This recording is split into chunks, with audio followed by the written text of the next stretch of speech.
The Book's Galaxy. The String of Pearls. Chapter 132. Todd's trial continues and goes all against him. The Attorney General sat down.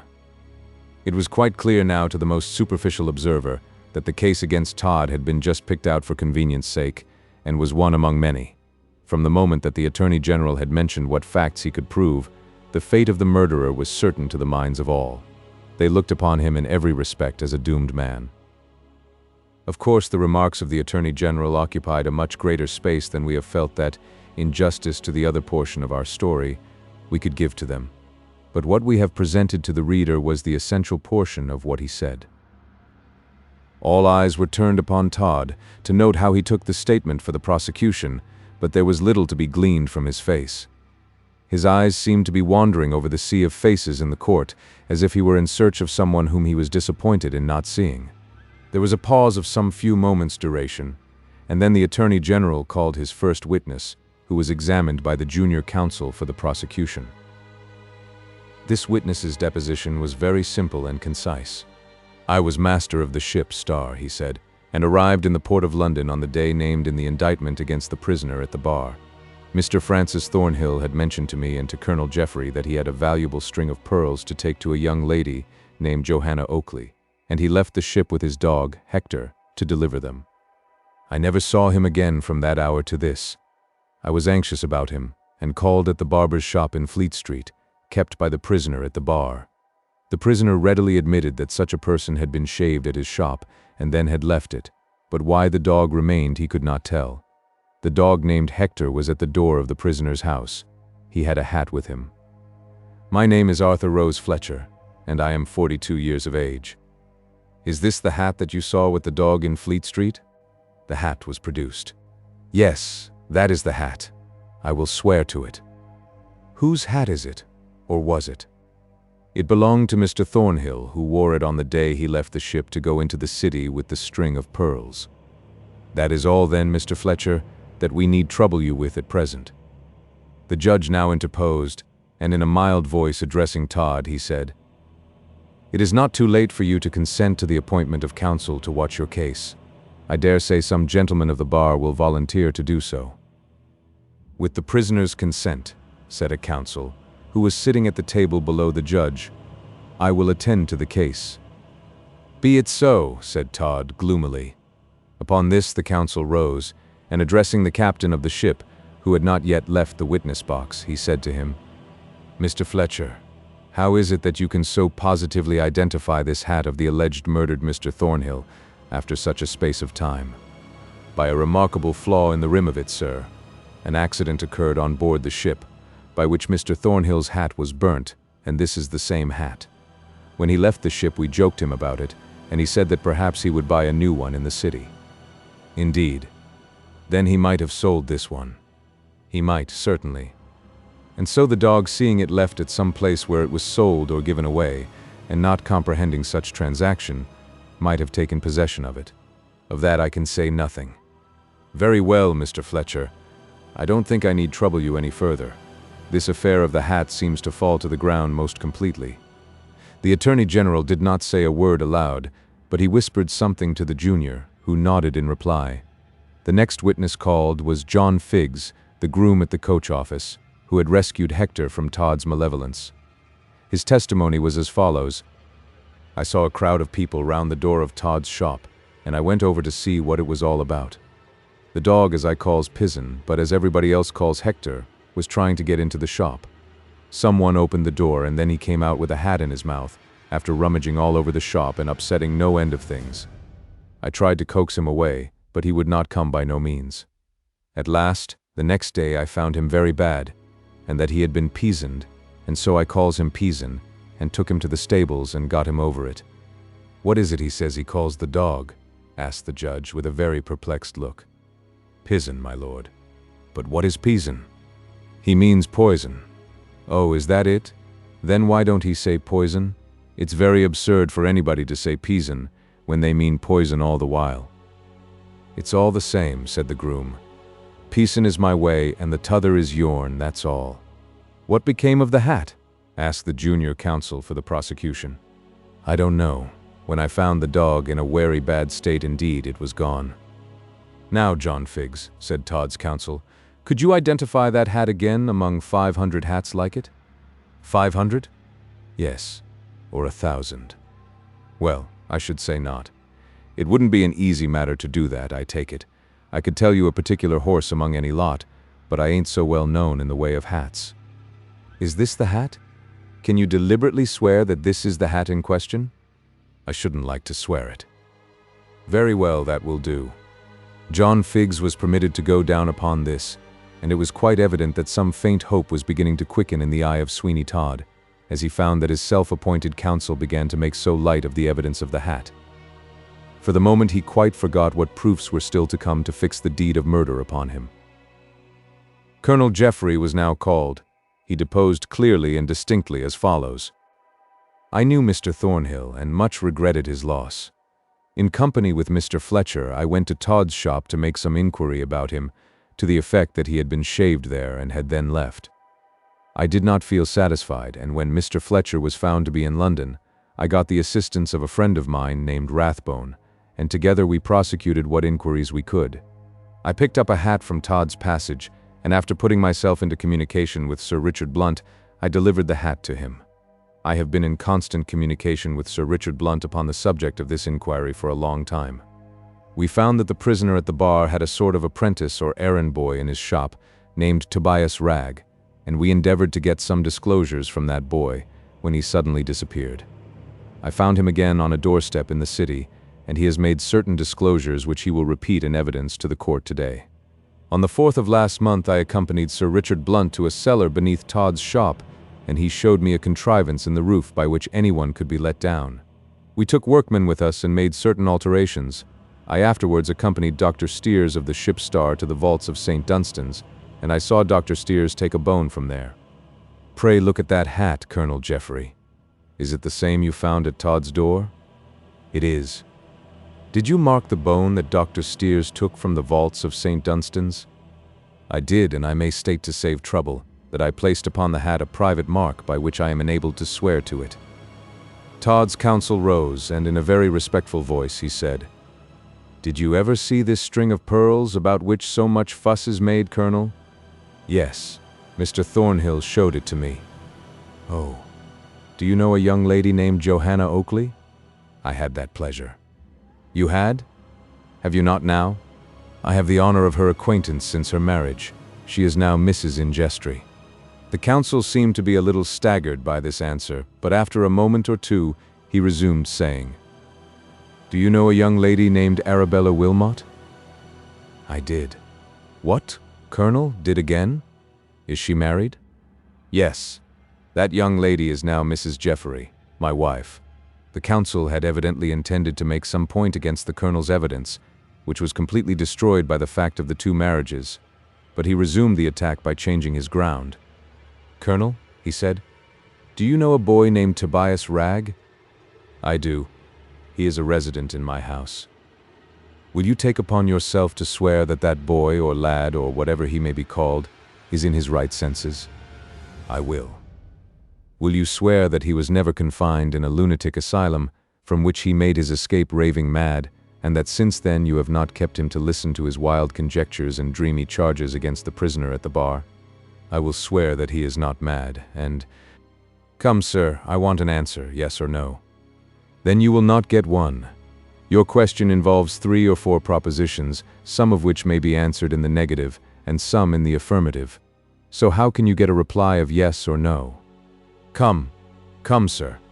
Remember where you are. We want no roundabout speeches here, but direct answers. It is impossible to give a direct answer to such a speech as you made. Nothing but ignorance or trickery could induce you to ask such a thing. We cannot allow such language here, sir.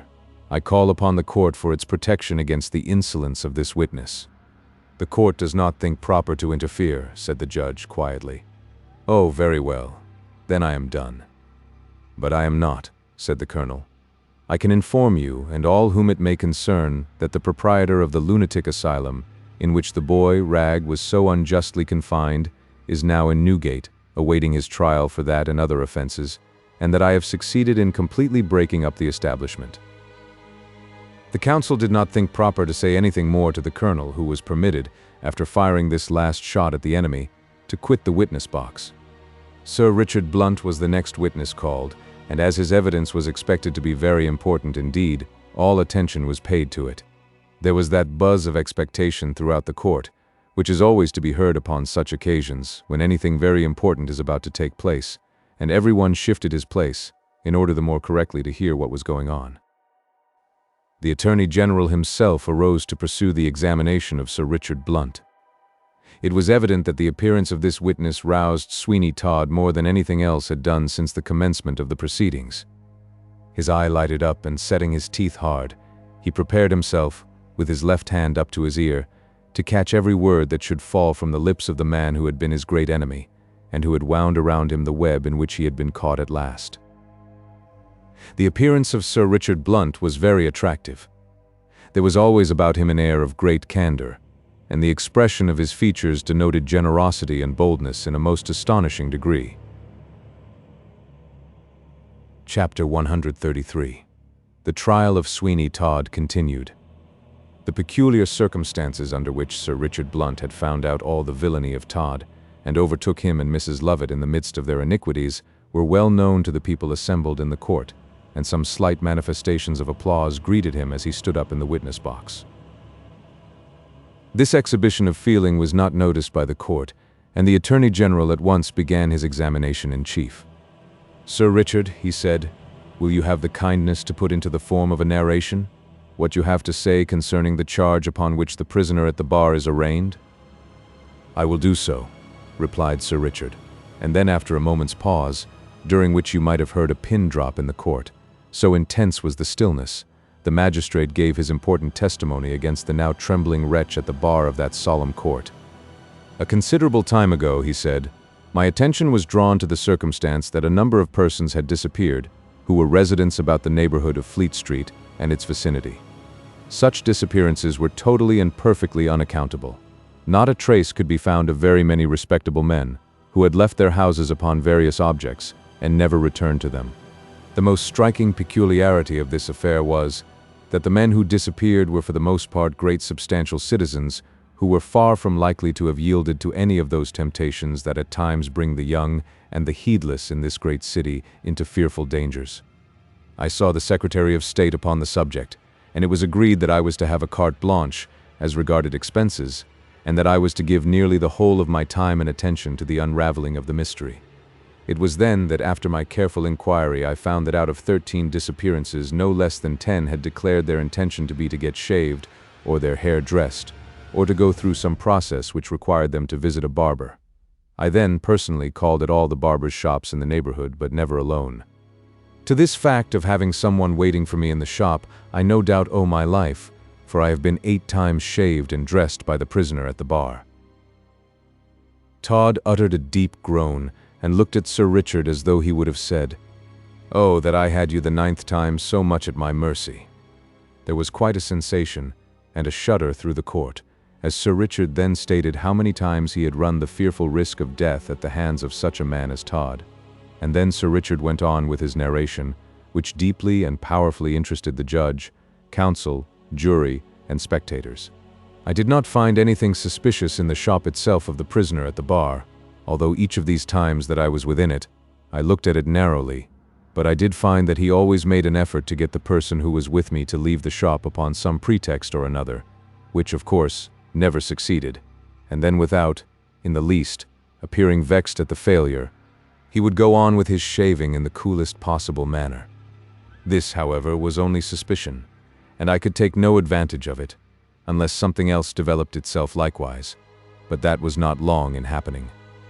My attention was directed to the peculiar odor in St. Dunstan's church, and from the moment that it was so, I in my own mind connected it with Sweeney Todd, and the disappearances of the persons who had so unaccountably been lost in the immediate neighborhood of Fleet Street.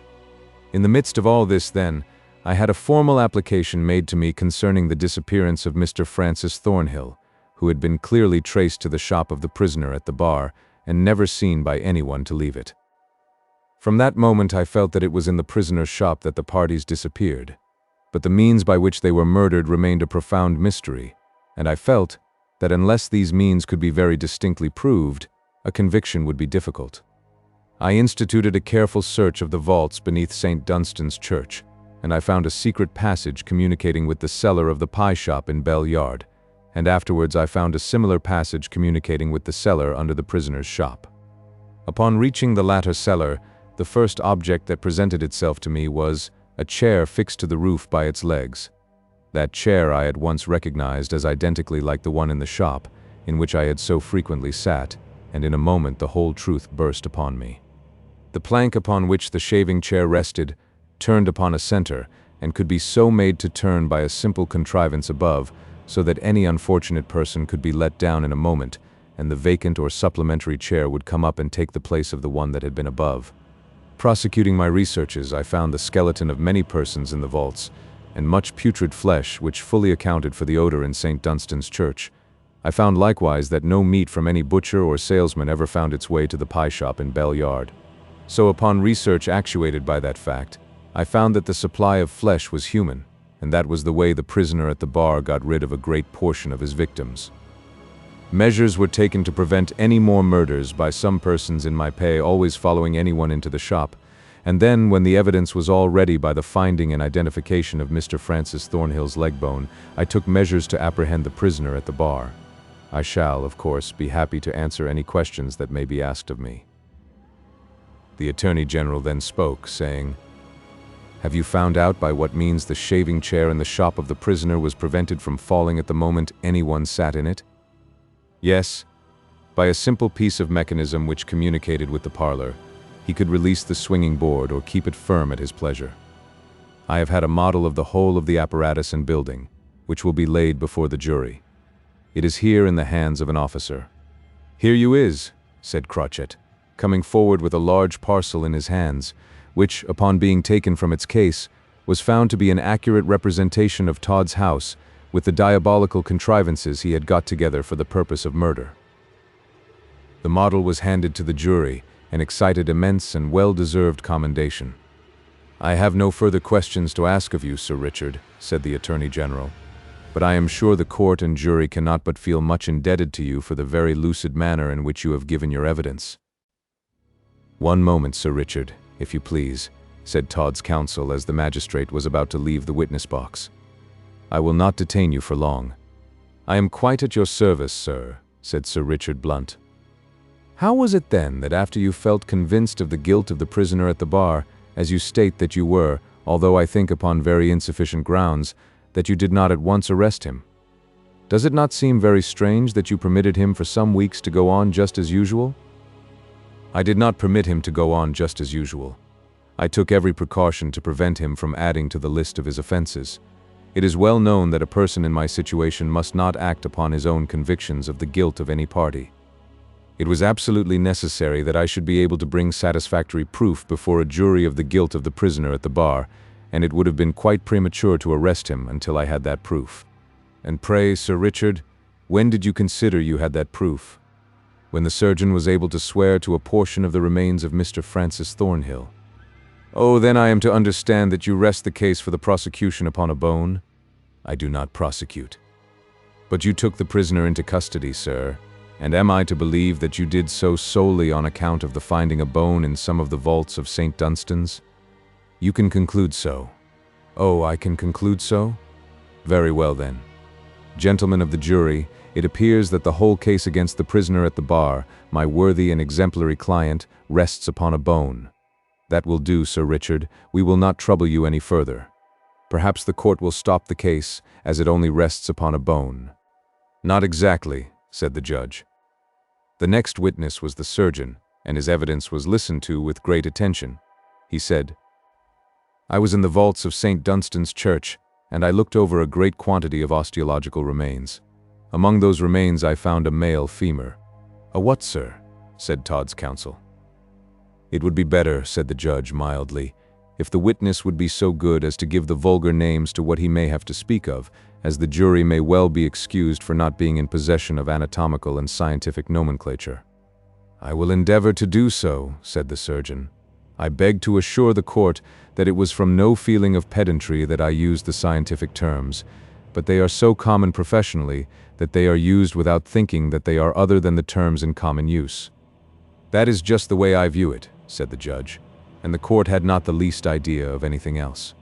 Pray go on, sir, with your evidence. I found then a large quantity of human bones, said the surgeon, in the vaults of St. Dunstan's, and among them a male thigh bone, which I have with me. Here he produced from his great coat pocket the bone he spoke of, wrapped up in paper, and deliberately untying the string which bound the paper to it, he handed it to the jury. One of that body, more bold than the rest, took it, but several of the jurymen shrunk from it. Now, sir, said the Attorney General, can you upon your oath, without the slightest reservation, take upon yourself to say whose thigh bone this was? I can. It was the thigh bone of Mr. Francis Thornhill. Will you state to the court and jury the grounds upon which you arrive at that conclusion? I will, sir. Mr. Thornhill met with an accident of a tedious and painful nature. The external condyle or projection on the outer end of the thigh bone, which makes part of the knee joint, was broken off, and there was a diagonal fracture about 3 inches higher up upon the bone. I had the sole care of the case, and although a cure was effected, it was not without considerable distortion of the bone and general disarrangement of the parts adjacent. From my frequent examination, I was perfectly well acquainted with the case, and I can swear that the bone in the hands of the jury was the one so broken, and to which I attended. Very well, sir. That is all I wish to trouble you with. The Attorney General sat down, but Todd's counsel rose and said, Did you ever have a similar case to that of Mr. Thornhill's under your treatment? Never a precisely similar one. But you have heard of such cases? Certainly. They are sufficiently common, not to be positively rare and curious in the profession. They are not common, but still they do occur sufficiently often to lose the character of rarity. Of course, you have no other means of identifying the bone, but by its having been fractured in the way you describe? Certainly not. Then, it may be the thigh bone of anyone who has suffered a similar injury. With this remark, the counsel sat down, and the surgeon was permitted to retire. The bone was laid upon the counsel's table, and there it reposed a sad memento of poor Thornhill, and a mute but eloquent piece of evidence against the prisoner at the bar. Todd, however, did not seem to be at all moved at the sight of the relict of the murdered victim. Probably he had for too long a time been intimate with the remains of mortality during the frightful trade he had carried on, for such a circumstance to touch him in any perceptible way. The next witness called was another medical man, who merely corroborated the ship's surgeon as to the fact of the bone produced having been fractured in the way described. Chapter 134. Todd entertains some hopes of an acquittal. The next witness was the sexton of St. Dunstan's. Will you state to the jury when the last entombment took place in the vaults of St. Dunstan's? Was the question asked of him. On the 30th of January 5 years ago, he replied, a gentleman named Shaw from Chancery Lane was placed in a vault, but no one since then. The vaults were considered offensive to the living and was not used. Let the medical men be called again, said the Attorney General. They were so called, and the question put to them was as to the age of the bone produced in court. They both swore that it could not have been 6 months in its present condition. It had all the aspect of a fresh bone, and they entertained no sort of doubt upon the subject, but that the flesh had been roughly taken off it, and then the slight remainder had rapidly dried and decayed. This, then, was the case for the prosecution, and it will be seen that the evidence or confession of Mrs. Lovett was not at all made use of or attended to, so that even in her dying hope of doing vast injury to Todd, she failed. The case was considered to be good enough without such testimony, and the lawyers, too, were of opinion that it would not be received by the judge, even if tendered, under all the circumstances. The Attorney General rose again and said, That is the case, my lord and gentlemen of the jury, for the prosecution, and we leave it in your hands to deal with as you shall think fit. Todd's counsel now rose to commence the speech for the defense, and he spoke rather ingeniously as follows. My lord and gentlemen of the jury, I have, upon the part of my client, the prisoner at the bar, most seriously to complain of the vast amount of extraneous matter that has been mixed up with this case. To 1 grain of wheat, we have had whole bushels of chaff, and gentlemen have been brought here surely to amuse the court with long-winded romances. Gentlemen, the prisoner at the bar is clearly and distinctly charged with the murder of one Francis Thornhill, and instead of any evidence, near or remote, fixing that deed upon him, we have nothing but long stories about vaults, and bad odors in churches, and movable floorboards and chairs standing on their heads, and vaults and secret passages, and pork pies. Really, gentlemen of the jury, I do think that the manner in which this prosecution has been got up against my virtuous and pious client is an outrage to your common sense. Todd rather looked up at this. It was something to hear even an Old Bailey counsel call him virtuous and pious, and a gleam of hope shot across his heart that things might not be quite so hard with him after all. This, gentlemen of the jury, continued the counsel, is an attempt, I must say, to take the life of a man from a variety of circumstances external to the real charge to which he is called upon here to plead. Let us examine the sort of evidence upon which it has been thought proper to put a fellow creature to this bar upon a charge affecting his life. In the first place, we are told that a number of very respectable men went out from their various respectable houses and never went back again. Pray, what has that to do with the death of one Francis Thornhill? Then we are told that the respectable men went to get shaved, and then that Sir Richard Blunt had a shave no less than 8 times at the prisoner's shop, and yet here he is quite alive and well to give his evidence here today, and no one will say that Sir Richard Blunt is not a respectable man. Then we have a bad smell in the church of St. Dunstan's. Really, gentlemen of the jury, you might as well say that the prisoner at the bar committed felony, because this court was not well ventilated. We are told to come more particularly to the evidence, such as it is, bearing upon the case, that Francis Thornhill left a certain shop intending to go into the city to a Miss Oakley, and that on the road he went into the prisoner's shop to be shaved, and from that we are asked to infer that he was murdered there, because nobody saw him come out. Really, this is too bad. Hundreds of people may have seen him come out and no doubt did do so, but they happened not to know him, and so just because no one was passing who could say, "Ah, Mr. Thornhill, how do you do? I see, you have had a clean shave today, the prisoner at the bar is to be declared guilty of murder." Then we are told a long story about a bone, and that is declared to be a bone of the deceased. Gentlemen of the jury, what would you think of a man who should produce a brick and swear that it belonged to a certain house? But this bone is to be identified on account of having been fractured, when the medical witness swears that such fractures are far from rare. Then again, a hat said to be the hat of the deceased is sworn to as belonging to him because of some injury it had received.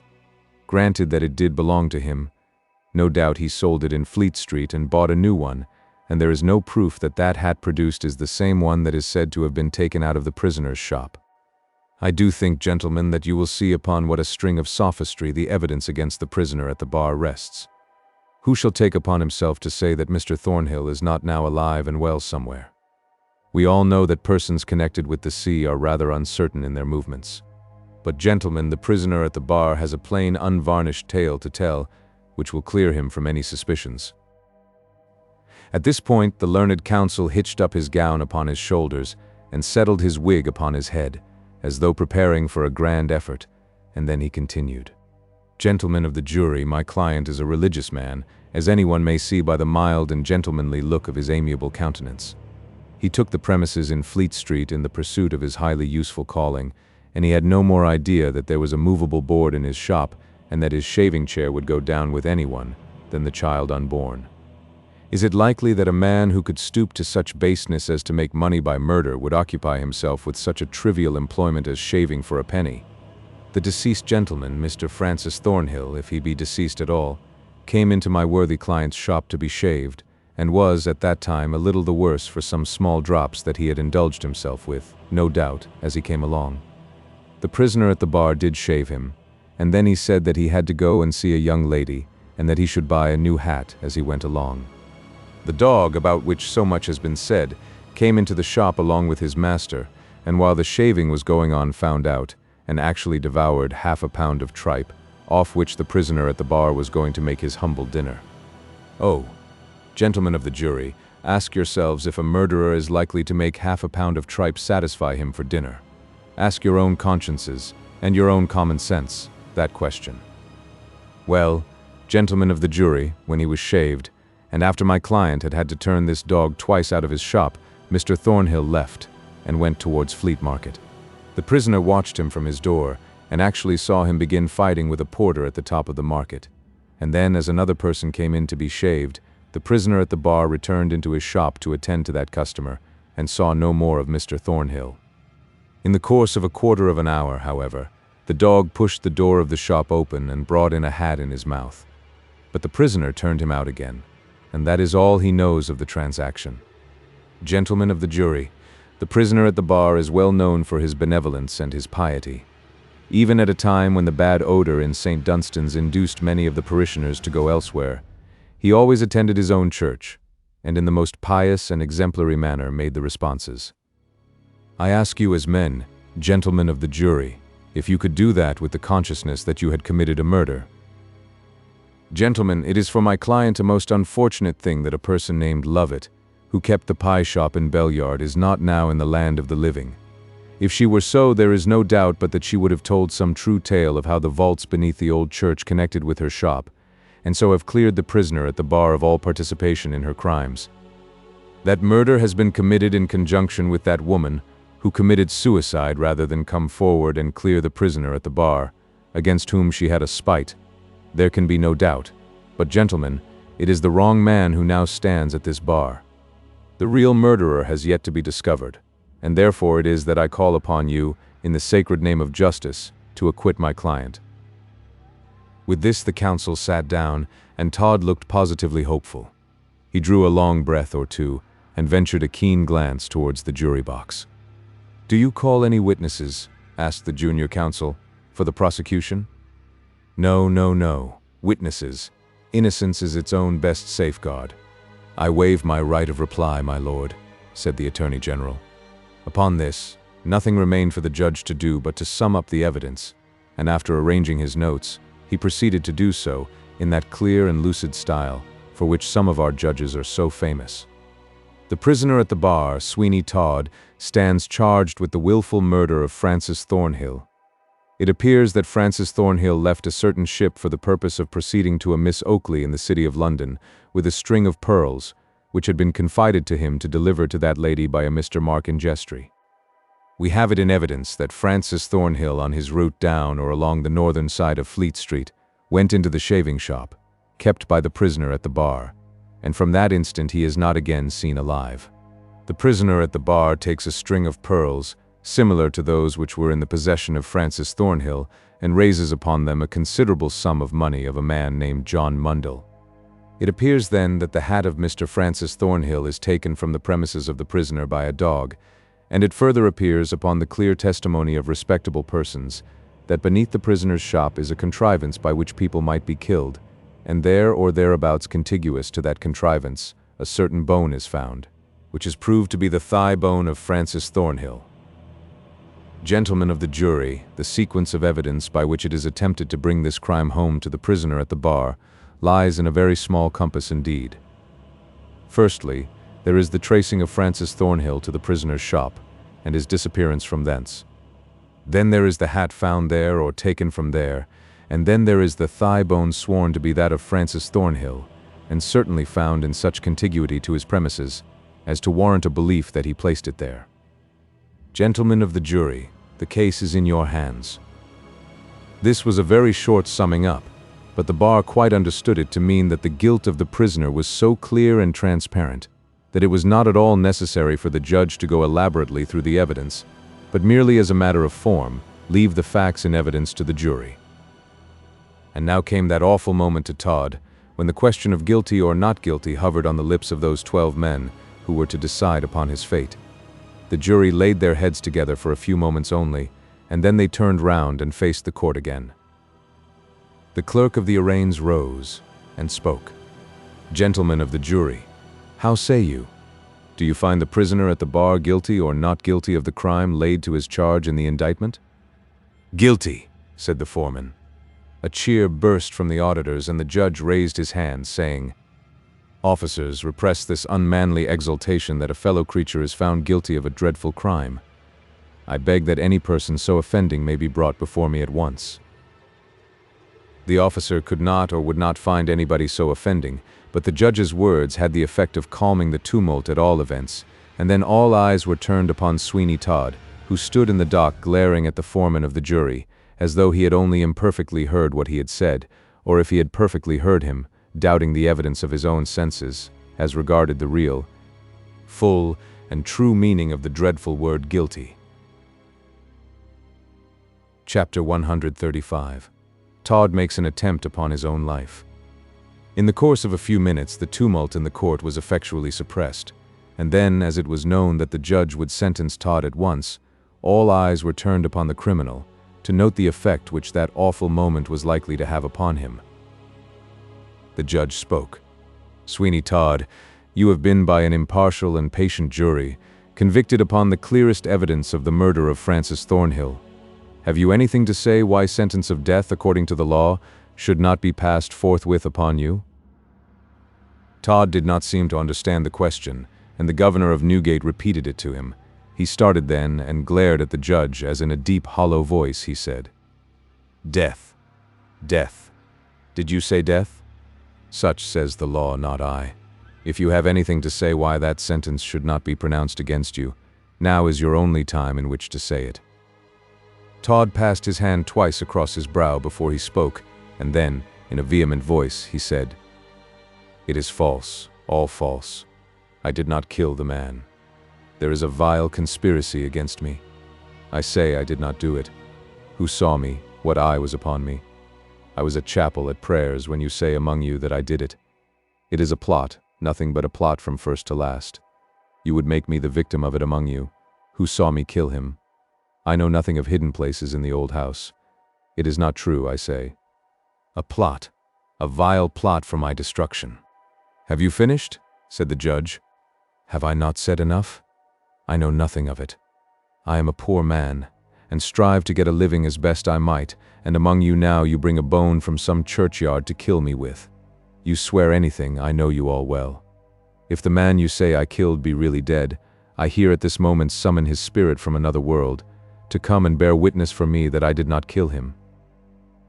These last words Todd yelled out in such a tone of frantic passion that everybody looked aghast, and more than once, more than commonly superstitious spectators thought that the appeal to the beings of a supernatural world might yet be answered in some way.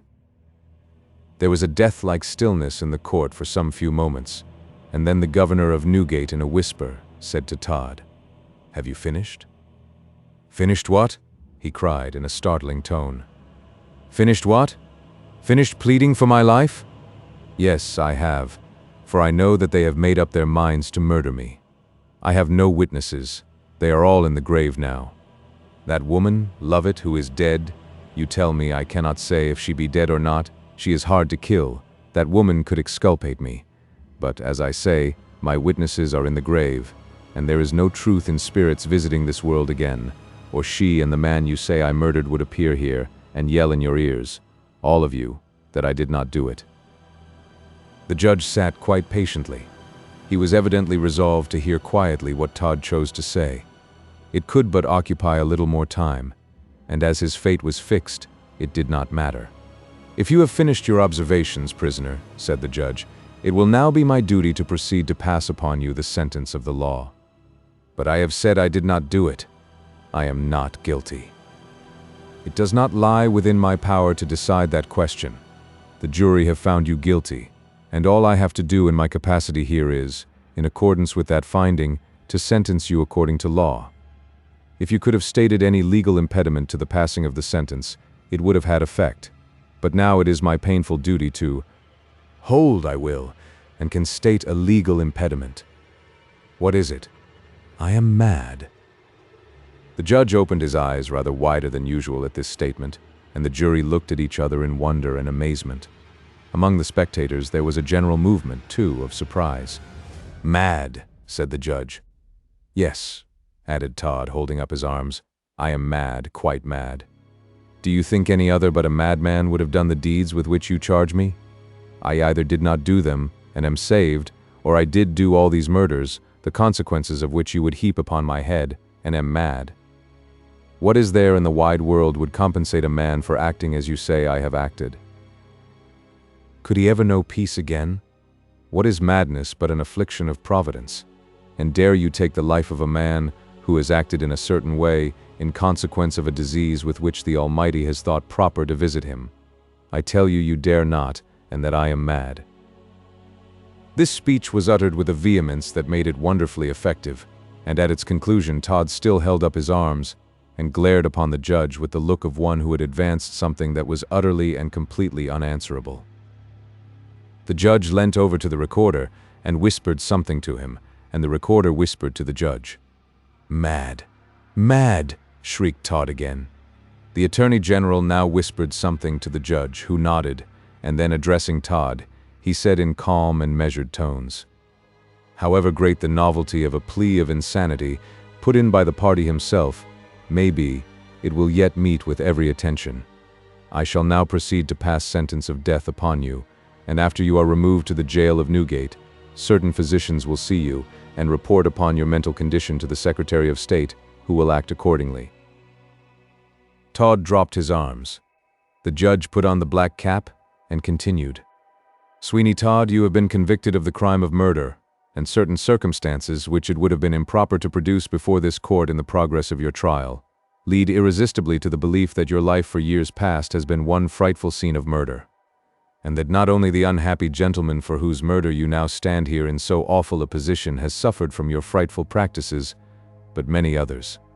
It will be a satisfaction, too, to the court and the jury to know that the woman named Lovett, who you say would and could have proved your innocence, had she been in life, made, shortly before her death, a full confession, wherein she inculpated you most fearfully." "False! False!" cried Todd. The judge took not the slightest notice of the interruption, but continued his speech. "It is now my painful duty to pass upon you the sentence of the law, which is, that you be hanged by the neck until dead, and may heaven have mercy upon you, for you cannot expect that society can do otherwise than put out of life one who, like yourself, has been a terror and a scourge." "Quite mad!" cried Todd. "Quite mad!" "Officers, remove the prisoner," said the judge, who was much disgusted by the attempt of Todd upon their credulity, by stating that he was mad. The governor of Newgate laid hold of him by the arm, but Todd raised his voice again, saying, "One moment. Only one moment.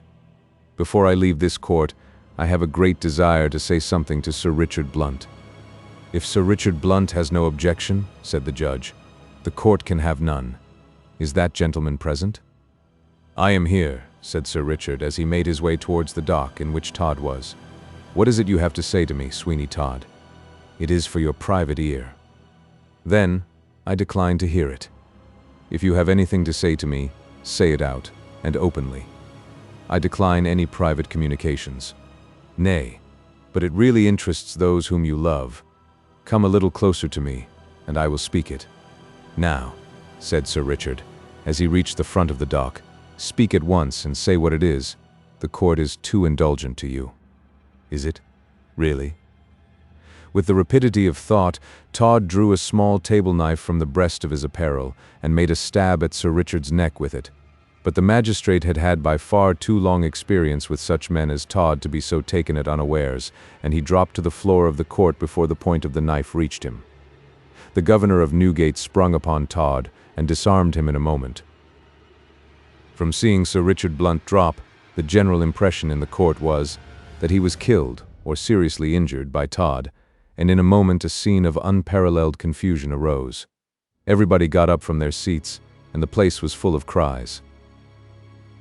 "Kill him!" cried some. "Down with him!" shouted others. "Hang him at once! A surgeon for Sir Richard!"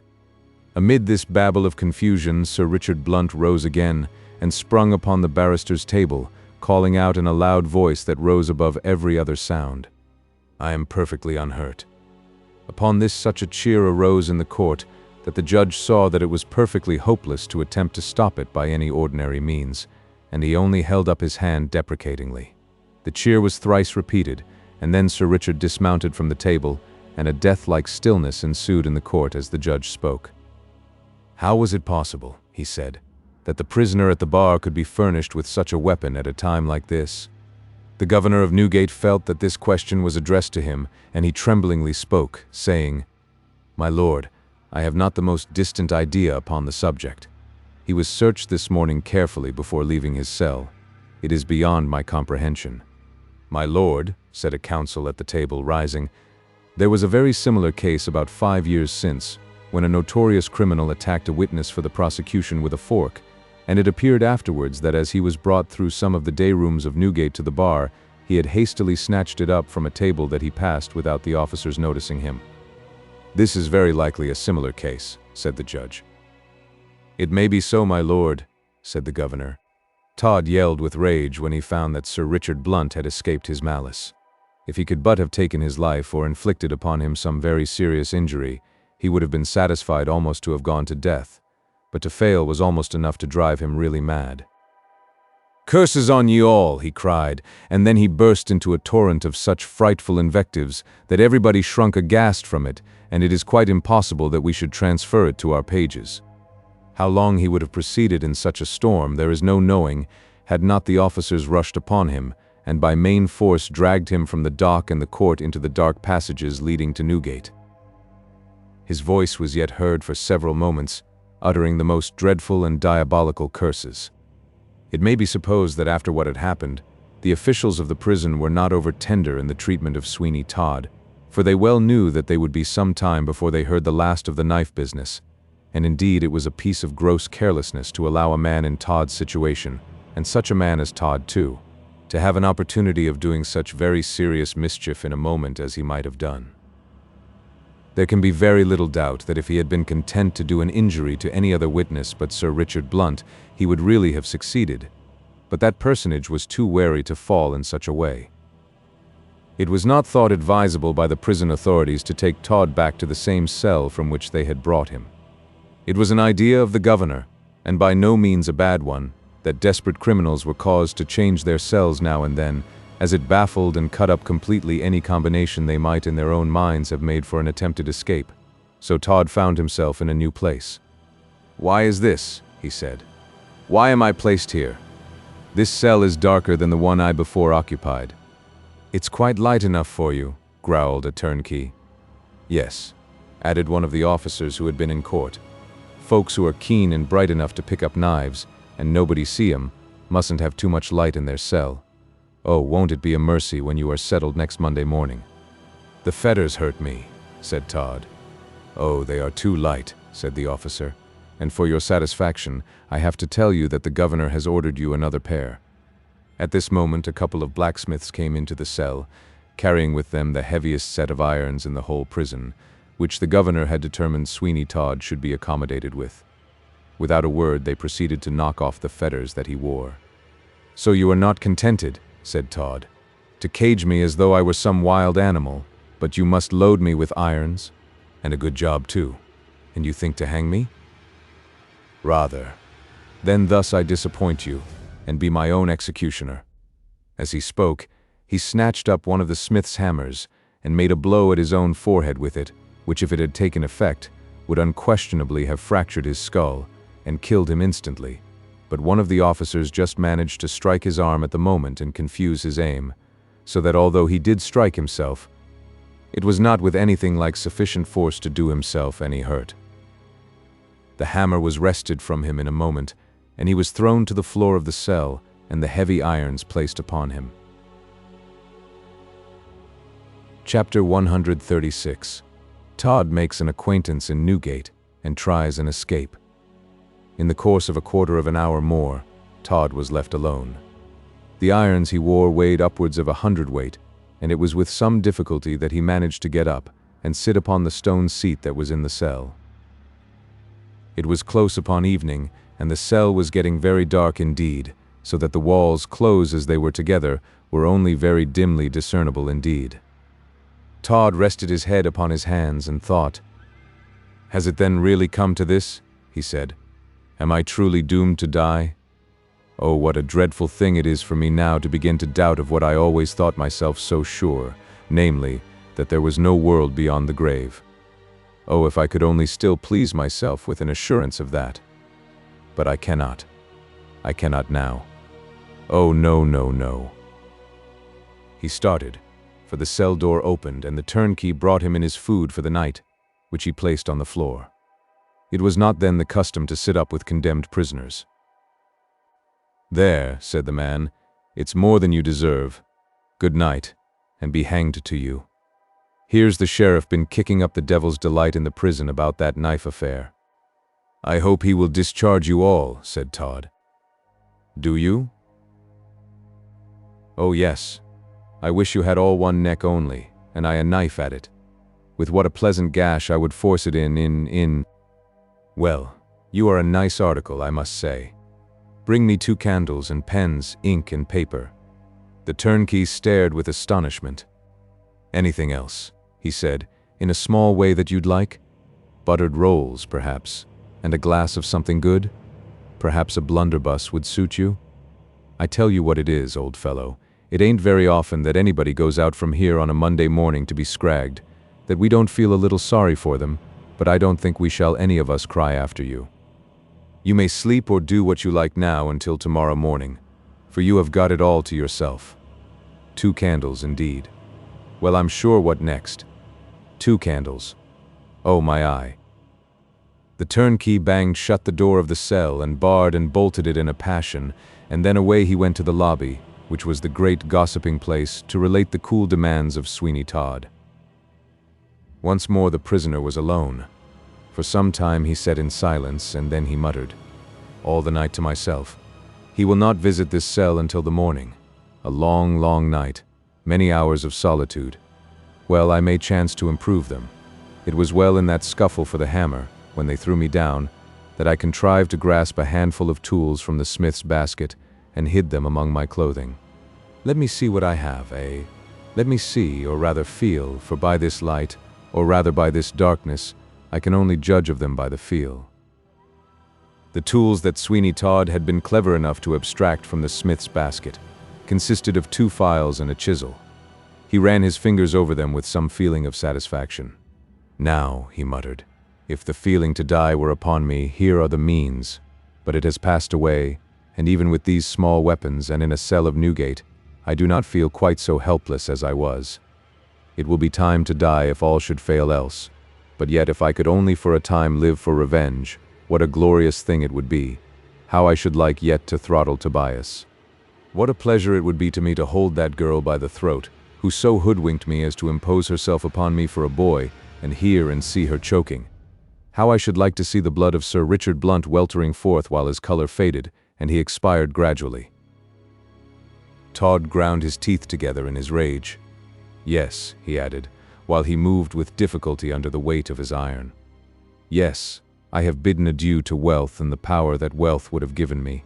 I have carried on my life of crimes for nothing, and in blood I have waited to accomplish only this world of danger that now surrounds me, to give to myself the poor privilege of suicide, but yet how fain I would live for vengeance." His chains rattled upon his limbs. "Yes, for revenge. I would fain live for revenge. There are some 5 or 6 that I would like to kill. Yes, and I would gloat over their death agonies and shriek in their ears. I did it. I, Sweeney Todd, did it." The fetters entangled about his legs and threw him heavily to the floor of the cell. He raved and cursed frightfully until he was too much exhausted to continue such a course, and then he sat upon the floor, and with one of the files he began working away assiduously at the iron, in order to free himself from those clogs to his movements. As he so worked, he heard the prison clock strike 10. "10," he said. "10 already. Of a truth I did not think it was so late. I must be quick. Others have escaped from Newgate, and why should not I? The attempt will and shall be made, and who knows but that it may be successful. A man may do much when he is resolved that he will do all he wishes or die." Todd filed away at the chains. "Who will stop me?" he said, with the feeling that will possess me. "Who will say, 'I will stop this man, or he shall kill me'? No one. No one." The file was a good one, and it bit fairly into the iron. In the course of a quarter of an hour, Todd had one wrist at liberty, and that was a great thing. He was tired, however, of the comparatively slow progress of the file, and he made a great effort to break the chains from his ankles, but he only bruised himself in the attempt to do so without succeeding. With a feeling of exhaustion, he paused. "Oh, that I could find an opportunity of exerting so much force against those whom I hate," he said. At this moment he fancied he heard a slight noise not far from him, and every faculty was immediately strained to assist in listening for a repetition of it. It did not come again then. "It must have been imagination," he said, "or some sound far off in the prison conveyed by echoes to this spot. I will not suffer myself to be alarmed or turn from my purpose. It is nothing, nothing. I will use the file again." He commenced now upon the other wrist, and by the little experience he had gathered from his practice at the one which he had already filed in two, he got on more quickly with this one. He found that a long, light movement of the file did more work than a rapid grading process. In much less time, then, this other wrist manacle was off, and he could lift up both his arm in freedom. "This is something," he said. "Nay, it is much, very much indeed. I feel it, and accept it as a kind of earnest of success. Where is the man? Where are the 2 or 3 men that will dare to stand in my desperate way when I have one of these files in each hand and are free from fetters? They will need be mad to do it. Such an amount of zeal is not to be found. No, they will step aside and let me pass." It now became a matter of great importance with him to get the other 2 fetters that bound his ankles undone.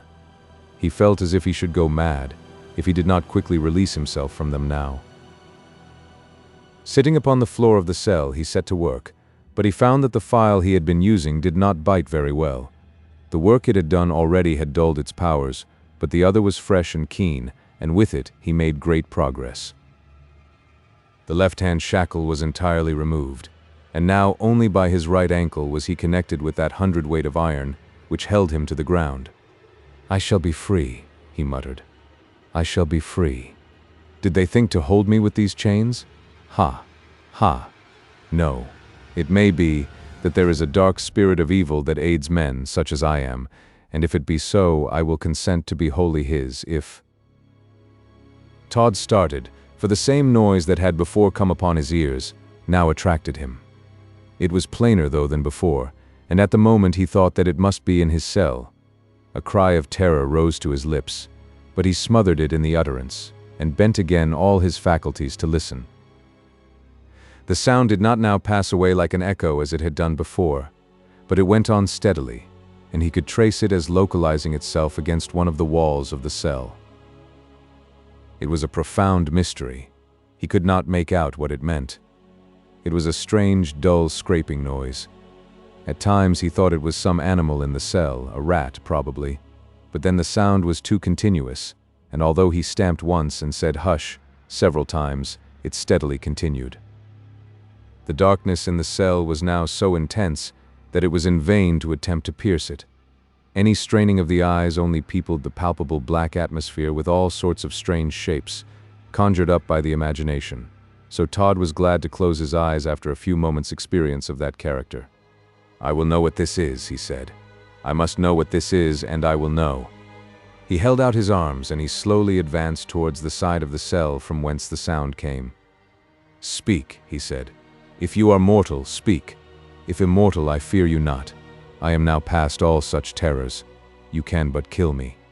His hands touched the cold stone wall, and then he felt it from the floor upwards, but nothing but the chill surface of the stones was perceptible, and yet the scraping noise continued, and at last he felt convinced that it came from the other side of the wall.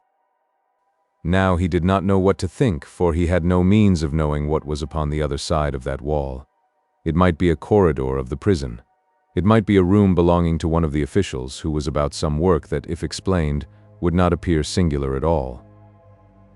He placed his ear to the exact spot from whence the noise came, and he listened attentively. As he so listened, Todd began to have other notions about that noise, and for more than once the square block of stone, against which his ear reposed, shook in its place. "It must be a cell like this," he said, "that is on the other side of the wall, and that, no doubt, is some prisoner at work, trying to effect his escape. If so, it is fortunate. He must be a bold man, and we can help each other." Still, Todd hesitated what he should do, notwithstanding the hypothesis regarding the noise he heard appeared so very probable.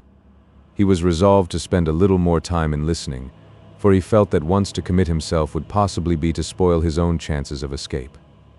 He kept his ear to the stone of the wall, then which shook more and more each passing moment. Suddenly he heard a voice. In a drawling accent, it sang a few lines of a popular thieves' song. The beak looked big and shook his head. Hey-ho, the beak. He wished such family cares were dead, that honest folks might get their bread. Hey-ho, the beak. The family cove, he grinned a grin. Hey-ho, the cove. Says he, to prig I think no sin, for sure a Romany must have tin. Hey-ho, the cove. It must be all right, thought Todd, or he would not sing that song. But what good it can do him to get from his own cell into this, I cannot imagine. He would be equally confined here as there, and all his labor thrown away. But together we may do something. I will speak to him. Yes, I think I will speak to him. Todd still waited and lingered before he gave any intimation of his presence and knowledge of what was going on, and then the song ceased, and by the renewed vigor with which the tenant of the next cell worked at the stone, it would seem that he had got very impatient at the length of time it took him. Suddenly the stone, which was about a foot square, shook so that Todd withdrew from it, thinking that it would come out of its place altogether, and as it was evidently the object of the prisoner at the other side to push it through into Todd's cell, he thought it better to stand on one side and let it come. Suddenly, with a crash, it fell through, and then Todd spoke for the first time to the prisoner. Chapter 137. The progress of the operations to escape from Newgate. "Who's there? Who are you?" cried Todd. "The deuce," said a voice from the adjoining cell. "Sold at last after all my trouble.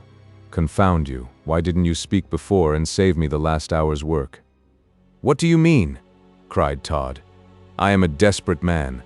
Do not tamper with me. Do you belong to the prison, or do you not?" "I belong to the prison." "I should think not. Don't you?"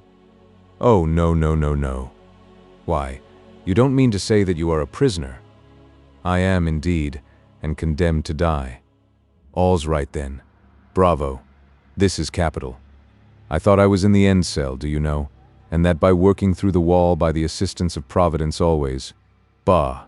I can't get out of the old trade. I mean to say that I thought I was working through a wall that would have taken me into one of the corridors of Newgate, and then there would have been a chance of getting off, you know. "I do not know and did not know," said Todd, "but if there be really any chance of escape, I am a desperate man, and will risk anything for it.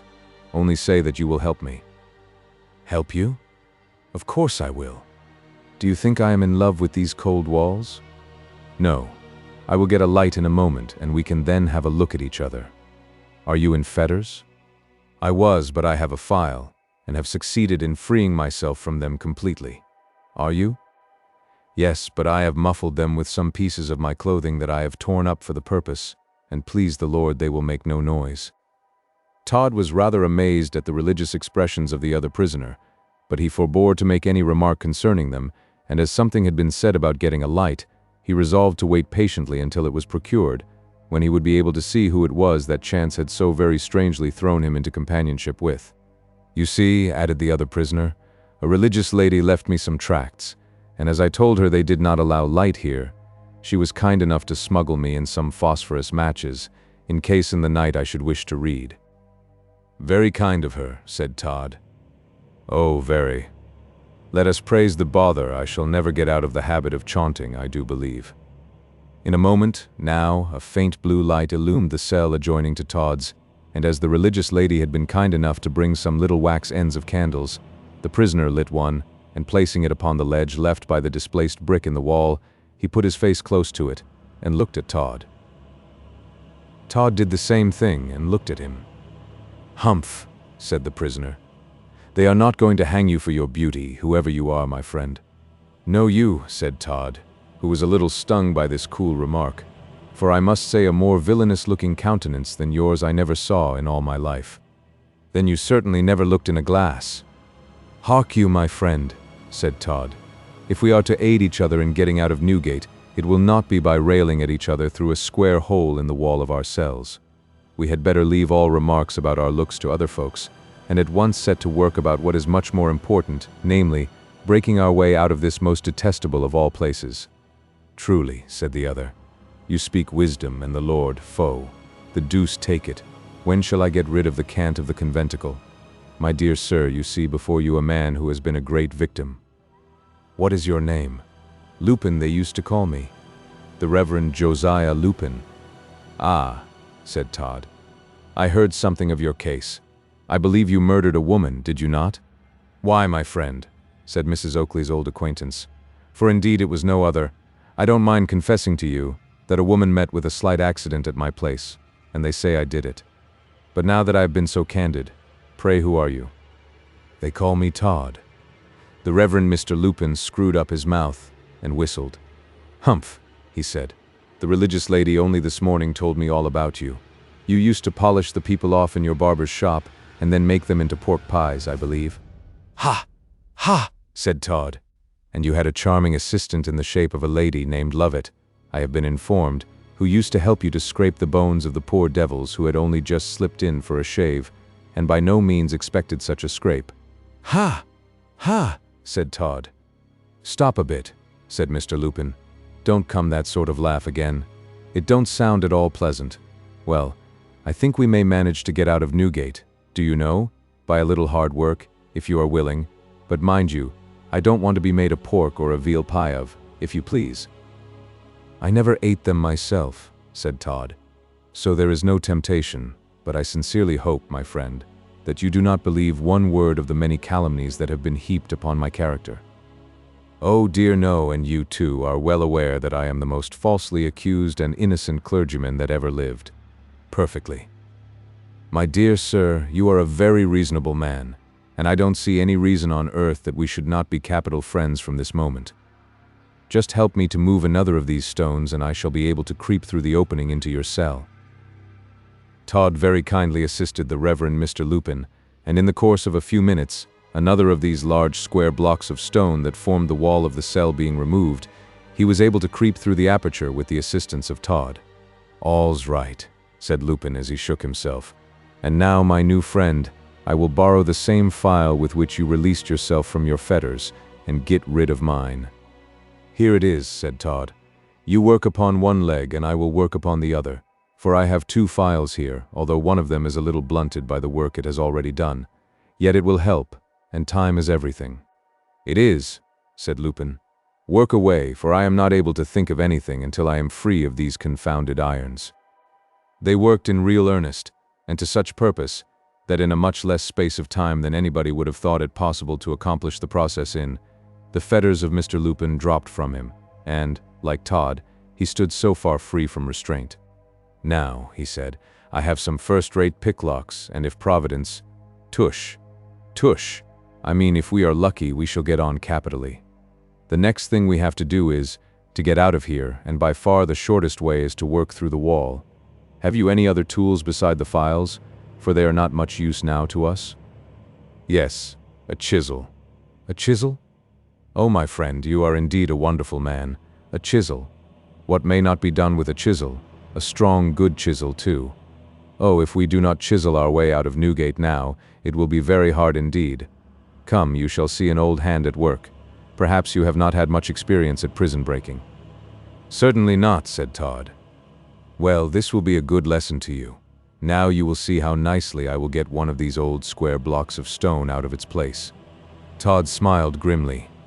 Perhaps he thought he could have given the Reverend Josiah Lupin a good lesson in some things, but at that time he was only too happy to meet with a companion who promised such great things in the way of immediate escape. Certainly Mr. Lupin showed great dexterity in handling the chisel, with which he had been furnished by Todd, and in a much less space of time than anyone would have thought the work could have been performed in, he had loosened the stone in the wall that he wished to dislodge. "Let us both push it," he said, "and we shall get it through easily."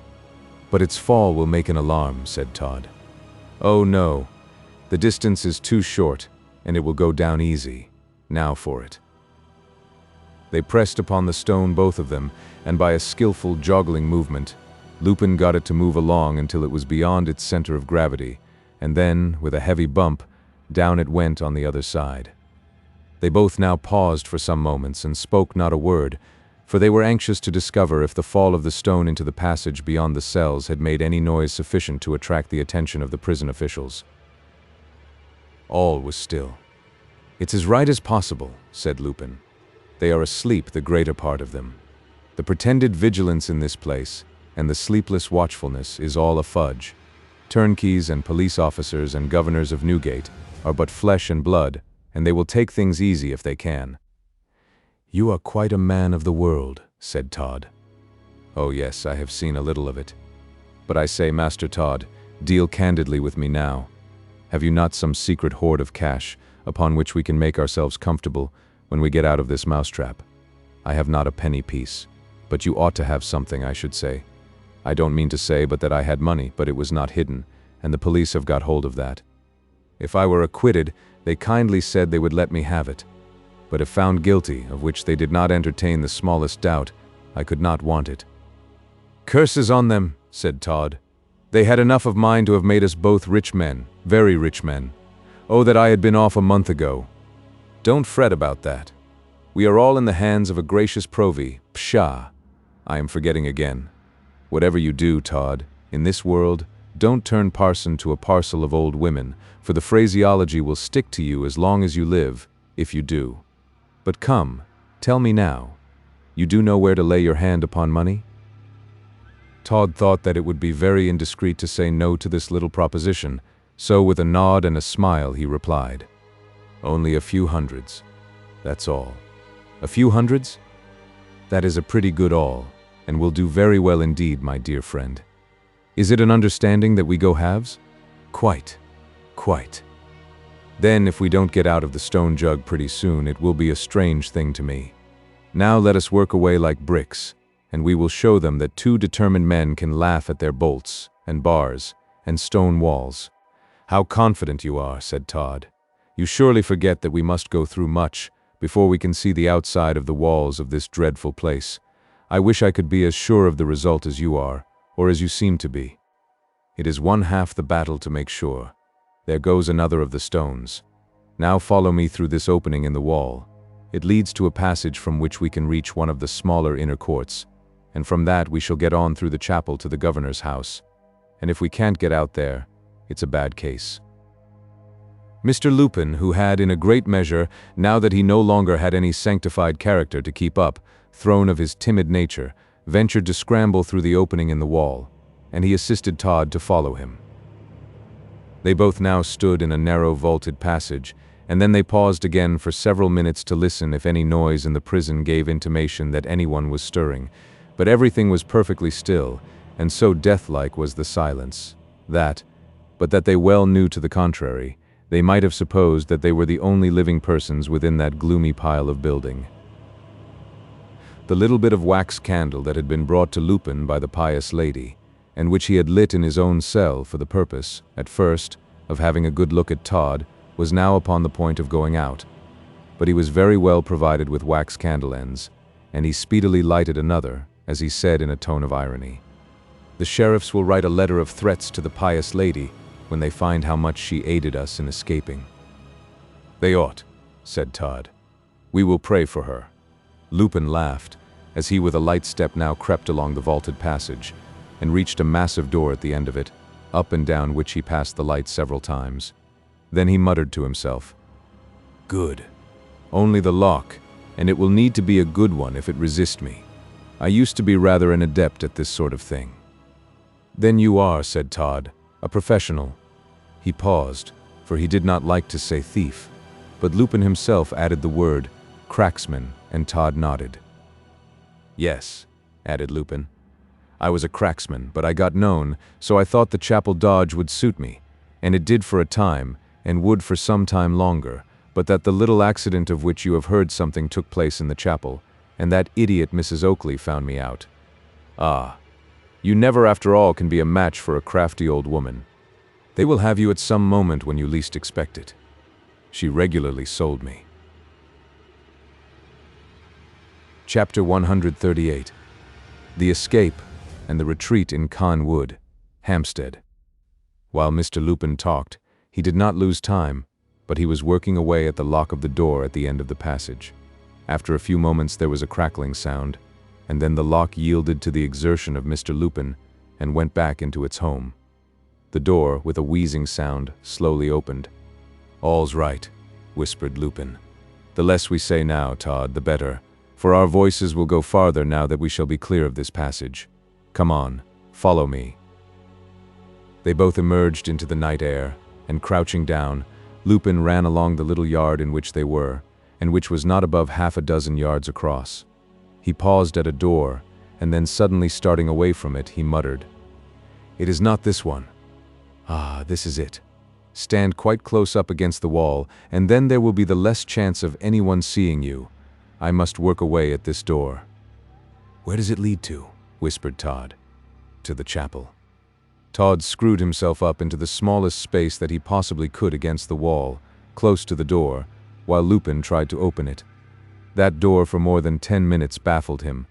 Probably that fact was owing in some degree to the circumstance of his being in the dark, for of course, before emerging from the vaulted passage, he had thought it prudent to extinguish the little light he had. "It baffles you," said Todd, in a voice of great anxiety. "As yet, yes, no, it is open." Todd breathed more freely. "Come in," said Lupin.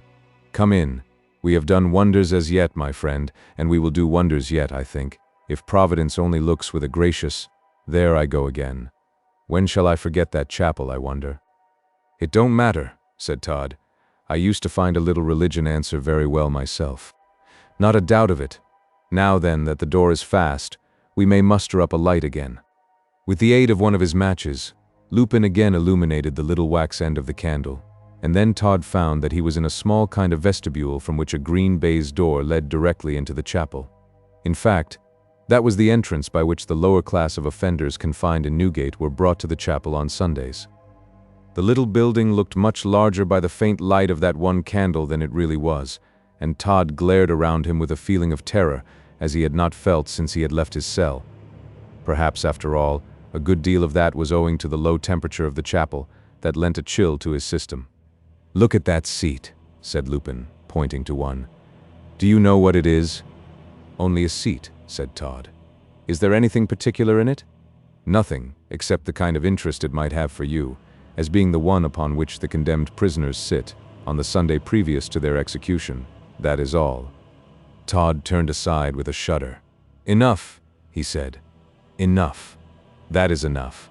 Let us get on and not waste time in idle talking about such idle matters as these. I do not feel very well." "And I," said Lupin, "would give a few bright pieces out of those hundreds that you have hidden, for a glass of brandy. But that's not to be thought of now. This is a door that leads from the chapel to the governor's house, through which the parson and the governor and sheriffs come on the occasion of Sunday service here. It is by that we must attempt an escape in this place." Sweeney Todd and Mr. Lupin looked like two specters as they crept noiselessly through the chapel of Newgate, but Lupin appeared to know perfectly well the route which it was necessary for him to take, and he soon went up 3 small steps and applied his ear to the panel of a door to listen, as he said, "Through here lies our route." "Is all still?" said Todd. "Quite. I don't believe, except ourselves, there is anyone up and about in Newgate except a couple of lazy fellows in the vestibule, but we are too far off them to be in any danger of their overhearing us. This door will not give any trouble." "Ah. What is the matter?" "It is bolted on the other side." "Then we are foiled?" "Not at all. It will take us a little time to unbolt it, that's all. Hand me the chisel." Todd handed it to him, and then holding the light for Lupin, the latter set to work upon the paneling of the door, to cut away sufficient of it to enable him to get his head through, to draw back the bolts, one of which was at the top of the door and another at the bottom of it.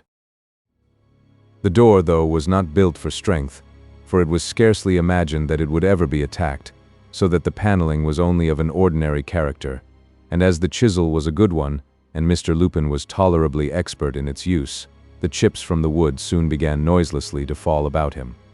He worked in a circle, so that when he should get fairly through the panel, there would be quite space enough for him to get his arm through, and unfasten both the bolts, and this he completed in about 10 minutes.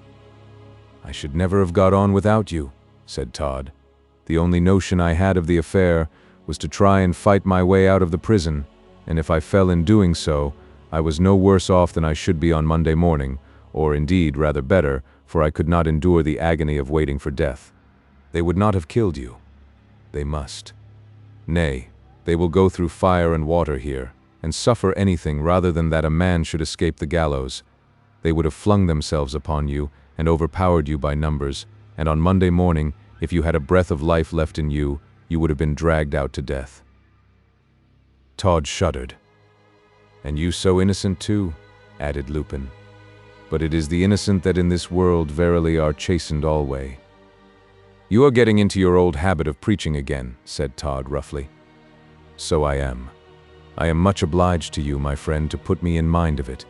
Very much obliged. I was for a moment preaching, but here is the door open, and now I beg that you will tread as though you trod upon a mine, for we do not know what persons in this portion of this confounded building may be upon the alert." "Oh, that we were only in the open air," said Todd. "Hush! Hush!" The villain Lupin, almost as bad in his way as Todd was in his, now shaded the little light with his hands, and crept on slowly and cautiously, until he reached the staircase, which was nicely empaneled, and up that he slowly took his way. Before he got to the top of it, he blew out the light, and waiting there until Todd was close to him, he said, in the smallest possible whisper, "Follow me and be careful. I am afraid the light might gleam through some keyhole and betray us. Come on, and recollect that a slip or a stumble may be fatal. Think that the rope is about your neck." "I will," said Todd. "I will. I almost seem to feel it, actually. Oh yes, I will be very careful." "Hush! Hush! Are you mad to go on talking so?" Todd said no more, and Lupin crept on until he got right to the top of the stairs. Then, holding by a balustrade that was continued along the landing, he reached the head of another flight of steps, which led directly down to the hall or passage of the governor's house. Lupin was terribly afraid that Todd would come upon these second stairs at unawares, and stumble down some of them, so he waited at the head of them until Todd touched him, and then he whispered the one word, "Stairs." "Yes," replied Todd, and then Lupin commenced the descent, followed by his trembling companion, and for the matter of that, Lupin himself shook now like an aspen leaf. The steps were 14 in number, and then, by the feel of a mat at the foot of them, Lupin was satisfied that he had actually gained the hall of the governor's house. Todd was close behind him. "Stop," whispered Lupin, and Todd stopped as suddenly as though he had been some piece of machinery that could be in a moment arrested in its progress. Lupin well knew now that without a light it would be folly to attempt opening the door of the governor's house, which, as a matter of course, was well secured, and very reluctantly he lit another match and ignited the wax candle end again. He placed Todd in such a position on the mat at the foot of the stairs that his bulky tall form acted as a screen against the rays of the light ascending the staircase, and then, with something of his old nervousness and abject fear of manner and expression, he narrowly scrutinized the door. "Curses on all these precautions," he muttered. "We may be detained here until morning." In good truth, the door of the governor's house was very well fastened up, and Mr. Lupin might well feel a little staggered at the sight of it. A chain that was up across it he easily removed, and the bolts offered no obstacles, but what was the most serious consisted of a small but exquisitely made lock that was on the door, and the key of which, no doubt, at such an hour was under the governor's pillow. Todd at that moment would have given anything to be able just to say, "How are you getting on?" But in such a place with, for all he knew to the contrary, the governor of Newgate within a dozen yards of him, he dared not open his lips. And now Lupin brought all his old skill to bear upon that one little lock upon the governor's door, and yet it resisted him. One 5 minutes' attempt to pick it was to him pretty conclusive evidence that it was not to be done. He had the chisel in his pocket, and in despair he inserted it between the door and the post. It broke short off by the handle. Lupin uttered a groan, which was echoed by Todd, and then they both stood glaring at each other in solemn silence. Todd crept towards Lupin, and leaning forward he whispered faintly, "It can't be done?" "No," said Lupin, "that lock stops us." "Lost. Lost," said Todd. "We are lost then?" "Hush, let me think." The key of this lock is with the governor, of course. Now, Todd, you are a man of strong nerves, you know, or else it would have been quite impossible for you to have gone through life in the way you have done. What do you say to going and trying to get the key? I. Yes, to be sure. I have, up to this moment, you know, done all the work, and if this lock had not baffled me, I would have done the remainder cheerfully.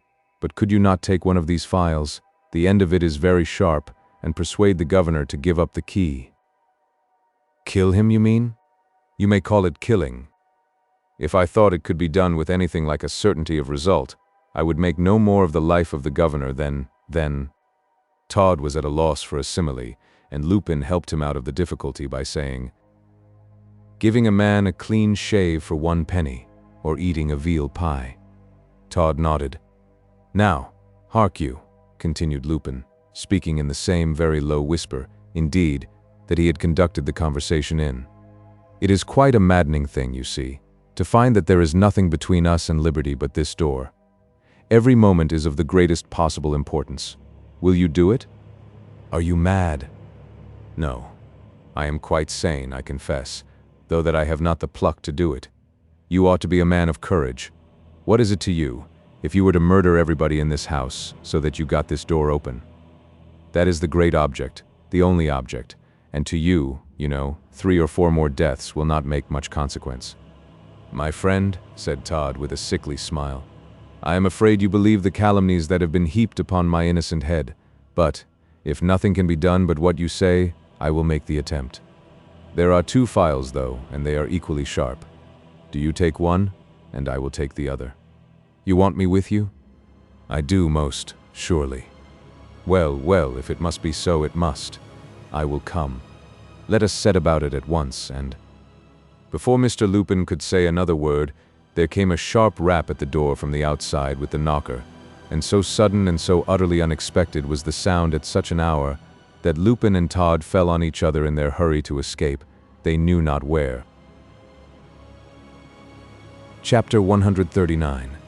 The Chase Through Smithfield, and the Murder. They were afraid to speak, were those 2 murderers, as they now stood trembling in the passage of the governor's house in Newgate.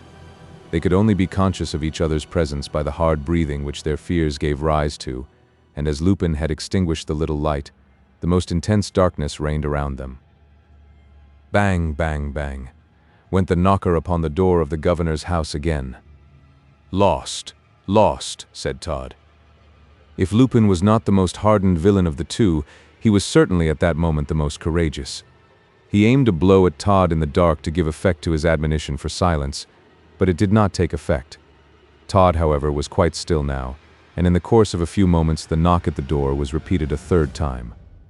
Then Lupin whispered to Todd, Keep yourself up as close against the wall as you can. Someone will come to the door, and you can throttle whoever it is, while I take the key of the little lock from them. Yes, said Todd, faintly. The word had hardly escaped his lips when a flash of light from above came streaming down into the passage, and from each side of the door, close to the passage wall, against which they screwed themselves into as small a compass as possible, they saw a man approaching. The person who came to answer the knock at the governor's door was evidently only just roused from sleep, for he was looking heavy and yawning as he came. The candle he carried swayed to and fro in his hand, and it was very unlikely that he would see anything that was not remarkably close to his nose. Ah, dear me, he yawned. Can't people come at reasonable times? Who'd be a governor's clerk, I wonder, too? Ah, dear, get up at all hours of the night in Newgate. Ah, hey-ho. Mr. Lupin wanted to say only 2 words to Todd, and those were kill him, but he was afraid even to whisper them lest Todd should not be equally discreet in reply. He knew he could whisper softly enough, but he thought his companion might not be so accomplished in that particular, so he was silent.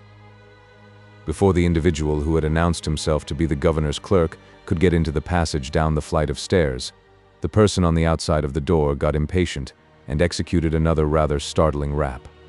Oh, bother you, said the clerk. I only wish you were at the bottom of the Thames. I'm coming, stupid. Don't you see the light through the little bit of glass at the top of the door? That, ah, dear, how gappish I am. You keep hammering away there, as if you thought we were all deaf or stupid. The clerk was evidently wakening up, but as he carried the light right in front of his eyes, he had not the smallest chance of seeing either Mr. Todd or Lupin, and in that way he reached the passage, or hall it might be called from courtesy. To be sure, how could he for one moment suspect to find two of the most notorious criminals in all Newgate snugly hidden in the hall? We must consider how very improbable such a thing was, before we blame the clerk for any imprudence in the matter. The grand object of Lupin, who kept his sharp little ferret-looking eyes upon the clerk as he descended, was to note if he had a key with him at all. If he had, there could be no doubt of its being the key of the little lock that had so baffled Lupin's attempts to open it upon the door of the governor's house. To his great satisfaction he saw that, dangling from the clerk's finger by a piece of tape, he did carry a key, and Lupin at once naturally concluded it was the one he wanted. "Only just let me find out now," said the clerk, "that this is something about nothing, and won't I make a riot about it in the morning? To rouse a fellow out of his bed, it is really too bad, as if any kind of thing could not be just as well done in the daytime as in the middle of night. Now, stupid, who are you?" These last words he addressed to the person outside by placing his mouth close to the keyhole. A voice responded something, the only recognizable word of which was donkey. "What do you say?" cried the clerk again. "You are a donkey, do you say?" "No," said the voice from the outside through the keyhole, "but you are." "Oh, am I, you infernal vagabond? I'll soon let you know what's what. I will, you rascal."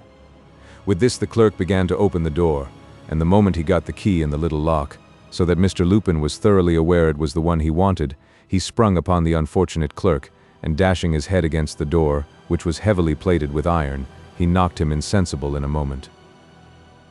To open the lock was the work of an instant, and the door creaked upon its hinges. "Who are you?" said Lupin. "A messenger from the Secretary of State," said the man on the outside, "and I shall report your insolence." "Don't," said Lupin. "Indeed, I shall." "Then take that." With the file he dealt him a frightful wound in the face, and then they both rolled down the whole flight of steps together, for Mr. Lupin had overbalanced himself with that blow. Todd sprang over them both, and gained the open street, just as a watchman who was opposite began to spring his rattle at seeing such a scuffle going on at the governor's door.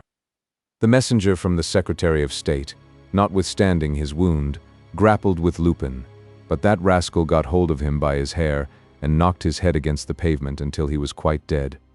Then rising, he cried, "Through Smithfield, Todd.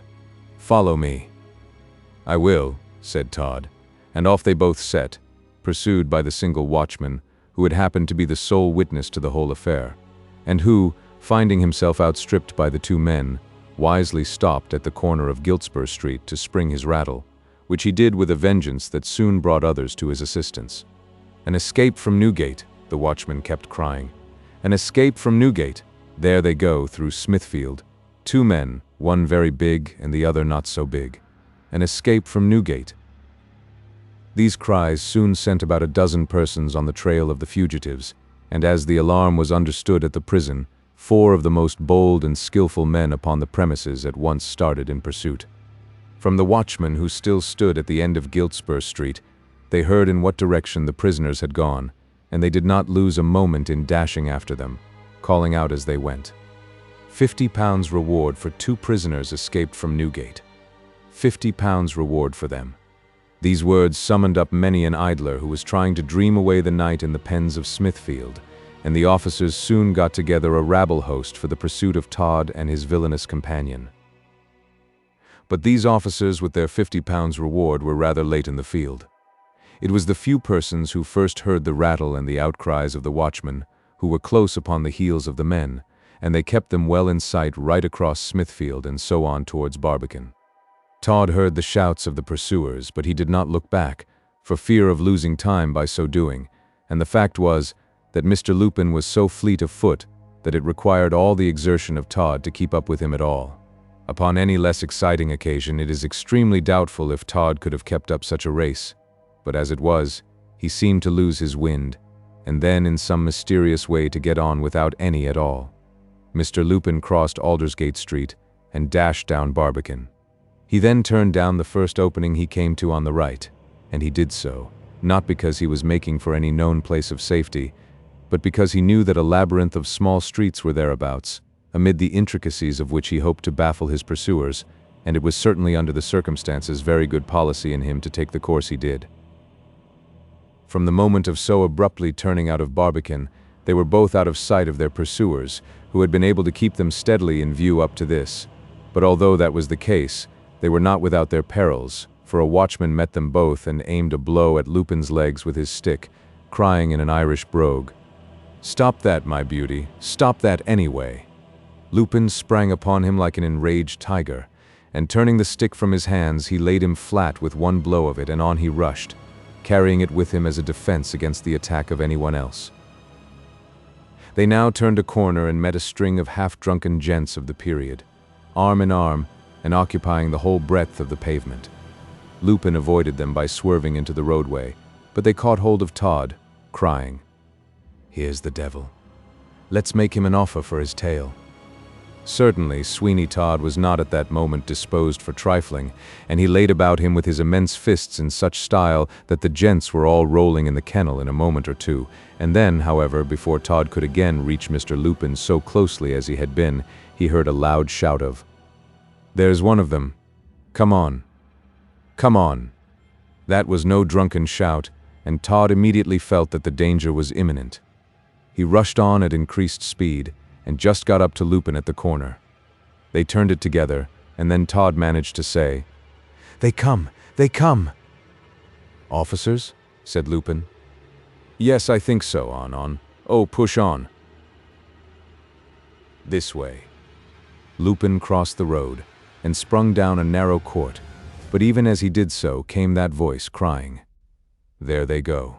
Stop them, stop them. There they go, £50 reward." A frightful oath burst from Todd's lips as he emerged from the court still close upon the heels of Lupin. They were now in a tolerably wide street, and they saw but one individual in it, and he was evidently, by the curious manner in which he sometimes favored the curbstone by walking upon it for a few paces, and then lumbered up against the house, just a little gone in intoxication. This individual, after some fumbling in his pocket, produced a latch key, and having staggered up the steps of a house, he made some ineffectual attempts to open the door. "Hold," said Todd to Lupin. "Anything is better than this race for life. We can hide in the passage of that house until the pursuit is past. Come." "A good thought," said Lupin. By this time the inebriated individual had succeeded in opening the street door with his latch key, and he was so elated at having performed the feat that he stopped to laugh before he entered the house. The moment, however, that he did get into the passage, Todd sprung up the steps, and very adroitly placed his foot against the door, so that when the person from within slammed it as he thought shut, it was a good 2 inches off that condition. It was then amusing to hear him, with drunken gravity and precision, as he thought, shooting the bolts into their sockets, after which, often tumbling on his way, he went along the passage and upstairs. Todd opened the door. "Come," he said. "All's right," said Lupin. "Stop thief! Stop thief!" cried a chorus of voices at the corner of the street. "Indeed," said Lupin, "the Lord be good to you all." He stepped into the house after Todd, and very quietly closed the door. The passage was profoundly dark, and there they both stood, those two convicted murderers, listening to what was taking place outside their place of refuge. They heard the sounds of several voices, and it was quite evident that just about that spot the pursuers were baffled, and did not know now which course to take after the fugitives, who were so snugly ensconced so near them. Chapter 140. Todd and Lupin escape to Caen Wood. "What's to be done?" said a voice. "I'll be hanged if I know," said another, "and yet I feel sure that they came this way. I thought how it would be when they took to all these streets. Lord bless you, we might have passed them in some doorway easy enough, a dozen times." "So we might," said the other voice. "All we can do now is to go round to the different outlets of the city and give an alarm." "Well, I won't give it up yet," said a third person. "I feel quite sure they are lingering somewhere about here, and I'll be on the watch yet for a time and hunt about quietly. You be off and give the notice to the watch, and leave Johnson and I to do what we can." Very good, I wish you luck." There was a scuffle of feet, and it was quite clear that some of the men had gone off at a quick pace, leaving, no doubt, the two only in the street. "Well," whispered Lupin. "Well, my friend, what do you think of all this?" "I don't know what to think," said Todd. "I'm very tired." "Ah, and so am I. But that can't be helped. I ain't used to such a run as we have had. But it won't do us any harm. If we can get off, it will be a world's wonder, I can tell you. It ain't now every day that a fellow gives Newgate the go-by. No, and I must say that I did not myself expect it. But I was prepared to cheat the hangman." "Foh. That's a poor enough lookout." "Yes, but it's a something. She did it." "She? Who the deuce is she?" "Mrs. Lovett." "Oh, I recollect. I have heard of her. She was the nice creature who lived in Bellyard, wasn't she? And accommodated the folks with pies."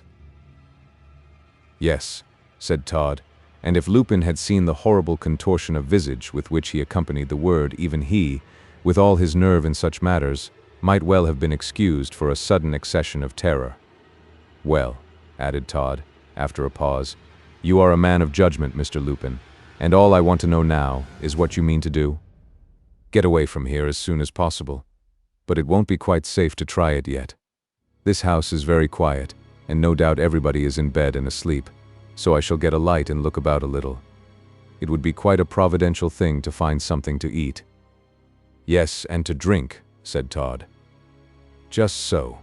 I would give something handsome now, if I had it, for a good glass of brandy.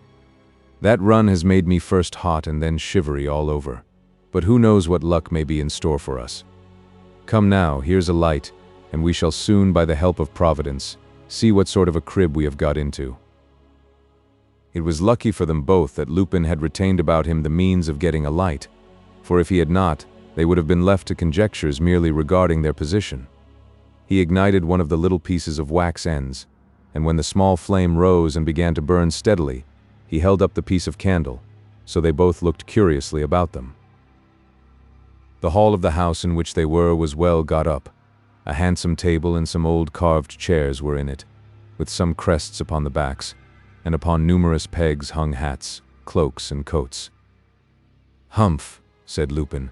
"This is the very place for us. I shall take the great liberty of making free with some gentleman's coat and hat, and I think you had better do the same." Todd at once practically acquiesced in the suggestion by slipping on a large cloak with sleeves and placing upon his head a hat richly bound with silver lace. "Upon my word," said Lupin, "you almost look respectable." "Do I?" said Todd.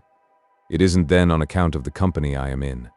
Lupin smiled as he said, very good, but the less we cut at each other, my friend, the better." "You began it," said Todd. "So I did, so we will say no more about it, as yours was the hardest hit. How do I look in the cloak and hat?" "Just nice," said Todd, making a frightful face. Lupin laughed again. "Come," he said, "now that we have a little time to spare, let us see if these people keep a good larder. If they do and they lock it up at night, they will find that the cat has been at it by the morning, I rather think. Tread as lightly as you can, Todd, and keep down your voice as you have done. Sounds go so far in the night time." "They do," said Todd. "I have heard them at odd times." Lupin led the way along the hall, at the end of which was the staircase, and to the right of that a door which was not fast, so that they passed on quite easily to the domestic portion of the house, and soon found the way to a kitchen, which was upon the same floor. Then they opened a door that led into a little sort of outhouse, paved with red bricks, and in one corner of that was a larder, or safe, well stocked with provisions. Lupin took from it a magnificent quarter of venison, with scarcely a quarter of a pound cut from it, and that, with some bread, were the only viands that he felt disposed to take from the larder. "It will be wholesome," he said, "and do us a world of good by the aid of Providence, and we don't know what we may have to go through yet, in this world of woe. Amen. You fancy you are in the chapel again?" "Dear me, yes, I do. Well, it don't matter. Come, friend Todd, let us recruit ourselves a little. Oh, that I could find the way to the wine cellar of these people, and yet that should not be a difficult matter. Let us think. It must be somewhere hereabouts. "There is a door," said Todd, pointing to one at the end of the outhouse. "It seems to be locked, and if so, it is no doubt that of the cellar." "We will try it," said Lupin. With this, he quickly opened the door, by the aid of his picklocks, which no ordinary lock could withstand the fascinations of for a moment, and then sure enough the supposition of Todd was found to be correct, for a goodly collection of bottles in long rows presented themselves to the eye. Lupin at once laid hold of a bottle, and breaking off the neck of it, he decanted a quantity of its contents into his throat, rubbing his stomach as he did so in a most ludicrous kind of way, to indicate how much he enjoyed the draught. "Nectar," he said, when he took the bottle from his mouth to enable himself to breathe. "Nectar. Is it?" said Todd, as he seized upon another bottle. "I am partial generally to something a trifle stronger than wine, but if it be really good, I have no particular objection to a drop."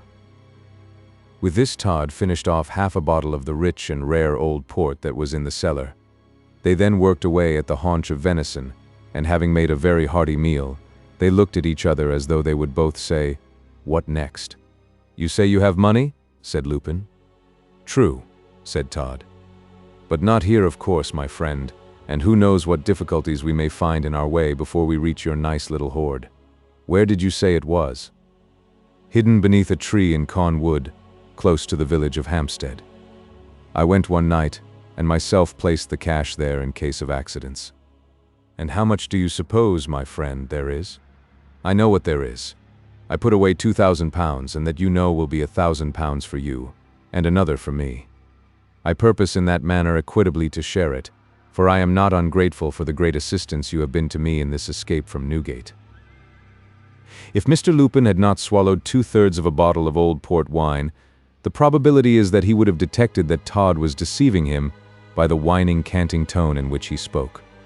The fact was that Todd had not one farthing hidden in Caen Wood, but he thought it highly desirable, while there existed any danger, and while Mr. Lupin was likely to be useful to him, to keep up such a delusion. "Well," added Lupin, "you really are a liberal fellow, but as I say, there is no knowing what good a trifle may be to us before we reach your snug £2,000 in Caen Wood. I propose to see what we can get in this house. People who keep such a good cellar and such a capital larder ought to have something in the place worth the taking in the way of cash." "Yes, but I am afraid it will be hazardous," said Todd. "A little, perhaps, but with this carving knife, don't you think we might make things pleasant?" "That is possible. Well, if anything worth having is to be got, let us set about it at once, for I think we have spent time enough in this house, and no doubt our friends are upon the move off, if they have not gone long before this." "Come on, then." They both left the kitchen, and each being armed with a knife, they cautiously opened all the room doors on that floor. But they only found the usual furniture of such apartments, and it was quite clear that no cash was to be had in that portion of the premises. "Come upstairs," said Lupin with a look of savage determination. "Come on, Todd. We will see what can be done upstairs." They carefully ascended the staircase, but they only just peeped into the drawing room, and then they went up to the floor upon which the bedrooms were situated. They paused at the first door they came to, and Lupin very carefully tried the lock. It was only on the latch, and in the room a rushlight was burning. They both crept in, and their footsteps made no noise upon the soft carpeting of the apartment. A bed was in the room, and upon it lay a young lady. Lupin gave a hideous grin as he looked at her, and then stooping down by the bedside he said, in a whisper, "If you scream, everybody in this house will be murdered. If you scream, everybody in this house will be murdered. If you, oh, that will do." The young lady awakened with a start, but the words that were twice repeated still rung in her ears, and scream she did not, but she looked half dead from fright.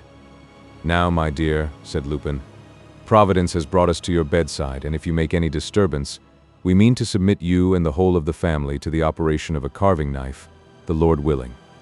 All we want is money, and if we can get that quietly, we will go and not so much as ask your pretty little lips for a kiss." "Oh, heaven protect me," said the young lady.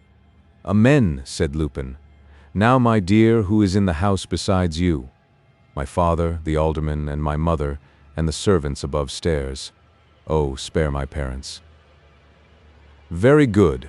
Where can any money be got hold of?" Will £100 content you?" "Yes," said Todd, putting his head between the curtains at the foot of the bed. The young lady gave a faint cry, and Mr. Lupin flourished the carving knife over her. "Where are the £100?" he said, "and we will go. In my father's room. It is the next room. His purse is on the dressing table. If you will let me go and get it, I will give it to you upon your promise then to leave the house. How are we to trust you not to say that we are here? I swear by all that is holy, I use the name of the great God. Oh, indeed you may trust me." "Go!" said Lupin. The young lady got out of bed, and both Todd and Lupin followed her from the room. She crossed the landing and at once opened the door of a room. Then they heard a man's voice say, "Who's that?" And the young lady replied, "Only me, father. I want something out of your room. I shall not be a minute." "Bless the girl," said a female voice. "What can she want?" In a minute or two, the young lady came back to the landing where Todd and Lupin were waiting for her. "Now," said Lupin in a low voice, "now, my little dear, have you got it?" "Quick, quick," said Todd, "or you die. I am half a mind to cut your throat as it is, just for the pleasure of the thing." The young lady stood just upon the threshold of the door of her father's room, and then as Lupin held up his light, she raised both her hands, in each of which was a horse pistol, and presenting one at Lupin's head and one at Todd's, she said, "Thieves! Thieves! Thieves!" Chapter 141. The Murder at CAEN Wood, Hampstead.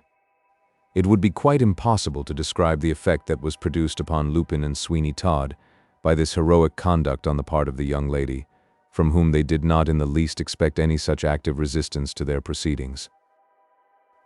Lupin was constitutionally by far the greater coward of the two, and when he saw the bright barrel of the pistol in such startling and unexpected contiguity to his head, he at once stepped back, and missing his footing, fell down the stairs to the landing place immediately below that flight.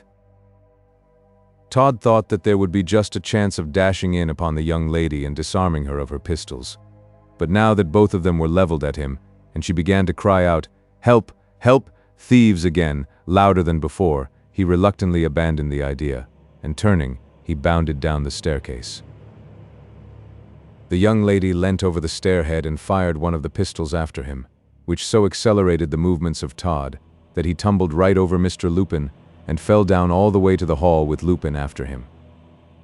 Under any other circumstances than the dangerous and exciting ones in which they were in, no doubt they would both of them have been too much hurt to do anything but lie on their backs in the hall. But the feeling that if they were taken it would be to death was sufficient to rouse them, and they both scrambled to their feet. Lupin got the street door open and dashed out closely followed by Todd. A watchman tried to stop them, but him they felled with a blow, and then off went Lupin down a cross street that led him into Old Street Road, and with Todd at his heels, who was very faint. "Stop! Stop!" panted Todd. "Stop!" "What for?" said Lupin. "I cannot run so fast. Are you hurt?" "Oh, that I had a knife at that girl's throat." Lupin paused, and held by a post at the corner of a street, and swore dreadfully as he too panted a little for breath, although he was by no means so much used up as Todd was. But then Lupin was a younger man, and much lighter on his feet than our old friend of murdering notoriety. "Oh dear," said Todd. "What's to be done now?" "Nothing." "Nothing, did you say? But, my dear friend, something must be done. We have positively wasted half the night, and we are without money and half dead. I am covered with bruises from head to foot by the fall down the staircase, and it will be daylight in another half-hour or so at the utmost." "Ah," said Lupin, "we must breakfast somewhere, I'm thinking, my friend." "And so am I." Well, we have made certainly a mess of our adventure at the Alderman's, but it can't be helped now. The idea, only to think of it now, Todd, of you and I, two such men as we are, and as the world refutes us to be, being beaten back, and you may say thrown down 2 pair of stairs by a girl of 16 or thereabouts." Todd growled out some malediction. "It was the will of Providence," said Lupin. "But who is this? Stand aside, Todd, and let this old gentleman pass on. We may as well not be seen and described by anyone." "Do you think he may likely have enough about him," whispered Todd, "to pay our expenses for the day?" A lucky thought. "It is more than likely that he has. Knock him down and rob him, Todd. There's not a soul in sight. Give him one of the knocks you used to give the poor devils you made the pies of, you know." "Be quiet," said Todd. "I am amazed that a man of your profound sense and sagacity should give ear to such idle rumors about me. I am really both shocked and surprised, Mr. Lupin." "Amen," said Lupin. "You robbed the old man, and we won't quarrel about any such nonsense, Todd.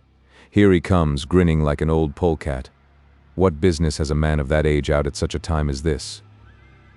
"None," said Todd, "except to provide us with a little money." Todd cast a keen glance around him, and was convinced that the report of Mr. Lupin that no one was in sight was quite correct, so he stepped up to the old man and said, "Good morning, sir." "Thieves! Thieves!"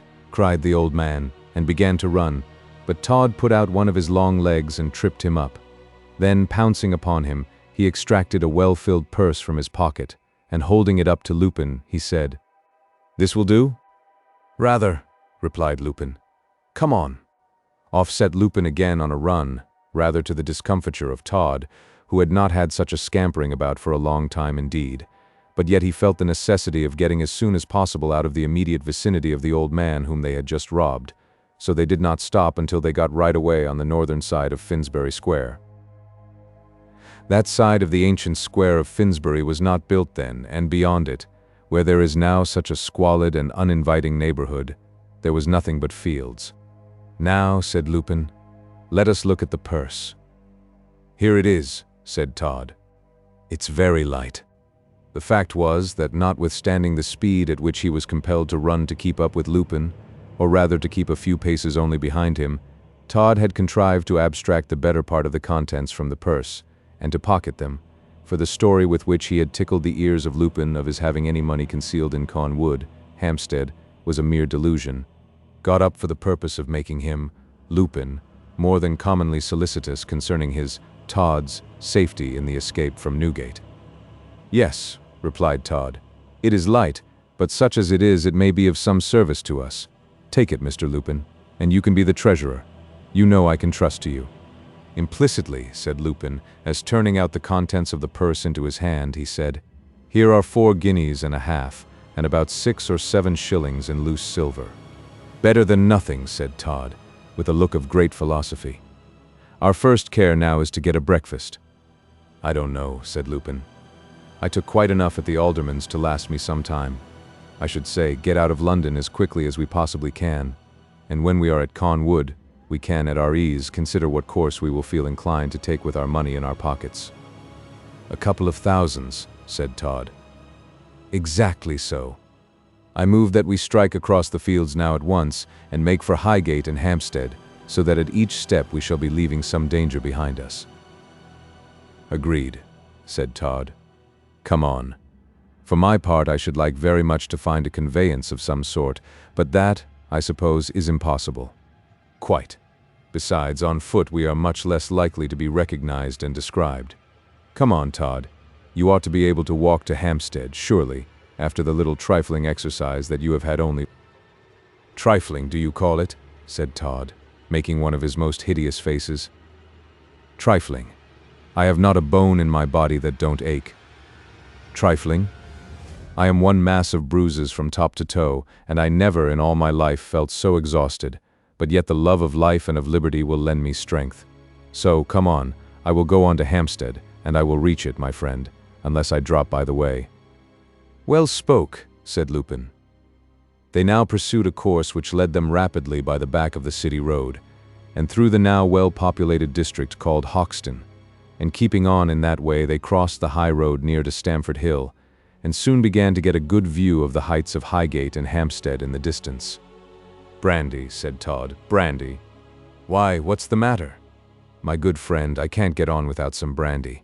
I am rather used to a little stimulant at times, so I must have it. Then we have no risk now to run by going into a public house." "I don't know that, Todd. But if you can't do without, some brandy you must have. To be sure, we are in luck's way, so far, that we are provided with hats and coats from the Alderman's Hall, and therefore people cannot have a description of us. The first quiet little hotel we come to. Todd, I promise you that I will not object to our stopping at, so that you may have your drop." "Yes," said Todd. "That will do. My good friend, it is the only thing that keeps me up. When I used to feel a little down in spirits, I poured some other spirits down, and then I get up again." "Exactly. Here we are at an old roadside house called the Adam and Eve, which will be the very thing. They may take you for Adam and me for Cain or Abel. Come along." They halted at the door of the little public house, but upon going in they found the landlord and landlady bargaining with a man who was hawking something, and the following words came upon the startled ears of Todd. "Only 3p, sir, I assure you, and the most exact likeness of Sweeney Todd, the murderer, taken while he was on his trial at the Old Bailey. You will see what a look he has, and the artist has been most successful in the squint, and only 3p.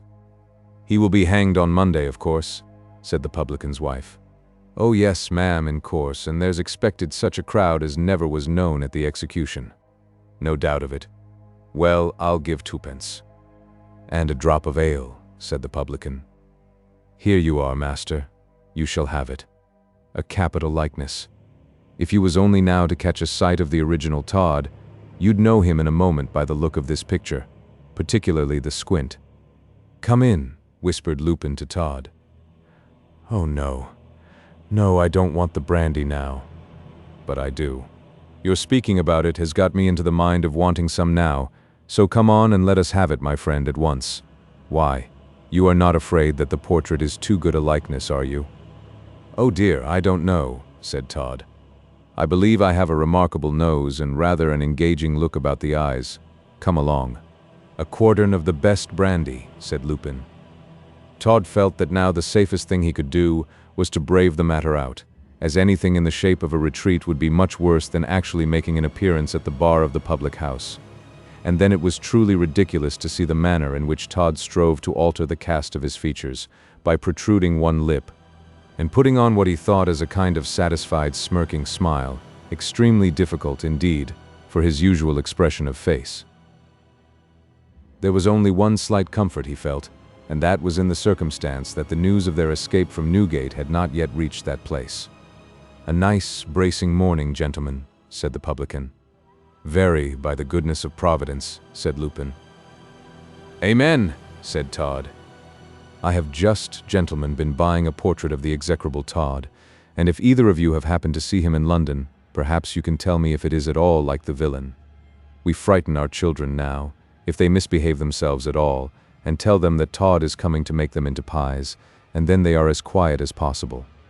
Ha, ha." "How funny," said Todd. "Well," said Lupin, as he looked at the twopenny portrait of Todd with a pretended critical air, "I don't think it's like him at all. I saw him at Newgate, and my friend here is more like him than this picture." "You don't say so, sir?" said the landlord. He laughed, Todd. "Ho! Ho!" How he wished at that moment that he could have taken Lupin by the throat and strangled him. The brandy was duly discussed, and Lupin, having paid for it out of the contents of the old gentleman's purse, took a courteous adieu of the landlord, and with Todd left the house. "Gracious goodness!" exclaimed Todd. "How could you dream of saying what you did about me at the bar? My good friend, that was for the express purpose of drowning suspicion for you. I saw the landlady staring at you most fixedly, and so I said it on purpose, for fear she should really begin to think you could be no other than Todd the murderer, the execrable Todd, with whom they frightened the children." "Oh, well," said Todd, "don't say anything more about it. I am quite satisfied. Indeed, I am more than satisfied, my dear friend." "I thought you would be, when you come to think." "Oh dear, yes. You may depend, Todd, that the greatest safety always runs alongside of the greatest danger, and that when you think that your fortunes are at the lowest, you may not unfrequently be upon the point of a highly favorable change, and it's all by the goodness of Providence." "Bother you," said Todd. "I do believe if you were to live for 100 years, you would not forget your chapel experience." "Perhaps not, but I made a good bit of money that way, taking one thing with another, Mr. Todd." Chapter 142. CAEN Wood and Hampstead in the old times. In such discourse as this, the precious pair beguiled the way to Highgate, from which they proposed crossing to Hampstead. Notwithstanding the liberal potations that they had taken at the alderman's house, and notwithstanding the brandy that had since been discussed, they neither of them felt any the worse for the imbibition. Probably the active exercise they took carried off all bad effects. But certainly when they reached Highgate, both Todd and Lupin were hungry. "Let us turn into the old Gatehouse Tavern," said Lupin. "Don't you think a more obscure place," suggested Todd, "would be better for us, as we do not by any means court popularity?" "No. There is more safety in a large place like the Gatehouse, where plenty of guests are coming and going continually, than in a little bit of a public house where we should be looked at and scrutinized from top to toe, from the moment we went in to the moment we came out." "Very good," said Todd. "I think you reason well enough upon the point, and I give in to your better judgment completely. Ah, my good friend, I really don't know what I should have done at all without you." "Been hanged," said Lupin. Todd gave a shudder, which was a tolerably convincing proof of how fully he agreed in what Mr. Lupin said, and then they went into the old Gatehouse Tavern, at Highgate, where they had a very plentiful breakfast, and by getting into a corner of the room in which they sat, they did not attract any observation beyond the mere casual regards of the visitors to the house.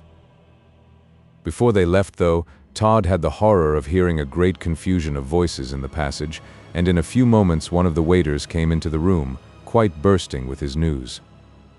"Gentlemen," he said, "the notorious Todd, and a man named Lupin, who was a murderer likewise, have escaped from Newgate." "Escaped?" said Lupin. "You don't say so?" "Dear me, when?" said Todd. "Last night, gentlemen, last night, and coming. The waiter was compelled to leave the room, as a bell rung violently. "Let us go," said Todd. "Yes, I think, now that the news has reached here, it will be wise to do so." "Come along, then." Todd rose in a moment, but Lupin in a whisper strictly cautioned him not to show any symptoms of hurry or alarm, and he was so far master of himself to see the necessity of such a caution, so that they both got safely out of the Gatehouse Tavern, and took the route to Hampstead by Swain's Lane, without having anything said to them. "This is an escape indeed," said Todd. "Yes," said Lupin. "You may depend that in a very little time there will be some officers at the gatehouse, but if we can get to the wood within the next half hour, I think we are safe enough. What do you think?" "I think that if our safety depends upon getting into CAEN Wood in half an hour, we ought to be there in half the time." "Do you? Then come on for a run." "Oh dear," said Todd. "I am all aches and pains and not at all fit for running, but I suppose I must. Don't go very fast, Mr. Lupin, or I shall never be able to keep up with you. Then you go first and run as fast as you can without greatly distressing yourself, and I will adopt my speed to yours." "That will be better," said Todd. Off they both set down Swain's Lane, and as the first part of that well-known thoroughfare from Highgate to Hampstead goes downhill, they got on speedily with very little exertion. But when the foot of the little slope was reached, it was quite another thing, and Todd was fast subsiding into a walk, when Lupin cried to him, "We are pursued." At these words, Todd fell flat in the roadway. "Up, up," said Lupin. "There is a turn in the lane just ahead of us, and when we reach that we must get over the hedge and hide. I don't know that they are actually after us, but there are horsemen in the lane coming from Highgate." Todd got up as far as his hands and knees, and then, as his ears were close to the ground, he said, "We are lost, for I can hear horsemen coming from the other direction too." "The deuce you can." Mr. Lupin stooped to listen, and in a moment he was assured of the fact. He seized Mr. Todd by the collar, saying, "Now, Todd, if you want to escape, rouse yourself and follow me. But if you don't care about it, say so at once, and I will look after my own safety." "Care about it?" cried Todd. "What else do you suppose I care about in all the world?" "Come on, then." "Here I am." "Oh, yes. I'm coming on as quick as you like now, Lupin. The dread of capture banishes all fatigue. I can now run like a hunted hare." "There is no occasion," said Lupin. "This way. We must hide now. Speed would do us but little good against horsemen. This way." Lupin ran on until he got to the turn of the lane, which hid the horsemen from Highgate effectually from their view, and as the mounted party coming from the direction of Hampstead had not got so far as to appear, he thought it was just the place to halt at. "Now, Todd," he said, "we must get over the hedge here, and our only chance of safety, if these men are really on the lookout for us, is to hide in the meadow." Without waiting for Todd to make any remark upon the very doubtful means of escape presented, Lupin scrambled through the hedge. Todd then followed him, and the first care of Lupin's was to arrange the twigs that had been displaced in the hedge by their passage through it, so that there should not appear to be any gap at all there. Immediately upon the other side of the hedge which they had thus crossed there was a ditch, and a large heap of manure. Mr. Lupin, without the slightest ceremony, laid himself down, and pulling a lot of the manure heap over him, he nearly covered himself quite up. "This is very shocking," said Todd. "It's quite a luxury compared to a cell in Newgate," replied Lupin. "You had better be quick." The word Newgate acted upon the imagination of Todd as a very powerful spell, and he at once lay down and began to follow the example of his friend, Lupin, and indeed so very anxious was he, while he was about it, to hide himself completely, that he nearly smothered himself outright in the manure. "I hope this will do," he moaned. "Silence," said Lupin. Todd was as still as death in a moment. As they now lay close to the earth, all sounds upon it were much more clearly brought to their senses than when they were walking, so that there was no sort of difficulty in distinguishing the tread of the horses that were coming from Highgate from those that proceeded from the other direction, and which latter ones were not quite so near as the others. Faintly, too, they could hear the hum of commotion, which showed that the party consisted of 3 or 4 persons. And now the mounted men from Highgate got right down into the hollow, close to the bend in the lane, and they paused while one said, in a clear voice, "We ought not to go any further. Those from Hampstead should meet us now, I think." "They are coming," said another. "Ah, so they are. I wonder if they have seen anything of the rascals. I do hope they will soon be nabbed, for this patrolling business is very tiresome." These words were quite sufficient, if any doubt had been upon the minds of Lupin and Todd, to convince them that the mounted men were after them, and of the great peril they would have been in if they had stayed in the lane. To be sure, there was nothing in what had been said to add to the supposition that the horsemen had any knowledge of the fact that the persons they sought were in that neighborhood, and that might be considered to decrease the danger a little, but yet it was sufficiently great under all circumstances.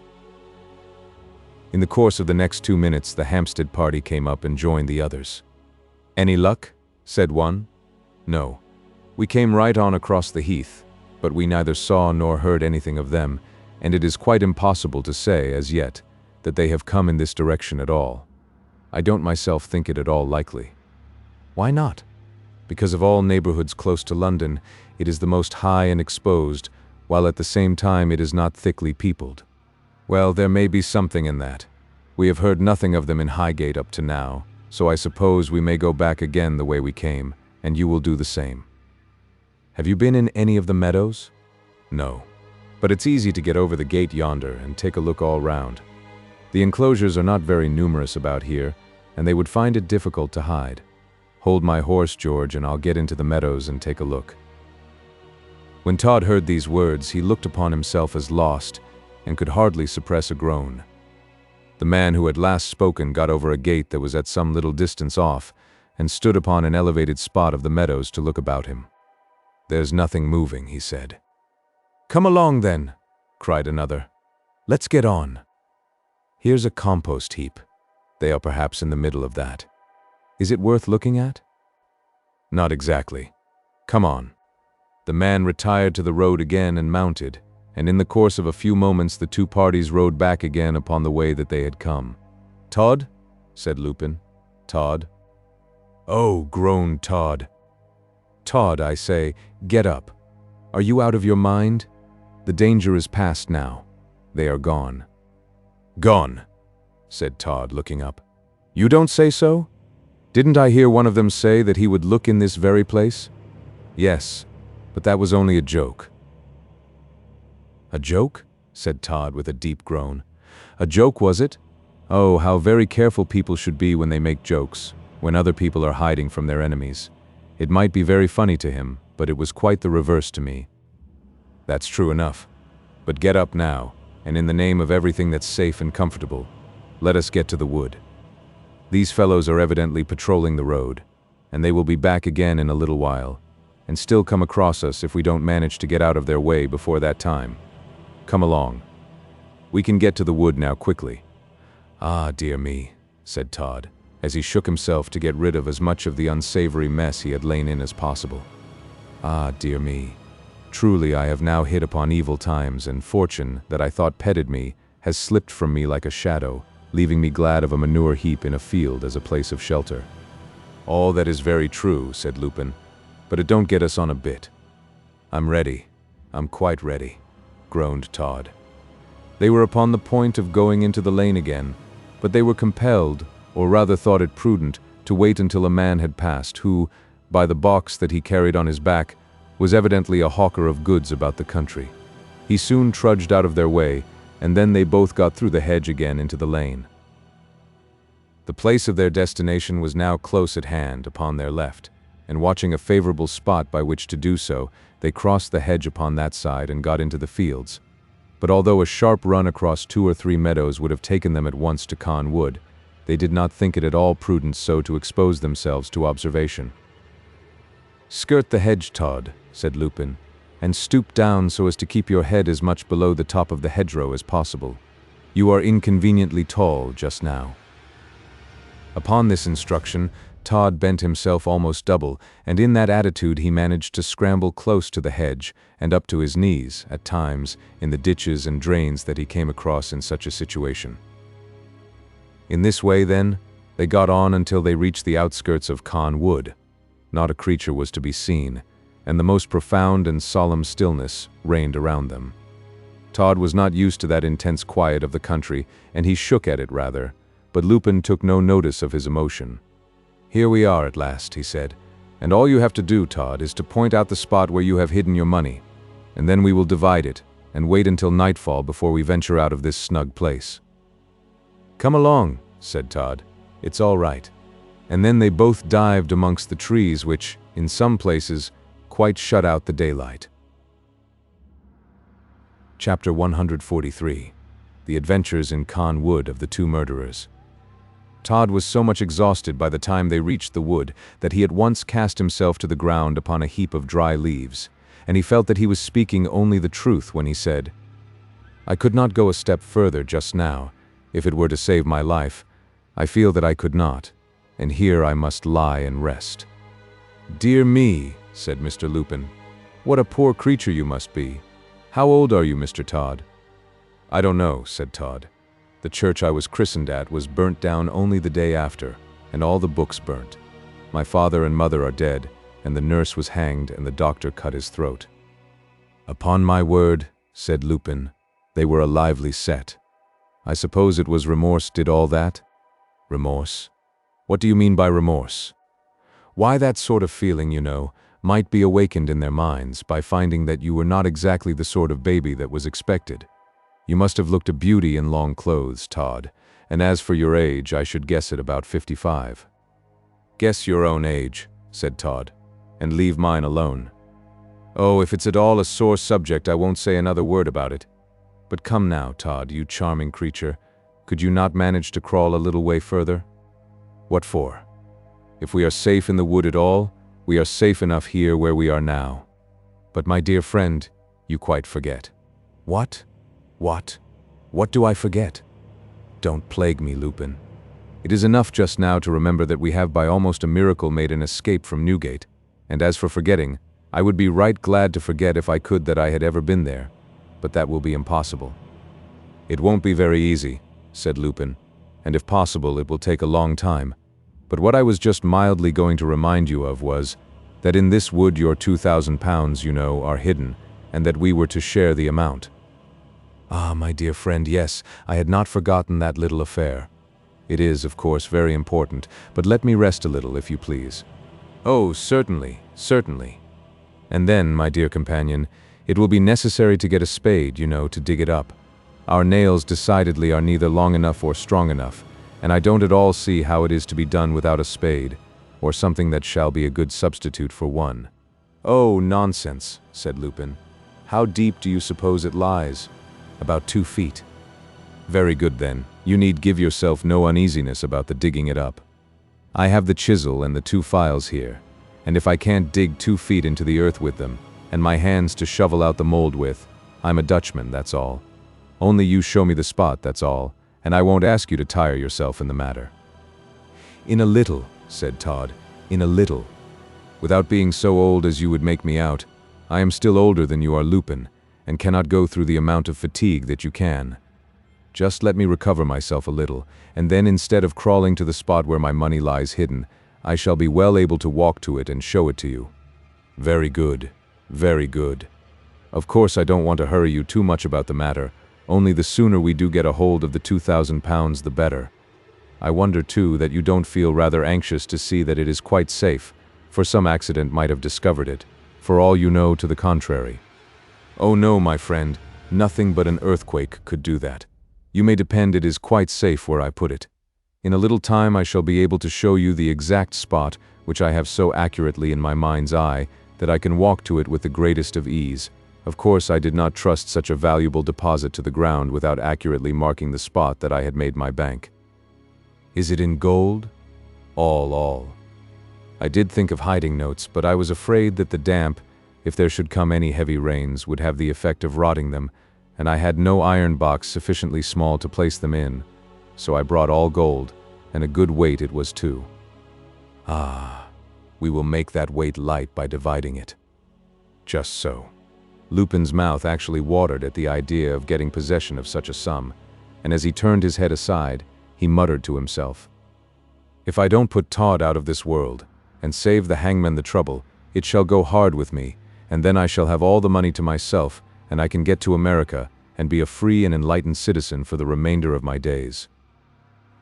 Mr. Lupin could hardly forbear an audible chuckle over this delightful prospect, so that it will be seen that both of these villains meditated evil intentions towards each other, from which it may be gathered how much faith is to be put in the association of men for any guilty design.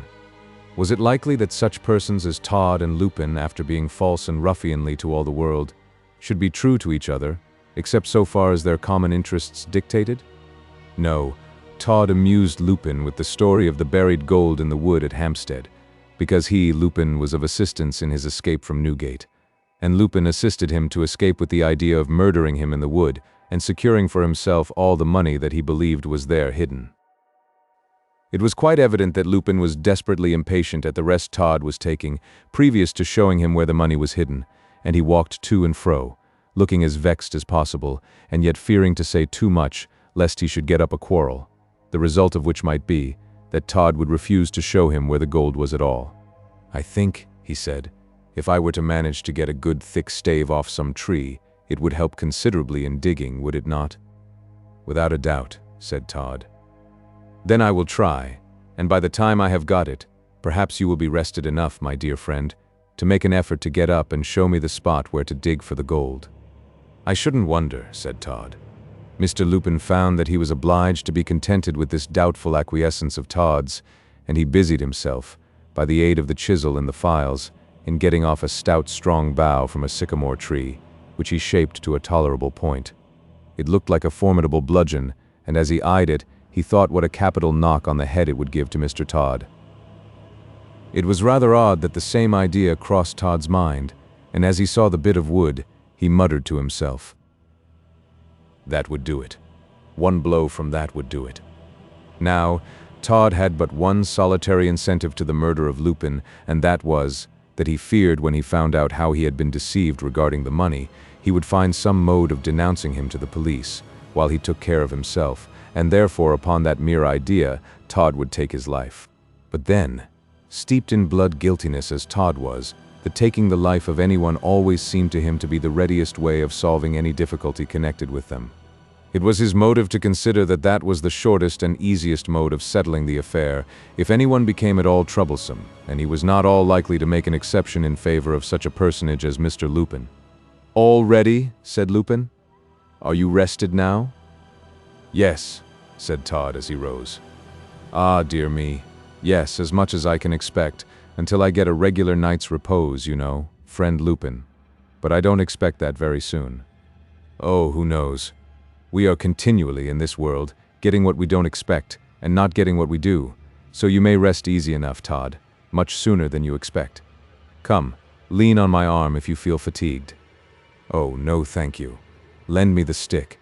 It will help me on the best, for it seems just about my height. Lupin could not very well refuse Todd's request with any prospect of keeping him in good humor at the same time, so he gave him the stick, although it must be confessed he did not do so with the very best grace in the world. But Todd did get it, and that satisfied him. "Is it far off?" said Lupin. "Oh dear, no. Quite close at hand, quite close. There's a small chestnut tree, and a large chestnut tree, and there's a small fir tree and a large fir tree, and a large oak tree and a small oak tree, and then there is a blackberry bush and a little stream of water." "Good gracious, is there anything else?" said Lupin. "No, my dear friend, that is all." "Well, I must confess that your description would not have very materially assisted me in finding the spot. Indeed, I thought nothing could possibly be more clear. Clear to you, Mr. Todd, it may be, but not to anyone else. But that don't matter a bit, as you are here yourself to point out the exact spot. Are we near it now? Yes, you see that cluster of bushes? Yes, oh yes. Well, the money lies hidden right in there, and you cannot miss it if you scramble in. Lend me the stick to clear away the brambles and the nettles, and I will creep in. My dear friend, I shall fall down if I lend you the stick. There is no difficulty in getting in. Don't you see there is a gap that you have only to push through? And there you are? Well, well, said Lupin. That's enough. I will get through. Come on, let us secure the gold. Lupin stooped to push his way through the gap in the hedge, for the bushes grew so close together just there that they resembled an enclosure carefully planted on purpose. Then Todd took the heavy stick that had been cut from the sycamore tree in both hands, and swinging it in the air, he brought it down with a stunning crack on the back of Lupin's head, just at the juncture of the neck. God, said Lupin, and it was the first time in his life that, with true sincerity, he had pronounced that sacred name. He then turned and sunk to the ground, with his face towards Todd. He could not speak now, but the look that he gave to his murderer was awful in the extreme. The injury he had received had quite paralyzed him, and his hands hung helplessly. But the quality of mercy belonged not to Todd's composition. Again the huge stick was raised, and this time it fell upon the top of Lupin's head. The wretched man uttered one faint sigh and expired at once.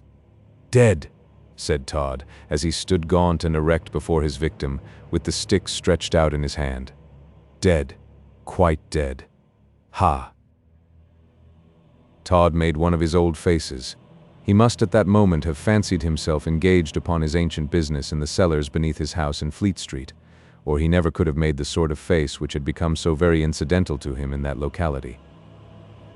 The body fell huddled up, and the change that rapidly took place in the countenance was something truly awful to behold, but it had not much effect upon Todd.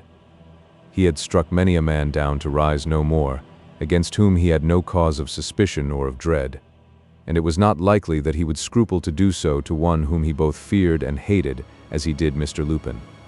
That is done, said Todd, as he slowly let his arm droop until the stick touched the ground, and then relinquishing his grasp of it, he let it fall entirely. That is done. A slight noise close at hand made the murderer start, and caused the blood to turn cold around his heart from very abject fear that there had been some witness to his crime. What was that? He said. What was that? All was still again. It was but some wild bird taking flight from a low branch of a neighboring tree, not liking the vicinity of man, and especially such a man as Mr. Todd, for we may well suppose even those little feathered fragile things are gifted with some of that physiognomical power that seems to be an attribute or an instinct of all animals, with regard to the human race. It was nothing, said Todd very gently. It was nothing at all. This has been an easily done deed, and a safe one, nearly noiseless too. It may be many a long day ere the body be discovered. I will drag it in among the bushes, so as to hide it for as long a space as may be, else if it were found early it would be a kind of index to my route, and would at all events show that I had been here. Full of this idea, Todd laid hold of the body and turned it back upwards. He even did not like to look in the face more than he could help. Then, seizing the corpse by the collar of his coat, he dragged it into the hollow space among the bushes and cast it down, saying as he did so, "Rest you there, Mr. Lupin. I have only saved the hangman, after all, the trouble of taking your life, for I can feel well assured that such would have been your end. You thought yourself a clever fellow, but after all you were nothing to me. Rest there. You were useful up to the moment that we reached the wood, and were in comparative safety. After that, you became an encumbrance, and so I have got rid of you, as I am in the habit of doing all such encumbrances to my views." Sweeney Todd then crept out from among the bushes, and after having cast the stick with which he had done the murder in among the bushes on top of the body, he walked rapidly away to another part of the wood. Ever and anon he stopped to listen if he could catch the slightest indication of the presence of anyone else in the wood, but all was still, save now and then the song of some wild bird, as it lit for a few moments upon the branch of some tree, to warble a few notes, and then dart off again into the fresh and fragrant air. "I am safe here," muttered Todd.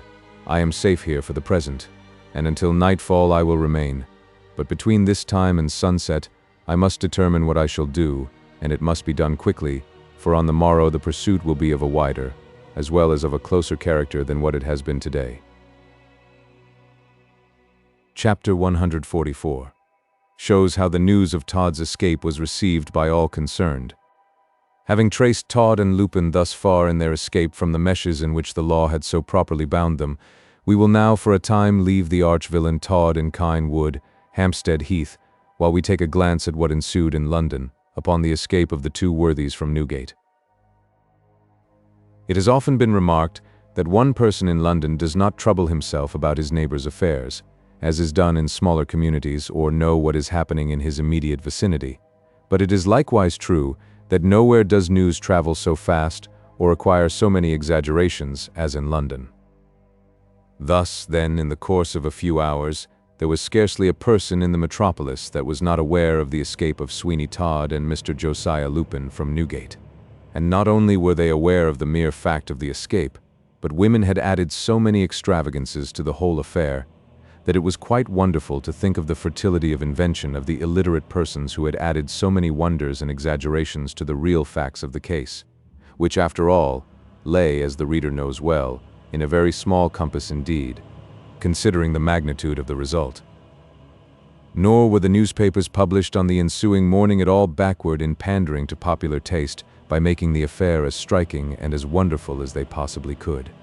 In one quarter of the town it was firmly believed that not only had Todd and Lupin set Newgate on fire, but that they had murdered the governor and half a dozen turnkeys, and then made their way into the Old Bailey through the ruins of the prison over the dead bodies of their victims.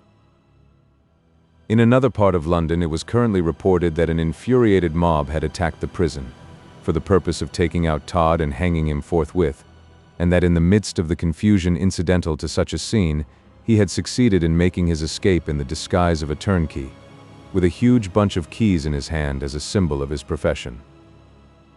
Then again, in the highly religious district of Islington, it was fully believed, and in fact, cried through the streets that His Infernal Majesty, in his own proper person, had called at Newgate at about 12:30 at night, and taken away both the prisoners at once without any further ceremony.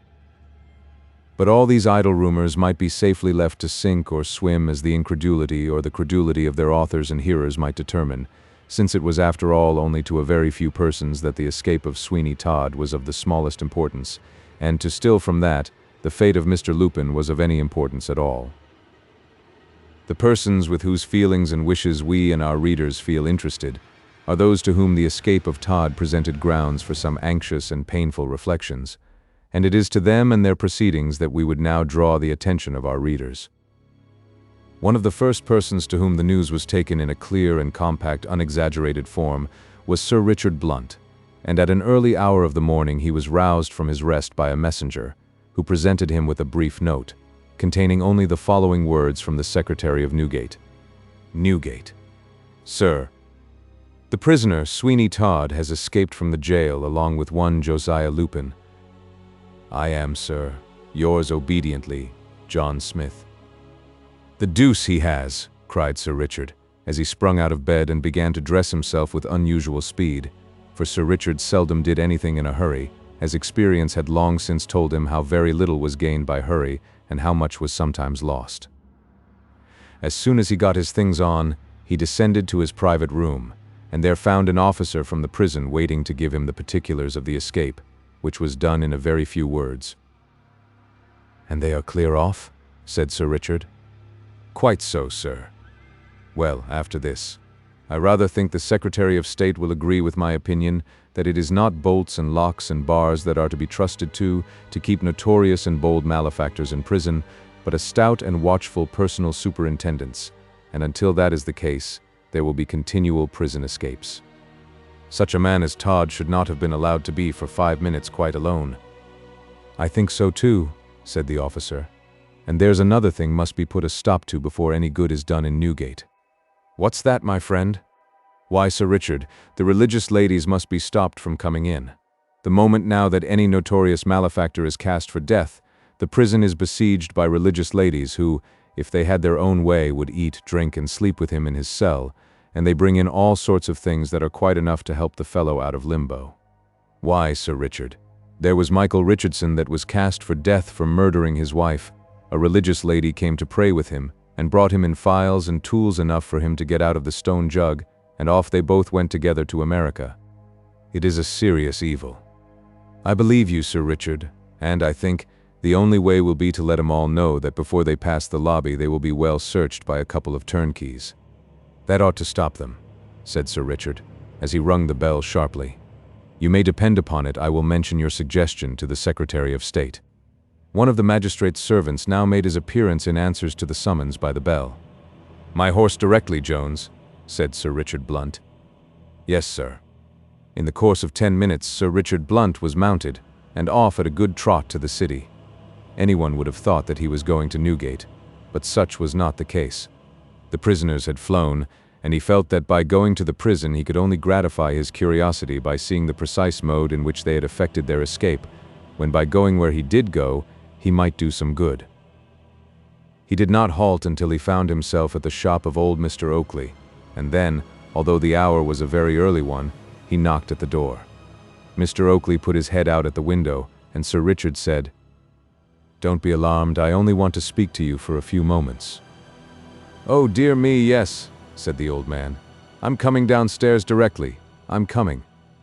In a few moments the old spectacle-maker opened the door, and came out to the side of the horse, from which the magistrate did not dismount, but leaning down to Mr. Oakley, he said, in an earnest tone, "There's no occasion for any alarm, but I have come to tell you that Sweeney Todd has escaped from prison." "Oh, Lord." "Hush!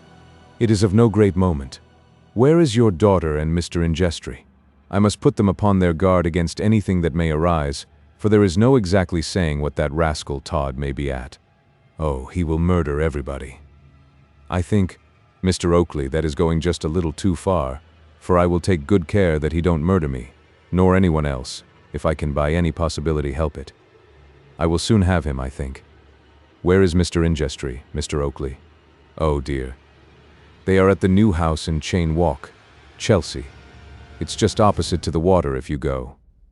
"I know all about it, thank you, Mr. Oakley. All's right. Be under no apprehension, and above all things, don't you believe one word of anything you hear about Todd from popular rumor or from the newspapers. I will let you know everything that is of any consequence, personally or by letter. Good morning. I hope Mrs. Oakley is quite well this morning." "Yes, charming, but dear me." "Yes, it is dear me. Good morning." Away rode the magistrate, and now he put his horse, which was a good one, to a smart trot, and made his way to Colonel Jeffrey's house in a very short space of time, for London was not quite so large as it is now, and it was not a day's journey to go from one house to another if your friends happened to reside at different ends of the town. The Colonel, at that hour of the morning, was up and walking in his garden. When Sir Richard Blunt was announced, he guessed at once that something very unusual had taken place, and after shaking hands, he said, "I know there's some news, Sir Richard. Is it pleasant or the other way?" "In truth," said Sir Richard, "that is a question I can scarcely answer you yet. All I have got to say is that you had better look out, for they have let Todd get out of Newgate." "Escaped?" "Exactly so. Now that is too bad. One would really have thought they would have taken care of such a fellow as that. How in the name of all that's abominable is it, that if anyone escapes from Newgate, it is sure to be some notorious rascal who ought by all means to be the most carefully kept in it? Ah, that I don't know, but I quite agree with you that it is a fact nevertheless. It's a very awkward thing, and I am particularly obliged to you for coming to let me know. Why, the fact is, Colonel, my opinion of Todd is just this, that now he has lost all his money he is just like a wild beast, and that revenge against all and everyone who has been instrumental in bringing him to his present condition will be the dominant feeling in his breast. Not a doubt of it. Then, by awaking you to a sense of this danger both to yourself and to your protégé, young Tobias, I am doing my duty. It is not courage that will protect anyone from Sweeney Todd. If that had been the case, this is the last house I should have dreamt of coming to with a warning, but it will be only by the greatest circumspection that his attempt to assassinate may be avoided and the villain foiled. I thank you with all my heart and feel the truth of your observation. I will not mention the matter to poor Tobias, for I feel that it would drive him half mad with terror, but I will take care to keep such a watch upon him that no harm can come to him from Todd, now that I know that there is danger. He may, of course, hear of the affair from other sources, but he shall not from me. That is right. Mind you, Colonel, I don't think this state of alarm must last long, and as regards Tobias, I am in hope that at the same time he hears of Todd's escape, he may hear of his recapture, for I am going to set about that as soon as I possibly can, after I have warned everyone interested to keep themselves on the lookout concerning the rascal. You think you will have him again? Oh yes. He must be without resources, or, at all events comparatively so, and under such circumstances we shall soon trace him. Besides, he is rather a remarkable man, and one who, once seen, is not only easily known again, but easily described, so that when I set all the agencies on foot which I have at my command to find him out, he cannot for long elude me. I sincerely wish you every success. Thank you, Colonel, for I must now be off, for I have to get to Chelsea to warn the ingestries of the possible, if not the probable danger of Todd trying some delectable scheme of revenge against them, for he is most furious, I know, against Johanna. Off with you, Sir Richard, at once. Do not let me detain you, when you are upon such an errand. I would not have any harm come to Mrs. Ingestry for worlds. Nor I, good morning. The magistrate mounted his horse again, and waving his hand to the colonel, he again started at a good round trot, and made the best of his way by the nearest possible route he could to Chelsea, where Mr. and Mrs. Ingestry had set up housekeeping in Cheyne Walk. That portion of Chelsea was then very fashionable, and from the appearance of the houses even now, it is very easy to see that it must have been a very desirable place at one time. All the evidences of wealthy ease meet you on every hand as you look at those broad, well-put-together, aristocratic residences with their pretty bit of highly cultivated garden in front of them and their massive doorways. It was in one of these houses that Johanna and her young husband had taken up their residence. The string of pearls had been actually purchased by royalty of Johanna, and had produced a sum of money that had not only placed the young couple above all the ordinary pecuniary accidents of life, but had enabled them to surround Mr. and Mrs. Oakley with comforts, although the old spectacle maker, from very habit, would stick to his shop, declaring, and no doubt with great truth, that his daily labor was now such a thing of habit that he would be miserable without it. It was a very different thing, though, for old Mr. Oakley now to work at the bench in his shop, when he felt that he was placed above the real necessity for doing so, to when he had worked very hard indeed to support himself and Johanna, during the period, too, when in consequence of Mrs. Oakley's rather insane predilection for the Reverend Josiah Lupin, there was no comfort in the house. And but for Johanna, all would have gone to rack and ruin. The frightfully dirty ditch that lies before and beyond Cheyne Walk, Chelsea, was not then in existence, so that the really handsome row of residences was not destroyed, as it is now by such dubious companionship.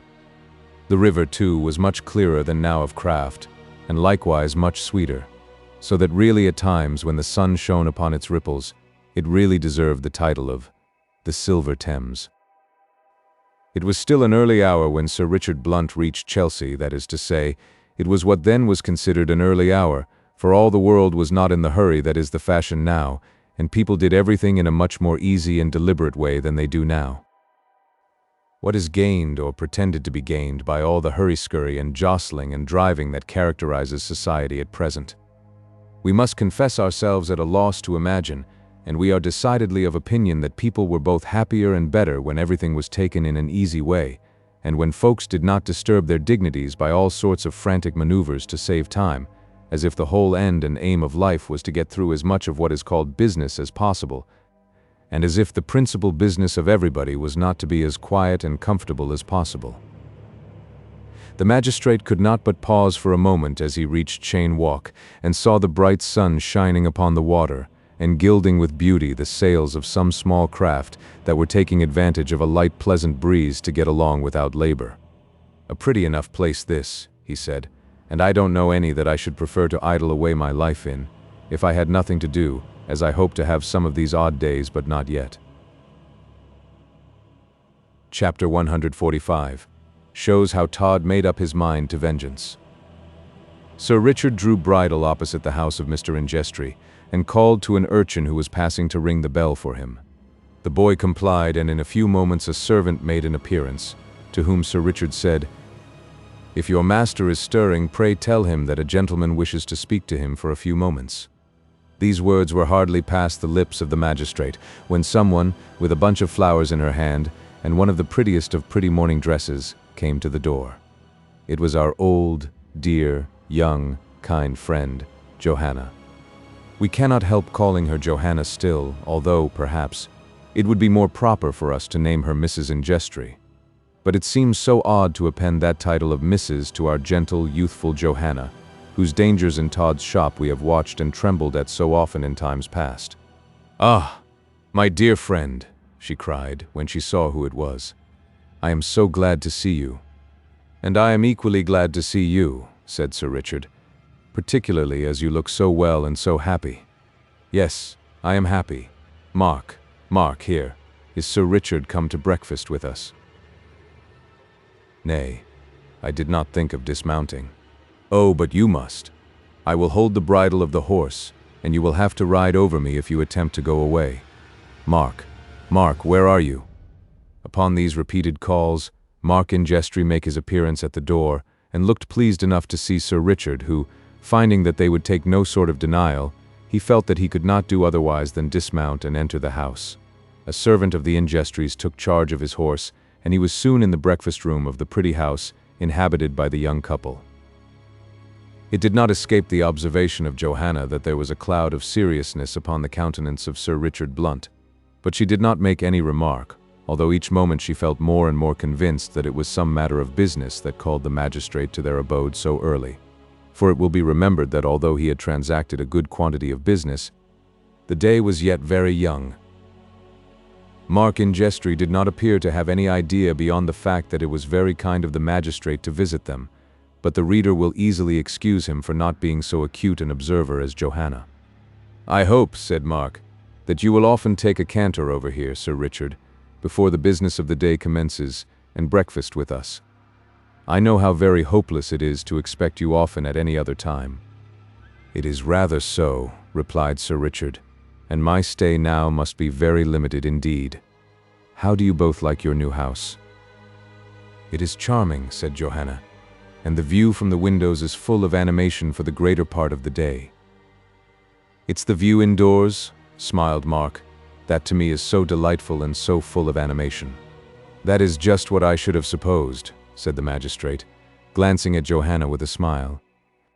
"Now, positively, I must go and take my breakfast in some other room," said Johanna, "if there are to be any compliments. They are quite absurd, you know, among married folks." "And a little unfair," said Sir Richard, "at meal-times, I think, above all others." "Indeed," said Mark. "Yes, to be sure," added Johanna, "for you know one is either obliged to hear the compliments, which feed no one but with false viands, or leave the table upon which there may be something much more substantial and decidedly more palatable." "I give in," said Mark. "I give in. I don't for one moment profess to be a match for you alone, my dear, but when you get Sir Richard to side with you, I feel that I had better say as little as possible." "A graceful defeat," said Sir Richard, "is almost as good as a clumsy victory." "Much better," said Johanna. "A great deal better. But now, Sir Richard, you have not ridden over here to help us at our breakfast or to talk badinage." Mark opened his eyes very wide indeed and looked from Johanna to the magistrate, and from the magistrate to Johanna, with evident surprise. An expression of great anxiety was each moment gathering over the face of Johanna, which Sir Richard saw, and with all that tact which with him was a kind of second nature, he said, "I have had the pleasure of seeing your father this morning, and they are all well at the old house, and as comfortable as can be." Johanna drew a long breath of relief, and then Mark in Jestry cried in a voice of surprise, "What? Do you mean to say you have been in the city before you came here, sir?" "I have, my friend, and I have been to Colonel Jeffrey's, too, before I came here. If I had not, I should not be able to indulge myself with the pleasure of staying here for even the short time that I have been beneath your roof. I must, however, go." "Something has happened," said Johanna. "So there has," said the magistrate with a smile. "But it cannot be anything very serious, you know, as all our dear friends are well. Anything falls light in comparison with the health and happiness of those whom we love." "Oh yes, yes," said Johanna. "You are right, and you are very good to preface bad news in so kind a manner, Sir Richard. It is good and kind and grateful, and like you in all respects. I thank you from my heart."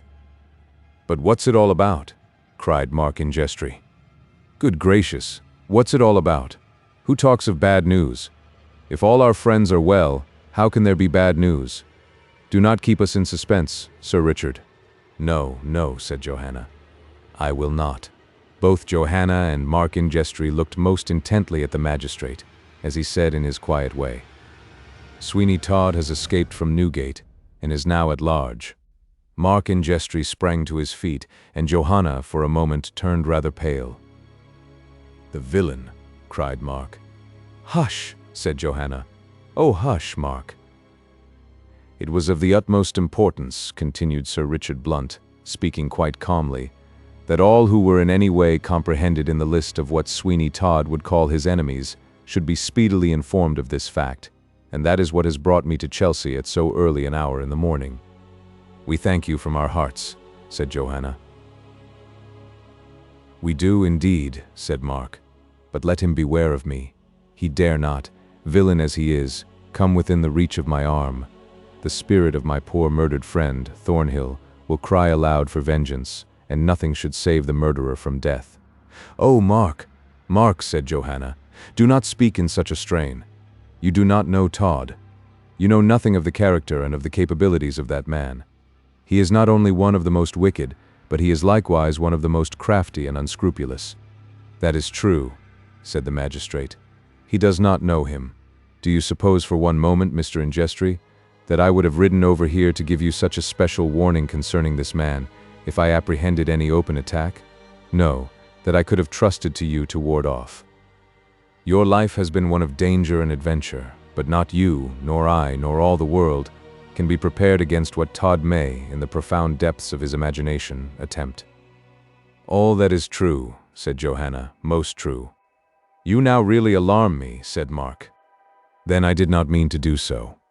All I wished was that you should be made aware of the real extent of the possible danger. For myself, I look upon all such men as Sweeney Todd as madmen to a certain extent, and now that he is deprived of his money, there is no knowing but he may be willing to sacrifice his life for the gratification of, no doubt, one of the most powerful feelings of his mind, which is revenge." "No doubt," said Johanna. A flush of color came over the cheek of the young husband, and he took the hand of Johanna in his, as he said, "Oh, Sir Richard, only tell me now I may best secure this treasure against the machinations of that monster in human shape."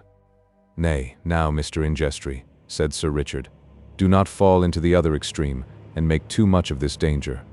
We are very apt to pet some peril, until we make it to our imagination assume a much larger shape than really belongs to it. I hope that Todd will be in custody again soon." "Is it likely, sir?" "I fancy so. From this day I abandon all other objects and pursuits, and devote myself to that task alone." "Then there is a hope," said Johanna. "Yes," added Sir Richard. "My impression is that he has no money, and that I shall soon apprehend him, but if, unknown to me, he has any secret funds, he may make an attempt to leave the kingdom and so foil me." "And if he does?"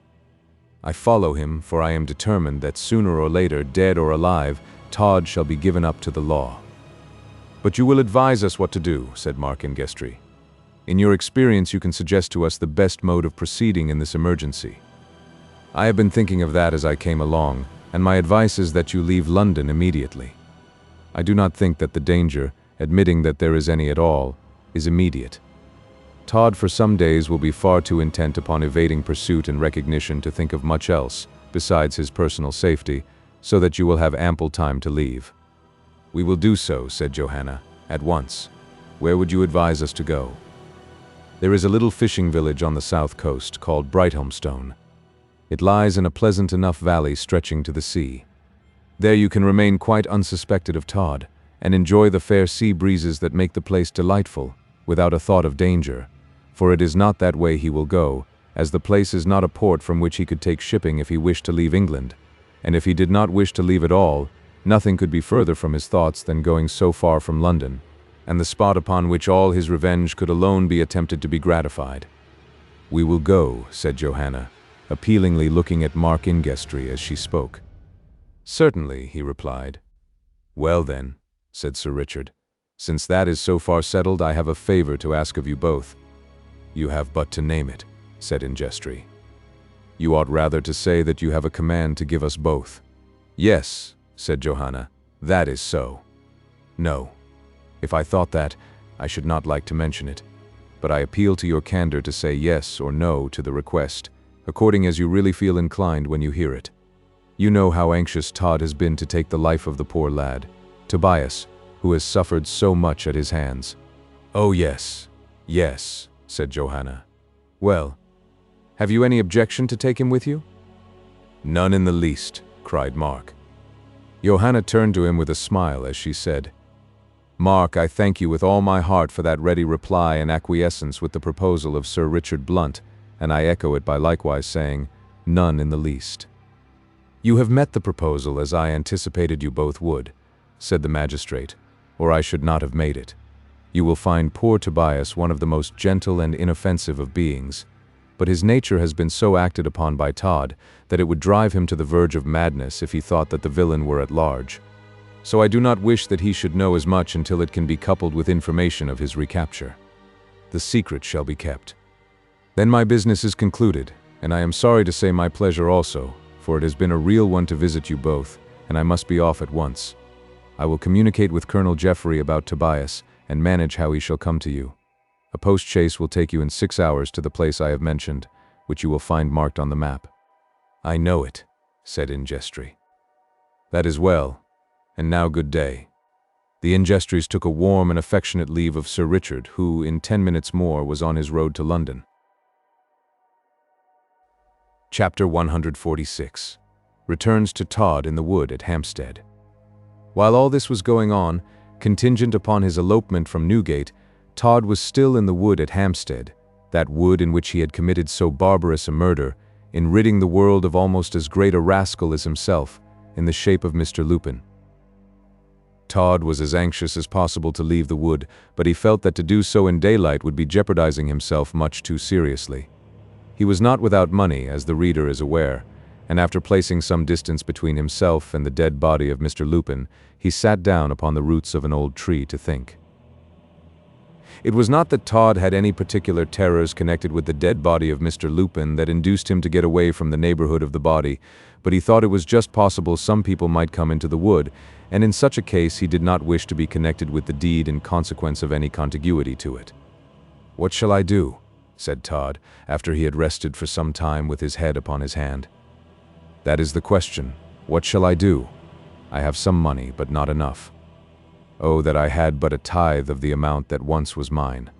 I would yet leave England forever, and forego all my thoughts of vengeance, unless I could contrive from a great distance to do some mischief, and that might be done if very cunningly contrived, but they have taken from me all. Here Mr. Todd indulged in a few expletives, with which we do not think proper to encumber our pages, and after swearing himself into a state of comparative calmness again, he held up his left hand, and separating the fingers, he began to count upon them the names of people. "Let me see," he said.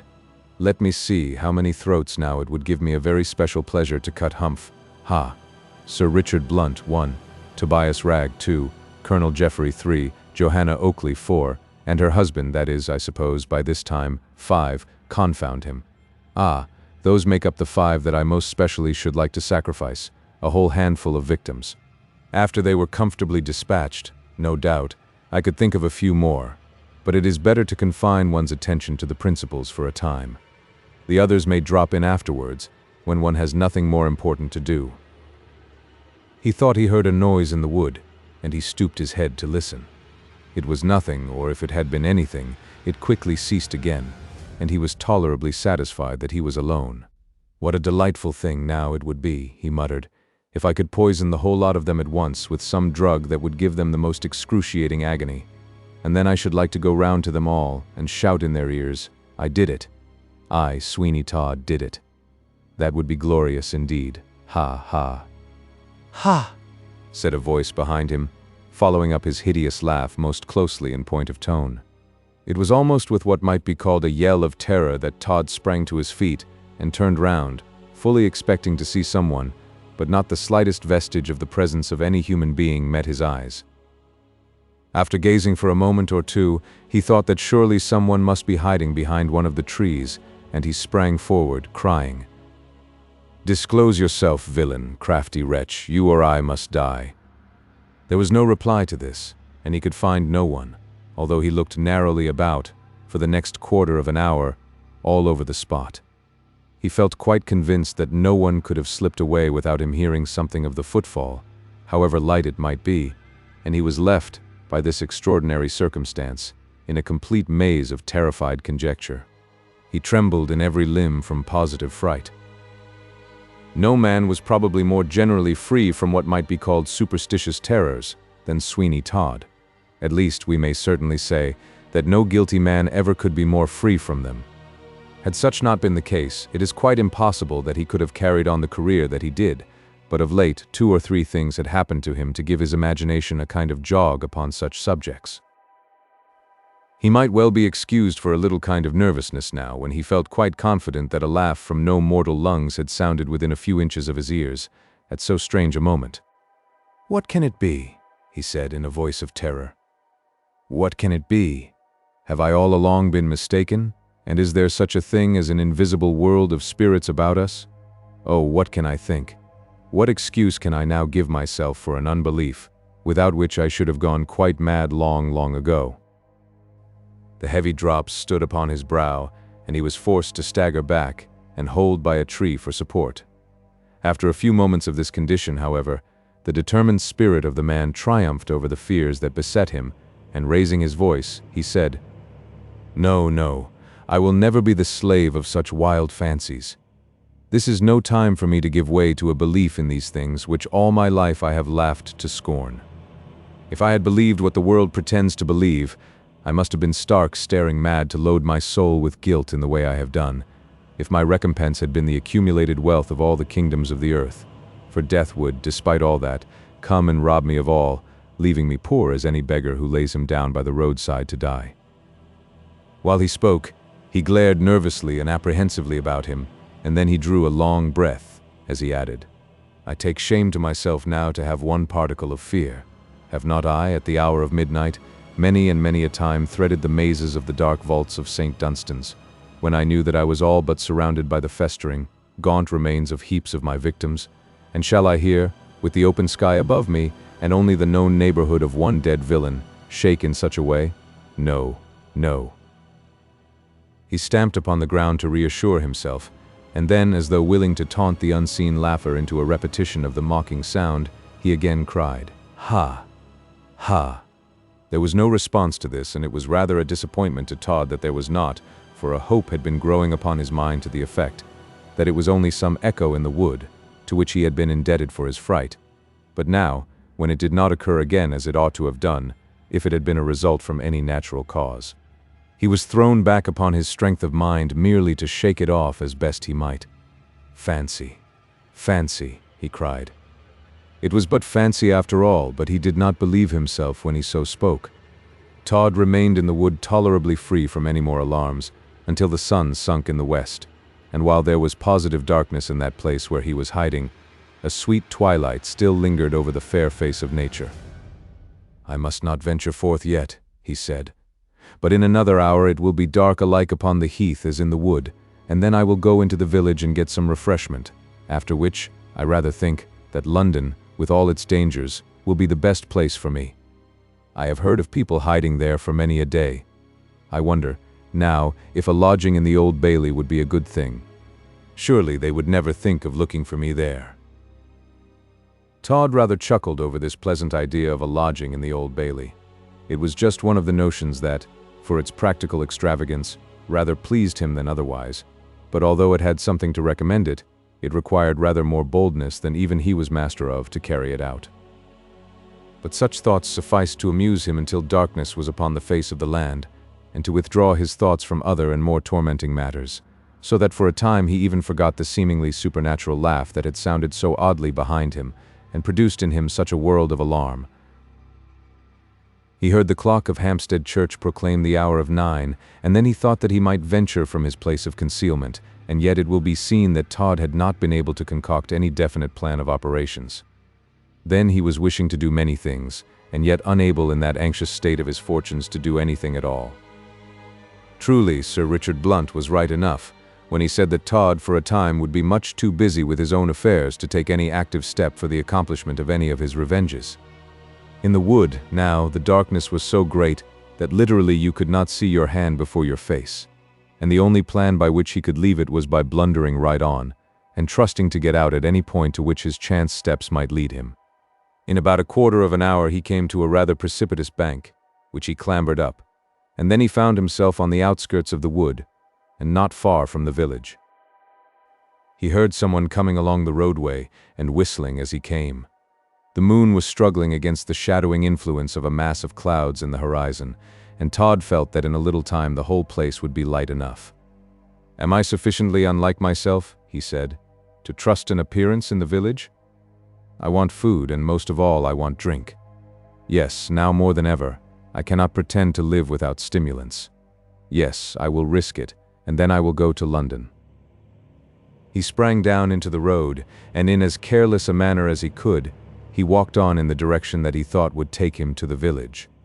The man who was whistling as he came along rather increased his pace, and to the great alarm of Todd, overtook him and said, "A fine night, sir, we shall have.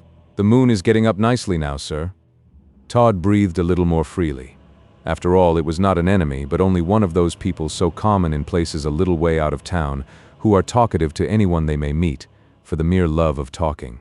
For once in his life, Todd determined upon being wonderfully gracious, and he replied quite in a tone of serenity, "Yes, it is a nice night, and as you say, the moon is rising beautifully." "Yes, sir," added the man, who was carrying something that Todd could not, for the life of him, make out. "Yes, sir, and I am not sorry to get home now. I have been all round by Hendon, Golders Green, and Finchley, sticking bills." "Bills?" "Yes, sir, about the murderer Todd, you know." "Oh, ah." "You know, sir, he has got out of Newgate, and there's £500 reward offered by the Government for him. A nice little set-up that would be, sir, for anyone, wouldn't it, sir? Very. All the bill stickers round London have had a job in putting up the bills, and they say that if it costs £1 million of money, they intend to have him." "And very proper too," said Todd. "Can you spare a bill, my friend?" "Oh, yes. There's hand ones as well as posters. Here's one, sir, and you'll find a description of him. Oh, don't I only wish I could come across him, that's all. I'd make rather a tidy day's work then, I think. That would be a little better, sir, than the paste pot, wouldn't it?" "Rather," said Todd. "But he might be rather a dear bargain. For such a man, I should think, would not be very easily taken." "There's something in that, sir, as you say, but yet I would have a try. £500, you know, sir, is not to be picked up every day on the roadside." "Certainly not. Is that Hampstead where the lights are, to the left there?" "Yes, right on. I live at West End, and my way lays this way. Good night, sir." "Good night," said Todd. "I hope you may have the luck of meeting with this Todd, and so earning the £500 you mention. But I am afraid, after all, there is not much chance, for I heard he had gone down to the coast, and had got on board a vessel and was off by this time. That may not be true, though. Good night. Chapter 147. Todd takes a look at his old quarters in Fleet Street. The village of Hampstead was, at the time of which we write, really a village. It still retains many of its old houses and picturesque beauties, but it is not quite such a little retired spot as it was. If ever anyone walked through Hampstead, however, who was less inclined than another to pause and speculate upon its beauties, certainly that man was our doubtful acquaintance, Sweeney Todd. He did not think it quite prudent to stop in the High Street to solace himself with any worldly comforts, although he saw several public houses very temptingly open, but passing right on, he descended Red Lion Hill and paused at a little inn at the foot of it, that is to say, on the London side of the pretty village. Brandy was Todd's request, and he was met by a prompt, "Yes, sir." But Todd had, among his varied experiences, to find out what Hampstead brandy was, and the moment he placed a portion of it in his mouth, his eyes goggled furiously, and spitting it out, he said, in a voice of anger, "This is some mistake." "Mistake, sir?" "Yes. I asked for brandy, and you have given me the rinsings of some bottles and dirty glasses." "Oh dear no, sir. That brandy is the very best that you will get in all Hampstead." "The best in all Hampstead," repeated Todd with a groan. "What must the worst be, I wonder?" "I assure you, sir, it is considered to be very good." "Considered?" said Todd. "Then, my friend, there's your money, and as the brandy is considered to be so good, you can drink it, but having some respect, from old companionship, for my inside, I decline it. Good evening." With these words, Todd laid a shilling upon the bar and strode away. "Well," said the publican, "how singular. That's the 8th person who has refused that 1 quartern of brandy and paid for it. Here, wife, put this back into the bottle again and shake it up well." Todd pursued his route down Haverstock Hill until he came to the then straggling district of Camden Town, and there he did find a house at which he got just a tolerable glass of brandy, and feeling very much invigorated by the drop, he walked on more rapidly still, and a thought took possession of him, which, although it was perhaps not unattended with danger, might turn out to be a very felicitous one. During his career in the shop in Fleet Street, he had collected a number of watches from the pockets of the murdered persons, but he had always been afraid to attempt the disposal of the best of them. The fact was that at that time everybody had not a watch as at present. It was an expensive article, and Mr. So-and-so's watch was as well known as Mr. So-and-so himself, so that it would have been one of the most hazardous things possible for Todd to have brought suspicion upon himself by going about disposing of the watches of his victims. It was the same, too, with some other costly articles, such as rings, lockets, and so on, and as he had realized as much money as he could previous to his arrangements for leaving England, Todd had left some of this description of property to perish in the fire, which he hoped to be the means of igniting in Old Fleet Street upon his departure. Now, as he crept along by Tottenham Court Road, he mused upon the state of things. "If," he muttered, "I could only get into my late house in Fleet Street, I know where to lay my hand upon portable property, which was not worth my consideration while I had thousands of pounds in gold, but which now would be a fortune to me in my reduced circumstances. If I could but lay my hand upon it."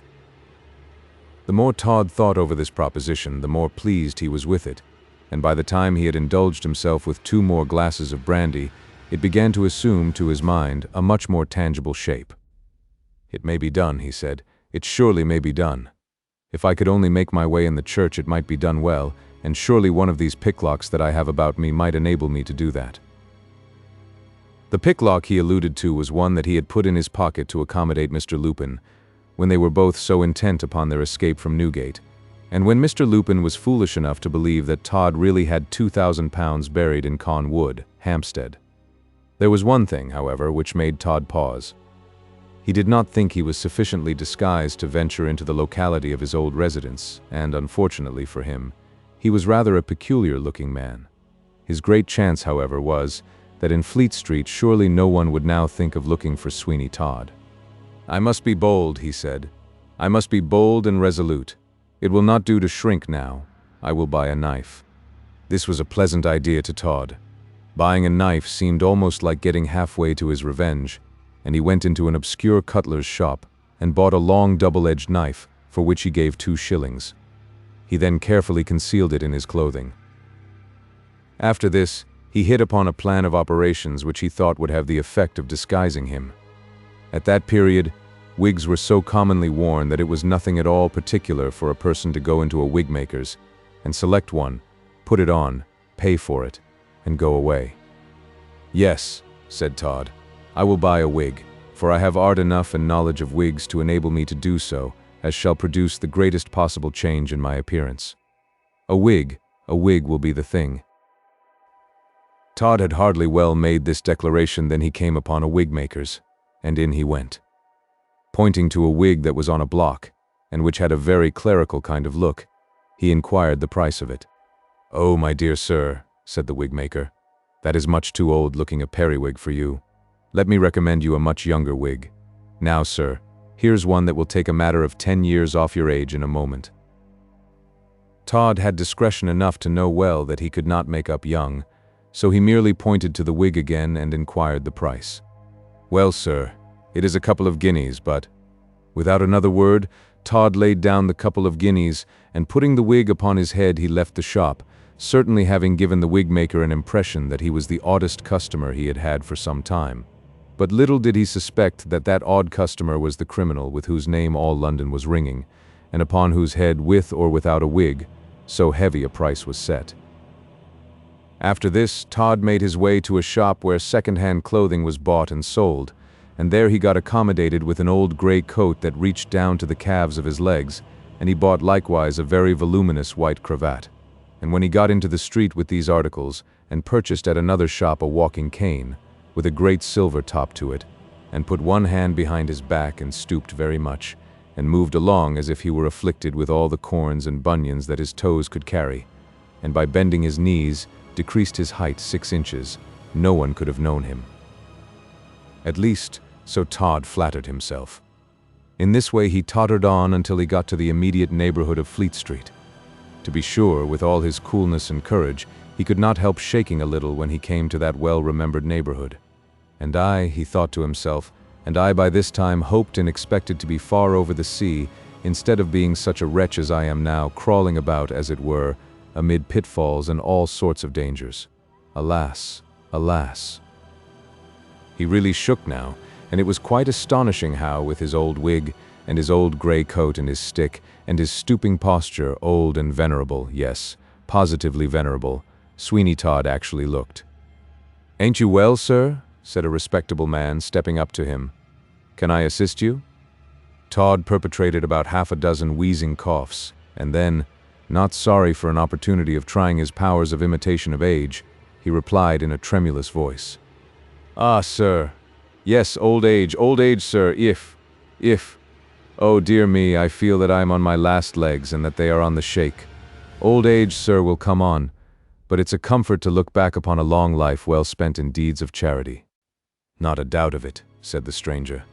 "I was only afraid, sir, you were taken suddenly ill as you stood there." "Oh, no, no, thank you, sir. Good evening, sir." "Good evening, my good sir. Oh, if I had you only in my old shop with a razor at your throat, wouldn't I polish you off?" muttered Todd, as the stranger left him. In the course of another minute, Todd was on the Fleet Street side of Temple Bar. He could almost see his old house, that house in which he had passed years of deep iniquity, and which he had hoped ere that time would have been a heap of ruins. There it was, tall, dismal, and gaunt-looking. The clock of St. Dunstan's struck 11. 11, he muttered. "A good hour. The streets are getting deserted now, and no one will know me. I will stoop yet more, and try to look older still." Todd a little overacted his part as he tottered down Fleet Street, so that some individuals turned to look after him, which was a thing he certainly did not wish, as his great object was to escape all observation if possibly he could, so he corrected that, and went on rather more strongly. And finally he came exactly opposite to his own house, and getting partially into a doorway, he looked long and fixedly at it. What thoughts at that time chased each other through the guilty mind of that man, it is hard to say, but he stood like a statue, fixing his regards upon the house for the space of about a quarter of an hour. Once only he clapped his teeth together and gave a sort of savage growl. It was lucky for Todd that no one saw him just then, or they would have thought him rather an extraordinary old man. The house was perfectly dark from top to bottom. The shutters of the shop, of course, were all up, and the shutters of the first-floor windows were likewise closed. The other windows had their old dingy blinds all down, and, to all outward appearance, that den of murder was deserted. But Todd could not believe such to be the case. In his own mind, he felt fully sure that Sir Richard Blunt was not the man to leave the house without some sort of custody, and he quite settled with himself that there was some one or more persons minding it and, no doubt, by order, sitting there in one of the back rooms, so that no light should show in front. "Curses on them all," he muttered. "Ah, you are looking at old Todd's house, sir?" said a voice. Todd started, and close to him was a person smoking a pipe and looking as jolly as possible. "Yes, yes," stammered Todd, for he was taken by surprise, rather. "Oh, yes, sir. I am amazed at the great wickedness of human nature." "You may well, sir, you may well. Lord bless me. I never thought him a good-looking man, but I never thought any ill of him neither, and I have seen him lots of times." "Indeed, sir. Pray, what sort of man was he? I never saw him, as I live in Soho, and I am so much in years now, that in the bustling daytime I don't care to come into streets like this, for you see, sir, I can't move about as I could 60 years ago, and the people, God help them, are all in such a hurry now, and they push me here and there in such a way, that my failing breath and limbs won't stand it, and ig, oh dear. Poor old gentleman. I don't wonder at your not liking the crowds. How old may you be, sir?" "A matter of 89, sir. It's an old age to get to, but I am younger than my brother, yet. Ha, ha. Oh dear, if it wasn't now for the rheumatism and the lumbago and a pain in my shoulder and a few other little things, I should get on very well. Not a doubt of it. But you asked me what Todd was like, and I'll tell you, sir. He was nigh upon 6 feet high, and his face was 2 feet of it. He was just as ugly as anyone you would wish to see for a pattern in that way, and that's his house where he murdered all the people. Peace be to their souls. Amen. And there are underground places that lead right away through the vaults of St. Dunstan's to Bellyard, where Mrs. Lovett's pie shop was, you know, sir. I have heard. Ah, dear, dear, I have heard. A very wicked woman indeed, very wicked. And yet, sir, it is to be hoped she has found mercy in another world. There would need be plenty of it, said the man with the pipe, if Mrs. Lovett is to be accommodated with any. My friend, said Todd, don't be profane, and now I must go, as I don't like being out late. And so must I, for my pipe's out. I shall turn in now. Good night, sir, and a pleasant walk home to you. Thank you, sir. Thank you. Eve. I think if it were not for my cough, I should do very well. Todd hobbled away, and the man, who lived in Bouverie Street, went home. Todd had not got any real information from this man, but the brief conversation he had had with him had given him a sort of confidence in his disguise and in his power of acting that he had not had before, so that, upon the whole, he was not sorry for the little incident. And now it was quite evident that the streets were getting very much deserted. During the whole length of Fleet Street there was not half a dozen persons to be seen at all, and Todd, after casting a rapid glance around him to note if he were observed, suddenly crossed the way and boldly went up to the door of old St. Dunstan's Church. When once close to the door of the old building, he was so much in shadow that he felt tolerably secure from observation, but still he lingered a little, for he did not want to do anything so hastily as to rob it of its caution. With his back against the church door, he glanced right and left, and then for the space of 5 minutes he bent all his faculties to the one task of ascertaining if anyone was sufficiently near to watch him, and he got perfectly satisfied that such was not the case. He stood securely against the old church door. So far, he muttered, I am safe, quite safe. Chapter 148. Todd makes his way into his own house. When Todd was satisfied that he was not watched or even observed by anyone, he turned and commenced operations upon the door of the church. The cunning person who had put on the lock had had a notion in his necromantic head that the larger you made a lock, the better it was, and the less likely to be picked. And the consequence of this was that Todd found no difficulty in opening the church door. The moment he felt the lock yield to the false key he employed, he took another keen glance around him, and seeing no one, slipped into the sacred edifice and closed the door behind him. Feeling then up and down the door until his hand touched a bolt, he shot it into its socket, and then a feeling of great security took possession of him, although the interior of the church was most profoundly dark, and anyone would have thought that such a man as Todd in such a place could hardly have been free from some superstitious terrors. An overbearing selfishness, however, mingled with the most vengeful and angry feelings, kept Todd above all these sensations, which are mostly the result of vacant-mindedness. The church felt cold, and the silence had about it a character such as the silence of no other kind of place has. It may be imagination, but the silence of a church deserted always appears to us to be a silence different from any other, as the silence in a wood is entirely different from any other description of stillness. "All is quiet enough here," whispered Todd. "I and the dead have this place to ourselves now, and so we have often had it. Many a time have I waited about this building in the still hours of the night, when all London slept, and opened some little window, with the hope of letting out the stench from the dead bodies before the morning should bring people to the building. But it would not do. The smell of decomposition lingered in the air, and it is here still, though not so bad. Yes, it is here still. I can smell it now, and I know the odor well." Todd was sufficiently familiar with St. Dunstan's church almost to go over it even at that hour, and amid that darkness without running against anything. But yet he was very careful as he went, and kept his arms outstretched before him. He dreaded to get a light, although he had the means of doing so, for Mr. Lupin had, at his request, given him some of the matches and little wax candle ends that the pious lady had supplied him with. Yet Todd knew how small a light would suffice to shine through some of the richly stained glass windows of the church, and therefore he dreaded to give himself a light.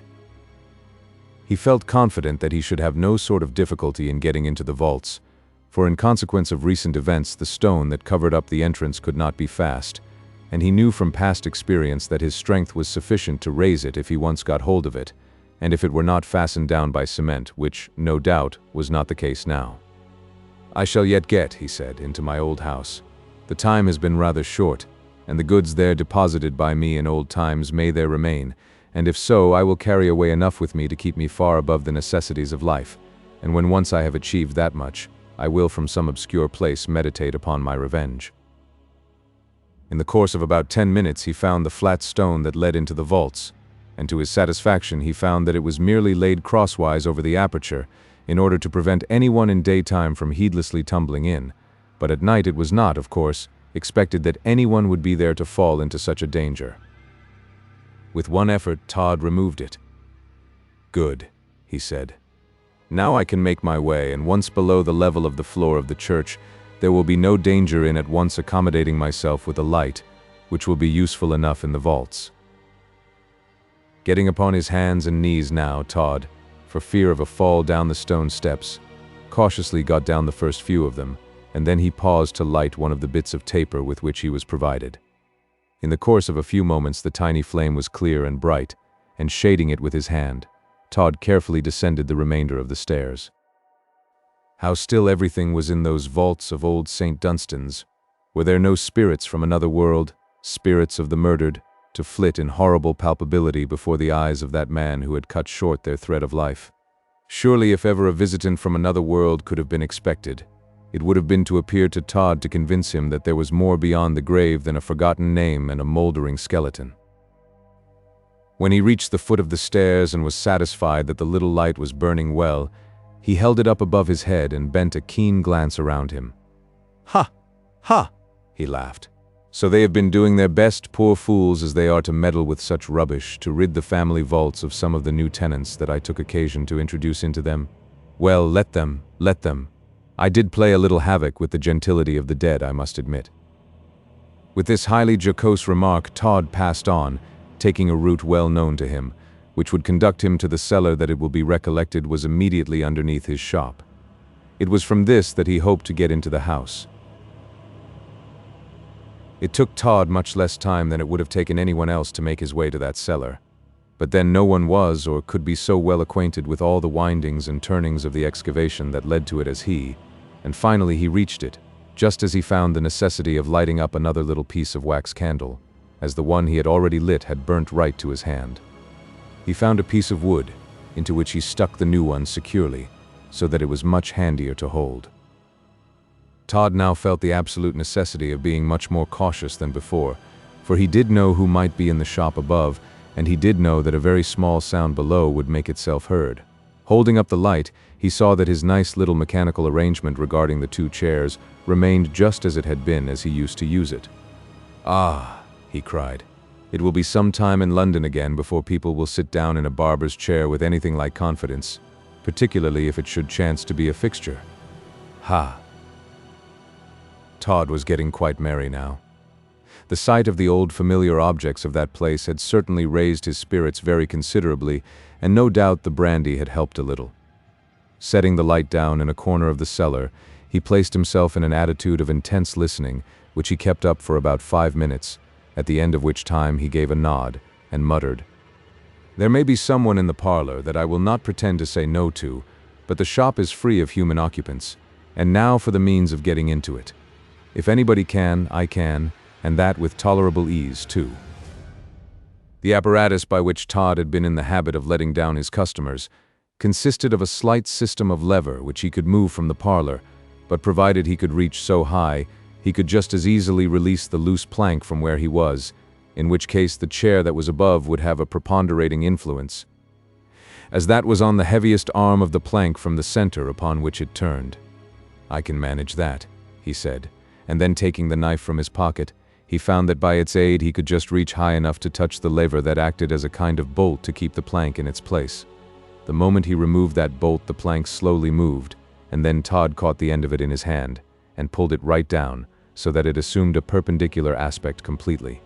Holding then the piece of wood to which he had attached the wax light in his mouth, he climbed carefully and noiselessly up into his old shop, and when there he replaced the plank, and on the end of the board which was the counterpoise to the chair, he placed a weight, which he knew where to lay his hands upon, and which kept the chair in its place. Although a very little would have overcome the counterpoise, and sent it down to the cellar below. Todd extinguished his light, and the moment he did so, he saw a very faint illumination coming from the parlor through a portion of the door, into which a square of glass was let in, and through which he, Todd, used to glare at poor Tobias. The sound of voices, too, came upon his ears, and he laid himself flat down on the floor, close to the wall, under a kind of bench that ran along it for a considerable distance. "I am certain I heard something," said a voice, and then the parlor door was opened, and a broad flash of light came into the shop. "I am quite sure I heard an odd noise." "Oh, nonsense," said someone else. "Nonsense. But I did, I tell you. Yes, you fancied it half an hour ago, and it turned out to be nothing at all. Lord bless you, if I were to go on fancying things out of what I have heard since I have been in this house, minding it for Sir Richard Blunt, I should have been out of my mind long before this, I can tell you. But it was very odd.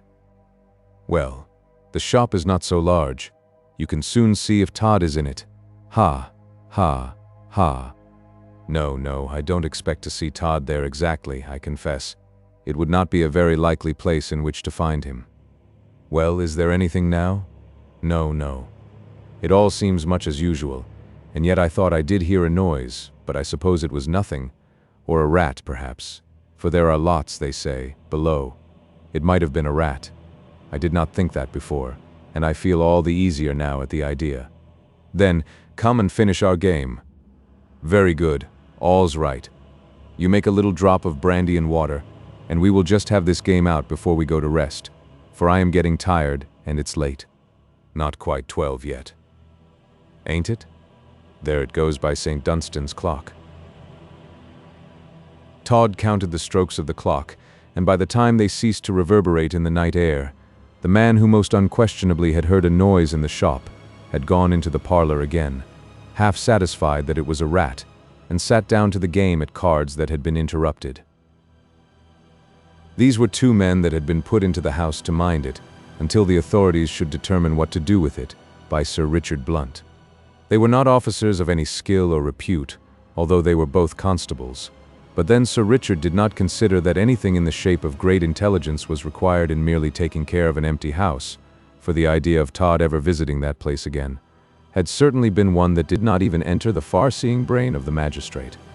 "It's my deal," Todd heard one of them say, "but you go on while I mix the brandy and water." "Indeed," muttered Todd as he gathered up his gaunt form from under the bench. "Indeed, so there are two of you, are there? Well, if there is another world, you can keep each other company on your road to it, for I am not going to let your lives stand in the way of my projects. No, no, I shall yet polish off somebody in my old place, and it is a pleasure that it should be two friends of that man Blunt, whom I so hate, that I have no words in which to express it." Todd crept up to the parlor door with the long knife in his hand that he had bought at the cutler's in Camden Town, and putting his eyes close to the pane of glass in the door, he looked in at the two men. They really seemed to be quite comfortable, those two men. A bright fire was burning in the grate, and a kettle was singing away upon the hob at a great rate. A pack of cards, some pipes, and some glasses were upon the table that they had dragged up close to the fireside, and they were, take them all together, about as comfortable as anybody could well expect to be in that gloomy parlor of Todd's at his house of murder in Fleet Street. They were stout, strong men, though, and as Todd looked, he thought to himself that with all his strength, and with all his desperate fighting for life, as he would do, it was not a desirable thing for him to come into personal contact with them. "Cunning," he muttered, "will do more than strength. I must bide my time, but I will kill them both if they are in my way, and that they will be is nearly past a doubt." "There," said the man who was mixing the brandy and water, "there you will find that a stiff, comfortable glass, lots of brandy, and lots of sugar, and only water enough to make it hot and steamy." "You know how to mix, Bill?" said the other, as he took a drop and then was obliged to cough and wink again. It was so strong and hot. "Ah," thought Todd, "if it would only choke you." The other man then took his drink at the brandy, and he too coughed and winked, and then they both laughed and declared how precious strong it was, and one of them said, "The fun of it is that it was old Todd's, and when he laid in such good stuff as this, he little thought that we would be enjoying it. I wonder where he is. Oh, he's far enough off by this time, poking about at some of the seaports to try to get away, you may depend." "Is he?" muttered Todd. "You will find, my kind friend, that I am near enough to cut your throat, I hope." Chapter 149. Todd has a narrow escape and has a bit of revenge. It was quite a provoking thing, and gall and wormwood to Todd, in a manner of speaking, to see those two boisterous men enjoying themselves in his parlor. There could be no doubt in the world but that if he had had the means then and there to do so, he would have hurled destruction upon them both forthwith. But he could only look at them now and wait for a better opportunity. The fact was that now, for the first time, Todd found that the architecture of his old place of residence was far from being of the most convenient order, inasmuch as you could not reach the staircase leading to the upper part of the residence without going through the parlor, so that he was a prisoner in the shop. "I tell you what it is, Bill," said one of the men, assuming quite a philosophical look. "That fellow, Todd, as used to live here, after all, was some use to society." "Was he?" "Yes, to be sure. Can't you guess?" "Not I. I can't see what use a fellow can be to society who cuts folks' throats." "Can't you?" "No, nor you neither, if you come to that." "Yes, I can. Don't it make folks careful of going into a strange barber's shop? Let me ask you that?" "Oh, you idiot. That's always the way with you. You begins with looking as wise as an owl as has found out something wonderful, and then when one comes to find out what it is, it's just nothing at all to nobody. I tell you what it is, old fellow, it strikes me you are getting a drop too much." "No, no, but I have got something on my mind." "It stands on a very small place, then. What is it?" "Just you listen and I'll tell you. I did think of not saying anything about it, because you see I thought, that is to say, I was afraid if I did you would go off at once." "Off? Off? I don't mean dead, I mean out of this place, that's all, not out of this world. But now I feel as if I ought to tell you all about it, you know, and then you can judge for yourself. You know you slept here last night on that large sofa in the corner? Yes, in course. Very good. You had had what one may call just the other drop, you know, and so... No, I hadn't, but you had. I recollect quite well you dropped your light, and had no end of trouble to get it lighted again, and kept knocking your head against the mantel shelf and saying, "Don't," as if somebody was doing it to you. Go along with you. Will you listen, or won't you, while I tell the horrid anecdote? Horrid, is it? Above a bit. It's enough to make all your hair stand on end like quills on a guinea hen, as the man says in the play, and I expect you'll dream of it all night. So here goes, and don't you interrupt me any more now. Go on, I won't. Well, you know, we had a pretty good fire here, as we have now, and as 12 o'clock went ding-dong by old St. Dunstan's, we thought it was time to have some sleep, and you lay down on the sofa, saying, as you could see by the firelight, while I took the candle to go upstairs to bed with, you know, old Todd's bed. I suppose it is, on the second floor, and rather damp and thin, you know. Goodness gracious! Tell me something I don't know, will you? Do you want to drive a fellow out of his mind? Well, don't be hasty, I'm getting on. I took the light, and shading it with one hand, for there's always a furious draught upon the stairs of this house, up I went, thinking of nothing at all. Well, in course I had to pass the first floor, which is shut up, you know, and has all sorts of things in it. Yes, go on, go on. Is it interesting? It is, only you go on. I'll warrant now it's a ghost you are coming to. No, it ain't, but don't precipitate, and you shall hear all about it. Let me see, where was I? Oh, on the first floor landing, but as I say, I was thinking of nothing at all, when all of a sudden, I heard a very odd kind of noise in the front room of the first floor. I wonder you didn't fall headlong downstairs with fright, candle and all. No, I didn't.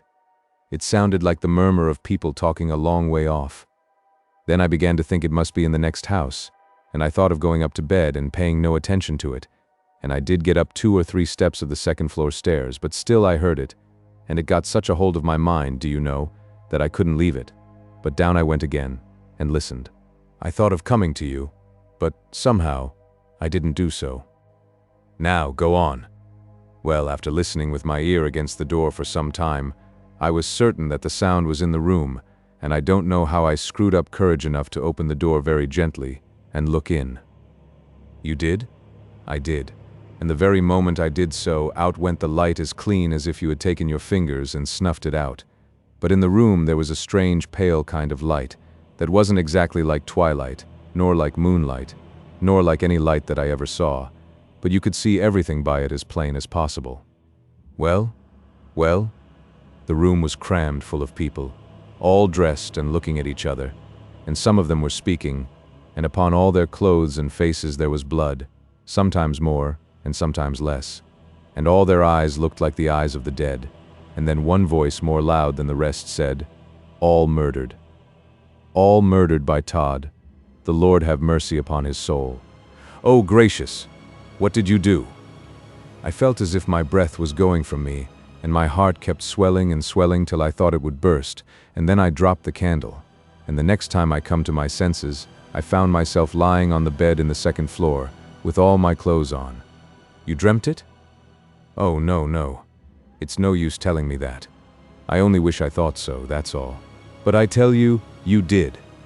You may tell me as much as you like, but in the morning when I came down, there was the candle on the first floor landing, just as I had dropped it. What do you think of that? Of course, after I drew out my head again from the first floor front room, I must have gone upstairs in the middle of my fright, and I dare say I fainted away and didn't come to myself again till the morning. Oh, stuff. Don't try to make me believe in your ghost stories. If I thought it was true, I should bolt out of the house this minute. You would? Really? Yes, to be sure. Is a fellow to stay in a place with his hair continually standing on end? I should like to know. Hardly. But it's all stuff. Take another drop of brandy. Now I tell you what. If you have the courage to go with me, I will take the light now and go up to the first floor, and have a good look all about it. What do you say to that now? Will you do it? I don't much mind. Only say the word, and I am quite ready. Well, I will, if so be they are there, They won't do us any harm, for they took no more notice of me than as if I had been nothing at all. But how you do shake." "I shake? You never were more mistaken in all your life. It's you that's shaking, and that makes you think I am. You are shaking, if you please, and if you don't like the job of going upstairs, only say so. I won't press it upon you." "Oh, I'll go." "You are sure of it now? You don't think it will make you ill? Because I shouldn't like that. Come now, only say at once that you would rather not go, and there's an end to it." "Yes, but I rather would." "Come on then, come on. Courage, my friend, courage. Look at me, and be courageous. You don't see me shivering and shaking and shrinking. Keep up your heart and come on." "You wretches," muttered Todd. "It shall go hard with me now, but I will play you some trick that shall go right to drive you out of your shallow wits. Go. It is the very thing I would, of all others, have wished you to do." It was quite clear that the man who had proposed going upstairs to explore the first floor was much the more alarmed of the two, and now that he had made the proposal, he would gladly have seized upon any excuse for backing out of it, short of actually confessing that his fears had got the better of him. No doubt he had been greatly in hopes that his companion, who had told the ghost story, would have shrunk from such an ordeal. But as he did not do so, there was no resource but to carry it out or confess that it was but a piece of braggadocio, which he wanted the firmness to carry out. He strove now to talk himself out of his fears. "Come on, come on. Ghosts, indeed. There are no such things, of course, as any reasonable man knows, and if there are, why, what harm can they do us? I say, what harm can they do us?" "I don't know." "You don't know?" "No, nor nobody else. Come on, I say. Of course, Providence is Providence, and if there are ghosts, I respect them very much indeed, and would do anything in the world to oblige them." The valiant proposer of the experimental trip to the first floor uttered these last sentences in a loud voice, no doubt with the hope that if any of the ghostly company of the first floor were within hearing, they would be so good as to report the same to their friends, so that he might make his way there with quite a good understanding. They trimmed the candle now, and having each of them fortified himself with a glass of brandy that Todd had laid in for his own consumption, they commenced their exploit by leaving the parlor and slowly ascending the staircase that led to the upper portion of the house. Of course, Todd knew well the capabilities of that house, and long before the two men had actually left the parlor he had made up his mind what to do. The door of communication between the shop and the parlor was not fastened, so that he could unopen at the moment, and when the men left that latter room he at once entered it. Todd's first movement then was to supply himself with a good dose of his own brandy, which he took direct from the bottle to save time. "Ah," he whispered, drawing a long breath after the draught. "I feel myself again now." In order to carry out his plan, he knew that he had no time to spare, for he did not doubt but that the two men would make their visit as short as possible to the first floor. So, with cautious but rapid footsteps, he slipped into the passage and at once commenced the ascent of the staircase after them. The light they carried guided him very well. How little they imagined that any of its beams shone upon the diabolical face of Sweeney Todd. "Can't you come on?" said one of the men to the other. "Damn me, how you do lag behind, to be sure. Anyone would think you were afraid." "Afraid? Me afraid? That is a good joke. Well, come quicker then." "You will both of you," thought Todd. "Come down a little quicker, or I am very much mistaken indeed." The distance was short, and the landing of the first floor was soon gained by the men. He who had seen, or dreamed that he had seen, the strange sight in the room upon a former occasion was decidedly the most courageous of the two. Perhaps, after all, he was the least imaginative. "I think you said it was the front room?" said the other. "Oh, yes. I heard not a sound in the back one. Here's the door. You hold the light while I listen a little." "Yes, I'll hold it. Keep up your courage, and don't shake now. Oh, what a coward you are. Well, that's a good one. You are shaking so yourself that you will have the light out if you don't mind. Do try and be a little steady with it, and your teeth chatter so in your head that they are for all the world like a set of castanets. Oh, how you do talk. Come, listen at the door. I must say I don't hear anything, but I have the greatest respect for ghosts, I have. I never say one word against the dead. God bless 'em all." While this man held the light, or rather waved it to and fro in his agitation, the other, with his ear placed flat against the panel of the door, listened attentively. All was perfectly still in the first floor, and he said, "Perhaps they haven't begun yet, you know." "Perhaps not. Shall we go away now?" "Oh, no, no. There's no end of curious things in the room. And now that we are here, let's go in, at all events, and have a little look about us. Don't be afraid. Come. Come." "Oh, I ain't exactly afraid. Only, you see, I don't see much the use of going in, and you know we have already heard an odd noise in the shop, tonight. But that was nothing, for I looked, you know." "Yes, yes. But I'm afraid the fire will go out below, do you know?" "Let it go, then. If you are too much of a coward to come with me into this room, say so at once, and you can go downstairs while I have a look at it by myself. You can't have the candle, though, for it is no use my going in by myself." "What? Do you expect me to go in the dark?" "Oh dear, no, I could not do that. Open the door and I will follow you in. I ain't a bit afraid. Only, you see, I feel very much interested, that's all." "Oh well, that's quite another thing." With this, the most courageous of the two men opened the door of the front room on the first floor and peeped into it. "All's right," he said. "There ain't so much as a mouse stirring. Come on." Highly encouraged by this announcement, the other followed him, and they allowed the door to creak nearly shut after them.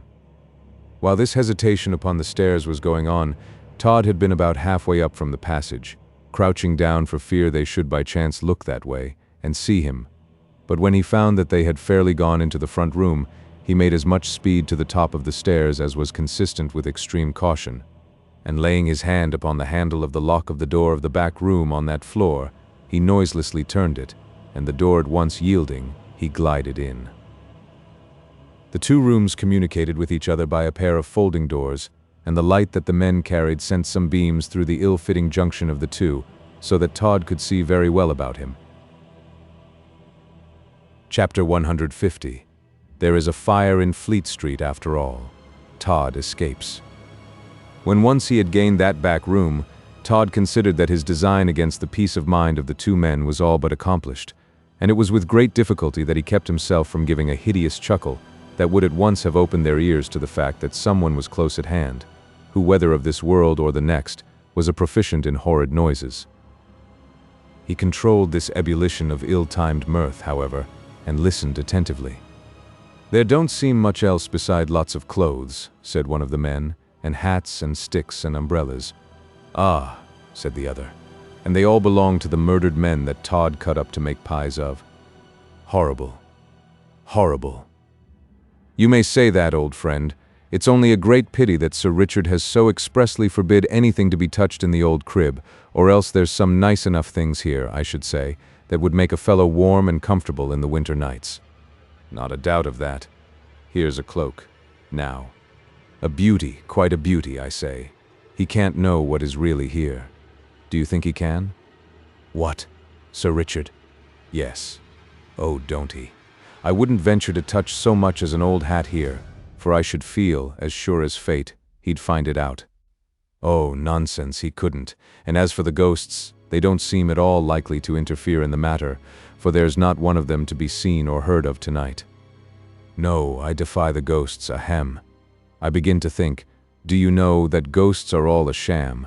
Why, here we are, two men as brave as lions, or we should not have come here, and yet the deuce a ghost is to be seen.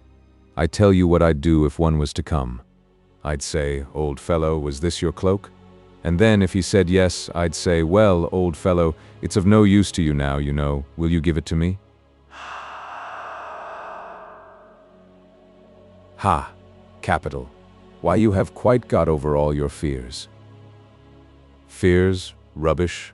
I was only amusing myself to hear what you would say." "Was you, though? Only acting, after all?" "Precisely. Well then, I must say you did it remarkably well, and if you take to the stage you will make your fortune. Oh, here's a nice brown suit now. That would be just my size. I should feel inclined to say to the ghosts what you would say about the cloak." "Well, let's say it, and if nobody says anything to the contrary, we will take it for granted. I will take the cloak, and you the brown suit. Sir Richard will be none the wiser, and we shall be a little the richer, you know. Mr. Ghost, may I have this cloak, if you please, as you can't possibly want it? Upon my life, you are a funny fellow, said the other, and then holding up the brown suit, he said, Mr. Ghost, who once owned this, may I have this brown suit, as it is of no use to you now? It was at this moment that Todd dashed open the 2 folding doors, and with one of the most frightful, fiendish yells that ever came from the throat of man, he made one bound into the front room. The effect of this appearance and the sound that accompanied it was all that Todd could possibly wish or expect. The 2 men were almost driven to madness. They dropped the light, and with shrieks of dismay they rushed to the door. They tore it open, and then they both fell headlong down the staircase to the passage below, where they lay in a state of insensibility that was highly amusing to Todd. "Ha! Ha!" he laughed, as he stood at the head of the stairs. "Ha! Ha!" He listened, but not so much as a groan came from either of the men, and then he clapped his huge hands together with a report like the discharge of a pistol, and laughed again. Todd had not been so well pleased since his escape from Newgate. He slowly descended the stairs, and more than once he stopped to laugh again. The passage was intensely dark, so that when he reached it he trod upon one of the men, but that rather amused him, and he jumped violently upon the body. "Good," he said. "Perhaps they are both dead. Well, let them both die. It will be a lesson to others how far they interfere with me. Society and I are now fairly at war, and I will win as many battles as I can. They can't say but this is a well-fought one, 2 to 1. Ha! They ought to make me a field marshal. Ha!" Making the most hideous faces, just for the fun of the thing, Todd made his way to the parlor, and taking from a corner, where he knew to lay his hands upon them in a moment, a couple of old newspapers, he twisted them up into a kind of torch, and lighting it then at the fire, he went with it flaming in his hand to the passage. The 2 men lay profoundly still. Terror and the fall they had had combined to throw them quite into a swooning state, from which probably it would be hours before they would recover. "This is capital," said Todd. "Lie there, both of you, until I have transacted the business in this house that brought me here. Then I will, perhaps, think of some amusing way of finishing you both off, ha!" Still carrying the flaming papers in his hand, Todd now made his way to the first floor, and found the candle that the men had dropped. That he lighted, as it would be much more convenient to him than the papers, and then he trod them out, for he did not wish any great light as yet to appear from the windows of that house, and perchance awaken the attention of some passing traveler or curious neighbor. Shading the light with his hand, and looking like some grim ogre, Todd took his way to the second floor. As he went, he every now and then muttered his satisfaction to himself, or gave utterance to one of his unearthly laughs, for in the whole of that night's adventure there was much to please him. In the first place he hoped, and fully expected, to get enough booty from the house to place him a little at his ease as regarded money matters, provided that with it he should be fortunate enough to get away from England. Then, again, it was no small satisfaction to Todd to do anything which looked like a triumph over Sir Richard Blunt, and this not only looked like it, but really was. "A good step," he muttered. "A capital step, and a bold one, too, but bold steps are always good ones. Who knows but that from some place of security I may laugh at them all yet, and then, if I do not succeed in killing any of them before I go, I can at my leisure think of and mature some scheme of revenge against them, and there is much to be done with ingenuity, if you are quite unscrupulous. Ha! Ha! I have some dainty schemes, if I can but carry them out in the time to come. Ha!"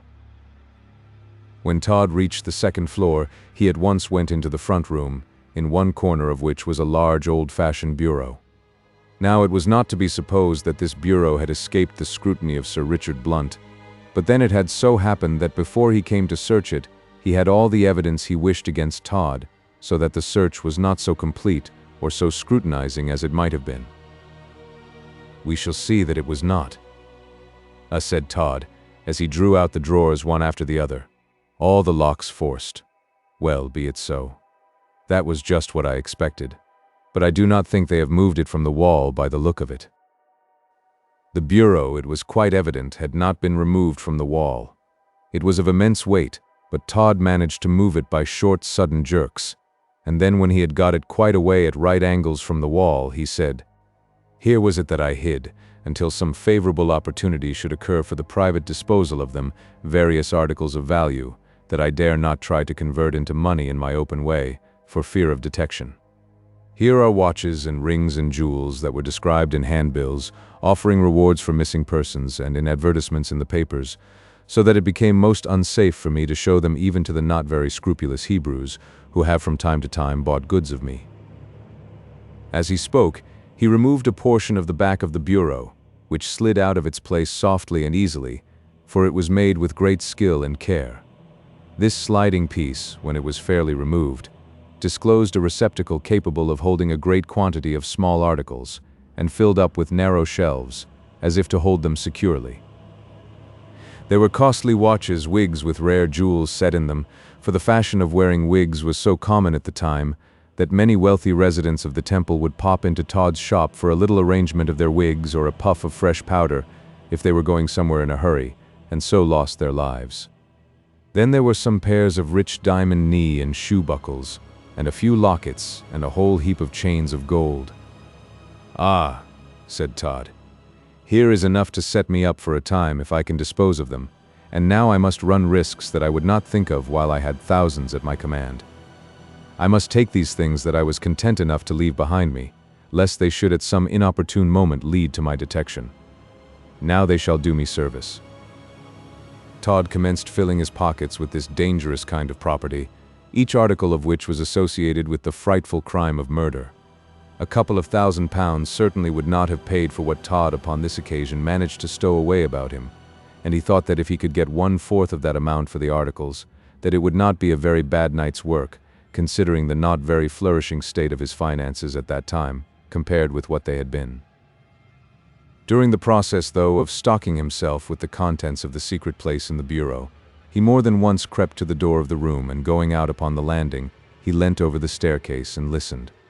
All was most profoundly still, and he was satisfied that Sir Richard Blunt's 2 men remained in the passage, in the same state of insensibility, if not of death, in which he had left them. Leaving there some articles of smaller importance than those with which he loaded himself, Todd pushed the bureau back into its place again, and then, taking the light in his hand, cautiously descended the stairs. When he reached the passage, there lay the 2 men as he had left them. Indeed, he had been absent much too short a space of time for any very material change to take place in their condition. "Well," he said, "now to dispose of you two. What shall it be? Shall I cut your throats as you lie there, or—" No, I have hit it. No doubt you have both been full of curious speculations respecting how I disposed of those persons whom I polished off in my shop, so you shall both know exactly how it was done. Ha!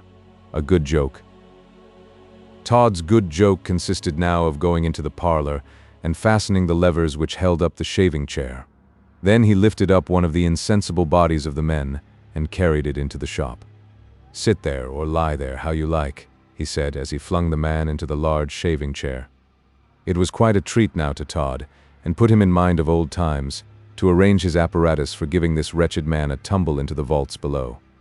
He went into the parlor and drew the bolt, when away went the man and the chair, and the other chair that was on the reverse side of the plank took the place of that which had gone. "Ha! Ha!" shouted Todd. "This is grand! This is most glorious! Ha! Ha! Who would have thought now that I should ever live to be at my old work again in this house? It is capital! If that fall has not broken his neck, it's a wonder. It used to kill 5 out of 7. That was about the average. Ha!" Todd didn't fasten the bolt again, but went at once for the other man. He was sitting up. Todd staggered back for a moment when he saw him in that position looking at him. The man rubbed his eyes with his hands and said in a weak voice, "Good God, what is it all about?" Todd placed the light on the floor within the parlor, so that it shed sufficient rays into the shop to let him see every object in it, and then, with a cry like that of some wild beast rushing upon his prey, he dashed at the man. The struggle that ensued was a frightful one. Despair, and a feeling that he was fighting for his life, nerved the man, who had recovered just in time to engage in such a contest, and they both fought their way into the shop together. Todd made the greatest exertions to overcome the man, but it was not until he got him by the throat and held him with a clutch of iron that he could do so. Then he flung him upon the chair, but the man, with a last effort, dragged Todd after him, and down they both went together to the vault below. Chapter 151. Sir Richard Blunt and Crotchet commence their search for Todd. When Sir Richard Blunt left Chelsea, he felt that he had given a sufficient warning to all who could feel in any way personally interested in the escape of Sweeney Todd from the punishment that his numerous crimes merited. He rode direct to the office of the Under Secretary of State for the Home Department, and his name at once procured him an interview. This was not the supercilious personage who once before, upon an occasion of Sir Richard Blunt calling upon him regarding Sweeney Todd, had exhibited so much indifference upon the subject, and Sir Richard was received as he ought to be. "I have waited upon you, sir," said the magistrate, "to say that I have now made every arrangement that is possible for the purpose of counteracting any mischief that the man, Todd, might strive to do, and I think it very likely that I may not have the pleasure of seeing or communicating with you for some time." "Then you still think, Sir Richard, of going personally after the notorious ruffian?" "I do, sir. I feel that in some sort I am bound to rid society of that man. I had so large a share in his former apprehension, and in his conviction that I feel his escape quite a personal matter, and I have no hesitation in saying that I shall not feel at ease until I have again placed him in the hands of the law. It is most desirable that he should be so placed, Sir Richard, and I have only two things to say to you upon the subject. One is, that I hope you will be careful of your own safety in the affair, and the other is, that anything we can do or any facilities we can throw in your way, you may most unhesitatingly command in the prosecution of your most praiseworthy enterprise." "I thank you, sir. I shall take one man with me. His name is Crotchet, and I should wish that in your name I might tell him that, in the event of our search for Todd being successful, he may count upon an adequate reward." "Certainly. He shall have the whole reward, Sir Richard, and as for yourself, the ministry will not be unmindful of your service in a way that I am sure will be more gratifying to you than an offer of money." "Sir, I thank you. The government has already, upon more than 2 or 3 occasions, been sufficiently liberal to me as regards money to place me in a good position, and I have now no further desires of that sort. I will bid you good morning, sir, and at once start upon the expedition in search of Sweeney Todd. If he be alive and above ground in this country, I will have him. If anybody will, you will, Sir Richard." The magistrate left the place and repaired at once to his private office, which was close at hand, in Craven Street. There our old friend, Crotchet, was waiting for him. "Well, Crotchet," said Sir Richard, "I have just seen the Secretary of State, and if we catch Todd, you are to have all the money." "All on it, sir?" "Oh, my eye. No, I doesn't want all on it, Sir Richard. I isn't a pig. I never thought you were, Crotchet. But you may make up your mind to the whole of the reward, as the government will provide for me in another way. So you know now, at starting, what you have to expect, and it will keep you in good heart during all the botheration we may have in looking after this man." "Why, so it will, sir, you see, so it will. And if I do catch him and get all this tin as is offered as a reward for him, I shall retire from the grabbing business, you see, sir." "What will you do then, Crotchet?" "Set up a public house, sir, and call it the Crotchet's Arms, to be sure. That's the sort of ticket for me." "Well, Crotchet, you will be quite at liberty to do what you like, and now let us at once start on our errand. We will, from the door of Newgate, see if we cannot trace the progress of this man, with his new friend, that rascal, Lupin." A tap sounded on the panel of the door of the room in which Crotchet and Sir Richard were conversing. "Come in," said the magistrate, and his clerk entered with a written paper in his hand. "Here, sir," he said, "is a report from a city officer which will give a clue to the route that Todd and Lupin have taken, sir." "Ah, that is welcome. Let me see it." 2 men broke into the house of Alderman Stanhope, one a tall man with a large face, the other, shorter. Humph. Not a doubt of it. I will go and see about it. No doubt it was Todd and his new friend Lupin. This is something of a clue, at all events however slight, and may, after all, put us upon the right track. Come on, Crotchet. We will do the best we can in this matter. Have you your pistols in good order?" "Yes, Your Honor, and a pair of Darbys in my pocket, that if once they get on the wrists of old Todd, he will find it no such easy matter to get them off again. That is right. I only want to get face to face with the ruffian, and then I will engage that he shall not be much further trouble to society or to individuals. Sir Richard Blunt and Crotchet proceeded then at once to the house in the city, into which Lupin and Todd, it will be recollected, had made a violent entry, and from which they had been so gallantly repulsed by the young lady. Then, from the description of the assailants, not a shadow of a doubt remained upon the magistrate's mind that they were the parties he sought, but there all clues seemed to be lost. He and Crotchet stood in the street looking about them rather despairingly, and then they thought of going to the roundhouse close to Finsbury, and when they got there, they found an officer who reported that 2 men answering the description of the fugitives had been seen making their way westward, and he had met a woman who had passed them and who had heard the words money and Caen Wood. This was, in good truth, most important intelligence, if it could be relied upon, and that was the only kind of doubt that Sir Richard had. He spoke to Crotchet about it. What do you think, Crotchet? Is it worthwhile to follow this seeming clue to Highgate?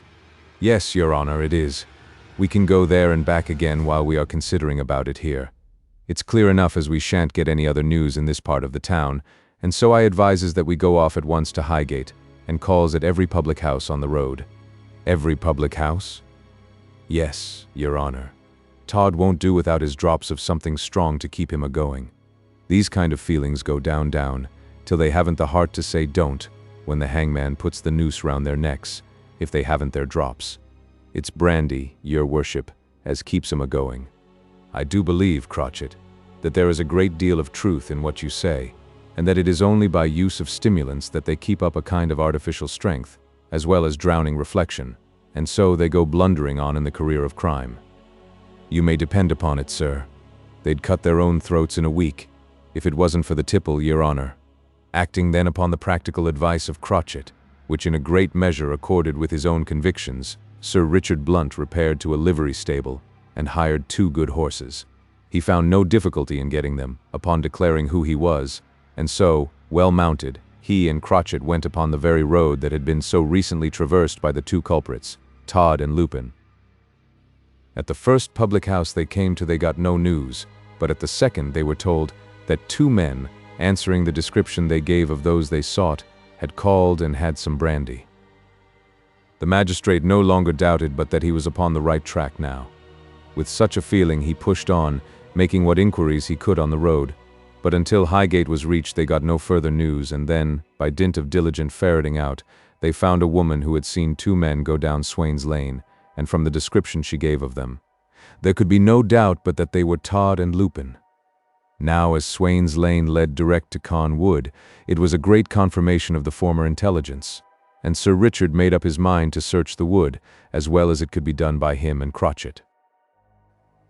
They engaged a lad from Highgate to come with them, and to take care of the horses while they should go into the wood, but they did not say one word to him regarding their object in going there, nor could he possibly suspect it. Sir Richard and Crotchet both thought it would be much more prudent to keep that to themselves than to put it in the power of a boy to gossip about it to everyone who might chance to pass that way, while he was minding the horses. When the wood was reached, Sir Richard said to the lad, "Now, my boy, we shall not be very long gone, but you will bear in mind that if we are absent longer than you expected, you will be paid in proportion, so don't be impatient, but walk the horses up and down this bit of the lane, and think that you have got a very good job." "Thank you, sir," said the boy.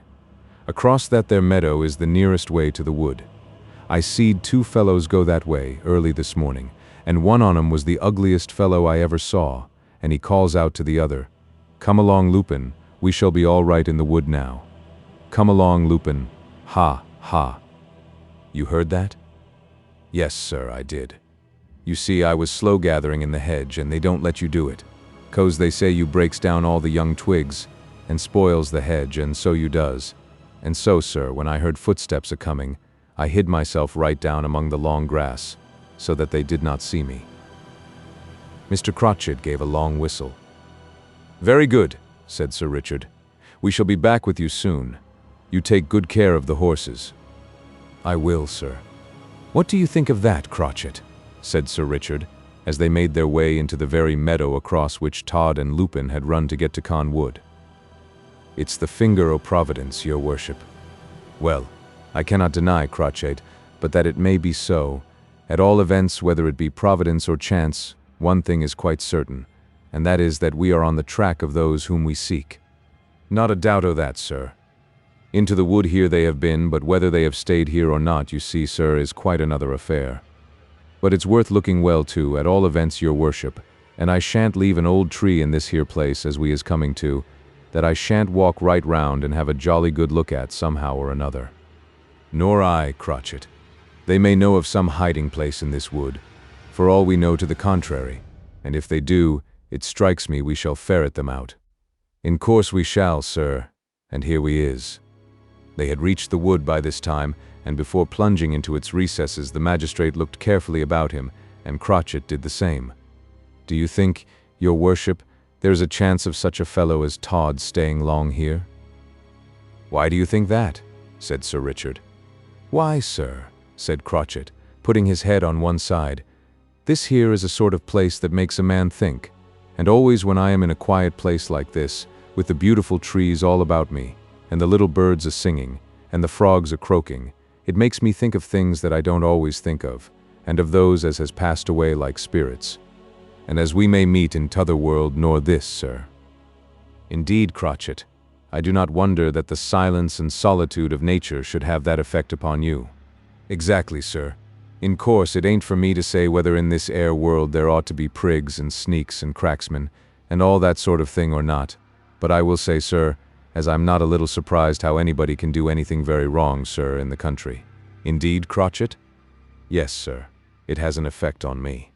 When I gets among the old trees and sees the branches a-waving about, and hear the wind a-moaning among 'em, it makes me think as there ain't a great deal in this world as is worth the bothering about, you see, sir, and least of all is it worthwhile doing anything that ain't the right thing." "You are quite a philosopher, Crotchet, although you are not the first nor the only one upon whom the beauties of nature have produced an elevating effect. The reason I fear is that you are not familiar with such places as these. You are town-bred, Crotchet, and you pass your life among the streets of London, so such places as this affect you with all the charm of novelty, while those who are born in the country know nothing and care nothing for its sights and sounds."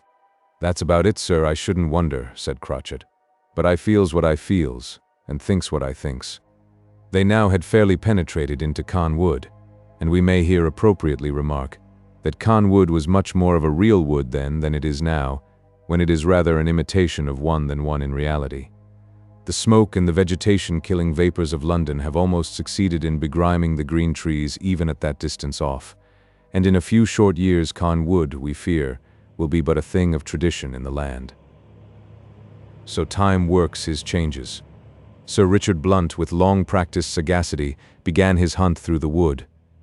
It could scarcely be said that he expected to find Todd there, but he would be satisfied if he found some conclusive evidence that he had been there, for that would show him that he was upon the track of the villain, and that he was not traveling wide from the course that Todd had taken.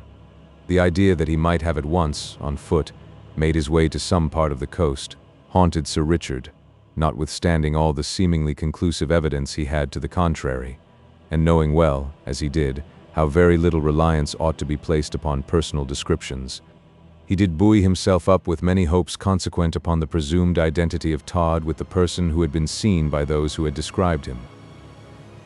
Taking a small piece of chalk from his pocket, the magistrate marked a few of the trees in the different directions where they searched, so that they might not, amid the labyrinths of the wood, give themselves increased trouble, and in the course of half an hour they had gone over a considerable portion of the wood.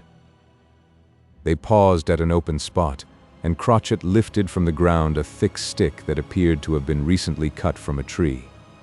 "This is late work," he said. "Yes, and here are the marks of numerous footsteps. What is the meaning of this strange appearance on the ground, as if something had been dragged along it?" Crotchet looked at the appearance that Sir Richard pointed out, and then with a nod he said, "Let's follow this, Sir Richard. It strikes me that it leads to something." Chapter 152 shows how Todd had a very narrow escape indeed.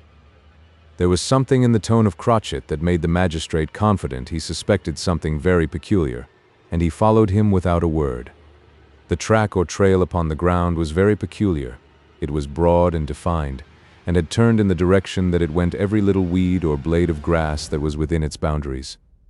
A number of decayed leaves from the forest trees had likewise been swept along it, and the more anyone might look at it, the more they must feel convinced that something heavy had been dragged along it. What that something heavy was, Mr. Cratchit had his suspicions, and they were right. "This way, your worship," he said. "This way. It goes right into this hedge as nicely as possible, though the branches of these bushes are placed all smooth again." As he spoke, Cratchit began to beat the obstructing branches of a wild nut tree and a blackberry bush that seemed, by their entwining arms, to have struck up a very close sort of acquaintance with each other, and then he suddenly cried out, "Here it is, sir." "What, Cratchit?" "The dead Dead? You don't mean to say that one such is here, and that the dead body of Todd is in the thicket?" "Come on, sir, I don't think it is him. It don't seem long enough, but here's somebody, as safe as possible, sir, for all that. Push your way through, sir. It's only prickles." The magistrate did push his way through, despite the vigorous opposition of the blackberry bush, and then, lying upon its face, he saw the dead body of a man. The readers of this narrative could have told Sir Richard Blunt what that body had been named while the breath of life was in it, but neither he nor Cratchit could at first make up their minds upon the subject. "Do you know him?" said Sir Richard. "I guess only." "Yes, and you guess as I do. This is Lupin, Todd's prison companion, and the companion in his escape." Cratchit nodded. "I went to Newgate," he said, "and had a good look at him, so that I should know him, sir, dead or alive. So I'll just turn him over, and have a good look at his face." With this, Cratchit carefully, by the aid of his foot, turned over the body, and the first glance he got at the dead face satisfied him. "Yes, your worship," he said. "Lupin it is, and Todd has killed him. You may take your oath of that." "Not a doubt of it. Such is the result of the association of such men. Todd has found him, or fancied he should find him, an encumbrance in the way of his own escape, and has sought this wood to take his life. That's about it, sir. And now, Cratchit, we may make certain of one thing, and that is that Todd is not in this wood, nor in this neighborhood either. I should say that after this deed, the first thing he would do would be to fly from this spot." "Not a doubt of that, your worship, but the deuce of it is to find out which way he has gone. We must be guided in that by the same mode of inquiry, Cratchit, that brought us here. We were successful in tracing him to this wood, and we may be equally successful in tracing him from it. We must go into the village of HAMPSTEAD and give information about this dead body, and we will make there what inquiries we can." They were neither of them very anxious to remain in Caen Wood after discovering how it was tenanted, and in a very short time they were mounted again and went along the lane until they emerged upon Hampstead Heath, and so took the road to the village, where Sir Richard gave information to the authorities concerning the finding of the body of Lupin. There, too, he heard that a man answering the description of Todd had passed through the village and refused to partake some questionable brandy at a public house on its outskirts. This man was evidently proceeding to London. Cratchit heard this information with great attention, and when he and Sir Richard Blunt were alone, he said, "I tell you what it is, sir, the country will never suit Todd." "How do you mean, Cratchit?" "I mean, sir, that, in my opinion, he has gone back to London again. The country, sir, ain't the sort of place for such men as he is. You may depend upon it, he only came to the little wood to get rid of Lupin, and he has gone back to try and hide in London till the row is over." "You really think so?" "I do, sir, and if we want to find him, we must go too." "Well, Cratchit, of one thing I am pretty well convinced, and that is that he is not in this part of the country, for after the murder in the wood, which he will be in continual fear of being discovered, it is not likely he would stay about here, and so, as we have traced him a little on the road to London, we may as well, for all we know to the contrary, assume that he has gone there at once." "Come on then, sir," said Cratchit. "I feels what you calls a sort of a, oh dear me, what is it? A presentiment." "A presentiment, Cratchit?" "Ah, sir, that's it. I feel that sort of thing that old Todd will try and hide himself in some old crib in London, and not at all trust to the country, where everybody is looked at for all the world as though he were a strange cat. Lord bless you, sir, if I had done anything and wanted to hide, I should go into the very thick of the people of London, and I ain't quite sure, but I'd take a lodging in Bow Street. Sir Richard Blunt was himself very much of Cratchit's opinion regarding Todd's proceedings, for his experience of the movements of malefactors had taught him that they generally, after their first attempt to try to get away, hover about the spot of their crimes, and it is a strange thing that with regard to persons who have committed great crimes, there is a great similarity of action, as though the species of mind that could induce the commission of murder, from example, were the same in other respects in all murderers. To London, then, with what expedition they could make, Sir Richard Blunt and Cratchit went, and although they made what inquiry they could, they found no news of Todd. And now we must leave them for a while, thrown completely out in all their researches for the escaped criminal, while we once more proceed to the house in Fleet Street, where we left Todd in rather an uncomfortable situation. It will be recollected that, locked in the grasp of the officer, Todd and that individual had gone down with the chair through the opening in the floor of his shop. This was the first time that Todd had undertaken that mode of getting into the cellars of his house, and when he found the chair going, he gave himself up for lost, and uttered a cry of horror. It seemed to him at that moment as if that were the species of retribution which was to come over him, death by the same dreadful means that had enabled him so often to inflict it upon others. No doubt Todd's anticipations of being dashed to destruction upon the stones below would have been correct had he gone down alone, or had there been no one already immediately beneath the trapdoor in the shop flooring, but as it was, he fell, fortunately for him, uppermost, and they both, he and the officer, fell upon the other man who had gone down only a short time previous. That saved Todd, but he was terribly shaken, and so was the officer, and it was a few moments before either of them recovered sufficiently to move a limb. The lives of those two depended upon who should recover his strength and energies first. Todd was that man. Hate is so much stronger a passion than every other, and it was under the influence of that feeling that Todd was the first of the two to recover, and the moment he did so, the yell of rage that he uttered really might have been heard in Fleet Street. It was very indiscreet of Todd, but at that moment he thought of nothing but revenge.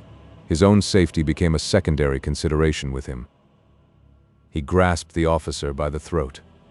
At the moment that, by the feel only, for that place was in the most profound darkness, Todd felt sure that he had the officer by the throat. He knew that his triumph was certain. It would have been as vain a thing to attempt to escape the chances of destiny, as to dream of avoiding the grasp of that iron hand that now closed upon the throat of the unfortunate officer. It was just then, though, that the officer began to recover a little from the shock of his fall. It was only to recover to die. Better for him would it have been had he slept on in insensibility to the pangs that were awaiting him, but that was not to be. "Ah, wretch," shrieked Todd. "So you thought you had me? Down, down to death. Ha, ha." The officer struggled much, and dashed about his feet and arms, but all was in vain. "Ha, ha," laughed Todd, and that hideous laugh awakened as hideous an echo in the dismal place. "Ha, ha, I have you now. Oh, but I should like to protract your death and see you die by inches. Only that my time is precious, and for my own sake, I will put you quickly beyond the pale of life." The man tried to cry out, but the compression upon his throat of those bony fingers prevented him. He had his hand at liberty, and he caught Todd by the head and face, and began to do him as much mischief as he could. There was for a few seconds a fierce struggle, and then Todd, keeping still his right hand clasped about the throat of his victim, with the left laid hold of as much of his hair on the front of his head as he could, and raising his head then about 6 inches from the stone floor on which it had rested, he dashed it down again with all his might. The officer's arms fell nerveless to his sides, and he uttered a deep groan. Again Todd raised the head, and dashed it down, and that time he heard a crashing sound, and he felt satisfied that he had killed the man. There was now no further use in holding the throat of the dead man, and Todd let him go. "Ha!" he said. "That is done. That is done. Ha! Now am I once more lord and master in my own house. Once again I reign here supreme, and can do what it may please me to do. Ha! This is glorious. Why, it is like old times coming back to me again. I feel as if I could open my shop in the morning, and again polish off the neighborhood. It seems as if all that had happened since last I stropped a razor above had been but a dream. The arrest, the trial, the escape, Newgate, the wood at Hampstead, all a dream, a dream. He was silent, and the excitement of the moment of triumph had passed away. "No, no," he said. "No. It is too real, much too real. Oh, it is real indeed. I am the fugitive, the haunted man without a home, without a friend, and I have this night, nor any other night, any place in which I may lay my head in safety. I am as one persecuted by all the world, without hope, without pity. What will now become of me?" A low groan came upon Todd's ear. He started and looked around him. He tried hard to pierce with his half-shut eyes the intense darkness, but he could not, and muttering to himself, "Not yet dead, not yet dead," he crept to an obscure corner of the cellar and opened a door that led by a ladder to the floor of the back parlor, where there was a trap-door under which the large table usually stood, and which he could open from below. In the parlor, Todd got a light, and feeling then still disturbed about the groan that he had heard below, he armed himself with an iron bar that belonged to the outer door, and with this in his right hand and the light in his left, he crept back again to the cellar. A glance at the two men who lay there was sufficient to satisfy him that they were no more, and after then taking from them a couple of pairs of pistols and a small sum of money, he crept back again to the parlor. As he did so, he heard St. Dunstan's clock strike the hour of 4. "4," he said. "4. It will not be light for nearly 2 hours yet, and I may rest myself a while and think. Yes, it is necessary now that I should think, for I have time, a little time to do so, and much, oh, so much to think of. There's some of my own brandy, too, in the parlor. That's a comfort." The fire was still burning in the parlor grate. Todd raked the glowing embers together with the iron bar, and then he took a good draught at the brandy. It revived him most wonderfully, and he gave one of his old chuckles as he muttered, "Oh, that I could get a few whom I could name in such a position as I had yon man in the cellar a short time since. That would be well, indeed. Ha! I am, after all, rather lucky, though." A sharp knock come at this moment at the outer door of the shop, and Todd sprang in alarm to his feet. Chapter 153. Todd is in great peril in the early morning in London. The silence that ensued after that knock at his door, for he had become to consider it as his again, was like the silence of the grave. The only sound that Todd heard then was the painful beating of his own heart. The guilty man was full of the most awful apprehensions. "What is it?" he said. "Who is it? Who can it be? Surely no one for me. There is no one who saw me. No, no, it cannot be. It is some accidental sound only. I begin to doubt if it were a knock at all. Oh no, it was no knock." Bang! Came the knock again. Todd actually started and uttered a cry of terror, and then he crouched down and crept towards the door. He might, to be sure, have made his escape from the premises with some little trouble, by the way he had got into them, but he was most anxious to find out who it was that demanded admittance to the old shop in Fleet Street, with all its bad associations and character of terror. So he crept towards the door, and just as he reached it, the knock came again. If the whole of his future hopes, we allude to the future that might be for him in this world only, for Todd had no hopes nor thoughts of another, had depended upon his preserving silence and stillness, he could not have done so, and he gave another start. "Hush! Hush!" he then said. "Hush! I must be very cautious now, very cautious indeed. Hush! Hush!" He then, in a tone of voice that he strove to make as different as possible from his ordinary tone, and which he was very successful indeed in doing, he said, "Who is there?" "It's me," said a voice, in defiance of all probability or grammar. "It's only me." "Oh, what a mercy," said Todd. "Open the door. Is it you, Joe? Why didn't you come home, eh? You might have got away easy enough. I have brought you something good to eat, old fellow, and some news." "Ah, what news, my boy?" "Why, they say that old Todd is in London." Todd fell to the floor in a sitting posture and uttered a deep groan. It was some few moments before he could summon strength and courage to speak to the man again. But he began to feel the necessity of doing something, for the man began to hammer away at the door, and the very worst thing that could happen to Todd, just then, would have been that man going away from the door of the shop with an impression that all was not right within it, and spreading an alarm to that effect. "I will open the door just wide enough," muttered Todd, "and then I will drag him in and cut his throat, and throw him down into the cellar along with the 2 others. That will only make 3 this morning. Yes, this morning I may say, for it is morning now." Acting upon this resolve, which certainly was diabolically to the purpose, Todd spoke to the man again, saying in the same assumed tone in which he had before addressed him, "All's right, all's right. I'll open the door. That's the thing. But you seem to have a bad cold." "So I have. So I have. A very bad cold, and it has affected my voice so that I can hardly speak at all." "So I hear." Todd slowly undid the fastenings of the door, and an infernal feeling of joy came over him at the idea of murdering this unhappy man likewise. It quite reconciled him to the danger in which he was, for he could not but know that the daylight was rapidly approaching, and that each moment increased his peril. "Yes," he muttered, "he will make 3 this morning, 3 idiots who fancy they are a match for me. But I will soon convince them of the contrary. I will soon put him out of his pains and anxieties in this world. Ha!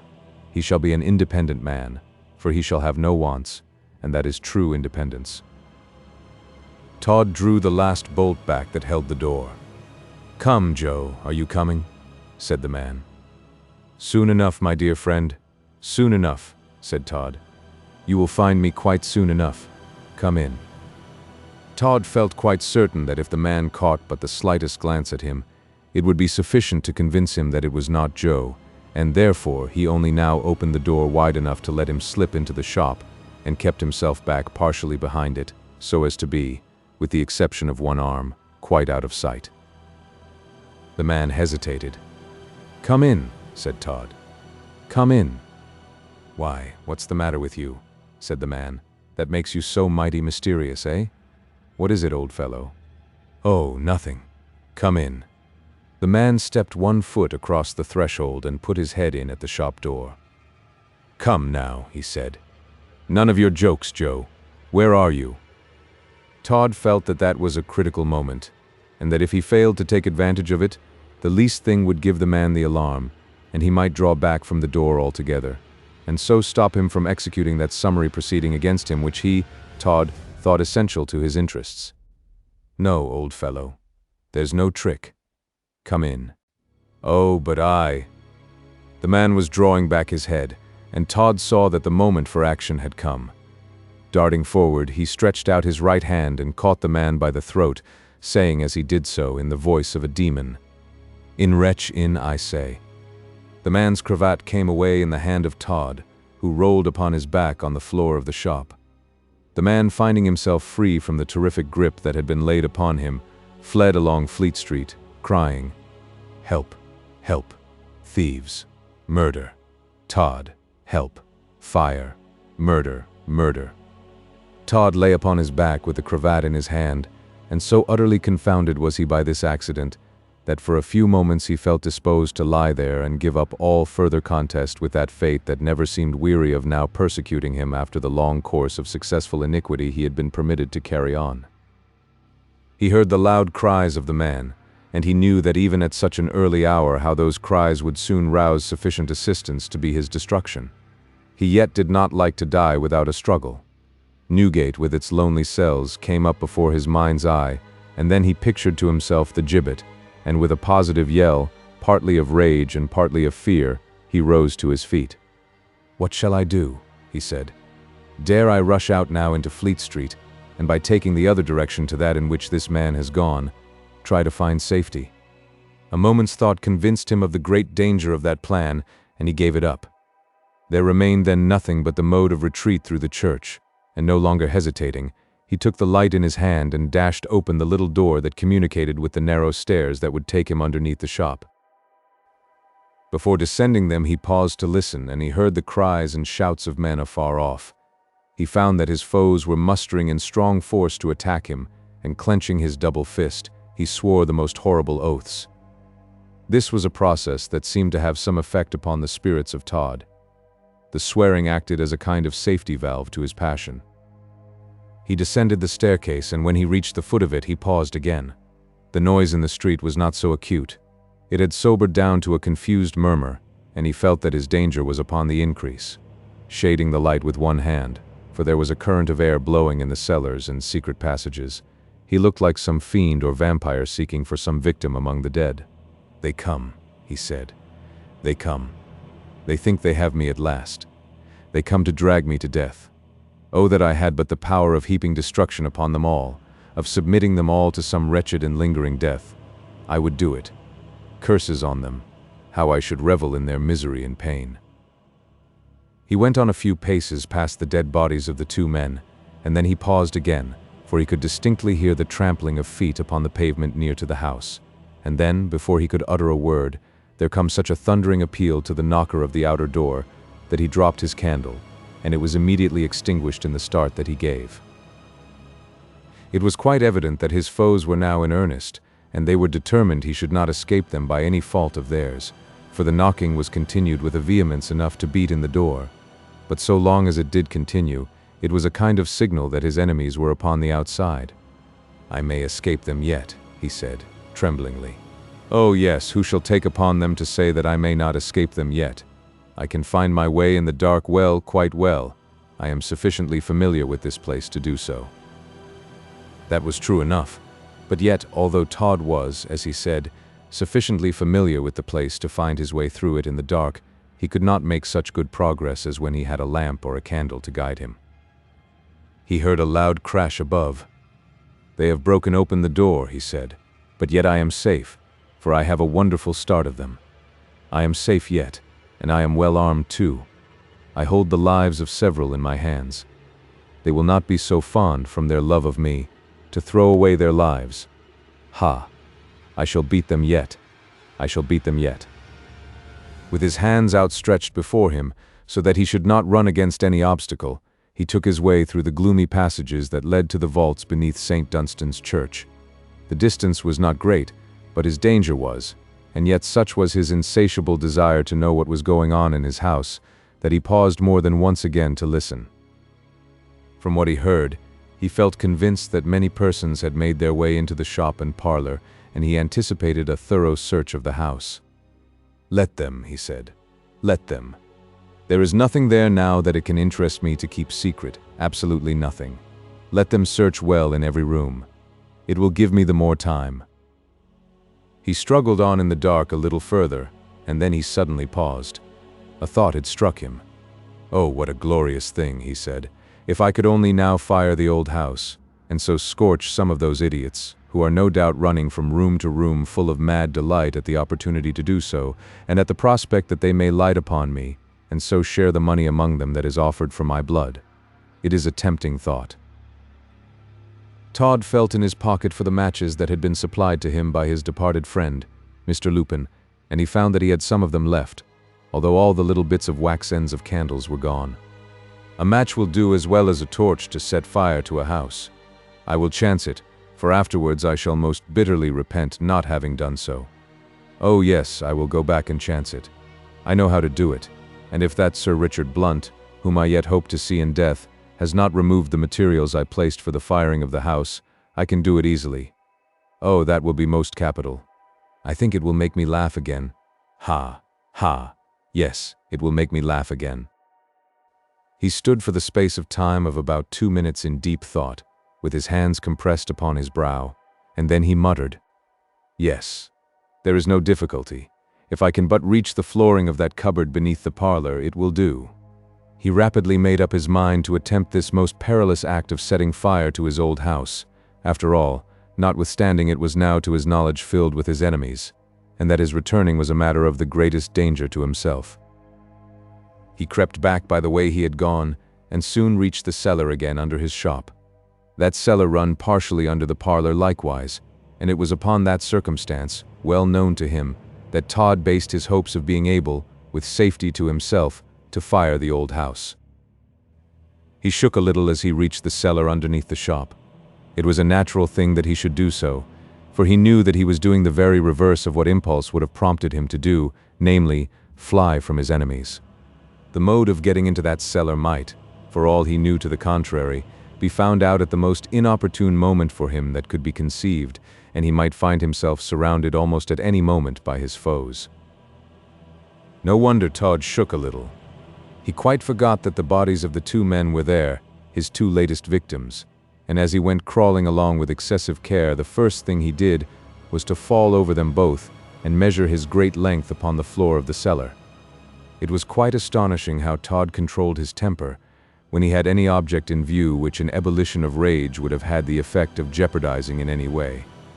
At another time, his oaths upon the occasion of such a fall would have been rather of the terrific order, but now he uttered not a word, but gathered himself up again with all the calmness and serenity of an ancient martyr, who feels that he is suffering for some great and good cause, dear to the interests of humanity. Sweeney Todd, however, was very anxious to discover if in his fall he had made noise enough to alarm those who were above, but he was soon satisfied that such was not the case, and that the lower part of the house was quite deserted, while they had made their way to the upper, intent upon searching in all the rooms for him, Todd.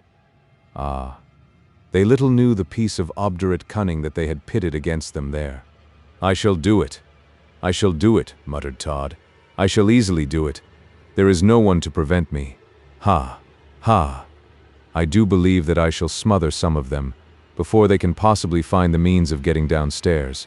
That would be quite a mercy of Providence. Oh, quite." Chapter 154. Todd sets fire to his house and then hides in the church. Immediately beneath the parlor, where a portion of the cellar went, there was a quantity of old lumber. Perhaps if that lumber had been looked very carefully over, among it there might have been found some fragments of old, and some of new coffins from St. Dunstan'S, for with the rich, who had vaults of their own, it was the arrogant fashion to adorn the last sad and narrow home of humanity with silver plates and nails, and Todd had despoiled the grave of some of those costly trappings. Upon the heap of rubbish he scrambled, and that just enabled him comfortably to reach the floor of that parlor. That portion of the floor went under a cupboard in one corner, and in the floor of it 3 or 4 coarse round holes had been drilled with a center bit. Todd had had his own motives for drilling those holes in the cupboard floor.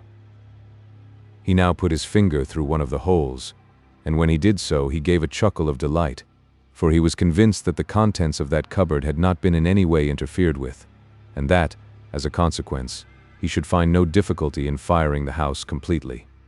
"So," he said, "this is the cleverness of your much-vaunted Sir Richard Blunt.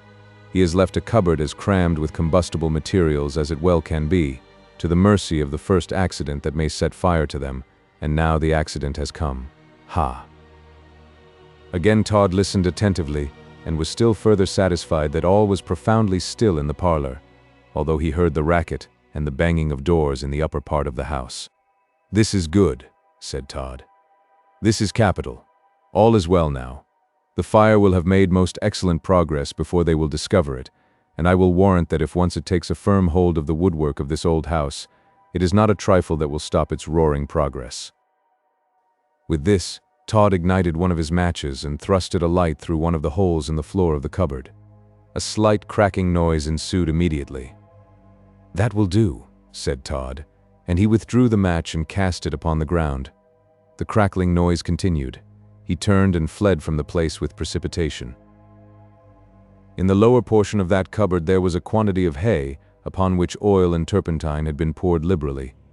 High up upon a shelf was a wooden bowl, with 8 pounds of gunpowder in it, and Todd did not know a moment when the flames might reach it, when a terrific explosion would be sure to ensue.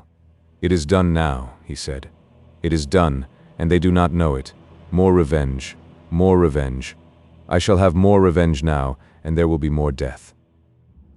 He knew that there was only one thing that could by any possibility prevent the gunpowder in the wooden bowl from becoming speedily ignited, and that would be in consequence of the hay being packed too close to do more than smolder for a little time before bursting into a flame, but that it must and would do so eventually, there could be no possible doubt, and it was in that hearty conviction that Sweeney Todd now most fully gloried. And now, as he had done before, he kept his arms outstretched before him to prevent him from injuring himself against any of the walls or the abrupt turnings in the passages between his own house and old St. Dunstan's. He stooped, likewise, in order that he might not strike his head against the roof in places where it was very low and rough, and rugged. Once only Todd got a little bewildered and did not well know his way, and then he ignited one of the matches, and by its small light he saw in a moment which way he was to go. "All is well," he said, and he rushed on. But yet he began to be a little surprised that he heard no noise from the house, no sound of the explosion, and inclining his ear to the ground, he stopped in one of the old vaults to listen. A low moaning sound came upon his ears like the muttering of distant thunder, and then a report as though some heavy piece of timber had fallen from a great height to the earth. He fancied that the vault in which he was shook a little, and in terror he rushed forward. The gunpowder had exploded in the cupboard, and Todd's imagination was left to revel in the thought of the mischief which it had done to the house and to all within it. In 5 minutes more he reached the foot of the little flight of stone steps that led to the church.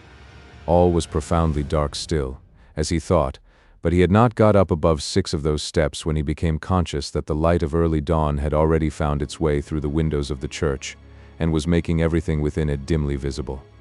Todd recoiled at this. He and daylight were decidedly not upon good terms with each other by any means. It is morning, he exclaimed. "What will become of me now? It is light." He staggered right back into the vaults again, and there gave himself to painful thought for a while. As he did so, he heard loud shouts in the streets, shouts that awakened echoes in the old church, and if anything could have given to Todd, at such a time as that, very great satisfaction, it was to hear that those shouts were all commingled with the one prevailing cry of, "Fire, fire, fire." That was a joy indeed to him. It burns, he said. "But I am here a prisoner. I dare not go out into the daylight, but the old house with all that it contains is wrapped in flames, and that is much, much. It is now everything. Oh, that I could hear the cries of those who find themselves wrapped up in the unappeasable element, and have no means of escape. They would, indeed, be music to my ears."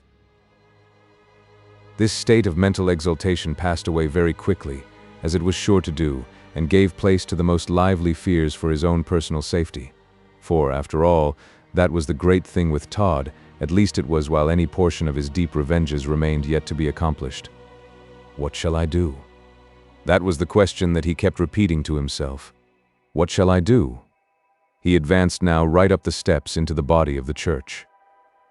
There at least he knew that he was safe for the present, and as he stood and listened, he thought that in the bustle and in the confusion that men's minds were in regarding the fire, he might emerge from the church and no one notice him, and fairly get away without observation.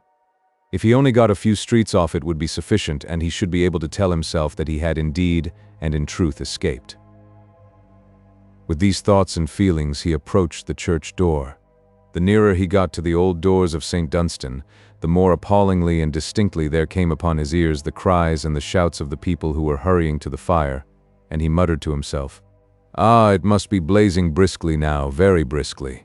It must be quite a sight to the whole of London to see the old den burning so bravely." An engine came rattling on, and with a roar and a crash went past the church door. "Capital," said Todd. "Upon my word, this is capital." Another engine, with the horses at a mad gallop, went by, and Todd quite rubbed his hands at the idea of the scene of confusion that he had by his own unaided efforts succeed in making in Old Fleet Street. "They did not think," he said, "when they closed the gates of the old prison upon me, and told me I should die, that there was one half the mischief in me yet that they now find there is. Aye, and there is much more yet, that they dream not of, but which they shall know some day." He laid his hand upon the lock of the church door. A long ray of the faint early gray light of dawn streamed through the massive keyhole, and at the moment Todd laid his hand upon the lock that ray of light vanished. It was obstructed by someone on the outside. He recoiled several steps, and then from the outside he heard a voice say, "Lord bless us, yes, it's that old villain Todd's house gentleman in course. It's come to a bad end, like its master will come to if he hasn't. When I saw the flames and heard him a-roaring, I said to my Mrs. Convulsions, says I, if that ain't Todd's house in a blaze." "You are right, Mr. Beadle," said a voice in reply. "Yes, gentlemen, perhaps I says it as oughtn't to say it, but I is commonly right in my way, you know, gentlemen, and so, as I says, convulsions, it's Todd's house afire." "And you think," said another voice, "we shall get a good view of it from the old church tower?" "Yes, gentlemen," replied the beadle, whom the reader will not fail to recognize as our old acquaintance. "Yes, gentlemen, I'll warrant as you will get a capital view from the top of the old tower, where I will take you. Lor a mussy, how it is a-roarin', that fire. I knowed it was Todd's house, and I said to my missus, 'Conwulsions,' says I, 'that's old villainous Todd's house afire.'" Todd ground his teeth together with rage as he listened to this, but he felt that if he would provide for his own safety, there was indeed now no time to lose, and he rapidly retreated into the body of the church. His first thought was to hide himself in one of the pews, but the divisions between them were not so high as to prevent a person of very moderate height indeed from looking over one of them, and there was quite light enough now for anyone in such a case to have seen him, if they had chosen to glance into the pew in which he might take shelter. The case was urgent, however, and he had not much time for thought, so being close to the pulpit he ran up its steps, opened the little door, and ensconced himself within it in a moment. There, at all events, he felt that he was hidden securely from any merely casual observation. The church door was opened almost before he could get the pulpit door shut, but he did manage to close it, and he was satisfied that he had done so without exciting the attention of those who were entering the church. Todd could, of course, from where he was, hear, with the greatest clearness and precision, every word that they said to each other as they walked up the aisle. One of the persons who were coming with the beadle to view the fire from the tower of the church went on speaking to his companions. "And so," he said, "I think if no one be hurt, and the fire can be kept just within the limits of Todd's house, it will be no bad thing to have a place that is such a continual reminder of atrocious guilt swept from the face of the earth." "Yes," said the other, "the only pity is that Sweeney Todd is not in it to go with it. Then the good thing would be complete." "It would, gentlemen," said the beadle. "Oh, when you comes to think of what he did and what he might have done, oh, it makes my hair stand o' end, and my parochial blood curdle, to think of what he might have done, gentlemen. He could not do worse than he did." "Not wuss? Not wuss? Oh, how is it possible? He committed a number of murders, and if you can find me anything worse he could have done, I shall indeed be very much surprised. Gentlemen, he might have polished me off. That's what he might have done, for he has actually had me hold of by the nose. Oh, convulsions! If I had only then thought that there was a chance of his polishing off, as he used to call it, a parochial authority, I should have. "What, Mr. Beadle?" "Flewed through the window, sir. That's what I should have done, and told the world at large what had happened. Well, certainly that would have been something." "Everything," said the other gentleman, in a tone of voice that showed how much he was inclined to enjoy a joke at the expense of the beadle. "It would have been everything, but how plain you can hear the roaring of the flames now, even in this church, with the door shut." "You can, indeed," said the other. "Ah, there dashes past another engine. Come, Mr. Beadle, the sooner we get on this tower, the better." "In a minute, gentlemen, but now as you is here arter the blessed old church has been shut up all night, I just ask you to say if it has the horrid smell as it used to have, which offended the holy nose of the bishop when he came to confirm the people." "I smell nothing." "Nor I." "Very good. Then that's so far satisfactory, cause you see, sirs, only yesterday Sir Christopher Wren and 2 gentlemen come and left in the church a pailful of chemists, for the express purpose of taking away the smell." "A what?" "A pailful of chemists." "Of chemicals, you mean, I suppose, although that would be a singularly inappropriate term. But come on, Mr. Beadle, we are very anxious to get on the tower. This way, gentlemen, if you pleases. This will lead you nicely and fairly up those little stairs and right on. Oh, what a world we does live in, to be sure." With this general philosophical remark, the beadle, opening a little door at the extremity of the south aisle, pushed his friends up a narrow staircase that led to the top of the tower of old St. Dunstan's, and from which certainly a very good view of the surrounding streets and of the temple could be obtained, and in the clear light of early morning, before the million fires in London were lighted, that view was seen to be a tolerably distinct one. Todd muttered the bitterest maledictions upon them as he heard them go up the little stairs. There he was, certainly, to all appearance, safe enough, and he might, for all he knew, be safe enough until the next Sunday. But how was he to live in a pulpit even for the whole of a day? It might be that he would have to wait there until the dim shadows of the night should come again and wrap up the whole church in gloom, but how many weary hours must pass before that time would come, and what infinite danger there was that he might drop into sleep after all his fatigues, and so forget his caution and discover himself. Already the great fatigues he had passed through, and the many hours he had been debarred from rest, began to tell upon him, and it was with difficulty that he kept himself from dropping into slumber. He began to get fearfully alarmed at his situation. "What shall I do?" he said. "I must escape. Escape! Yes. How the fire roars, I will not sleep. Oh no, no, it is done now. The old house is gone, gone." Todd fell fast asleep in the pulpit. Chapter 155 shifts the scene to one of quiet goodness and serenity. The necessities of our story force us for a short space of time to leave Sweeney Todd in the pulpit of St. Dunstan's Church, and his house in process of demolition by fire, while we take the reader back again to Cheyne Walk, Chelsea, where the Ingestries resided in such loving and pleasant union. The communication that Sir Richard Blunt had made to them had had the effect of disturbing the serenity of Mark Ingestry to a much greater extent than he would have liked to admit, or than he was at all likely to let Johanna know. She too, the fair and gentle Johanna, felt an acute pang as she thought on the stern, revengeful character of Todd, and began to fancy that if he wished to work her any woe, he would take a means of doing so which would touch her much more severely than as if he aimed at her own life, by attacking that of her husband, to whom, after so many perils, she was at length so very happily united. "Oh, Mark," she said, you must promise me that you will depart at once from here." "We will be gone directly, Johanna. But who have we here?" "Why, there is an arrival already. I will go and see who it is. It is someone in a coach." "Oh, no, no, Mark. Do not go." "Not go?" "No. You do not know, but it may be some horrible scheme of that fiend in the shape of man, Todd, to lure you to the door and kill you. I am full of fears, Mark, and cannot bear to let you go from my sight a moment." "Oh, Johanna, this is unlike you, indeed. There now, look from the window, dear, and you will soon see how little you have to fear. Why, it's your father and your mother. Do you not see them, or does your tears and your fears together blind you?" "A little of both, Mark," said Johanna, with a faint smile. "But I see that my dear father is there, and my mother too. I will fly to welcome them. They have heard of the escape of Todd, and cannot endure to have us out of their sight." As Johanna spoke, she hurried to the door to receive Mr. and Mrs. Oakley. The old man caught her in his arms as he said, "Oh, my own dear child, thank God I see you safe again." "Safe, father?" "Yes, my darling. You know that dreadful man? Oh, I don't know what to call." "The horrid Todd," put in Mrs. Oakley, as she kissed Johanna.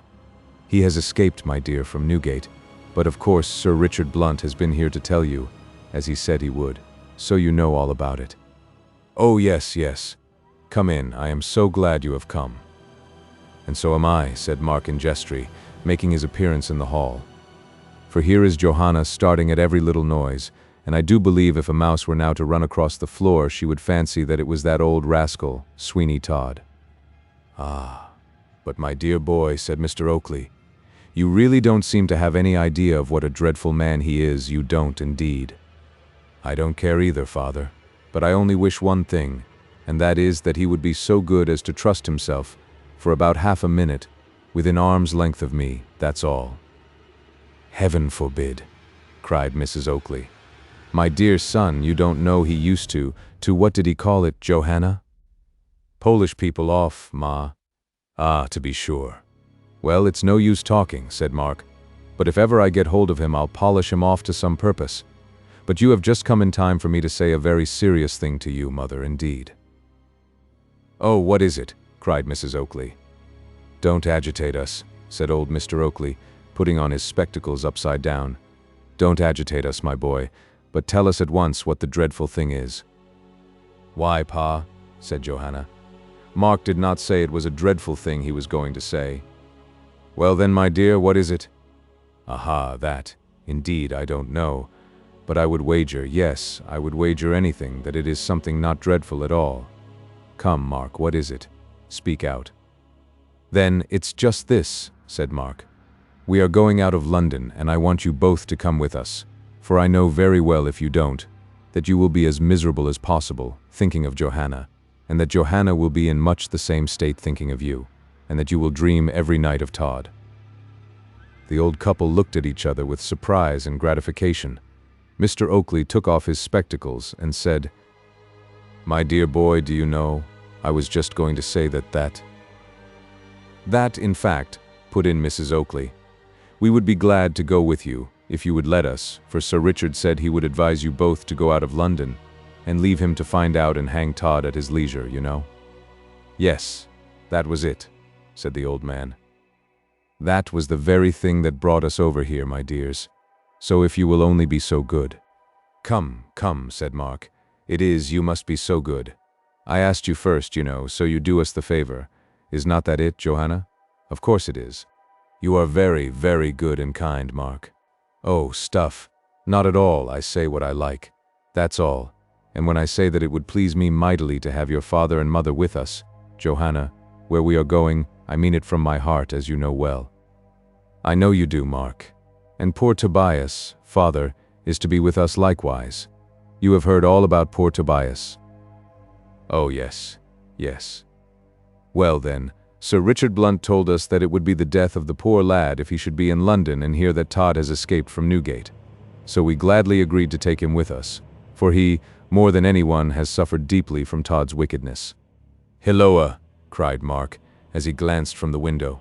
"If here is not another coach at the door." "Oh, who is it?" said Mrs. Oakley. "It's Todd, of course, come to kill us all." "I hope it is," said Mark. "I'll soon set you all at rest about him, but only look. If it ain't the Colonel, and Arabella, and Tobias. Well, if Todd wants to be down upon us all at once, now is his time certainly to do so." In a few moments, the Colonel and Arabella were shown into the room, and they were quite surprised to see the Oakleys there. But while Johanna and Arabella were embracing each other, Mark and Gestry went up to the Colonel, and pointing slightly to Tobias, he whispered, "Does he know?" "Oh, no, no." "Very good, but he had better, I am convinced, for it will be sure to slip out in conversation some time or another, and then the poor lad will think much more of it than as if it were told to him in a quiet manner by his friends, for he will think that there is more to conceal than there really is. I am convinced that such will be the case. Then we will take an opportunity of telling him, but not just now. I want to speak to Johanna." "There she is, then. And what does he want to say to me?" said Johanna, as she shook hands with the Colonel. "Why, the fact is that, in fact, Sir Richard told me he would advise you to go out of town, and as I am pretty well aware that you set sufficient store by his advice to follow it, I think it is very likely you will go out of town." "And so, dear," put in Arabella, "and so, dear, in a word, we want to go with you, if you think that such an arrangement will not be disagreeable to you." "Now, that is the unkindest thing you have said, Arabella, for a long time. How could you suppose that it would be other than most agreeable to me to have with us such valued friends?" "There, I told you that," said the Colonel. "Of course it will be all right, and we shall make quite a merry party, I'll be bound. So that's as good as settled, and a very satisfactory thing it is, and the sooner we all set off the better. Here's Tobias quite delighted with the idea of his little excursion." "Ah, yes," said Tobias, "and it is so kind and good of you, Colonel, and of all of you, but you know I leave my heart in London still. Let me go where I may." "Never mind, Tobias," said Johanna. "I feel quite sure that you will find it in good keeping when you do come back again. So now we will make preparations at once for departure, and I hope we shall be quite delighted with where we are going. It is one of the pleasantest places, they tell me, on the coast, and will in time be a place of great importance." "Well," said the Colonel with a laugh, "it's quite a pleasant thing to hear that it is on the coast, for that is something towards a knowledge of where it is." "Ah, my dear, by the by," said Mrs. Oakley, "I should like to know where you really intend to take us all." "To the little fishing village of Brighthelmstone, for it is nothing more. But then it lies pleasantly between the hills, and you can see the channel opening fairly before you, and there is an air upon the downs that is full of life and joy. You will be sure to like it, Mother, and so will you, Father, and you, Colonel, and you, my dear Arabella." "You don't mention me," said Mark. Oh, that is because you know you are of no sort of consequence at all. You are nobody. Thank you. Well now, my dears, said Mrs. Oakley, don't begin to quarrel now, I beg of you, for that is the worst thing you can do. And so long as we get out of the way of having all our throats cut by that horrid Todd, I don't care where I go to or how many inconveniences I put up with, so long as it is a great way off, and I do hope that Sir Richard will soon catch him again and regularly hang him, as he deserves, the wretch that I do. A complete silence followed the utterance of the indiscreet speech of Mrs. Oakley's, which, if it did not at once open the eyes of poor Tobias to the real reason of the sudden journey, nothing would. All eyes were bent upon the lad, and rising from the seat which Johanna had made him take, he looked about him with dismay. "Oh, tell me, someone," he then said, "what does it all really mean? Believe me, my kind and dear friends, that I shall suffer less from the truth than as if I were left to make myself mad by thought. Oh, tell me all." "You shall know all," said the colonel. "Oh, mother, mother," said Johanna, "why did you—" Mrs. Oakley sat looking the picture of dismay, and Colonel Jeffrey added, "This is an accident that I don't think is to be much lamented.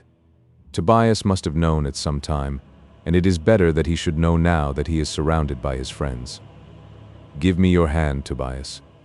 You see that I smile, so it cannot be of great moment after all."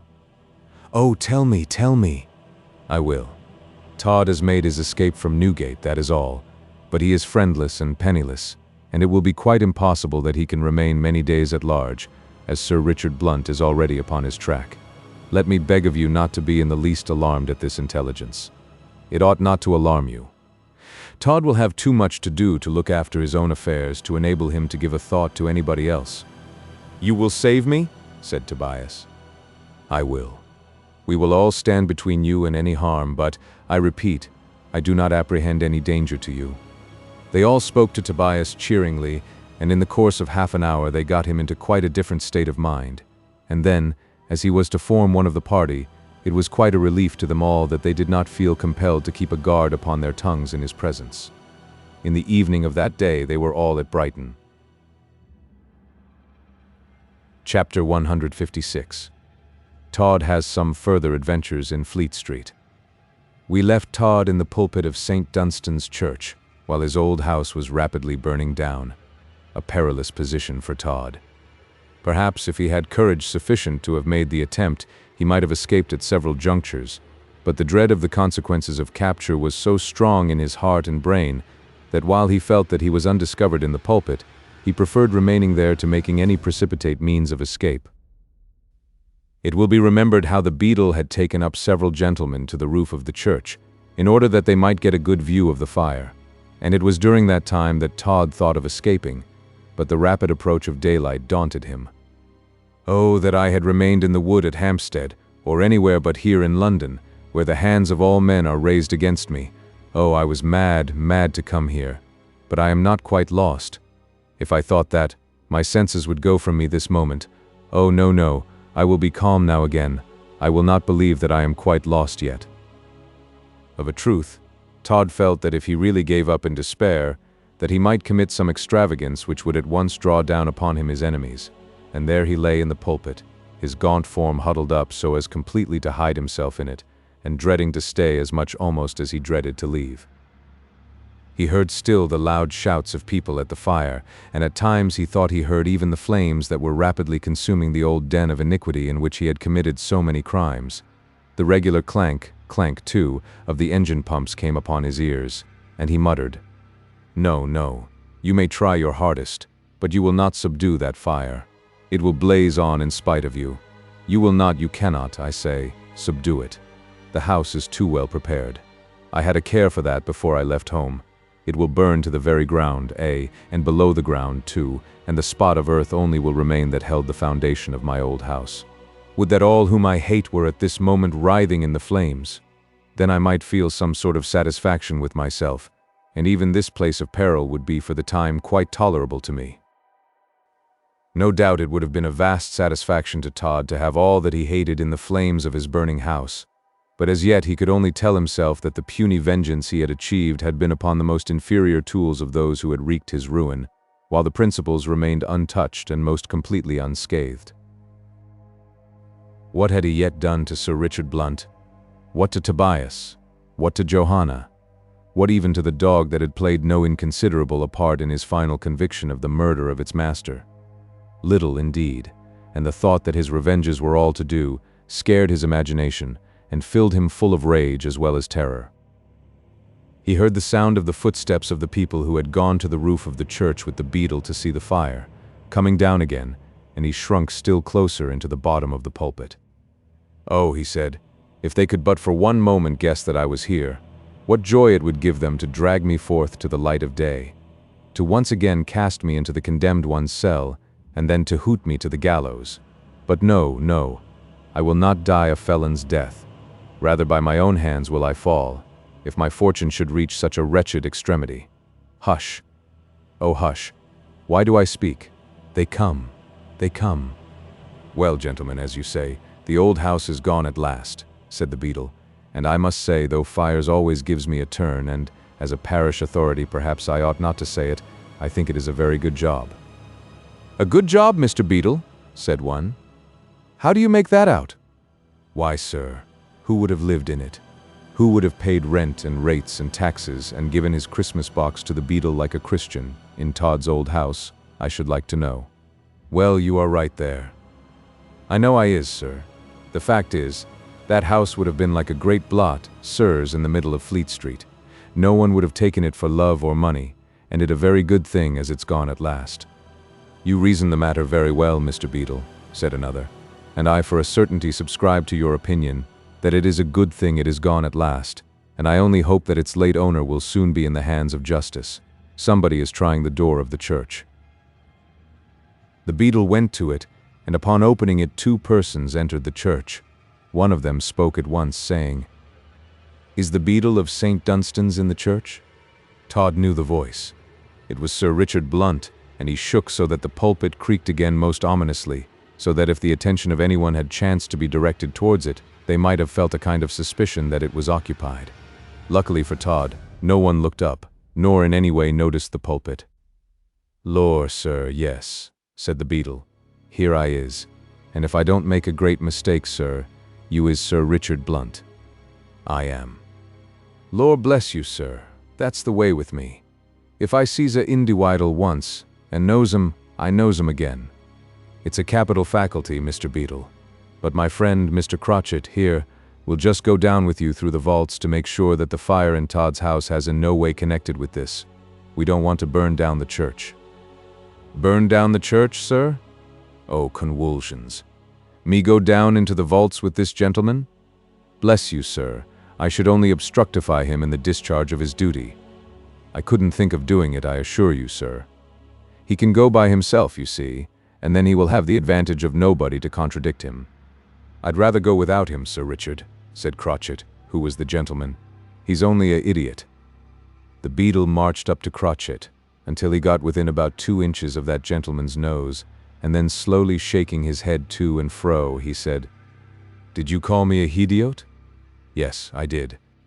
"You did? Now, young man, mind what you say, because if you call me a idiot, I shall be bound to do." "What?" "Nothing at all. I see you are rather a low fellow, so I shall treat you with the same contempt as I did the very common person that pulled my nose last week, silent contempt. That's how I serve people. I despise you accordingly." "Very good," said Crotchet. "That's by far the safestest way, old feller. So now I'll go down into the vaults." "No news of Todd yet, Sir Richard?" said one of the gentlemen, walking up to the magistrate. "Oh, Sir Christopher Wren, I beg your pardon," said the magistrate. "I did not see you at the moment. I am sorry to say that although we have some news of Todd, we have not yet been able to catch him. But we must have him. England is not so very large a place after all, and I don't think he has any means of getting away from it. The sooner the rascal expiates his crimes upon the scaffold, the better. I never before heard of a criminal in whose whole career there was nothing found that could excite the faintest feeling of compassion." "He is a desperate bad fellow indeed," said Sir Richard Blunt, "but I hope that he will not long trouble society. I have determined to give up all other pursuits until I take him, and I have a carte blanche from the Secretary of State to go to any expense, and to do what I please, in the way of capturing him." Todd's heart sunk within him at these words.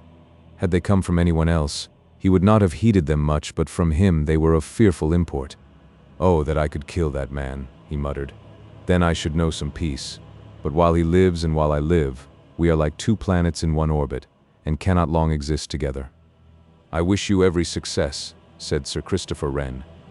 "I am obliged to you, Sir Christopher.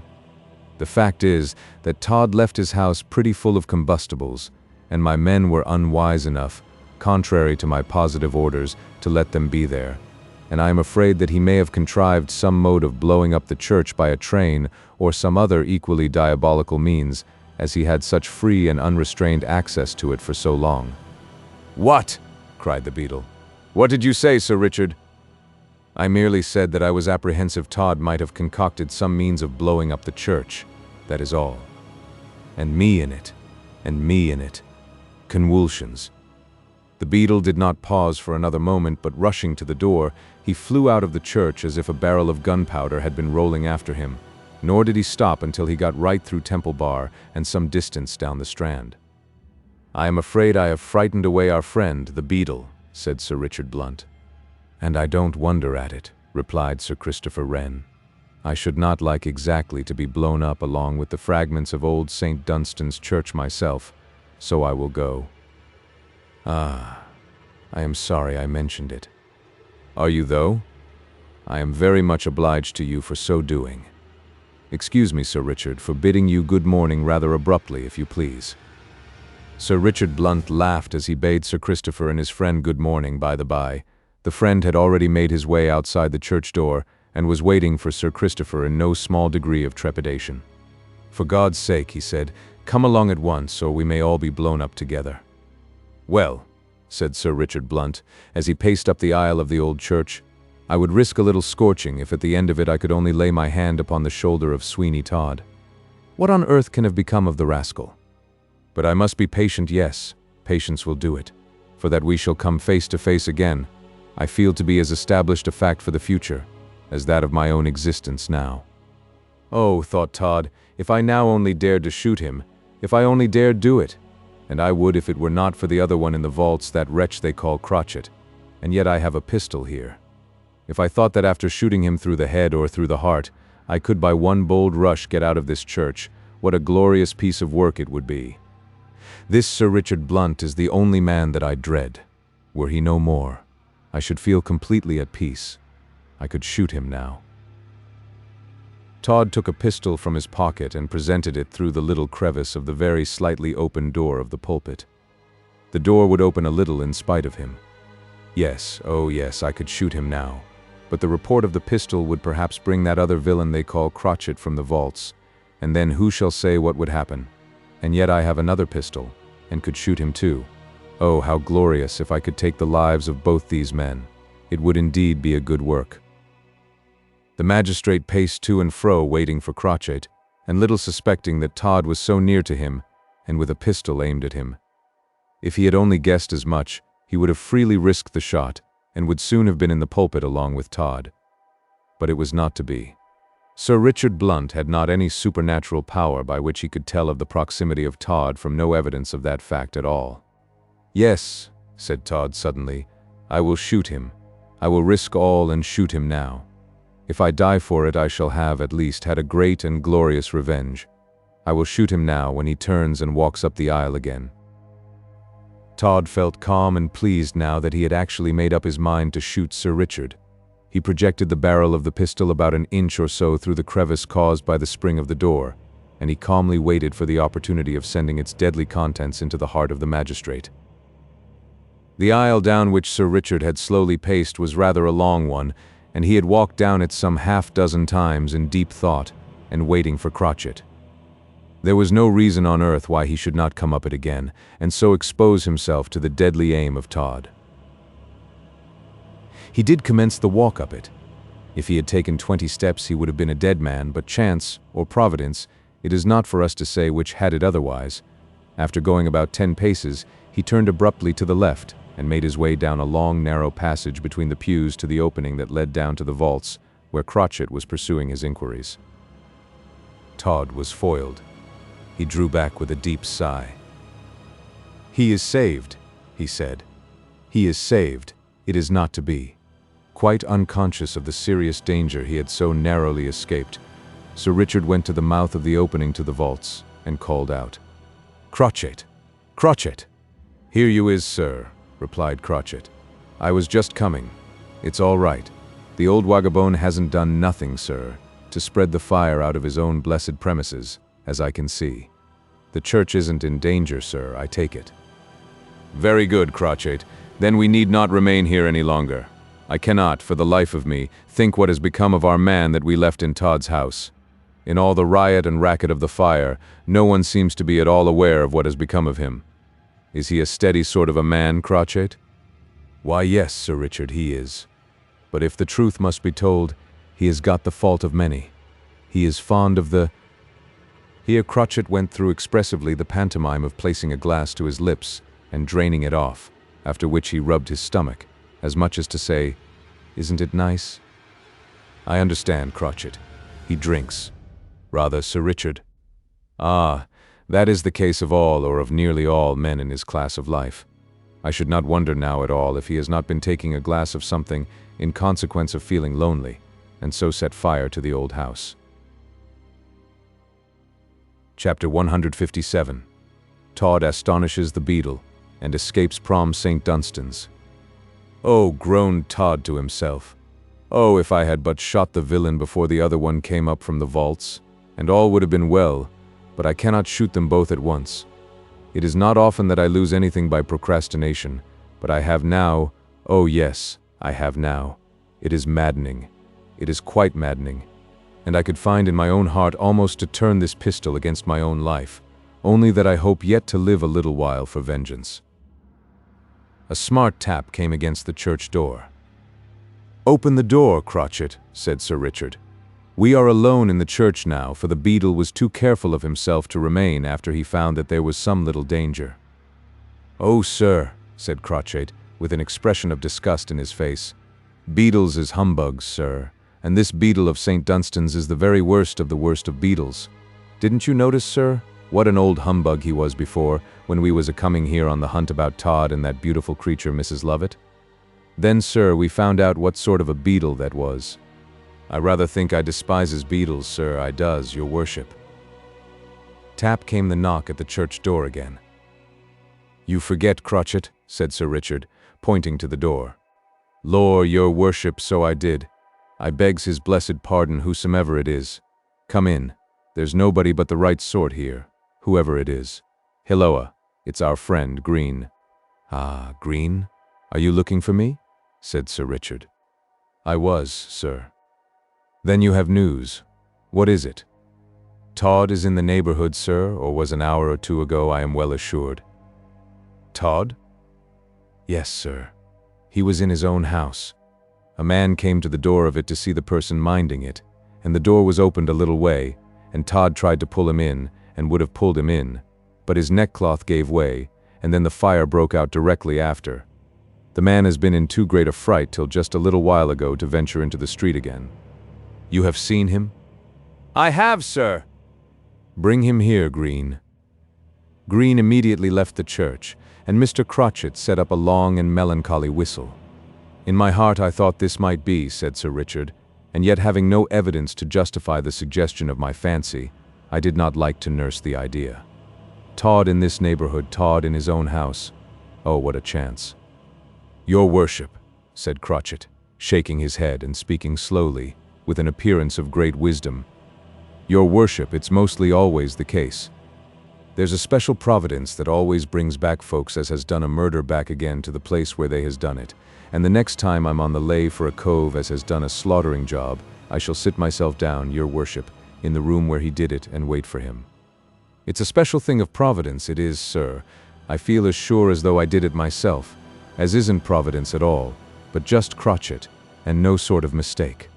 You are right, Crotchet, as far as examples go. We will only just listen to what this man that Green has gone for has got to say, and then we will be off and do our best." "Yes, your worship, we will, and here he is." Green, the officer, now brought into the church the very man with whom Todd had had the little adventure at the door of his shop, and notwithstanding the time that had elapsed since that little incident, the man was still in a state of terror, which was quite manifest in every feature of his face. "Why, what's the matter with you?" said Crotchet, as he dealt the man a blow on the back that nearly took all his breath away. "You look as scared as if you had just seen a ghost, old fellow, that you do." "It was worse than a ghost." Sir Richard Blunt stepped up to the man and said, "Do you know me? I am Sir Richard Blunt, the magistrate." "Oh, yes, sir, I know you." "Answer me then, clearly and distinctly, for much may depend upon it. Who was it opened the door of Todd's house for you, and strove, as I hear, to drag you into it?" "Sweeney Todd, sir." "Are you quite sure? Do you know him well by sight?" "Oh, yes, sir, I could swear it." "And you thought it very natural that he should be there, and if anybody there had so laid hold of you in the dark, you would of course at once have naturally concluded that it must be Todd?" "Oh dear no, sir. I hadn't an idea that it could be him, sir, and if I hadn't seen his face, that I know quite well, I couldn't possibly have believed it to be him." "That is enough. I will not trouble you any further. I am much obliged to you for your information." "You are very welcome, Sir Richard, and I do hope you may catch the rascal soon. I shall never forget his having hold of me, for the longest day I have to live." Still shaking at the bare remembrance of the danger that he had run, the man left the church, and peeping over his shoulder every now and then as he went, for fear Todd should be close at hand, he took his route to quite a different quarter of the town, where he fancied he should feel more secure. For he could not make up his mind to anything but that Todd must have some special desire to lay hold of him, and add him to the already formidable muster roll of his victims. When he left the church, Sir Richard Blunt turned to Crotchet and said, "Crotchet, you may depend, now, that Todd is in London, and fancies that among its crowds will be his greatest chance of safety. I will take measures at once to discover him. Come along with me to Craven Street, and you too, Green, and I will explain to you both what I think will be the best plan to adopt." "All's right, sir. We'll have him," said Crotchet. "I think we shall," said Green, "for, large as London is, I rather think we know how to search it as well as most folks. I attend you, sir, and I will run any risk in the world to take the scoundrel prisoner." "And so will I," said Crotchet. "I know you both well," said Sir Richard, "and I cannot desire to be aided by better men than you both are. Come on. I will not speak further of any plans or projects except in my own office, where I know that there are no spies or eavesdroppers." "This blessed church is pretty safe," said Crotchet. "It ain't very likely that anybody is on the listening lay in it.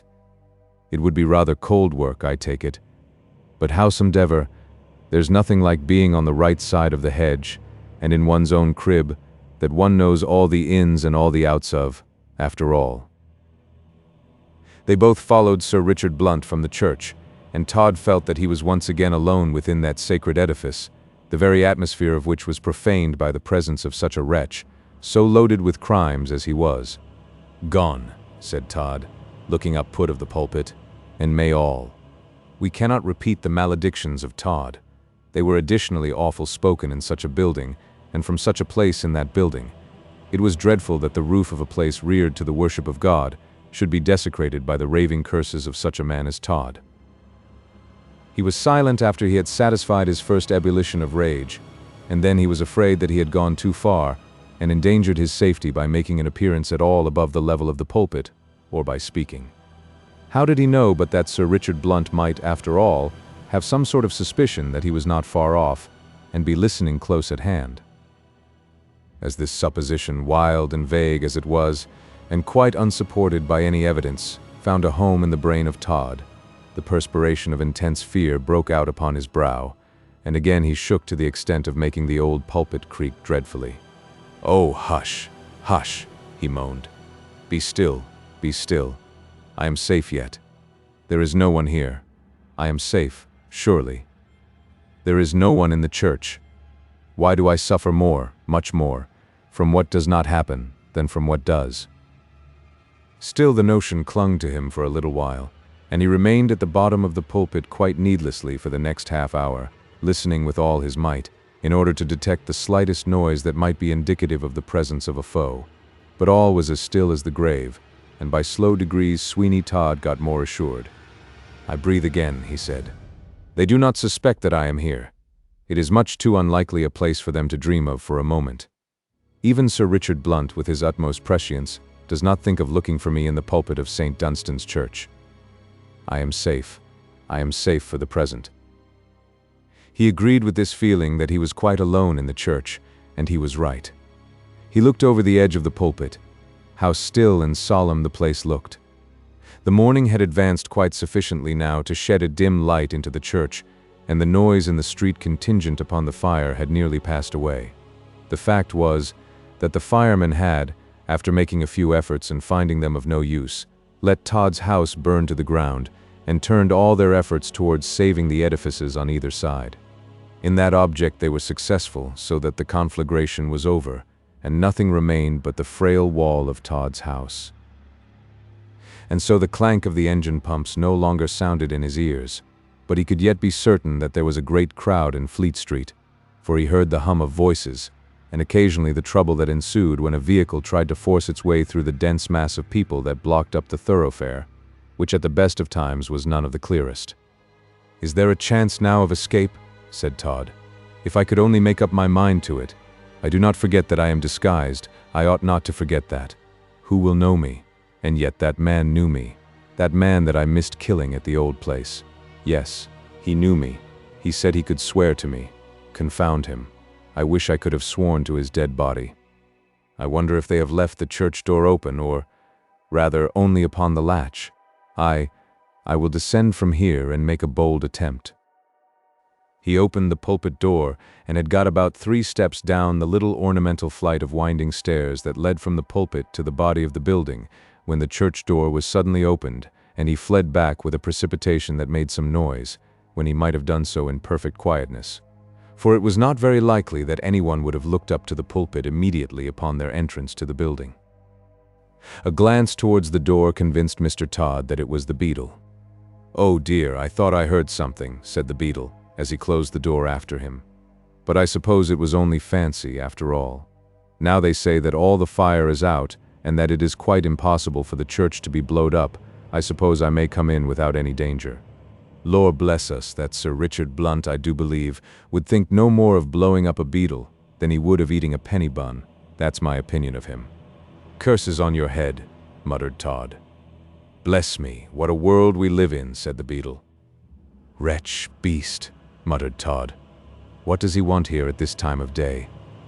"Yes, tomorrow's Sunday," said the beadle, as if pursuing a train of thought that had found a home in his brain. "How the weeks do run round, to be sure, and one Sunday comes after another at such a rate that it seems as if there was weeks and weeks and weeks of 'em, without any of the other days at all.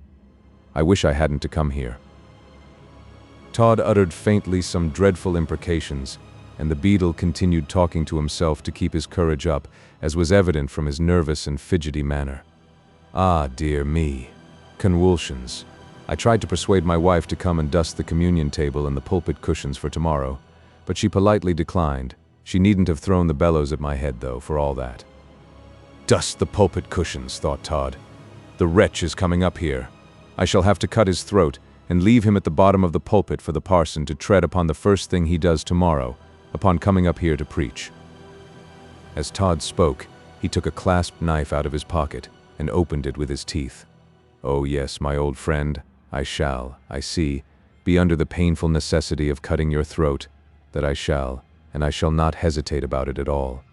Yes," added the beadle, "I mean to say that to throw the bellows at the man is like adding insult to injury, for it is blowing him up in a kind of way that's anything but agreeable. Lor, how cold and rum the church does feel. Rum? Why did I say rum and put myself in mind of it? Oh, don't I like it, rather. If I only now had a glass of real fine old Jamaica rum at this moment, I'd be as happy as a bishop." "Oh, I'll rum you," growled Todd. "Eh? Eh?" The beadle turned round 3 times, as though he were going to begin a game at blind man's bluff, and then he said, "I thought I heard something. Oh dear, how shivery I do get, to be sure. When I'm alone in the church, I'll just get through the dusting job as quick as I can, and no mistake. Amen. Amen. I'm a miserable sinner. Amen."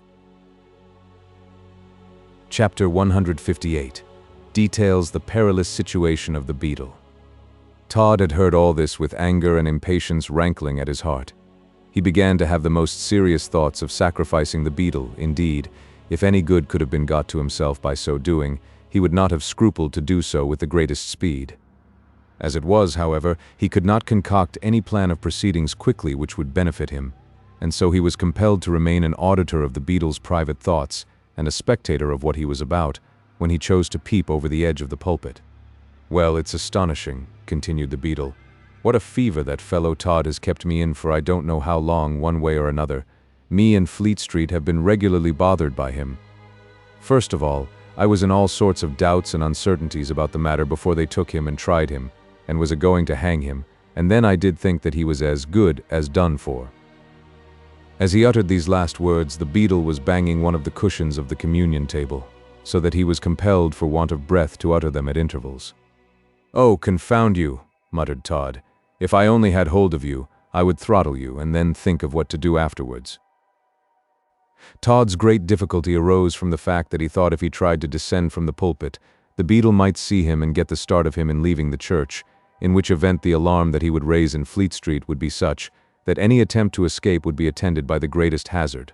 "There is nothing for it but to wait," said Todd to himself gloomily. "I can do nothing else, but woe to him when I do catch him."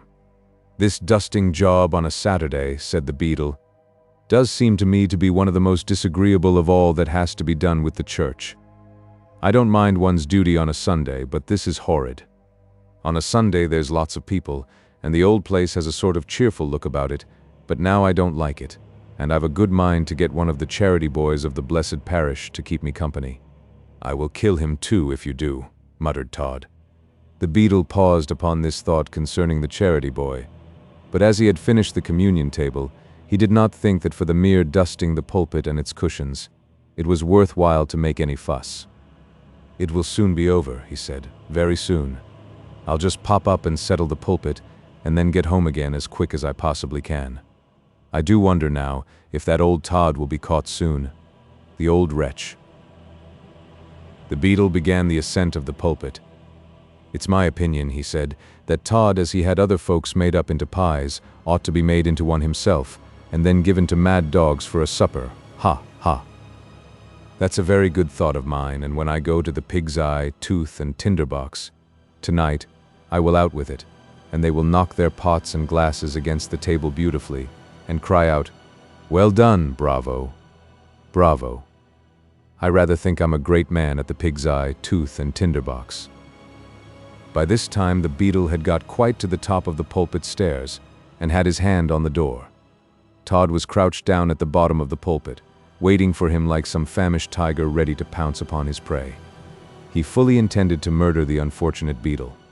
"Well, here goes," said that most unhappily situated functionary, as he stepped into the pulpit. Todd immediately grasped his legs. "If you say one word, you are a dead man." The shock was too much for the nerves of the poor beetle of St. Dunstan's, and on the instant he fainted, and fell huddled up at the bottom of the little place.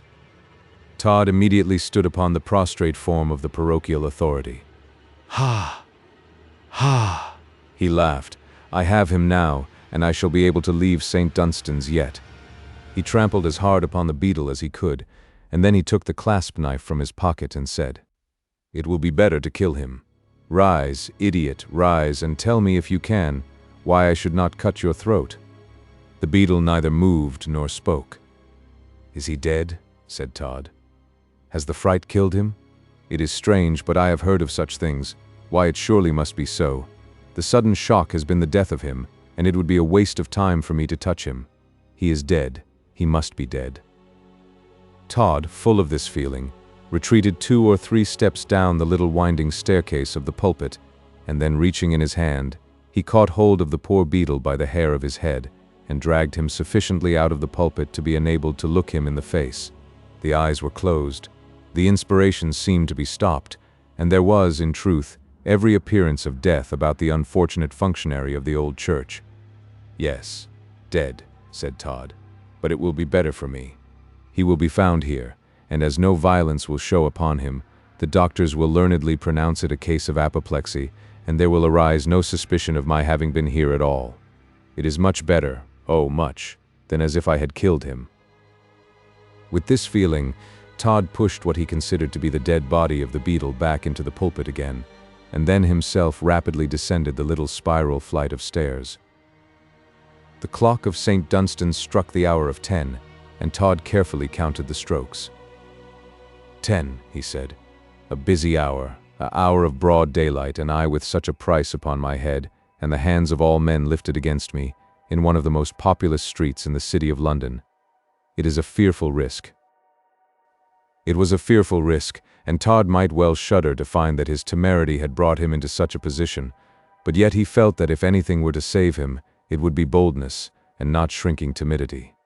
One great cause of dread had passed away from Todd when Sir Richard Blunt left the church. If in any way Todd had had to encounter him, he would have shrunk back appalled at the frightful risk. When he gained the body of the church, he glanced again up to the pulpit, but all was there profoundly still, and the fact of the death of the beadle appeared to him, Todd, to be so very firmly established, now, as to require no further confirmation. Although the beadle had closed the church door, he had placed the key, most probably for security, in the inner side of the lock, and there Todd found it. He thought it would be a good thing to put it in his pocket, and he did so accordingly, and when the key was removed, he placed his eye to the keyhole and peeped out into Fleet Street. Todd could see the people passing quickly, but no one cast a glance towards the old church, and he began to reason with himself that surely there could be no difficulty in getting into the street quite unnoticed, if not quite unobserved. Again he told himself that he was well disguised. "I dread no eye," he said, "but that of Sir Richard Blunt, and he is not here to look upon me. There is not one else, I think, in London that would know me through this disguise. There was never but one who could do so, and she is dead. Yes, Mrs. Lovett might have known me, but she is no more, so I will venture. Yes, I will venture now." His heart failed him a little as he placed his hand upon the lock of the church door. It well might do so, for the risk he run, or was about to run, was truly fearful. He was on the point of sallying out among a population, the whole of whom were familiar with his name, and to whom he was as a being accursed, who would upon the slightest hint of identity be gladly hunted to the death. Truly, Todd might well hesitate. But yet to hesitate was perhaps to be lost. How could he tell now one moment from another when someone might come to the church door? And then he would be in a worse position than before. Yes, he felt that he must make the attempt to leave, whether that attempt should involve him in destruction or not, for to stay were far worse. He opened the door and coolly closed it again and marched into Fleet Street. We say he did this coolly, but it were better to say that he acted a coolness that he was far from feeling. A very tempest of terror was at his heart. His brain for a moment or two felt like a volcano, and he reeled as he felt himself in the broad open light of day in Fleet Street among the throng of the population, and yet in that throng was in truth his greatest safety. "Ain't you well, sir?" said a man. Todd started and placed his hand upon the knife that he had handy in his pocket, and then he thought that after all it might only be a civil inquiry, and he replied, "Oh yes, thank you, sir, but I am old." "I beg your pardon, sir." The man passed on. "Oh, curse you, I should like to settle you," said Todd to himself as he passed through Temple Bar, but what a relief it was to pass through Temple Bar at all. To leave that now frightfully dangerous Fleet Street behind him. Oh yes, that was a relief indeed, and Todd felt as if some heavy weight had been taken off his heart upon the moment that he set foot in the Strand. "Am I safe?" he muttered. "Am I safe? Oh no, no. Do not let me be too confident." He was superstitiously afraid of pluming himself upon the fact of having got so far in safety, lest at the moment that he did so, malignant destiny might be revenged upon him, by bringing in his way someone who might know him, even though his capital disguise. So he went on tremblingly. Todd did not like large open thoroughfares now, and yet, perhaps, if he had set to work reasoning upon the subject, he would have come to the conclusion that they were quite as safe, if not a few degrees safer for him, than by streets, but there was something in the glaring publicity of such a thoroughfare as the Strand that he shrunk from, and he was glad to get from it into the gloomy precincts of Holywell Street. That street then, as now, was certainly not the resort of the most choice of the population of London, but Todd liked it, and he was wonderfully attracted by a dirty-looking little public house which was then in it. A murder was committed in that house afterwards, and it lost its license, and was eventually destroyed by fire. "Dare I go in here?" said Todd. "I am faint for want of food, and if I do not have something soon I feel that I shall sink, and then there will be a fuss, and who knows what horrible discovery might then take place. This house is dark and gloomy, and in all likelihood is the resort of gentlemen who are not in the habit of having any superfluous questions asked of them, so it will suit me well." He dived in at the narrow doorway and found himself in one of the smallest and darkest public houses that he had ever beheld in all his life, for although he had lived so long in Fleet Street so close at hand, he had never ventured into that den. "A nice parlor to the right, sir," said a rather masculine-looking specimen of the fair sex in the bar. "Thank you, madam." Todd went to the right and opening a little door, which, in consequence of having a cord and pulley attached to it, made a great resistance, he entered a little grimy room, the walls of which were of wainscot, but so begrimed with tobacco smoke were they, that they were of the color of the darkest rosewood, and the ceiling in no way differed from them in tint. A fire was burning in a little wretched grate, and the floor was covered with coarse sand which crackled under Todd's feet. The furniture of this little den, which certainly had the name of parlor from courtesy only, consisted of the coldest-looking rigid wooden chairs and tables that could be imagined. Two men sat by the fire trying to warm themselves, for a cold wind was blowing in the streets of London, and the season was chilly and wintry for the time of the year. Todd, when he found the parlor had someone in it, would gladly have effected a retreat, but to do so, after he had made his way into the middle of the room, would have only aroused suspicion, so he resolved to go on and carry the affair through, and for greater safety, he put on a very infirm aspect, and appeared to be bent double by age and disease. He coughed dreadfully. "You don't seem to be very well, sir," said one of the men.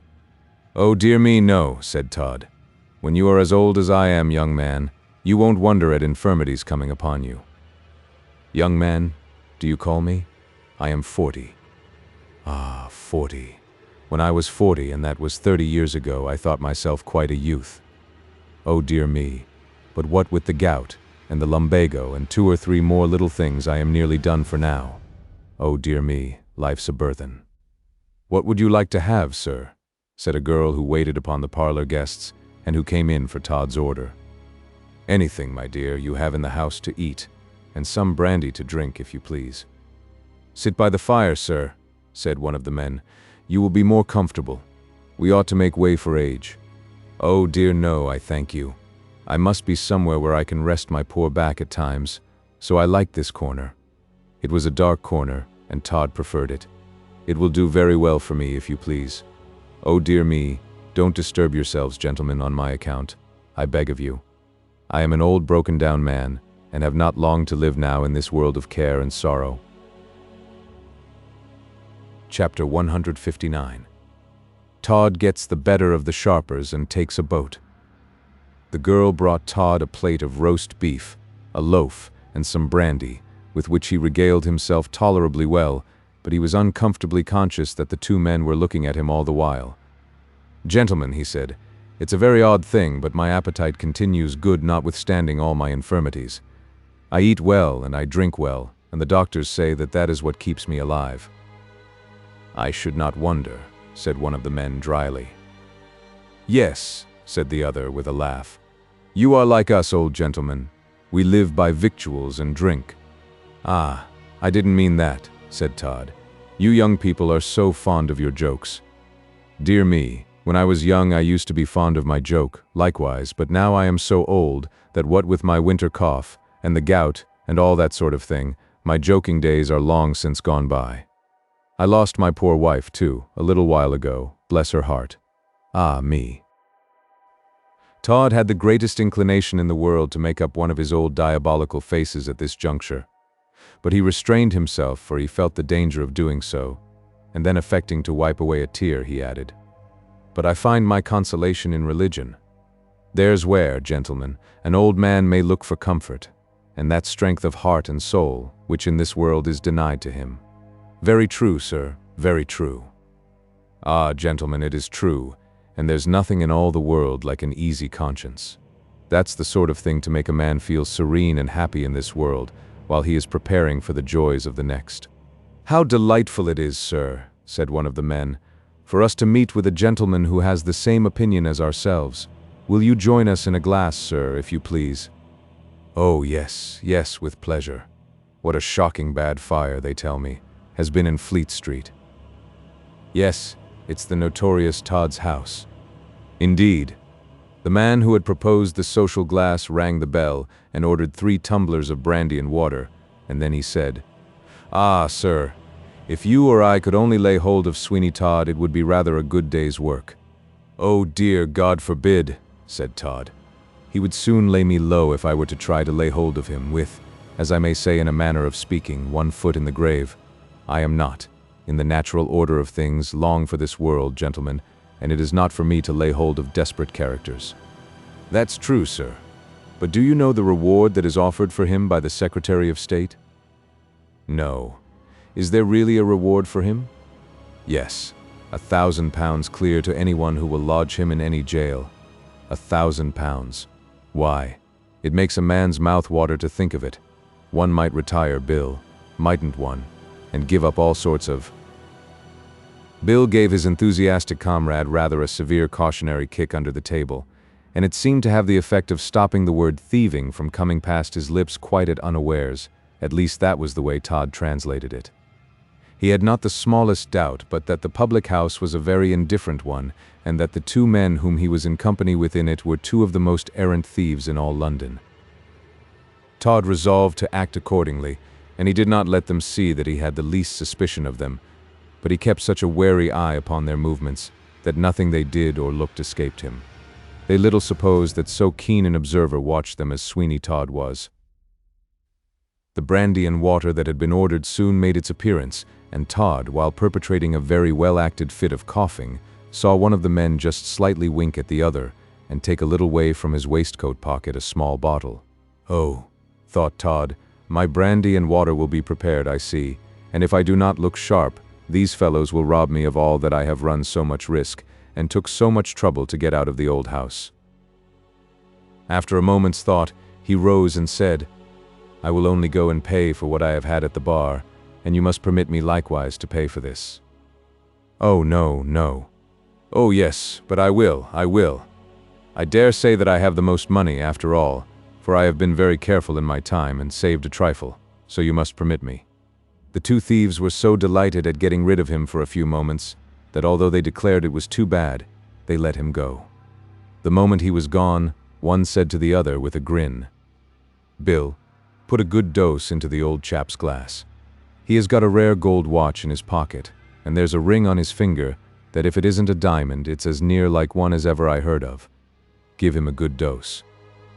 "Well, but you know that even a few drops will settle him." "Never mind that. It's all right enough. Pour it in." They put enough of some deadly drug into the glass of brandy and water that stood next to where Todd had been sitting to kill a horse, and then he returned and sat down with a groan as he said, "It's quite a funny thing. There's a man at the bar inquiring for somebody, and he's got a red waistcoat on." "A red waistcoat?" cried both the thieves, jumping up. "Did you say a red waistcoat?" "Why, yes, and I think he is what they call a Bow Street thingamy. Lord bless my old brain. What do they call them? A runner? Ah, to be sure. A Bow Street runner, to be sure." Both the thieves bundled out of the parlor in a moment, and Todd was not idle while they were gone. The first thing he did was to decant his own brandy and water, which had been drugged, into an empty glass. Then he filled his glass with the contents of one of the thieves' glasses.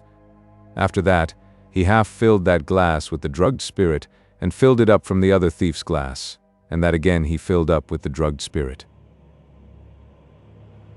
By this means, each of them had half from the glass they had, as they thought, so very cleverly drugged for him to drink from, and as they had not scrupled to put in an overdose, it may be fairly presumed that there was in each of their glasses quite enough to make them very uncomfortable. They both returned. "There's nobody there now," said one. "Are you sure you saw him, sir?" "We can't see anyone." "Didn't I tell you he was going away when I saw him?" It was only the latch of the door catching his top coat that made me see his red waistcoat, and it was a wonder then that I saw it, for I am not very noticeable in those things. Oh dear, how bad my cough is. "Take some of your brandy and water, sir," said one of the thieves as he winked at the other. "It will do you good, sir." "Not a doubt of it," said the other. "Do you think so? Well, perhaps it may. Here's my friendship to both of you gentlemen, and I hope we shall none of us repent of this happy meeting. I am much pleased, gentlemen, to see you both, and hope the brandy and water will do us all a world of good. I will give you a toast, gentlemen." "Ah, a toast, a toast. But mind, gentlemen, you must take a good draught if you drink my toast, will you?" "Will we?" "Aye, to be sure, if you will." "I promise, gentlemen, so here's the toast. It's to the very cunning fox who laid a trap for another and caught his own tail in it." "What a droll toast," said the two thieves. They paused a moment, but as they saw their new friend drink at least 1/2 of his brandy and water in honor of the toast, they did the same thing, and looked at each other quite contented and pleased as possible that the drugged spirit, at the very first pull, had been so freely partaken of, for they had found, by experience, the victims they would have made perceived a disagreeable taste, and would not drink twice. "Hilloa," said Todd. "What's the matter, old gentleman? Do you know, this is very good brandy and water?" "Glad you like it." "Like it? I couldn't be off liking it. It's capital. Let's finish these glasses, and have others at once." As he spoke, he finished his glass, and the two thieves were so delighted that he had taken it all, that they at once finished theirs likewise, and then they looked at him, and then at each other, until one said to the other, as he made a wry face, "I say, Bill, I don't much like my glass. How did yours taste, old fellow?" "Very queer." "How strange," said Todd. "Mine was beautiful, I hope. Gentlemen, you have not made a mistake and put anything out of the way in your own glasses instead of mine." "Oh dear. Oh, I am going, Bill." "And so am I. Oh, murder. My head is going round and round like a humming top as big as St. Paul's. And so is mine." "Then, gentlemen," said Todd, rising, "I shall have the pleasure of bidding you good day, and I hope you have just sense enough left to appreciate the toast of the cunning fox that laid a trap for another, in which he caught his own tail, and I have the further pleasure of informing you that I am Sweeney Todd." The two thieves, quite overcome by the powerful and death-dealing narcotic they had placed in the liquor, fell to the floor in a state of perfect insensibility, and Todd very calmly walked out of the public house. "This will not do," he said, when he reached the west end of Holywell Street. "I must not run such risks as this. I must now be off. But where to? That is the question. Out of London, of course. The river, I think. The river. That will be the best. I will house myself until night, and then I will hire a boat and go to Gravesend. From there I shall not find much difficulty in getting on board some foreign vessel, and with what I have in my pockets I will bid adieu to England for a little while, until I can sell my watches and jewels, and then I will come back and have my revenge yet upon those whom I only live now to destroy." Full of these thoughts, Todd went down one of the narrow streets leading to the Thames, and as he saw a bill in a window of lodgings to let, he thought he should be safer there than in a house of public entertainment. He resolved upon taking a lodging for a week at any cost, and then leaving it in the evening after he should have had some rest at it, which he might do for the remainder of the day, provided the people would take him in, which he had very little doubt of them doing, as he did not intend to object to their terms, and he did intend to pay in advance. Todd knocked at the door. It was answered by a woman of the true landlady species who, upon hearing that it was the lodging Todd was after, was all smiles and sweetness immediately. "I have come up from the country, madam," said Todd, "and my luggage is at an inn in Gracechurch Street. I intend to send for it in the morning, and as I am weary, if you can accommodate me with a lodging, as I have some business to transact for my son, the deacon, in London, I shall be much obliged." "Oh dear, yes, sir, walk in. We have every accommodation. The drawing-room floor, sir, at 3 guineas and a few extras." "That will just do," said Todd. "Will you be so good as to show me the rooms, madam?" Todd saw the rooms and of course admired them very much, and then he said, in the blandest manner, "I think the rooms very cheap, madam, and will take them at once, if you please." The reference I will give you is to the principal of Magdalen College, Oxford, the Reverend Peter Sly, madam. My own name is Bones, and my son is the Reverend Archdeacon Bones. I will pay you now a week in advance, and all I have to beg of you is that you do yourself justice as to charges. I will lie down and rest for a few hours if you please, madam. Oh, dear sir. Yes, certainly, Mr. Bones. There shall be no noise to disturb you, and anything you want, if you will be so good as to ring for, I will supply you with the greatest pleasure. Thank you, madam. Thus then was it that Todd secured himself what appeared to be a wonderfully safe asylum until night. He got into the bed with all his clothes on, for he did not know how sudden the emergency might be that might induce him to rise, and he soon fell into a deep sleep, for he had undergone the greatest fatigues of late. Chapter 160. Sir Richard Blunt is very near taking his prisoner. We left the poor beadle in anything but a pleasant situation in the pulpit of St. Dunstan's Church. Now it so happened that the beadle was particularly wanted at home, and as he did not make his appearance, his wife repaired to the church to search for him.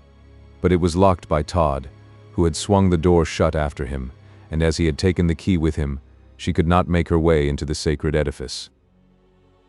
As she stood at the door, however, she distinctly heard deep groans issuing from someone within the church, and in a state of great alarm she ran off to one of the churchwardens, who had a duplicate key, and related what she had heard.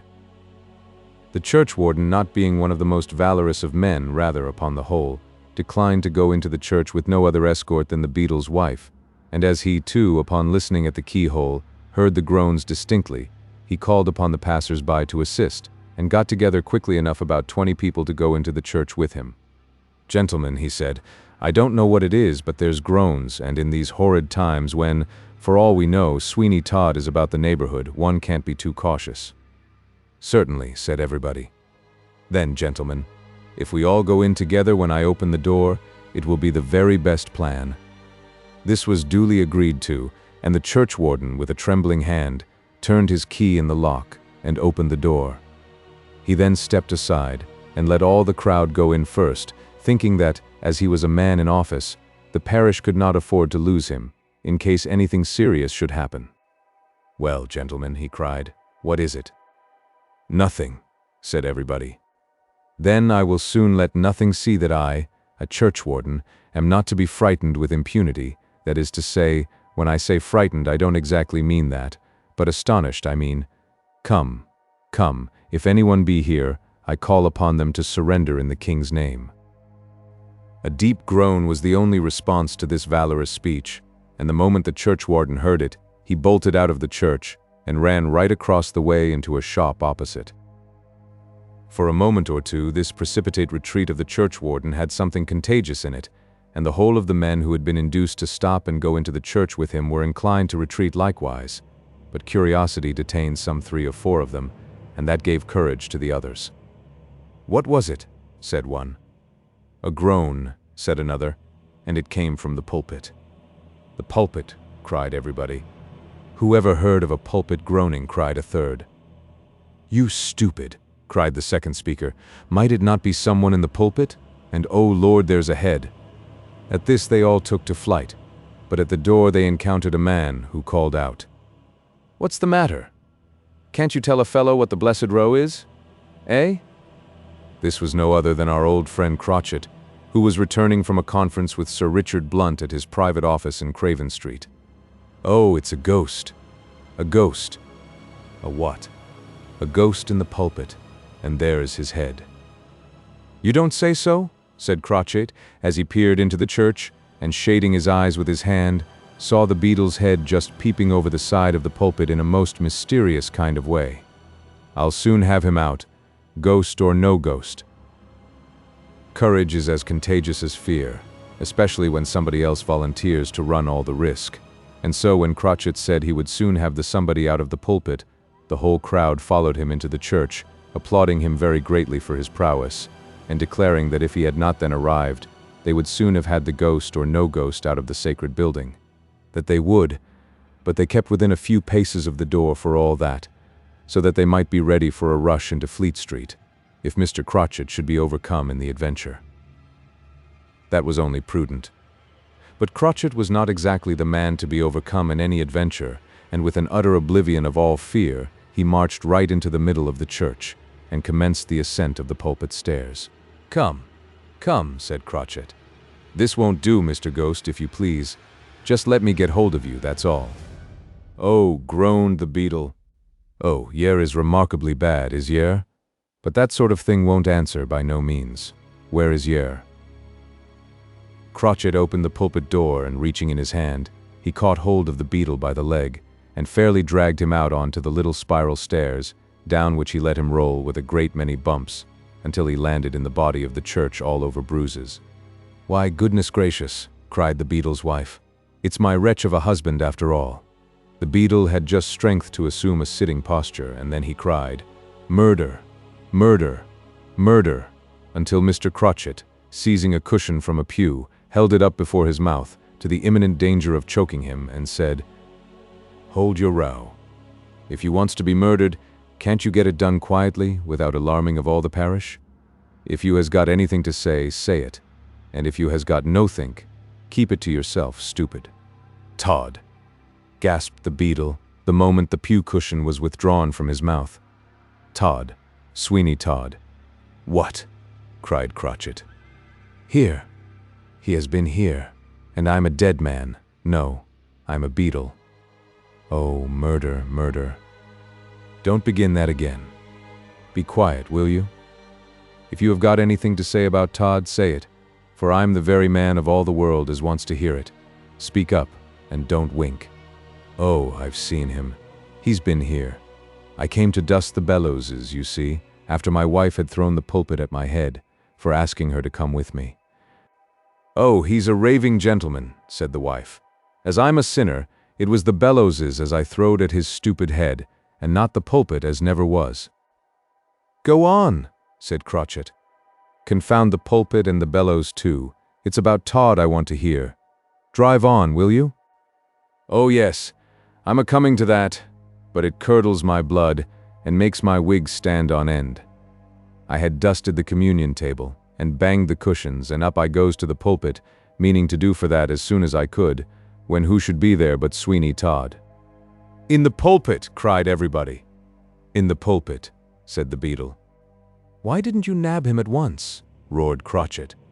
"Because, my good friend, he nabbed me at once. He laid hold of me by this leg. No, it was this. No, it wasn't. It was this, that is, no. Confound both your legs. Where is he now?" "Why, really, I can't exactly say, for after stamping upon my inside for about half an hour, he left me for dead, and I was about half gone that way, and I have been a-groaning ever since till now. I am going fast, very fast, and there will be an election for beadle again in this here parish. Oh dear, murder, murder, What? You is coming that again, is you?" cried Crotchet, as he again caught up the pew cushion. "I shall be obligated, after all, for to push this down your blessed throat. Hold your noise, will you, Mr. What's-your-name?" The beadle was so terrified at the idea of the pew cushion again nearly smothering him, that despite all his injuries, he sprang to his feet and bolted out of the church. "Well, did you ever know sic a feller?" said Crotchet. Why, one would think he was afraid of Todd. The spectators thought that nothing was more probable, and as Mr. Crotchet considered that he had got all the information he was at all likely to get from the beadle, he did not at all trouble himself to go after him, but after considering for a few moments, decided upon seeking Sir Richard Blunt and telling him that he had heard some unexpected news of Todd. Crotchet knew where to pitch upon Sir Richard at once, and when he related to him what had taken place, a look of great chagrin came over the face of the magistrate. "Crotchet," he said, "I have missed Todd, then, by what may be considered a hair's breadth. He must have been in the pulpit while I was in the church alone. Oh, that I could but for a moment have guessed as much. You, if you recollect, Crotchet, were in the vaults, and I was waiting for you." "To be sure, Sir Richard. And so the rascal was almost within arm's length, and yet escaped me." Sir Richard Blunt paced to and fro in an agony of impatience and regret. To be so near apprehending Todd, and yet to miss him, was truly terrific. "Lor, sir," said Crotchet, "what's the use of fretting and pining about it? That won't bring it back, sir, I can tell you. After all, sir, you can't do better than grin and bear it, you know, which is the out-and-outest policy on all these here occasions, you know, your worship. I wish as I'd a knowed he'd been in the church as much as you do, but you don't see me a cussin' and a knocking my own head about it. No how. You are right, Crotchet, but in good truth it is most desperately provoking. You will proceed as I have directed you, and I will run down to Norfolk Street River, for fear Todd should try to escape us that way. You will be so good, Crotchet, as to be as vigilant as possible. You know how to find me if you want me. Rather, sir. At this moment, and just as Crotchet was upon the point of leaving the room, an officer brought in a little slip of paper to Sir Richard Blunt, upon which was the word, Ben. Ben? Ben? Said Sir Richard. Who is Ben? Oh, I think I know. Pray show him in at once. It is my friend the Beefeater, from the Tower. Easy does it, said Ben, popping his head in at the door of the room. Easy does it. So it does, Ben. Come in. I am glad to see you. You can go, Crotchet. Pray be seated, Ben, and tell me how I can serve you in any way, my good friend, and you may be assured that I shall have exceeding pleasure in doing so, if I possibly can in any way. Lord bless you, said Ben, I hardly knows. There's ups and downs in this here world, and ins and outs. Not a doubt of it, Ben. And retreats within retreats, Sir Richard, and foxes, and laughing hyenas, as you can't conciliate nohow, if you wallop 'em till you can't wallop 'em no more. Precisely, Ben. If I were a hyena, I don't exactly think, do you know, that such a process would conciliate me. Oh dear, yes, it's the only way. But what I've come about, Sir Richard, is what I calls a delicate affair. Oh dear, yes. I tries to take it easy, but I can't. I'm... What, Ben? I'm in love. Oh. Well, Ben, there is no great wonder in that. I have been in love myself, and I believe very few indeed escape the soft impeachment. I hope your love is prosperous, Ben. Thank you kindly, Sir Richard. Thank you. But, you see, I thought you might tell me if there was any vice or natural kicking running in the family, and that's why I calmed here. I tell you, Ben. Why, I don't even know the name of the family. Yes, you does, Sir Richard. The young woman as I fell in love with is Miss Julia Hardman, and her father is one of those chaps as nabs the bad uns for you know, Sir Richard. One of my officers? To be sure he is. Does he reside in Norfolk Street, Strand? Does he? Aye, he does. And that's how I came to know the little morsel of a creature as has made for the first time an impression upon my heart. Oh, Ben, little could anybody think as you was a marrying sort of person, and here you is in love with Miss Julia. It does seem to me a little extraordinary, Ben, for I must confess I have heard you say some rather severe things against the married state. I have, and if it hadn't have been for all the marrying set out with those two girls, Johanna and Arabella, I never should have got sick a idea in my head. Howsomedever, there it is, and there it is likely to remain. It's a graggravation, but there it is. And how did you get acquainted with Julia Hardman? Oh dear.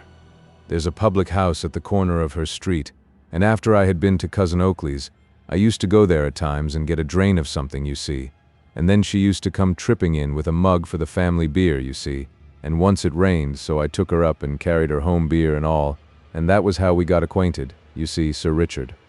A very natural way too, Ben. All I can say is that I know her father to be a very worthy man indeed, and I believe the daughter is a good and virtuous girl. You don't say so? Then as there's no vice in kicking, I do believe I shall have to marry her out of hand. Chapter 161. Todd finds that he has got out of the frying pan into the fire. After this little explanatory conversation between Ben and Sir Richard Blunt, the reader will probably guess that Todd's evil fortune had actually carried him to that very house in Norfolk Street, Strand, occupied by the Hardman family, to which he, Sir Richard, talked of going to give instructions to his officer, and in which resided the identical Julia that Ben had carried home, beer and all, in the shower, and to whom his large heart had become so deeply attached. Todd could hardly have fairly expected to be waylaid by such a conjunction of events, and certainly when he laid himself down so comfortably and easily in the bed at the lodging-house for the luxury of a few hours' sleep, for which, if sleep he could, He had paid the moderate price of 3 guineas. He little dreamt that his enemies were rallying, as it were, around that house, and that in a short time their voices would be actually within his hearing. Truly it seemed as though there were henceforth to be no peace in this world for Todd, although by circumstances little short of absolutely miraculous, he did continue to avoid absolute capture, near as he was to it at times. The great fatigue he had undergone, combined with the little refreshment he had taken at the public house in Holywell Street, induced a feeling of sleep in Todd's frame, and after he had lain in the bed at the lodging-house for about a quarter of an hour, and found the house perfectly still, and that the bed was very comfortable, he pulled the clothes nearly right over his face, and fell fast asleep. Nothing but sheer fatigue could have given Todd so unbroken a repose as he now enjoyed. It was for an hour or more quite undisturbed by any images calculated to give him uneasiness, and then he began, for there was some noise in the house, to dream that he was hunted through the streets of London by an infuriate mob, and by one of those changes incidental to dreams. When the reason sleeps and imagination ascends the mental throne, he thought that the heads of all the mob were armed with horns like those of cattle, and that they come raging after him with a determination to toss him. This was not a dream upon which anyone was likely to be very still for any length of time, and Todd groaned in his sleep, and tossed his arms to and fro, and more than once uttered the word, "Mercy, mercy." Suddenly he started wide awake as a knock came at the door and roused him. Todd blessed that knock at the moment, for by waking him it had rescued him from the dream of terrors that had been vexing his brain. He sat up in bed, and for a moment or two could hardly collect his scattered senses sufficiently to assure himself that it was all a dream, and that he was in the lodging-house in Norfolk Street. But the brain rapidly recovers from such temporary confusions, and Todd, with a long breath of immense relief, gasped out, "It was, after all, but a dream, only a dream. Oh God!" But it was horrible.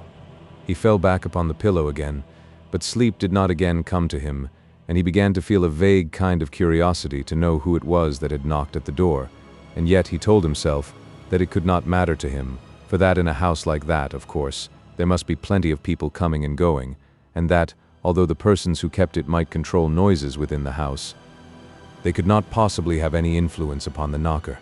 "Oh, it's all right," said Todd. "It's all right.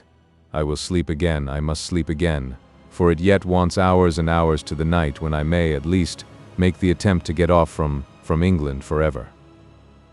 A faint sort of doze, it could not be called a sleep, was coming over Todd, when he suddenly heard the sound of voices, and he was startled wide awake by hearing his own name pronounced.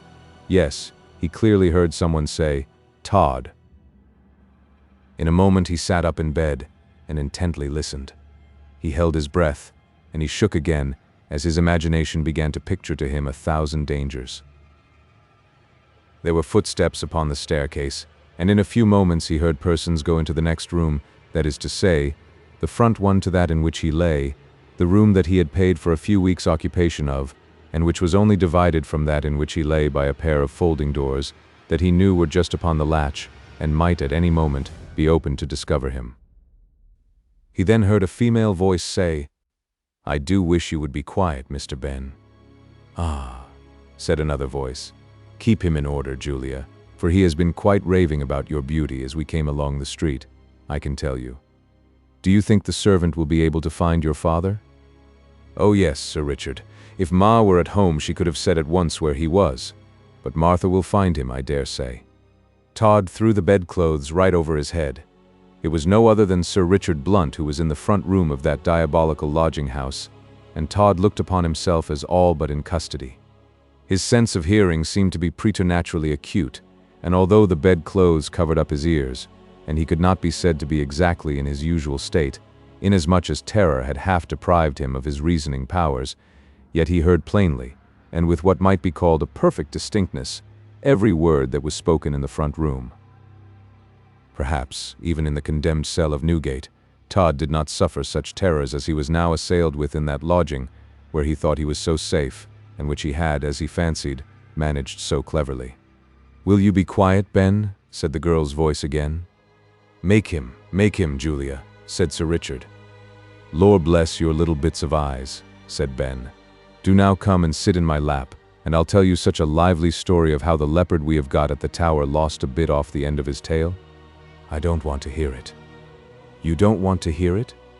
Come, come, my lambkin of a Julia, when shall we be married?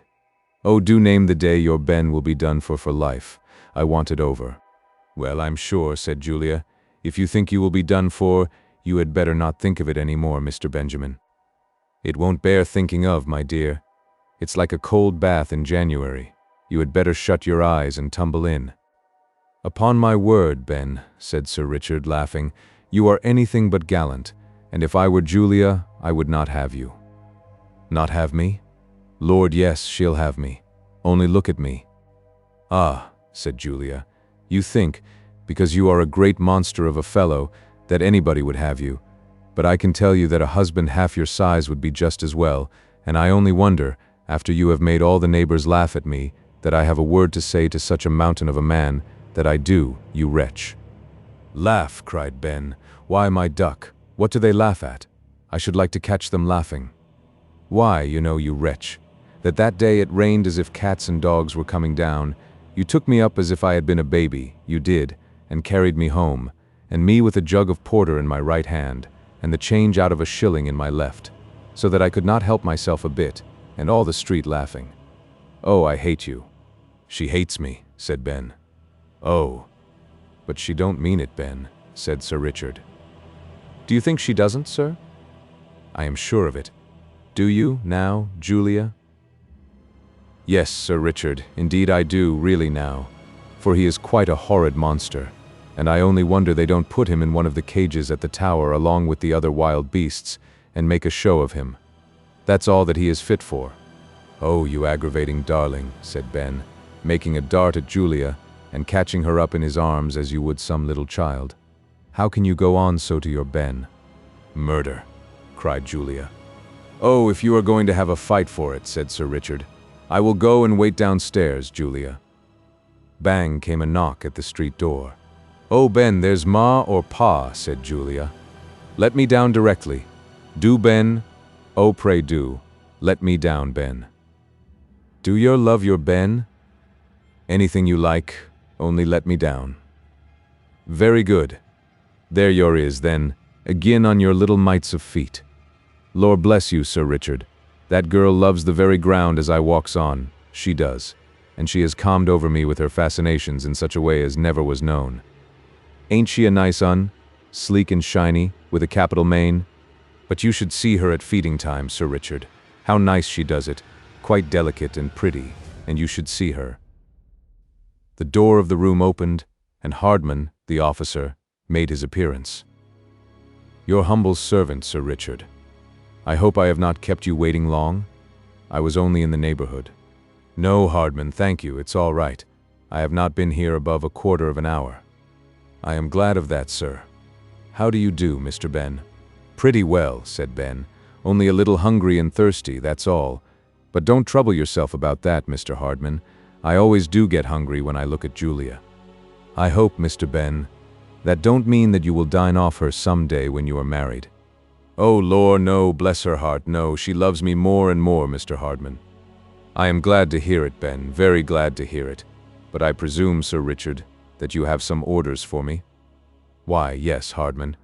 There's that rascal Todd, you know, still continues to elude us. What I want you to do is to take charge entirely on the river, and to make what arrangements you like at the various quays and landing places, and with all the watermen, so that he shall not have a chance of escaping in that way. Certainly, sir. I will set about it directly. Do so, Hardman.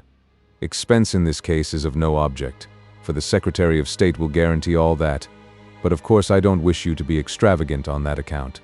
I quite understand you, Sir Richard, and will do my best.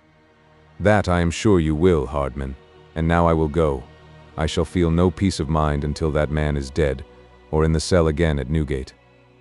Todd popped his head out from under the clothes, and making the most hideous face, he shook one of his clenched fists in the direction of the front room. It would have been some satisfaction to him to have given a loud howl of rage, but he dared not venture upon it, so he was forced to content himself with the pantomime of passion instead of its vocal expression. I do hope, sir, we shall soon have him, said Hardman. It seems to me to be next thing to impossible he should escape us for long. Do you think he has any money, sir? He cannot have much, for all he has, if any, must be but the produce of depredation since his escape from Newgate. He certainly has not extensive means, Hardman. Then he must fall into our hands, sir. Julia, is that your mother just arrived, do you think? Yes, Pa. It is Ma's step. She has been out to get something or another, but I don't know what, as I was out myself all the morning. But it is Ma, I know. Mrs. Hardman came into the room, looking very red and flushed, and with a large basket on her arm. She looked from one to the other of the assembled guests with surprise and horror. "What's the matter?" said her husband. "Why, wife, you look panic-stricken. What has happened?" "Oh, gracious! Where's the gentleman?" "The gentleman?" cried everybody. "Yes, the lodger. The highly respectable gentleman who took the first floor only a couple of hours ago. Oh, gracious, where is he? And a capital lodger, too, who paid in advance, and didn't mind extras at all." "But what lodger, mother?" said Julia. "Oh, Mum, I forgot, said Martha, suddenly coming into the room. "I forgot to tell Miss Julia, Mum, that an old gentleman had taken the first floor, Mum, and gone to bed in the next room." "In bed in the next room?" said Sir Richard Blunt. "I am lost," thought Todd. "I am lost now. I am quite lost. And the only thing I can do is to kill as many of them as possible, and then blow my own brains out." "Do you mean to say, Ma," said Julia, "that there's a gentleman asleep in the next room in the bed?" "Lor," said Ben, "you don't mean to say that, Mrs. Hardman."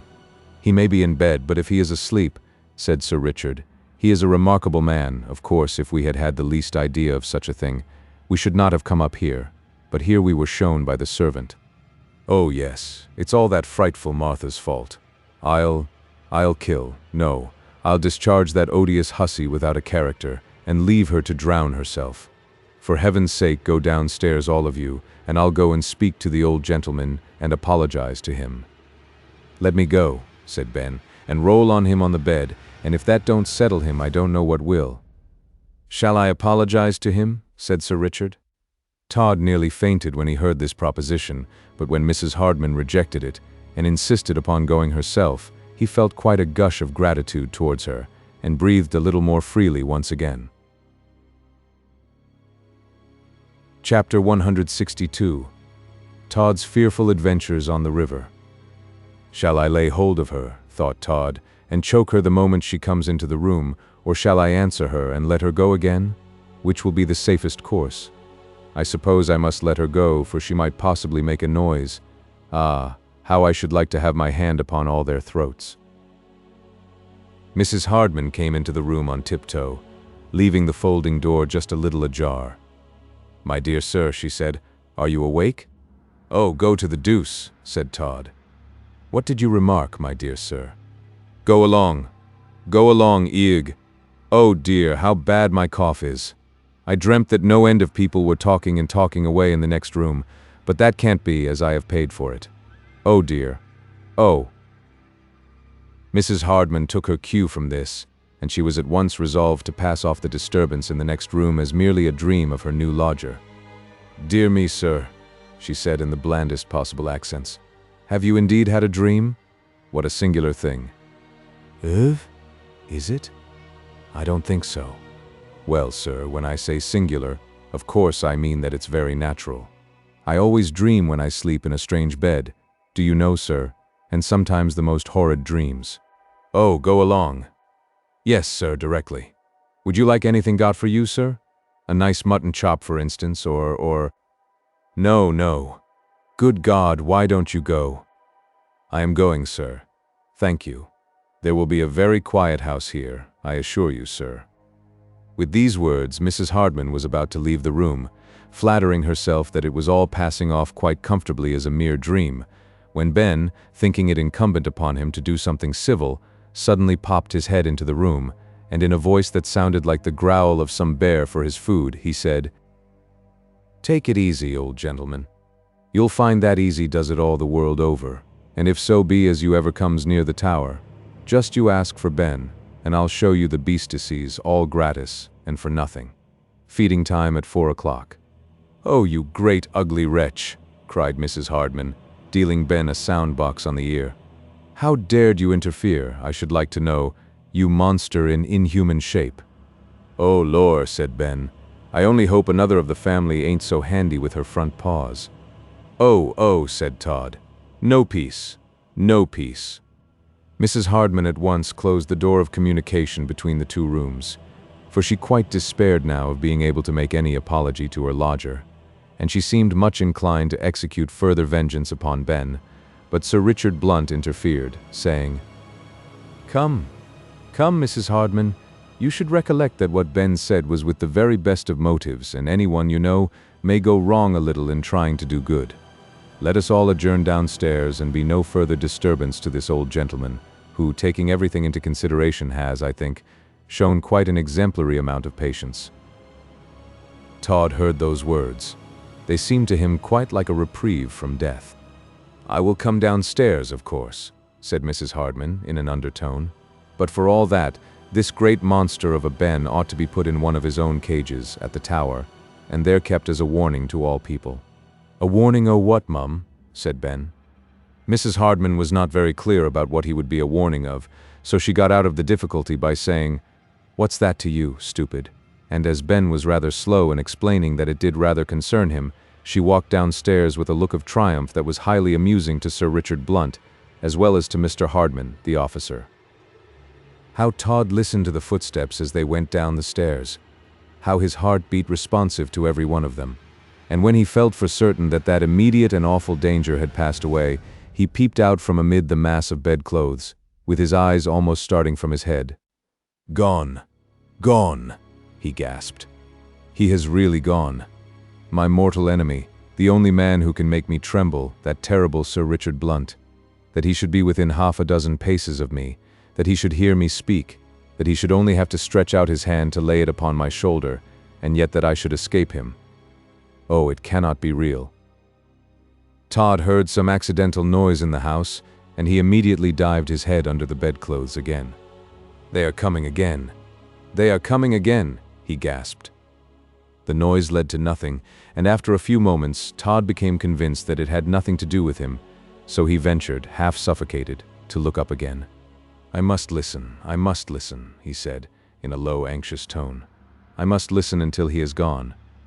When I hear the street door of the house shut, I shall think that they have let him go, and then I shall be able to breathe again, but not before. Oh, no, not before. Hush, hush. What is that?" Every little accidental sound in the house now set the heart of Todd wildly beating. If one had come into the room and said, "You are my prisoner," the probability was that he would have fainted. But if he did not, it is quite certain that he could not have offered any resistance. A child might have captured him then, during the accession of terror that had come over him in that house, whither he had slunk purposely for safety and for secrecy. At length he heard a noise of voices in the passage, and then the street door was opened. As he lay, he could feel a rush of cold air in consequence. Then it was closed again, and the house was very still. "He has gone. He has gone," said Todd. The manner in which Todd pronounced these few words it would be impossible to describe. No shivering wretch reprieved upon the scaffold, with the rope round his neck, could feel a greater relief than did Todd, when he found that the door of that house was really closed upon Sir Richard Blunt. And then he began to felicitate himself upon the fact that, after all, he had come to that place. For now, he thought, I know that, although I have been in great danger, it has passed away, and as Sir Richard Blunt has transacted all his business in this house, he is not likely to come to it again. That was a pleasant thought, and as Todd dashed from his brow the heavy drops that intense fear had caused to assemble there, he almost smiled. A very profound stillness now reigned in the house, for Mrs. Hardman was resolved to make up to her lodger as well as she could, for the noise and disturbance that had been so unwittingly caused in her front room. She had made Ben go away, and as her husband had likewise gone in pursuance of the orders of Sir Richard Blunt to take measures lest Todd should make an escape by the Thames, the place remained as calm and still as if no one were in it but herself. Todd closed his eyes, and wearied nature sought relief in sleep. Even Sweeney Todd, with more than 20 mortal murders on his conscience, slept calmly for no less than 6 hours of that, to him, most eventful day. Twice during this long sleep of her lodgers had Mrs. Hardman stolen into the front room to listen, and been quite satisfied by the regular breathing that, at all events, her lodger was not dead, and she kept herself upon the alert to attend to him whenever he should awake from that deep sleep. The long shadows of the houses on the other side of the street had fallen upon the windows of the Hardman's abode, and a slight fog began to make itself perceptible in London when Todd awoke. "Help! Help! Oh God, where am I?" he cried. He sprang half out of the bed, and then the full tide of recollection came back to him, and he fully comprehended his situation in a moment. "Hush! Hush! Hush!" he said, and he listened most intently to hear if his sudden exclamation had attracted any attention. He heard a footstep on the stairs. "Hush! Hush!" he said again. "Hush! Who is it? I must be very careful now. Oh, very." The footstep paused at his door, and then he heard it in the next room, and Mrs. Hardman, advancing to the folding doors, said in the blandest of accents, "Are you awake, sir, if you please?" Todd at once assumed the tone in which he had formerly addressed her and replied, "Yes, madam, yes. I am awake." "And how do you feel now, sir, if you please?" "Oh, a great deal better, ma'am, a great deal better. Indeed, I feel quite refreshed. I will come out directly, my dear madam. Pray have the goodness to take this guinea. I shall want a cup of tea at times, and I think I could take a cup now, my dear madam. You can get it out of that, and keep the change, you know, till I want something else." "Oh, really, sir," said Mrs. Hardman, as she put her hand through a small opening of one of the folding doors and took the guinea. "It is quite delightful to have so pleasant a lodger as yourself. Oh, quite. I will get the tea directly, my dear sir, and pray make yourself quite at home, if you please." "Yes, ma'am, I will. I will." "Do, sir. I should be really unhappy now if I did not think you were comfortable." "Oh, it's all right, ma'am. Oog! Oh dear. I do think my cough has been better since I have been here."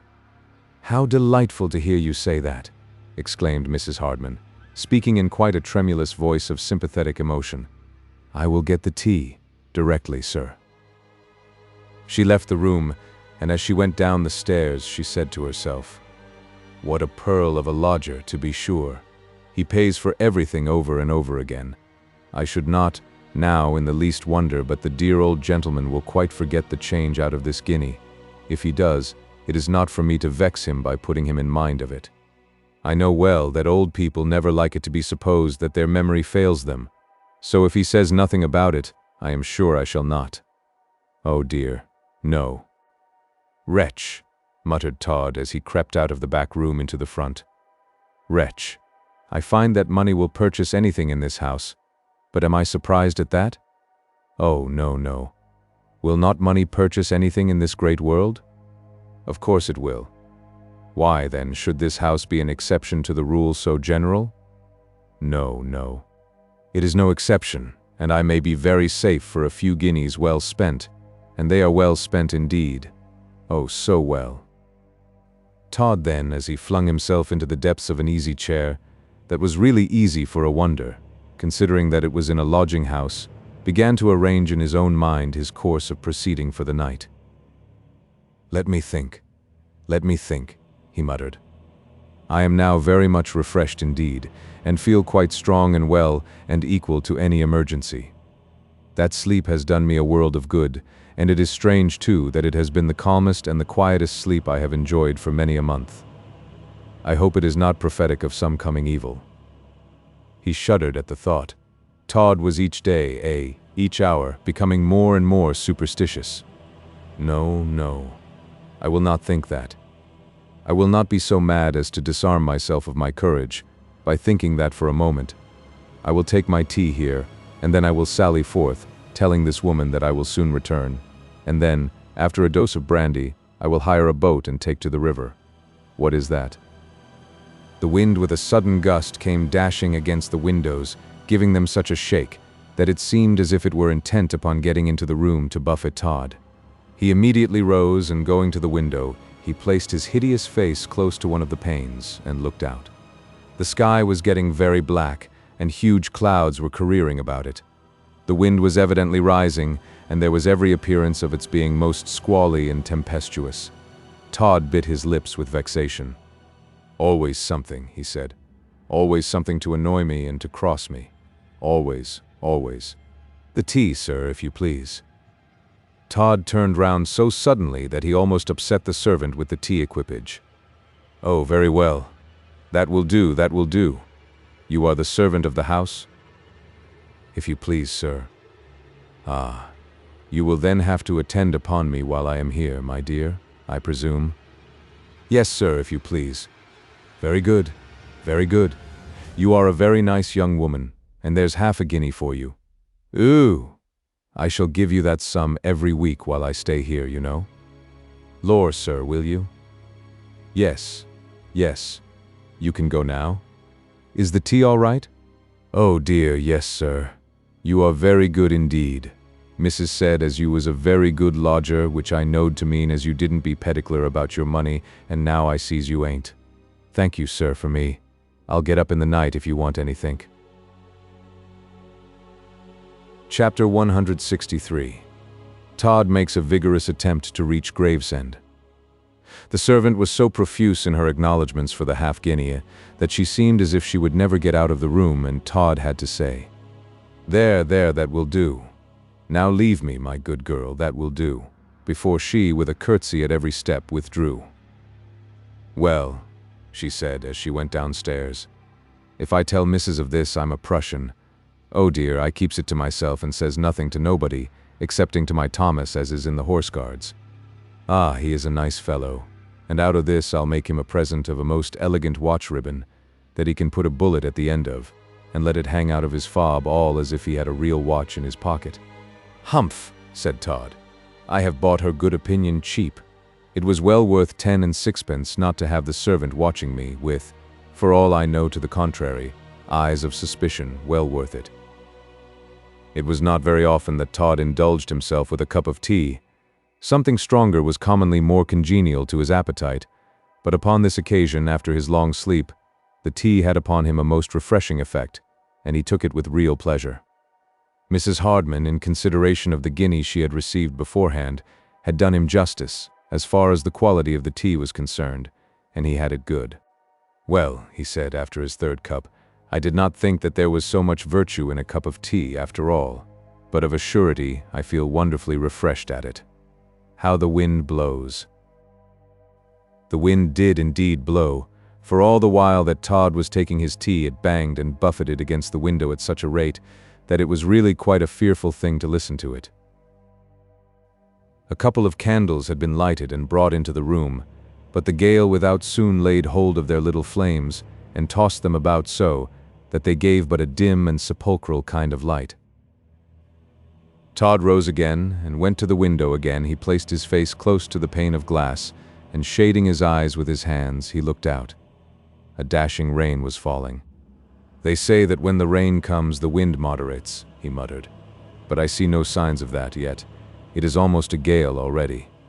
At that moment there came such a gust of wind howling down the street that Todd mechanically withdrew his head, as though it were some tangible enemy come to seek him. "Always something to foil me here," he said. "Always something, but out I must go.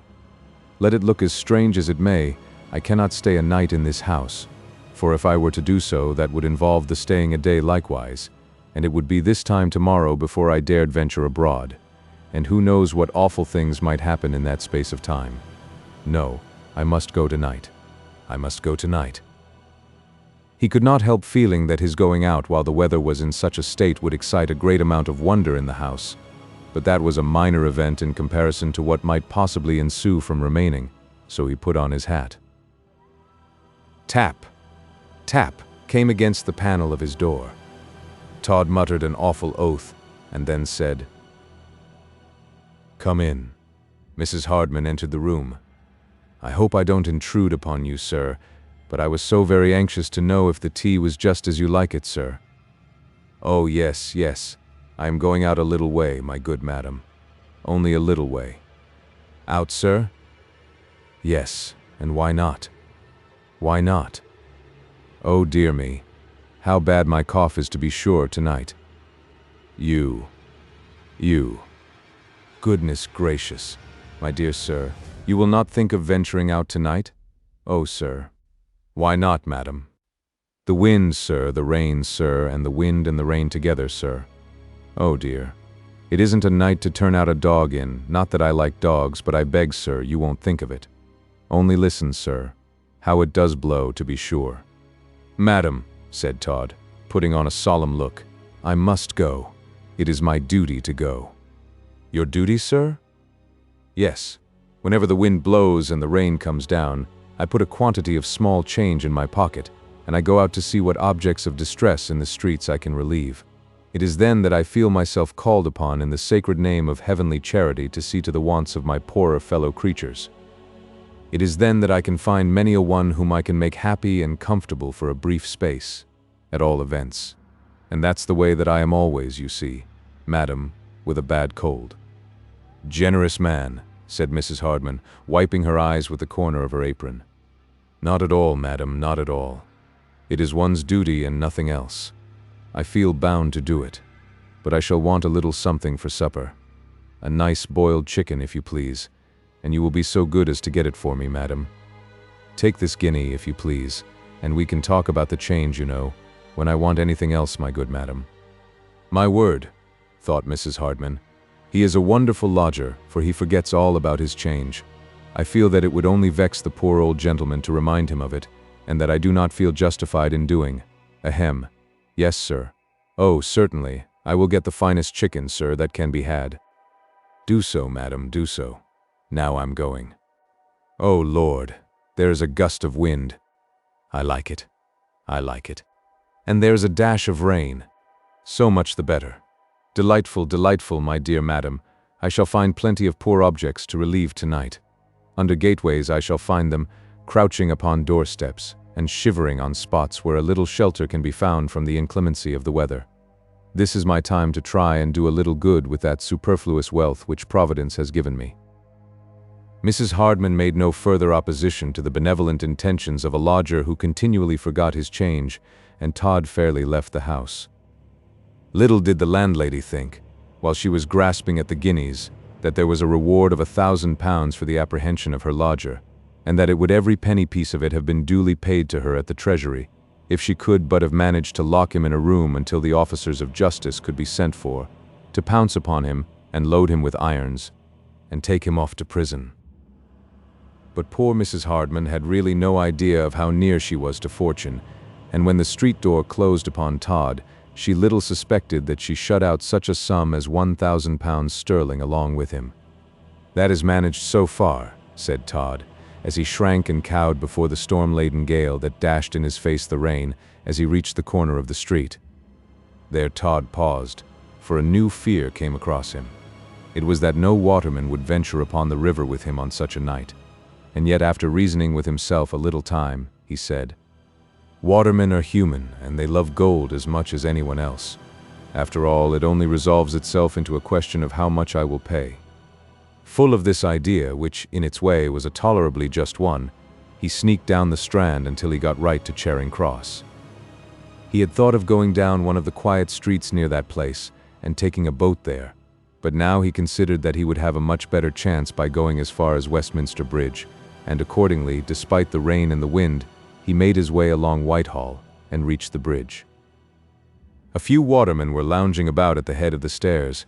They had little enough expectation of getting a fare at such a time and upon such a day. One of them, however, seeing Todd pause, went up to him and spoke. "You didn't want a boat, did you, sir?" "Why, yes," said Todd. "I did, but I suppose you are all afraid to earn a couple of guineas." "A couple of guineas?" "Yes, or 3, for the matter of that. One more or less don't matter to me, but it may to you." "Indeed it does, sir." "You are right enough there. But where do you want to go to, sir? Up or down?" "To Greenwich." Todd thought if he mentioned Gravesend, he might frighten the man at once. "Greenwich? Whew!" The waterman perpetrated a long whistle, and then, shaking his head, he said, "I'm very much afraid, sir, that it isn't a question of guineas that will settle that, but I will speak to my mate. Halloa, Jack. Jack. I say, old boy, where are you?" "Here you are," said an old weather-beaten man coming up the steps. "I've only been making the little craft fast. What is the row now, Harry? eh? No row, old mate, but this here gentleman offers a matter of 3 guineas for a cruise to Greenwich. Aye, and why not, Harry? Why not? Don't you hear how it's blowing? Yes, I do, Harry, but it won't blow long. I've seen more gales than you have, lad, and I tell you that this one is all but over. The rain, in another quarter of an hour, will beat it all down. It's fast going now. It will be a wet night and a dark night, but it won't blow, nor it won't be cold. If you say as much as that, Jack, said the younger waterman, I will swear to it. The old man smiled as he added, Ah, dear me, yes, and so you may, Harry. I haven't been so long out of doors that I don't know the fancies of the weather. I can tell you a'most what it's a-going to do beforehand, better than it knows itself. There, don't you hear how it's coming in puffs, now, the wind, and each one is a bit fainter, nor the one as calm it afore it. Lord bless you, it's nothing. We shall get a wet jacket, that's all. And if so be, sir, as you really do want to cruise down to Greenwich, come on, and Harry and me will soon manage it for you. These words were very satisfactory to Todd. He had no objection in the world to its being rather a bad night on the river, but he certainly had a great objection to risking his life. Discomfort was a thing that gave him no concern. He knew well that that would pass away.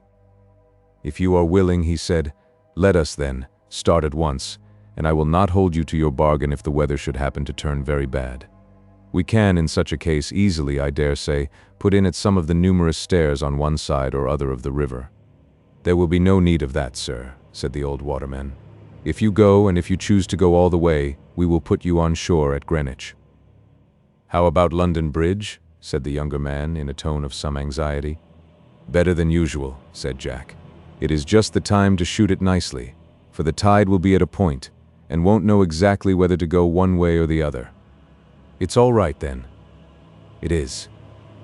Todd himself had had his suspicions that the passage of Old London Bridge would be one of no ordinary difficulty on such a night as that, but he knew that if the tide was at that point which the old man mentioned, that it might be passed with the most perfect safety, and it was a matter of no small gratification to him to hear from such a competent authority that such was the fact just then.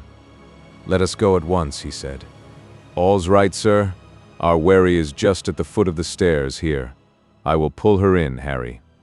The old man ran down the slippery stairs with the activity of a boy, and as Todd and Harry followed him, the latter said in quite a confidential tone of voice, Ah, sir, you may trust to his judgment on anything that has anything to do with the river. I am glad to hear it. Yes, sir, and so am I. Now I thought I knew something, and I shouldn't have ventured to take you, or if I had, it would have been with rather a faint heart. But now that the old man, sir, says it's all right, I feel as comfortable as needs be in the matter. By this time they had reached the foot of the steps, which was being laved by the tide, and there the old man had the boat safely in hand. Now for it, sir, he said. Jump in. Todd did so, and the younger waterman followed him. He and his aged companion immediately took their places, and Todd stretched himself in the stern of the little craft. The rain now came down in absolute torrents as the boat was pushed off by the 2 watermen into the middle of the stream. Chapter 164. The Police Galley on the Thames. What an anxious and protracted glance Todd cast around him when he found that he was fairly upon the river.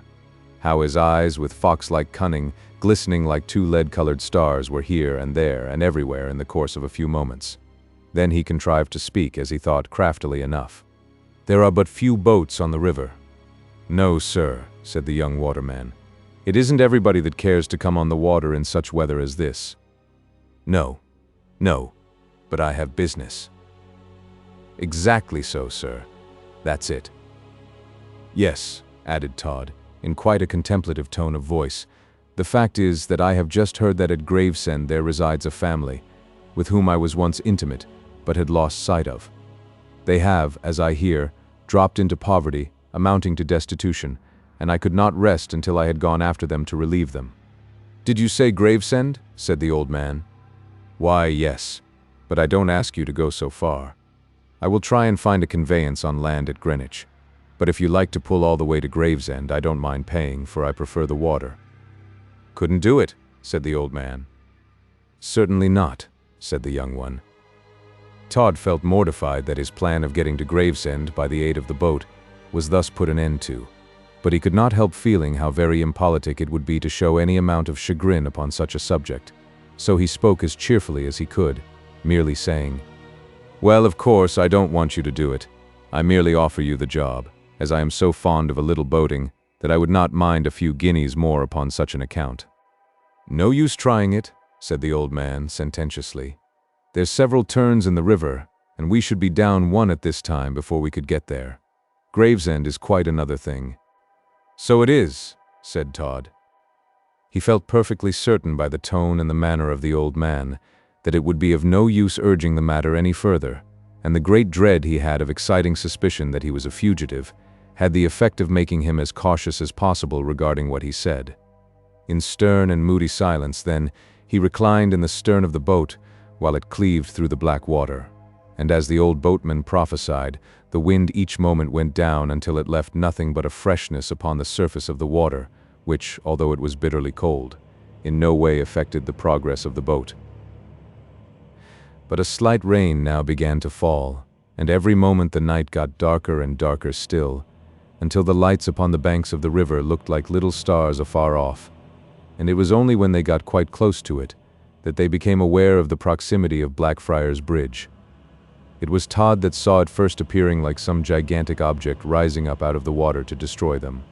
He could not resist uttering an exclamation of terror, and then he added, "What is it? Oh, what is it?" "What? What?" said the young waterman, shipping his oars and looking rather terrified. The old man gave his head a slight jerk as he said, "I fancy it's Blackfriars." "Oh, yes, yes," said Todd, with a feeling of great relief. "It's the bridge, of course, it's the bridge. But in the darkness of the night it looked awful and strange, and as we approached it, it had all the effect as if it were something big enough to crush the world rising up out of the water." "Aye, said the old man. "I have seen it on all sorts of nights, and was looking out for it. It's all right. Easy with your larboard over there. That will do, there we go." The boat shot under one of the arches of the old bridge, and for a moment, the effect was like going into some deep and horrible cavern, the lower part of which was a sea of ink. Todd shuddered, but he did not say anything. He thought that after his affected raptures at sailing, that if he made any sort of remark indicative of his terrors at the passage of the bridge, they would sound rather inconsistent. It was quite a relief when they had shot through the dim and dusky arch, and emerged again upon the broad open water, and owing to the terrible darkness that was beneath that arch, the night upon the river, after they had passed through it, did not seem to be nearly so black as it had been before, thus showing that, after all, most of our sensations are those of comparison, even including those dependent upon the physical changes of nature. "This is cheering," said Todd. "It is lighter now upon the river. Don't you think it is?" "Why?" said the old man. "Perhaps it is just a cloud or two lighter, but it's after coming through the arch that it makes the principal difference, I take it." "Yes," said the other. "That's it. And the rain, to my thinking, will be a lasting one, for it comes down straight, and with a good will to continue. Don't you think so?" The question was addressed to the old man, who answered it slowly and sententiously, keeping time with his words to the oars as they made a slight noise jerking in the rowlocks. "If it don't rain till sunrise, just ask me to eat the old boat, and I'll do it." "That's settled," said the young waterman. The weather, in so far as rain or not rain was concerned, was not to Todd a matter of much concern. So long as there was no stormy aspect of the elements to prevent him from speeding upon his journey, he, upon the whole, rather liked the darkness and the rain, as it probably acted as a better shield for his escape, and he rather chuckled than not on the idea that the rain would last. Besides, it was evident that as it fell, it smoothed the surface of the river, so that the oars dipped clear into the stream, and the boat shot on the better. "Well, well," he said, "we can but get wet." "That's all," said the old man, "and I hold it to be quite a folly to make a fuss about that. If you sit still, the rain will, of course, soak into your clothes, but if you go on sitting still, it will in time give you up as a bad job and begin to run out again. So you have nothing, you see, to do, but take it easy and think of something else all the while." "That is very true, my friend," said Todd, in a kind and conciliatory tone, "but you get wet through in the process." "Just so. Pull away." The younger man, for the last 5 minutes, had glanced several times through one of his hands along the line of the surface of the river, and the injunction to pull away was probably on account of his having been a little amiss in that particular. The old man had spoken the words rather sharply than otherwise. "Yes, yes," said the other. "I'll pull away. But there's another craft upon the river in spite of the rain, and they are pulling away with a vengeance rather. Look, they're in our wake." "It's no use me looking. You know that well enough. I ain't quite so good with my eyes as I was a matter of 20 years ago. I suppose it's the police craft. Of late, you know, they have taken to cutting along at all times." "Yes, it's them." Todd stooped in the boat until his eyes went right along the line of the water's edge, and there he saw coming on swiftly a biggish, bulky object, and as the oars broke the water, he could see that there were 5 or 6 of them on each side. It looked altogether like some great fish striking through the water with a number of strange-looking fins. The coward heart of Todd smote him, as well it might, when he saw this sight. For a moment or two he sat bewildered, and he thought that he should faint in the stern of the boat, and then that nothing in the world could save him from capture, if that were in reality the police boat. It was, perhaps, only the rain falling upon his face that revived him, as it came upon him with its cold, refreshed splash. To be sure, he was well armed for one individual, but what could he do against some dozen of men? Suppose that he did shoot 2 or 3 of them. That would be but a poor recompense for his capture by the others. He was bewildered to know what to do. He spoke in a low, anxious tone. "Are you, from your knowledge of the river, quite sure that that is a police boat?" "Ah, to be sure." "Do you, then, think likewise that that is upon our track? Answer me that. Answer it fairly." "Our track," said the old man as he almost ceased rowing. "Hilloa. There's something more in this affair than meets the eye. It won't exactly pay us to be overhauled by the police after a chase. Who and what are you, my friend? If you are afraid of the police boat, we are not, and you ain't quite the sort of customer to suit us exactly, I should say." "I have both their lives," thought Todd, as in the dark he felt for his pistols. "I have both their lives, and if they show any disposition to give me up, they shall not live another 5 minutes. I will shoot them both, cast their bodies into the river, and land myself at the first stairs I come to." "Listen to me," he said, in a mild tone of voice. "It would only tire you, and besides, it would take too long to tell why I have a fear of the police. But I have such a fear.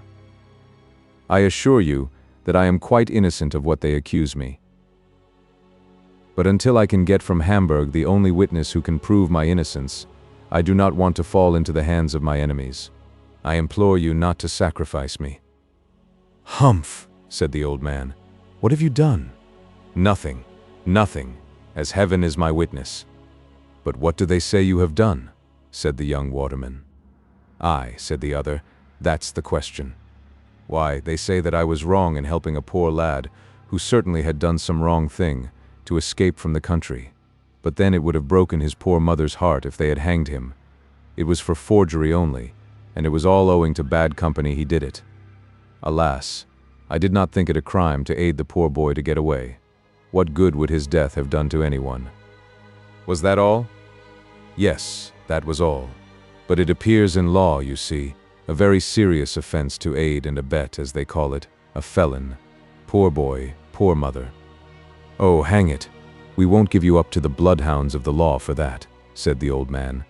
"But hark you, sir, it's out of the question that we two should be able to hold our way against the police galley, with 6 young fresh rowers. So all we can do is to put you ashore somewhere, and then you can shift for yourself the best way you may. I don't see what else we can do for you." "No, said the young waterman, "and in a few moments it will be best to do that. Is there a stairs close at hand?" "Not one," said the old man. "It's a done thing. We can't land you except in the water, if that can be called landing you at all. I don't know what to be at." "Oh, save me," said Todd. "But how can we?" "Yes," said the young waterman. "There's one way of managing that I think will do it, and do it well too." "Oh, how can I thank you?" "Don't mention it. Suppose we put him onto the first craft we come alongside of in the river, that is moored and has got no one on board, It won't be noticed, like our putting into a landing would, you know. They would be sure to say we had put someone on shore. But if we just ease the boat for a moment as we pass some craft, our fare can scramble on board, and we can go right on and let the police overtake us and overhaul us in due course. I'll be bound that by this light there's not a man on board of yonder craft can take upon himself to say whether there's 1, 2, or 3 people in our wherry." "Yes," said the old man, "that will do if anything will, and if that don't do, nothing will." "It will do," said Todd. "It will do. I thank you from my heart for the suggestion. It will do well. All you have to do is to let me board the craft in the river, upon the side furthest removed from the police boat. Oh, you will have the prayers of the widow and the fatherless for this kind act. Never mind about that. Pull away. And when the police boat is past, will you then come and take me off again?" "That's awkward," said the old man. "We will if we can," said the young one, "but don't depend upon us. We don't know as yet what the police may say to us. For all we know, they know more than we would wish them of your being in our boat, and all we can say then is that we put you ashore, but they may keep a watch upon us after that, and if they do, it will be only to give you up to them that we could push off to you." Yes, I understand," said Todd. "I thank you, and will take my chance of all that may happen." "You must." "There's something ahead," said the old man. "What is it?" "It's the pile-driving barge. They are mending up the bank of the river. I know that the men leave that all night, as there is nothing to take from it that anyone can lift. Will you go on board that, sir?" Yes, said Todd. "That will do." "Be quick then about it," said the old man, "for they gain upon us." "Boat ahoy!" cried a voice over the river. Chapter 165. The Police Galley's Fate. Todd, when he heard that voice, quite sank down into the bottom of the boat, and felt as though his last hour were come. "Don't answer," said the old man. "Pull away for the pile-driving barge as hard as you can." "Oh yes, pull, pull," cried Todd. "Save me." "If you make that noise," added the old man, "we may as well be off at once, for the river, when it is as smooth as it is now, carries voices well." "Boat ahoy!" cried the voice again. "We must answer them now," said the old waterman. Aye, is it here? Boat ahoy." "Aye," came the voice from the police galley. At that moment the 2 watermen succeeded in reaching the broad stern of the barge, in which was centered the pile-driving machinery, and the young man said to Todd, "Now clamber in, and good luck attend you. If we don't come to you in the course of an hour, don't expect us, that's all." Todd was not very young and supple in his joints, but the sense of present and serious danger has an effect upon every one, and in a moment he seized the side of the pile-driving barge and drew himself in. "All right," said the old man. "Oh yes, said Todd, as he crouched down with his chin touching the side of the barge. "Good night, then." "Good night. You will come for me if you can?" "Yes, but don't expect us. Pull, now, as hard as you can, and get out into the stream. Pull, pull." By the strenuous united exertions of the 2 men, the boat shot along at good speed, and soon got to a considerable distance from the barge in which Todd had taken refuge. It was then that the police galley hoisted a strong light that shed a bright glare through the rain and over the surface of the river. "Am I saved?" said Todd. "Am I saved, or am I not?" He sank quite down into the body of the barge. There was a sort of platform over one half of it, and upon that platform he felt the mass of iron, weighing about a couple of hundredweight or more, which was used for driving piles into the bed of the river, and which, when liberated from a height, and allowed to fall upon the end of the pile, comes with a most tremendous force. That piece of metal so used is called the monkey. They come," said Todd. "Oh, if they only chance to see the boat place me here, I am lost. Quite lost. What will become of me then with nothing but the cold, cold river all round me? Death indeed now stares me in the face." Truly, the situation of Todd now was rather a critical one. There was no saying how far the men on board the police galley might not think themselves justified in boarding any craft that was moored upon the river, and indeed, if they were searching for him, and had really any idea that he was trying an escape by the Thames. It was highly improbable that they would omit to have a good look in the barge where he was. There was another great danger, too, that suddenly flashed across his mind and drove him nearly mad. If the police, when they overtake the wherry, he thought, should mention who it is they are in pursuit of, may not the two watermen at once, upon finding that their sympathy has been excited for me, declare where I am, and even aid in my apprehension. This idea, either because it was the last one that came into his head, or because it really was the one that seemed most full of real dangers, clung to him with desperation, and more than once the thought of ending all his miseries by a plunge into the river crossed his mind. But it is not such men as Sweeney Todd who commit suicide. "They come! They come!" was all he could now say. The light from the police was, by the aid of a revolving reflector, capable of being cast pretty strongly in any direction that those who had the care and control of it chose, and for a moment it rested upon the barge where Todd was. He felt as if, at that moment, he could have crept right through the bottom of the barge and taken refuge in the Thames. The broad beam of light was then shifted off the barge onto the little wherry, which was at rest upon the water waiting for the approach of the police galley. And now, with vigorous sweeps of its 6 oars, that galley made its way right past the barge. Oh, what a relief it was that it went past. It did not follow that all danger was gone because the police barge had gone past, but it was a sufficient proof that the glare of light they had sent in that direction, by the aid of the reflector, had not had the effect of discovering him to them. "That is something," muttered Todd. He then slowly permitted his eyes to peer over the side of the barge in order, as far as he could, to watch the interview that was about to take place between the police and the two watermen in the wherry where he had been so lately a passenger. Upon that interview, now, he thought that his fate depended. "Hilloa!" cried one of the police. "Why did you not wait for us when we first called to you?" "We did," said the old man, "as soon as we saw your light and knew what you were. But there are so many jokes played off upon the river that if we were to rest oars to everybody who call boat ahoy, we should have enough to do." "Who are you?" "A couple of registered watermen. Here we are. You can overhaul us at once if you like." "You have no passenger?" "No. I only wish we had. Times are very bad." "Well, it's all right. But we are placed here by the orders of Sir Richard Blunt, the magistrate, who suspects that the notorious murderer, Sweeney Todd, may try to escape by the Thames." "Sweeney Todd!" cried the young waterman in a tone of horror. "What? The fellow that killed all the people in Fleet Street and made them into pies?" "The same." "It's coming now," thought Todd. "It's coming now. They will tell him where I am." The next words that were spoken were uttered in a tone of voice that did not reach his ears.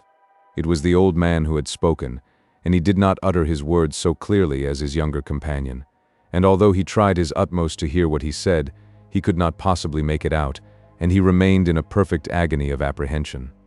"Very well," said the officer in the police barge who had conducted the brief conversation. "It is a miserable night.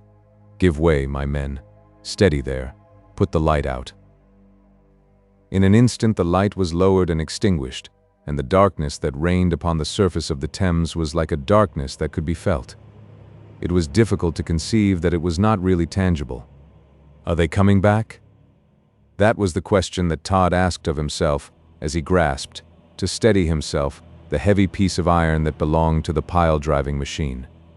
He listened most intently until it was positively painful to do so, and he began to fancy all sorts of strange noises in the air and from the water. In a few moments, though, an actual splashing sound put to rout all imaginary noises, and he felt convinced that the boat with the police was slowly returning towards the barge in which he was concealed. There was, to be sure, still a hope that they would pass it, but it was only a hope. Oh, how awfully full of apprehension was each passing moment now. It might be that the police galley was only going quietly back to its proper station, after overtaking the wherry, but then it might be quite otherwise, and the doubt was terrific. While that doubt lasted, it was worse than the reality of danger. And now it was quite evident to the perception of Todd that the police boat was close to the barge, and he heard a voice say, "Is that the pile-driving barge?" "Yes, sir," replied someone. "And they leave it, I suppose, as usual?" "No doubt, sir." Well, pull alongside, and a couple of you jump in and see if all is right. People leave their property exposed to all sorts of depredations, and then blame us for not looking after it. Mind how you go, my men. Don't run foul of the barge. No, sir. All's right. From the moment that this conversation had begun, Todd had remained crouching down in the barge, like a man changed to stone. He heard every word, those words upon which hung, or seemed to hang, his life, and his grasp upon the massive piece of iron tightened. The police boat gradually advanced and finally just grated against the side of the barge. A sudden thought took possession of Todd.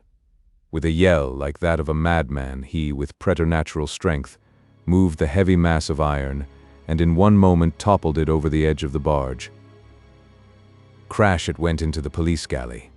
There was then a shriek, and the men were struggling in the water. The piece of iron had gone right through the boat, staving to pieces.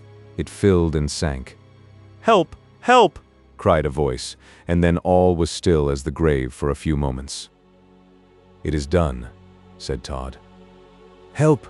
Mercy!" said a voice again, and a dark figure rose up by the side of the barge, clinging to it. Todd drew one of his pistols. He leveled it at the head of the figure. He was upon the point of pulling the trigger, when it struck him that the flash and the report might be seen and heard from the shore. The pistol was heavily mounted with brass at the butt end of it. "Down," said Todd. "Down!" He struck the clambering, half-drowned man upon the head, and with a shriek he fell backwards into the water and disappeared. In another moment, Todd felt a pair of arms twining round him, and a voice cried, "Murderer, I have you now. You cannot shake me off." Todd made an effort, but, in truth, those wet and clinging arms held to him like fate. "Fool," he said, "you will find drowning the easiest death for you to meet." "Help! Help! Murder!" shouted his assailant. The pistol was still in Todd's grasp. With a devilish ingenuity, he thrust the barrel of it under his arm and felt that it touched his assailant. He pulled the trigger, and then he and the man who held him fell to the bottom of the barge together. Todd kicked and plunged until he got uppermost, and then he felt for the throat of the other, and when he got a clutch of it, he held it with a gripe of iron. "Fool," he said. "Did you think that one driven to such desperation as I am would be conquered so easily?" There was no reply. Todd lifted up the head of the man, and it hung limply and flaccidly from the neck. He was quite dead. The pistol bullet had gone through his heart, and death was instantaneous. "Another one," said Todd, as he sprang to his feet and stood upon the dead body. "Another one sacrificed to my vengeance. Let those only interfere with me who are tired of life." He placed his hand to his ear now, to listen if there were any indications of others of the boat's crew stirring, but all was still, no sound, save the lazy ripple of the tide past the old barge on which he was, met his ears. "It is over," he said. "It is quite over now. That one great danger is past now." The rain began to fall quicker and splashed upon the half-deck of the barge. Todd felt that he was thoroughly wet through, but all minor ills he could now laugh at, that he had escaped the one great peril of capture. He felt that his life had hung upon a thread, and that only the recent accident had saved him, for to be captured was to him equivalent to death. "All gone," he whispered. "They are all gone. Well, well, they would have dragged me to a prison and then to a scaffold. Self-defense is a sound principle, and for that I have fought." A sudden gust of wind got up at that moment and came howling past Todd and ruffling upon the surface of the river, but all was still around the barge. There was now no cry for mercy, no shout for help, no bubbling shriek of some swimmer, who was yet sinking to death, as the waters closed over him. "Yes," said Todd, as his long hair blew out like snakes in the wind, "I am alone here now. They are all dead, and I could do it again if it had to be done." Chapter 166. Another boat. It seemed now as though the lull in the weather was over, for after that one gust of wind there came others, and in the course of a very short time, indeed, the surface of the water was much agitated, and such a howling noise was kept up by the wind, that Todd thought every moment that he heard the voices of his foes. "What am I to do now?" he said. "Oh, what am I to do? I dare not wait here until daylight. That would be destruction. What is to become of me? He came round the sides of the barge with the hope that some wherry had been moored to it, but he found that that hope was a fallacious one indeed. There was the gloomy-looking vessel moored far out in the stream, with him as its only passenger. Anyone without Todd's load of guilt upon his soul, and upon better terms with human nature, could soon have got assistance, for the distance from the shore was by no means so great but that his voice must have been heard had he chosen to exert it, but that would not do for him. He dreaded that his presence upon the barge should be known, and yet he alike dreaded that the morning's light should come shiningly upon him without any boat coming to take him off. To be sure, the two men who had brought him there had made a half-promise to come to his aid, but he felt certain he could not depend upon their doing so. The look with which they had regarded him upon the doubt, even, that he might be so frightful a criminal as he really was sufficient to convince him that while that doubt remained they would not return. "And what," he said, "is to dissipate the doubt? Nothing, nothing, but anything may confirm it. Accidents always tell for the truth, never to its prevention, and so I am lost, lost, quite lost." The bitterness of death seemed almost to be upon the point of assailing Todd. He could fancy that spirits of the murdered shrieked and wailed around him as the wind whistled by his trembling frame. In this wretched state an hour passed, and then Todd thought he heard a voice. "What is that?" he said. "Oh, what is that?" He inclined his head as low down to the edge of the water as he could get it, and heard distinctly someone singing to the stroke of a pair of oars as they were deliberately dipped into the stream. The voice sounded like that of some young lad, and a hope of succor sprung up in the breast of Todd. In the course of a few moments he became perfectly convinced that the boat was approaching the barge, and he shrunk down so that by being prematurely seen he might not alarm the boy who was rowing down the stream. The song continued, and it was quite evident from the manner in which the boy sung it that he was quite delighted with his own powers in that line. "I must speak to him," thought Todd. "If I let him pass there may not be another chance now. I must speak to this boy, and speak to him freely too. He comes, he comes." It was not so dark but that Todd could see pretty well the surface of the river, and presently in dusky outline he was conscious of the approach of a wherry in which was a boy, and he could see how the boy moved his head to and fro to the tune that he was amusing himself with. "Hilloa!" cried Todd. Now Todd in this hilloa had for once in a way tuned his voice to such a gentle, pleasant sound that it was quite a wonder to hear it, and he was rather himself surprised at the manner in which he managed it so as not to be at all alarming. The boy stopped rowing and looked about him. It was evident at the moment that he could not tell where the sound came from. "Hilloa," said Todd, again. Said the boy. "Where are you?" "Here, my dear," said Todd, "on board of the barge, bless you. How are you, my fine fellow, eh?" "Oh, I'm pretty well. Who are you?" "Why, don't you know me? I'm Mr. Smith. How is your father, my lad, eh?" "Oh, father's all right enough, but I didn't know as he knowed a Mr. Smith at all." "Oh, yes, he does. Everybody knows a Mr. Smith. Come on, you can give me a lift to shore off the barge here. This way. Just step up to the side and I'll step into your pretty little wherry. And so your father is quite well, eh, my fine lad? Do you know I was afraid he had caught a little cold, and really have been quite uneasy about him." "Have you?" said the boy as he pulled up to the side of the barge. "Where do you want to go to?" "Oh, anywhere you happen to be going, that's all, my fine lad. How you do grow, to be sure. But how came you here, out in the river on the dredging barge? Do you belong to her?" "To be sure I do.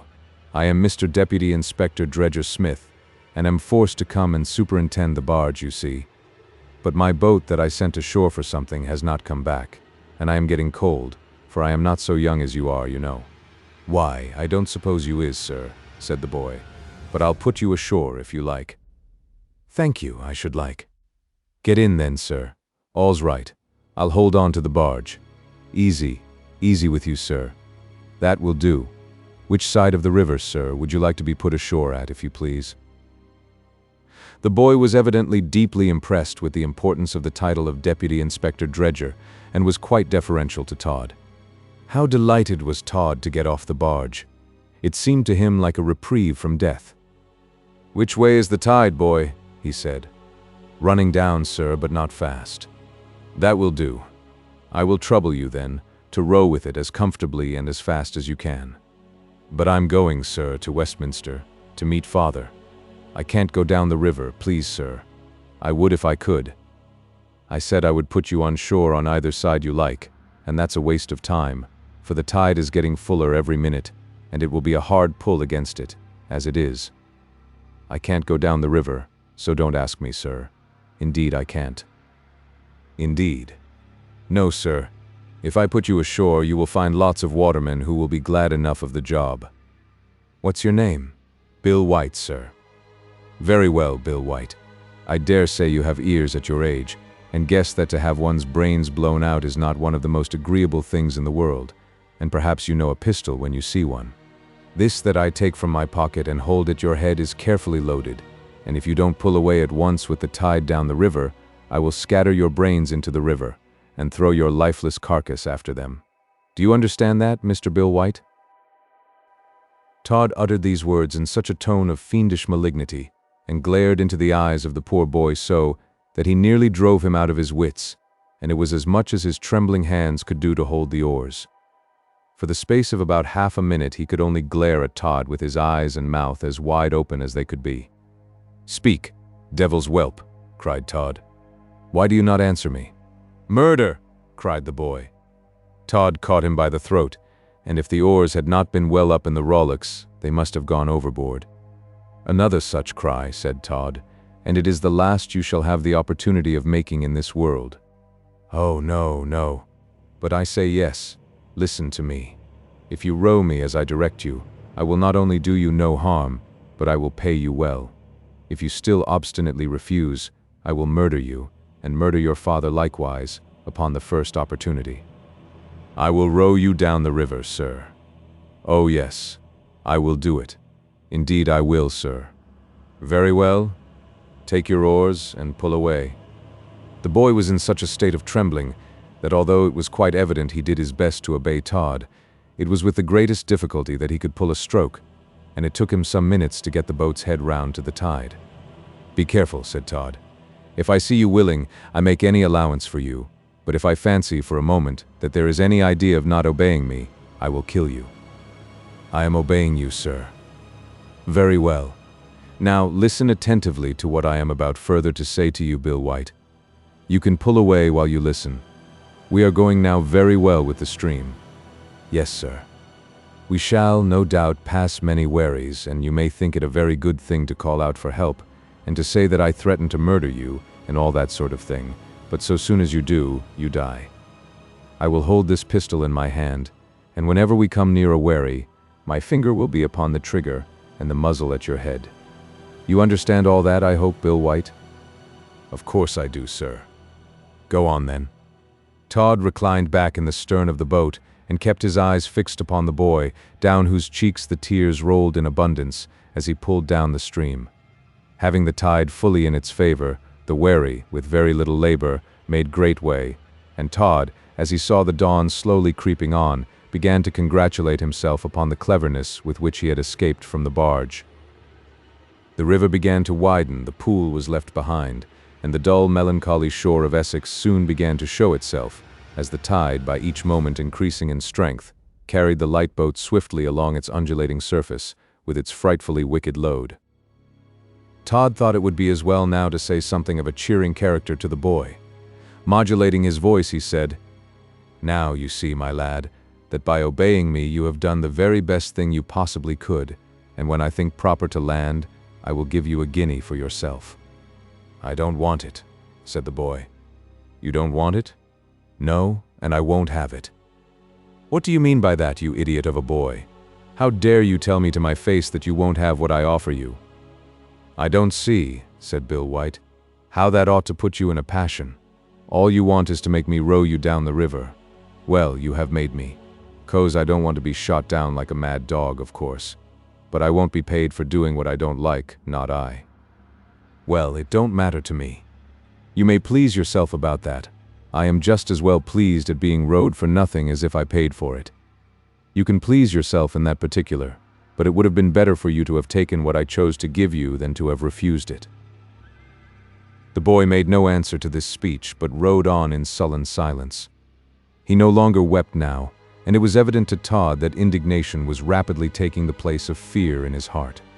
Todd even began to debate with himself whether it would not be better to throw him into the river and take the oars himself, and trust to his own skill to conduct the boat with the stream to Gravesend, than was the risk of any sudden act of the boys that might bring danger upon him.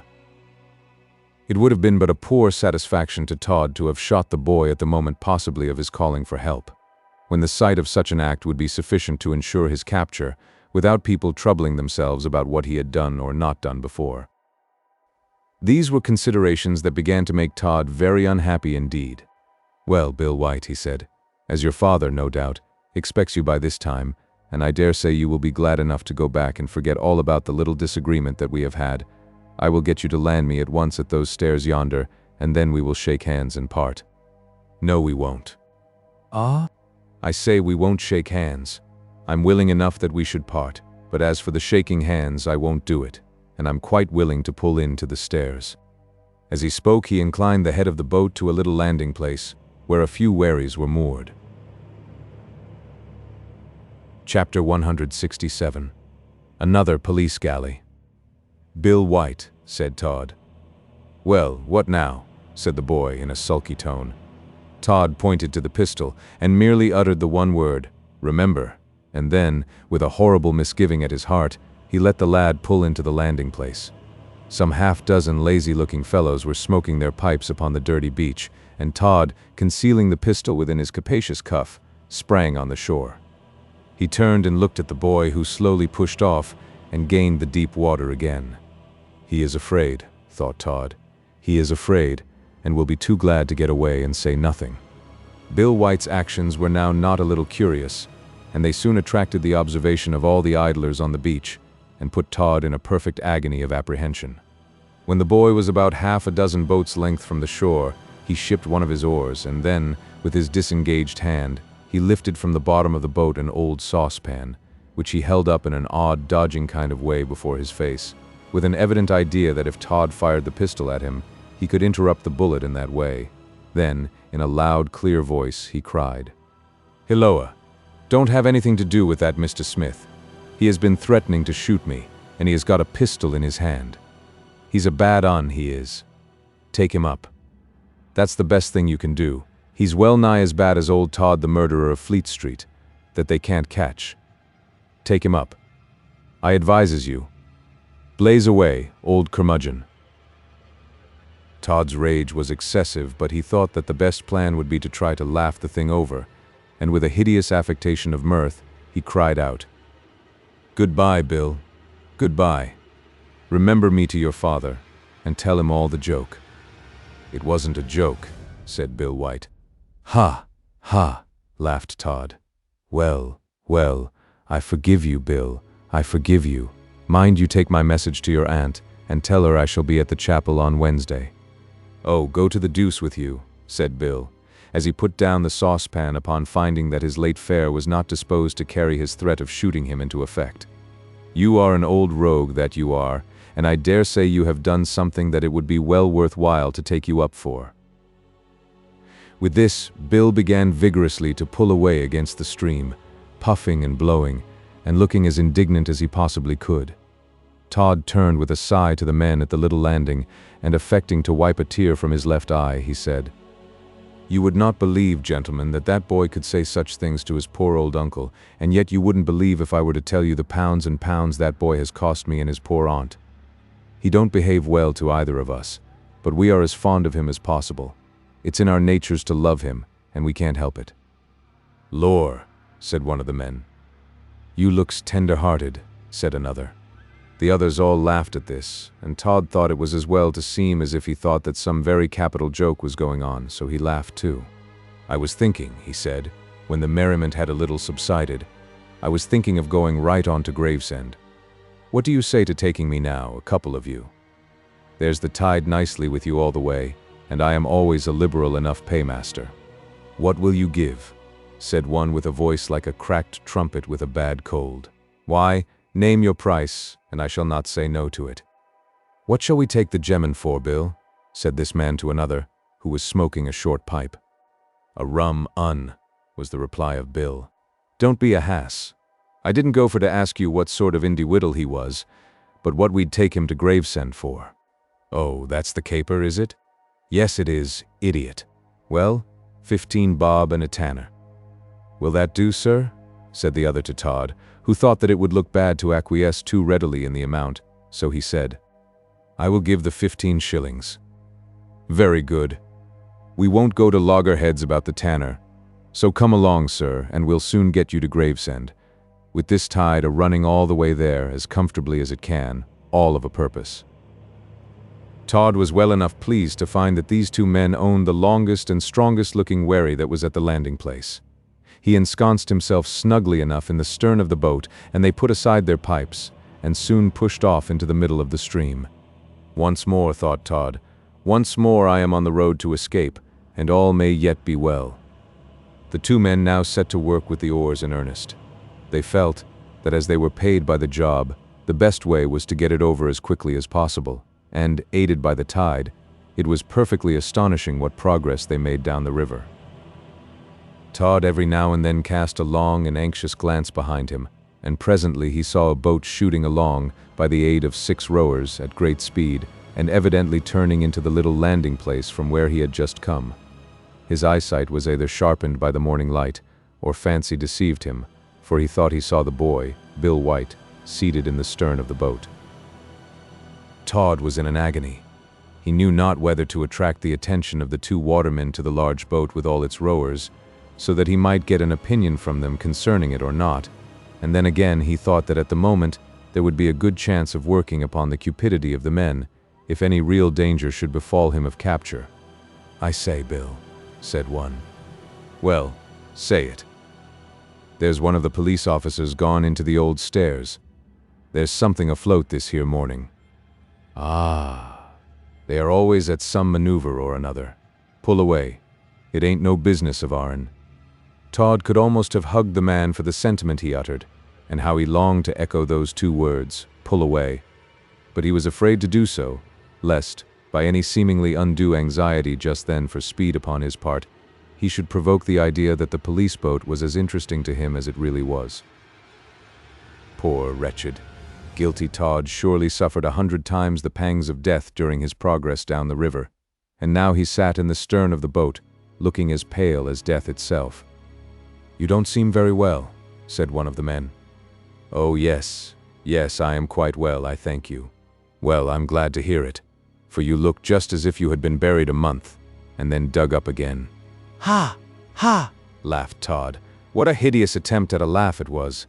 "That is very good." "Oh, Lord, do you laugh that way when you are at home? 'Cause if you do, I should expect the roof to tumble in with fright, I should." "How funny you are," said Todd. "Pull away." He did venture to say, "pull away," and the men did pull with right good will, so that the landing place, and the long police boat that was at it, looked just like 2 specks by the riverside, and indeed it would have been a long pull and a strong one to catch Todd's wherry. The murderer breathed a little more freely. "How far have we got to go now?" he said. "Oh, a matter of 9 miles yet." "And how long will it take you?" "About 1 hour and a quarter, with the tide running at such a pace as it is.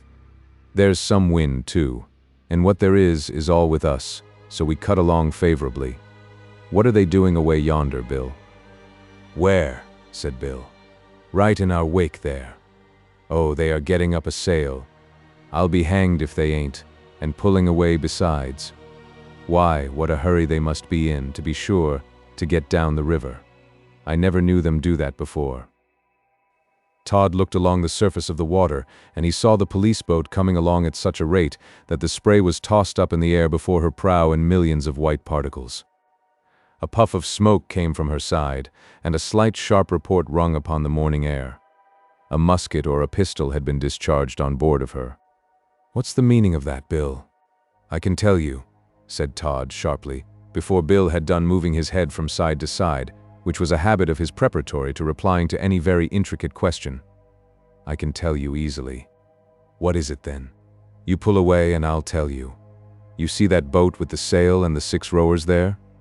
"Yes, yes." "And you heard them fire a gun?" "To be sure. Well, pull away.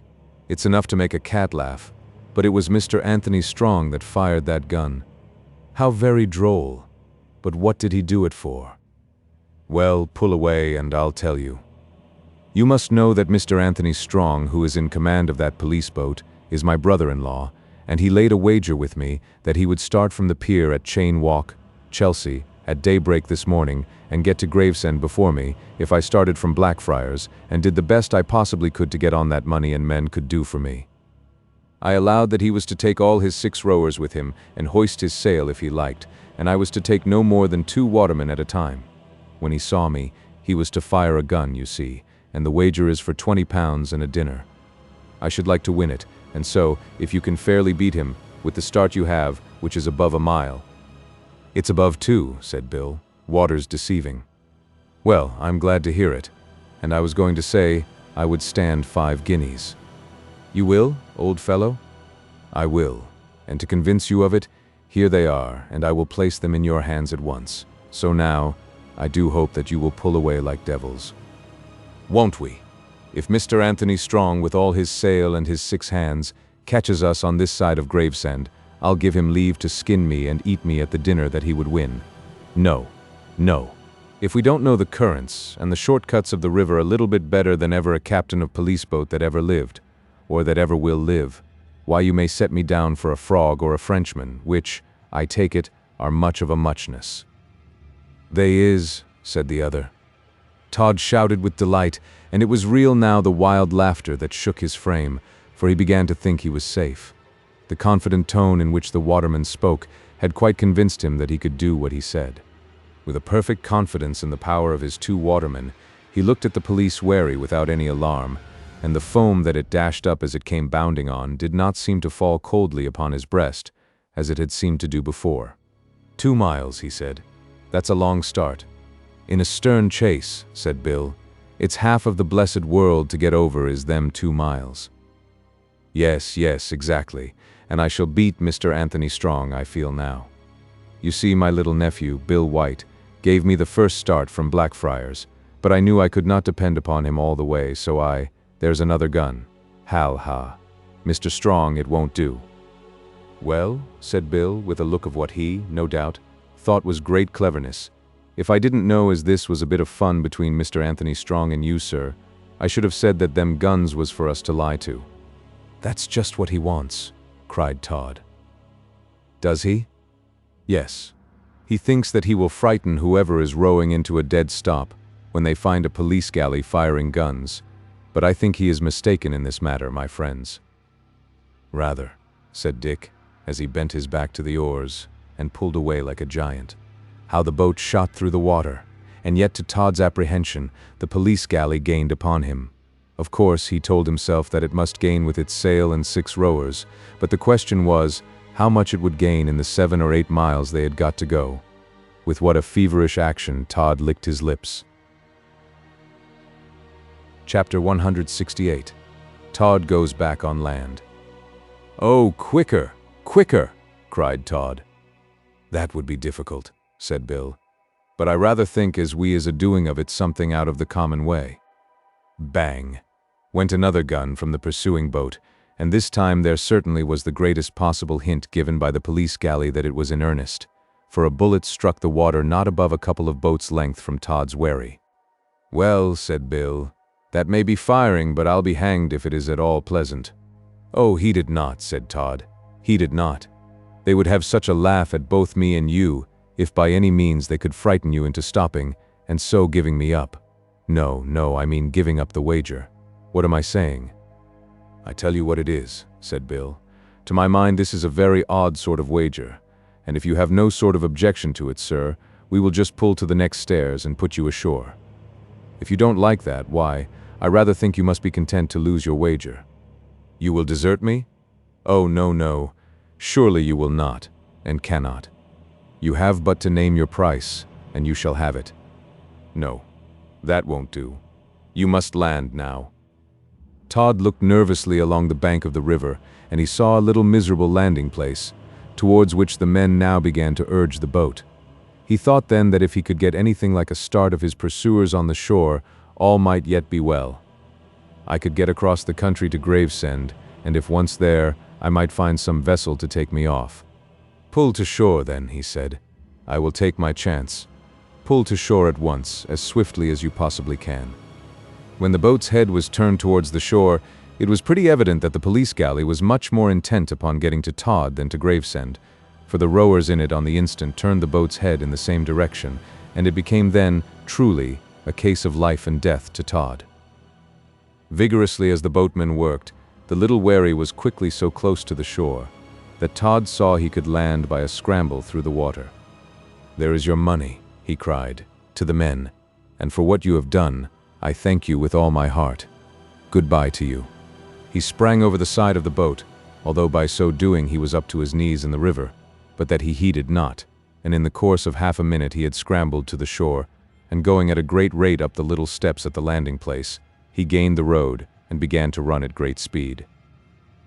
The two boatmen were not a little amazed at this proceeding, and Bill said, "I say, I rather think that this is another queer sort of a piece of work than a wager, but if we don't wish to get ourselves into trouble, we must stick to it tooth and nail, that was what we believed it to be." "Aye," said the other. "I believe you, we must, or else we shall get into limbo for our share of the affair, and no mistake. Here they come, hand over hand, and they don't look very well pleased either." The rowers in the police galley had made such strenuous exertions to reach the landing place quickly, that they were really not far behind the wherry that had conducted Todd there, and the first thing that was done was to lay hold of the wherry with a boat hook and drag it alongside of them. Then the officer in command of the police boat called out in a voice hoarse with rage, "What do you mean, you infernal rascals, by running off in this way, when you know by our flag that we were the police? But you will have leisure to repent of it in jail. Clap handcuffs upon them both, my men." "Why, what have we done?" said Bill. "You will win your wager yet, I should say, if you look sharp about it." "Wager? What wager? What do you mean?" "Why, the gentleman told us that he had a wager with you about who was to get to Gravesend first, and he was to take what means he could, and you were to cut along in the galley, and there was to be quite a grand dinner on the strength of it." "Oh, nonsense, nonsense." "Well, that's what he told me, and that's why we pulled away so for. But if so be as it ain't, we are sorry enough, for why should we get into trouble about a man we never saw before, and ain't likely to see again? This excuse won't serve you. But who is he? And what's he done?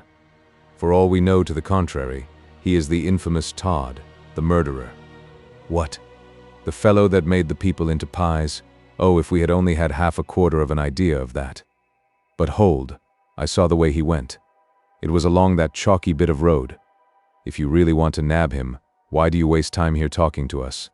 Come on shore, and I will go with you, and we will soon have him now, if that will do any good." The officer saw at once that this was the only mode of proceeding that promised him the least chance of capturing the fugitive, whether he were Todd or not, for after all, the persons in the police galley had nothing like positive evidence that it was Todd of whom they were in pursuit. A couple of officers were left in the charge of the boats, and the whole of the remainder of them landed along with Bill and ran up the steps to the road along which Todd had been seen to run. They did not know, however, what a wily, cunning personage they had to deal with. When Todd found himself in such comparatively close quarters with the enemy, he felt perfectly sure that to continue scampering along the high road was not the most likely way to escape. If he were to succeed in eluding his foes, he felt that it must be by finesse and not by speed. With this idea, he did not go along the road for a greater distance than sufficed to bring him to a hedge, across which he then instantly made his way, and then turning, he crouched down and crept back towards the other direction. On the side of the hedge where he was now, there was not a very pleasant kind of field drain, but Todd's circumstances did not permit of his being very particular, and getting right down into the drain, he crept along, stooping so low that only a portion of his head and back were visible above it. This was certainly the most likely way to baffle his pursuers, who were not very likely to think that he had so rapidly doubled upon them.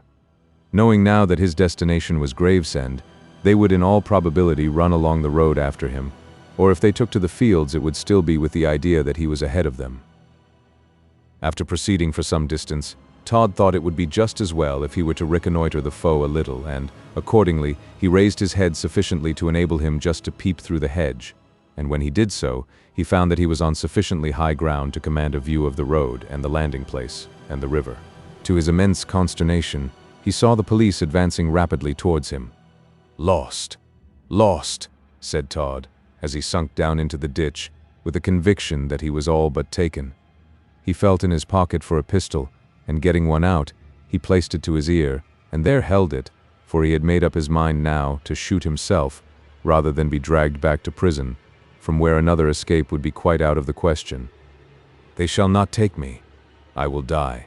I will die," he murmured, and then he concentrated all his attention to the act of listening to the proceedings of the police. They came on in a straggling kind of way from the landing place, and the principal officer cried out, "You, Jenkins, get up the first tree you come to and take a long look about you. The country is flat enough, and he will find it no easy matter to hide from us, I should say."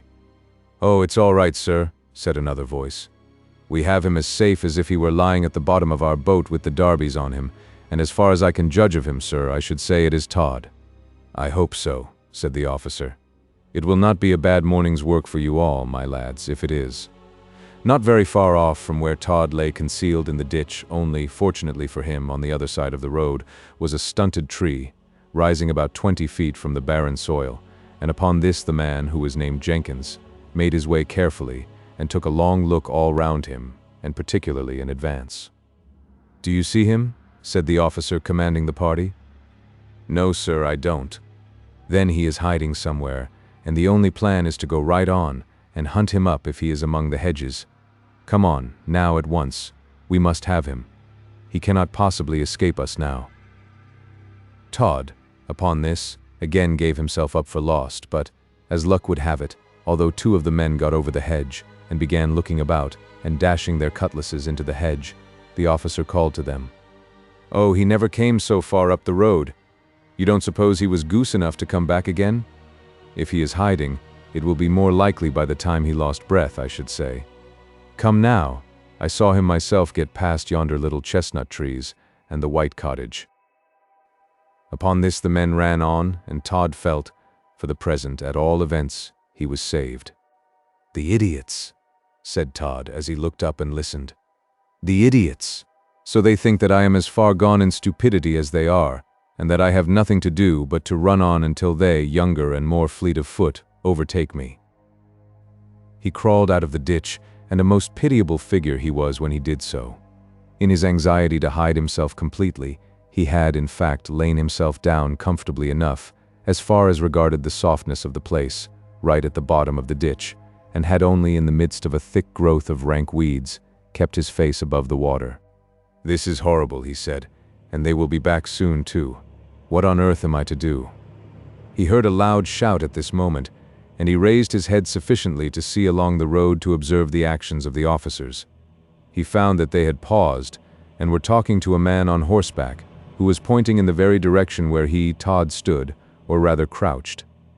The idea that this man had from some eminence, he being mounted, too, seen him, Todd, hide in the ditch, at once crossed his mind, and from that moment he felt that he was not in the safety that he had fondly hoped he was.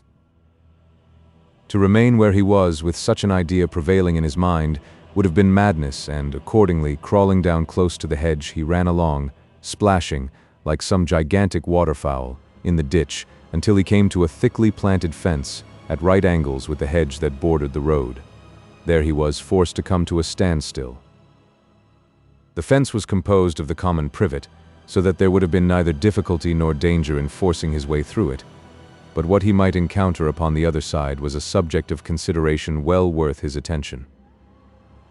Through the interstices of the foliage he could see that there was a pretty and well-kept mixed garden on the other side.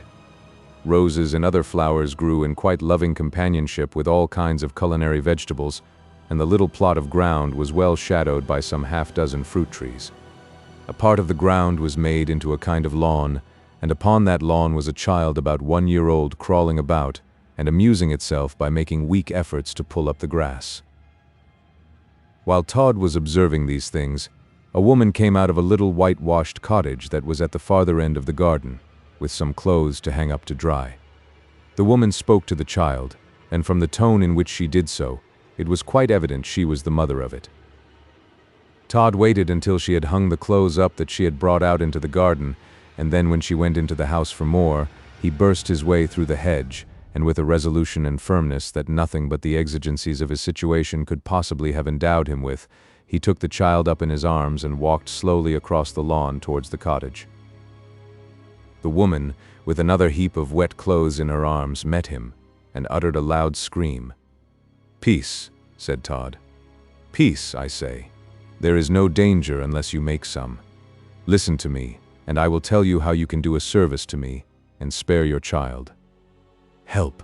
Help! Murder! Thieves!" cried the woman. Todd took one of his pistols from his pocket and held it to the head of the child. "Another word," he said, "and I fire."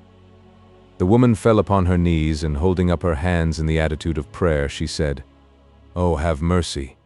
Kill me, if you must take a life, but spare the child." "The child's life," said Todd, "is in your own hands. Why do you seek to destroy me?" I do not, indeed." "Then, peace, and do not cry out for help. Do not shout that dreadful word murder, for that will destroy me. I am hunted by my fellow men. I am a poor proscribed wretch, and all I ask of you is that you will not betray me. You will spare my child? I will. Why should I harm the little innocent? I was once myself a little child, and considered to be rather a beauty." As Todd said this, he made one of his most hideous faces, so that the woman cried out with terror and tried to snatch the child from him, but he held it with a firm grasp. Chapter 169. Todd hides in a cupboard. "It is in vain," said Todd. "My safety is wound up now with the safety of this little one. If you would save it, you will save me." "Oh, no, no. Why should it be so? I cannot save you." "You can, I think. At all events, I will be satisfied if you make the effort to do so. I tell you I am pursued by the officers of the law. It does not matter to you what I am, or who I am, or what crime it is that they lay to my charge. Your child's life is as dear to you in any case. Hide me in the cottage, and deny my being seen here, and the child shall live. Betray me, and as sure as the sun gives light, it dies." "Oh, no, no, no." "But I say, yes. Your course is easy. It is all but certain that my prosecutors will come to this cottage, as it is the only habitation on the route that I have taken. They will ask you if you have seen such a man as I am, and they will tell you that you may earn a large reward by giving such information as may deliver me into the hands of justice. But what reward? What sum of money would pay you for your child's life?" "Oh, not all the world's worth." "So I thought, and so you will deny seeing me or knowing aught of me, for your child's sake? Is it agreed?" It is. God knows who you are or what you have done that the hands of your fellow creatures should be raised against you, but I will not betray you. You may depend upon my word. If you are found in this place, it shall not be by any information of mine. Can you hide me? I will try to do so. Come into the cottage. Ah, what noise is that? I hear the tread of feet and the shouts of men. Todd paused to listen. He shook for a moment or two, and then, with a bitter tone, he said, "My pursuers come. They begin to suspect the trick that I have played them. They now know, or think they know, that I have turned upon my route. They come. Oh, give me the child. I swear to you that I will hide you to the utmost of my means, but give me the child. Not yet." The woman looked at him in an agony of tears. "Listen to me," she said. "If they discover you, it will not be my fault, nor the fault of this little innocent, you feel that. Ah, then tell me upon what principle of justice can you take its life?" "I will be just," said Todd. "All I ask of you is to hide me to the best of your ability and to keep secret the fact of my presence here. If, after you have done all that, you still find that I am taken, it will be no fault of yours. I do not ask impossibilities of anyone, nor do I threaten punishment against you for not performing improbable feats. Come in at once." They come. Do you not hear them now?" It was quite evident now that a number of persons were approaching, and beating the bushes as they came on. The tread of a horse's feet, too, upon the road convinced Todd that among his foes now was the mounted man whom he had seen, and whom he thought he saw point to him as he lay crouching down behind the hedge, half hidden in the ditch. With the little child still in his arms, he rushed into the cottage, and the woman followed him, wringing her hands with terror. And yet Todd was gentle with the child. He knew that from the mother he had everything to hope and everything to dread, and he did not wish to drive her to despair by any display of harshness to the little one. "This way," she cried. "This way," as she led the way into an inner room. "There is a cupboard here in which you can conceal yourself. If they do not search the house, they will not find you, and I will do all that I can to prevent them." "That will do," said Todd. "But remember, I will have the child near me, so that upon the least symptom of treachery from you, I can put it to death, and I shall not, under any circumstances, at all scruple so to do. Where is this cupboard that you speak of?" "It is here. It is here." "Aha! That will do." Todd now cast his eyes around the room and perceived a little cot that, at night, was devoted to the slumbers of the child. "Take that," he said, pointing to it, "and place it against the door of the cupboard with the child in it. It will seem then not likely that I am hidden here." "I will do so." Todd did not feel any apprehension of treachery from the mother of the child. He was not slow to perceive that every other feeling was in her breast weak in comparison with the all-absorbing one of love for the infant, and so he calculated that, rather than run the shadow of a risk of injury to it, she would do all that he required.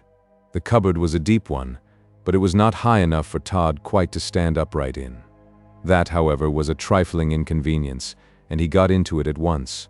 The child's cot was placed against the door, and the young mother, with 1,000 fears tugging at her heart, pretended to busy herself about her household affairs. The little interval that now ensued before Todd's pursuers reached the spot was certainly to him rather a fearful one, and he felt that his fate hung upon the proceedings of the next few moments. He called to the woman in an earnest tone. "Courage, courage, all will be well." "Oh, peace, peace," she said. "They come." Todd quite held his breath now in the painful effort that he made to listen, so that not the slightest sound that might be indicative of the approach of his enemies might escape him, and he gave such a start that he nearly threw open the cupboard door and upset the cot as he heard a horseman's voice suddenly call out from the garden, "Hilloa! House here, house, Hilloa!" Now, he gasped. "Now I live or die. Upon the next few moments hangs my fate." The cold dew of intense fear stood upon his brow, and his sense of hearing appeared to be getting preternaturally acute.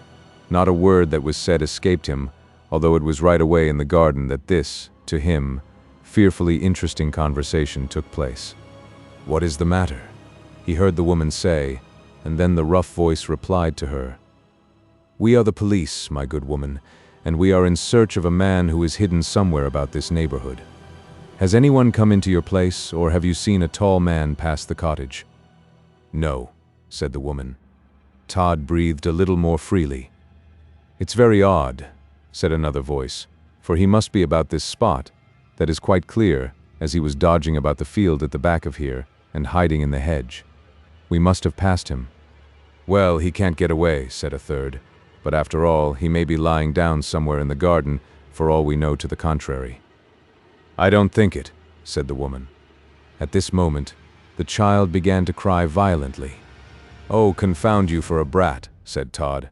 "I wish it was only safe to throttle you." "Is that your child?" said one of the officers. "Oh, yes, yes," said the young mother, and hastening into the cottage, she placed a chair by the side of the cot and began to rock it to and fro, singing while she did so to lull the child to sleep. "She will keep her word," thought Todd. "I feel confident that she will keep her word, now, with me." "You look all round the garden, while I take a peep about the house," said the principal officer. "Oh, I am lost," moaned Todd. "I am surely lost now. If the house should be searched well, so obvious a place of concealment as a cupboard will not escape them. All is lost now, indeed." He almost gave up all thought now of keeping life or liberty, and he waited only for the fatal moment when the officers should approach and place their hands upon that cupboard door to open it. The child still cried, and the mother sang to it. "Sleep, sleep, little baby. Oh, sleep all the day. The sunshine is hiding. The birds fly away, away, away, far away. The sunshine is hiding. The birds fly away." "Hiloa, what cupboard is that behind the child's cot? And when they return, you may open your eyes." "Oh, it's where we keep our best crockery. Don't disturb the child, I do think it is sickening with the measles. And see how the sunset is gilding the skies, away, away, far away. And see how the sunset is gilding the skies. Have you found him in the garden?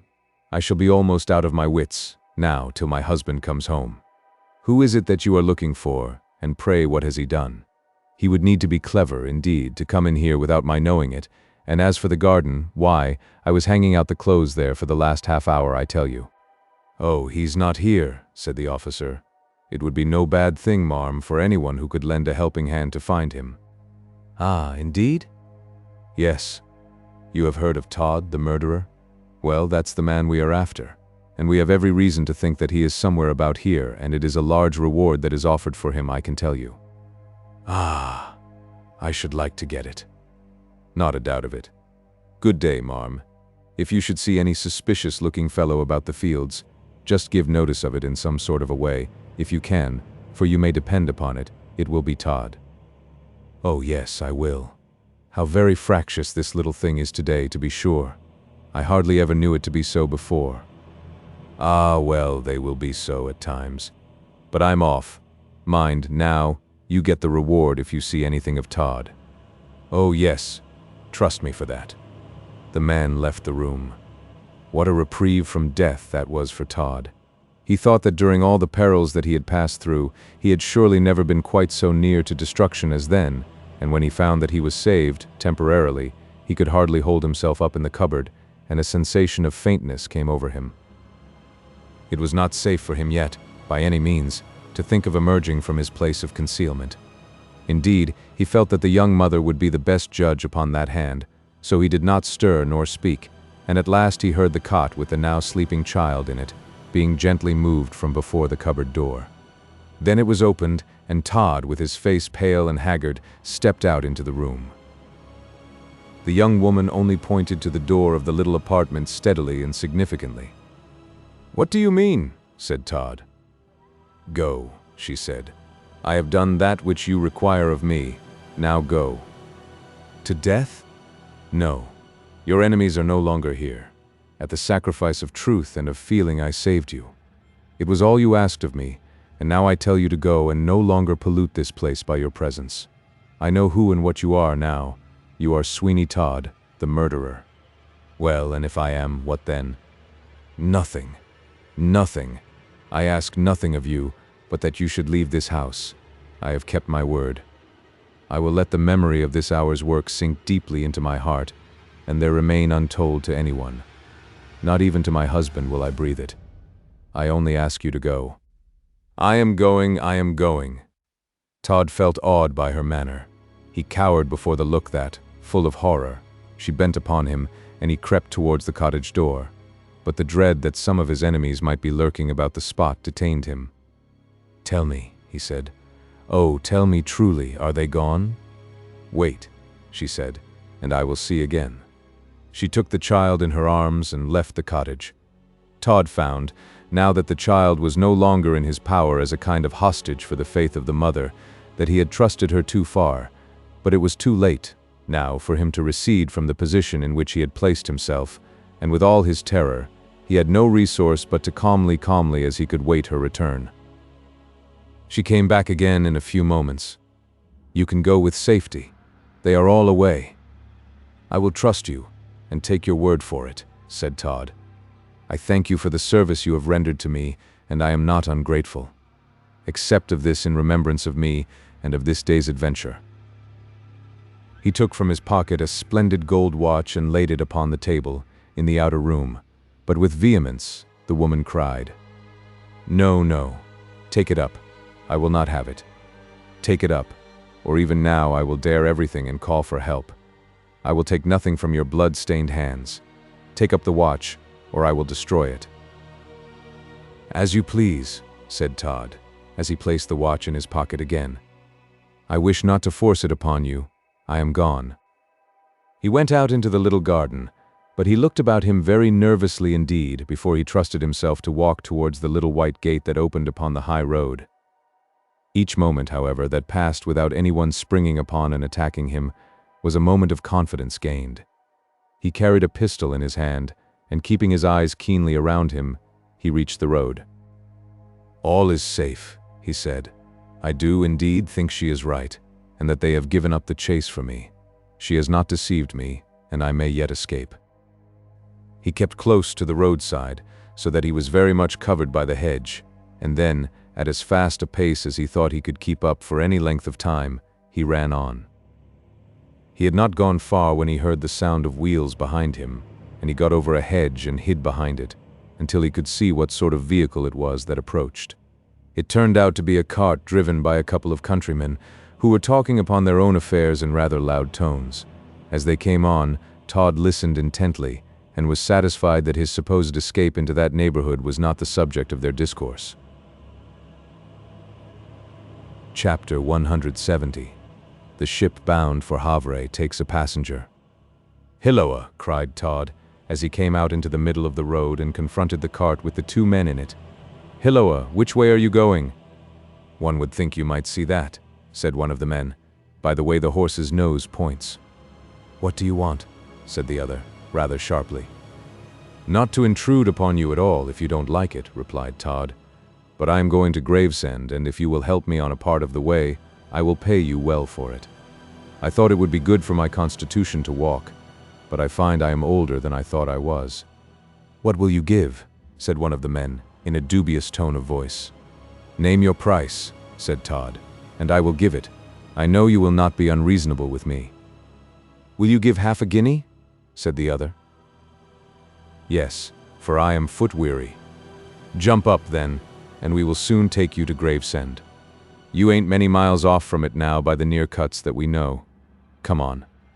Todd managed to scramble into the cart, and the man who was driving gave the horse an impulse forward, and away they went at a good pace.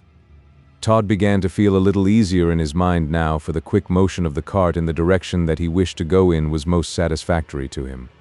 He felt quite delighted in a little time, when one of the men pointing ahead cried out, "There's the first houses in Gravesend, if you really want to go there."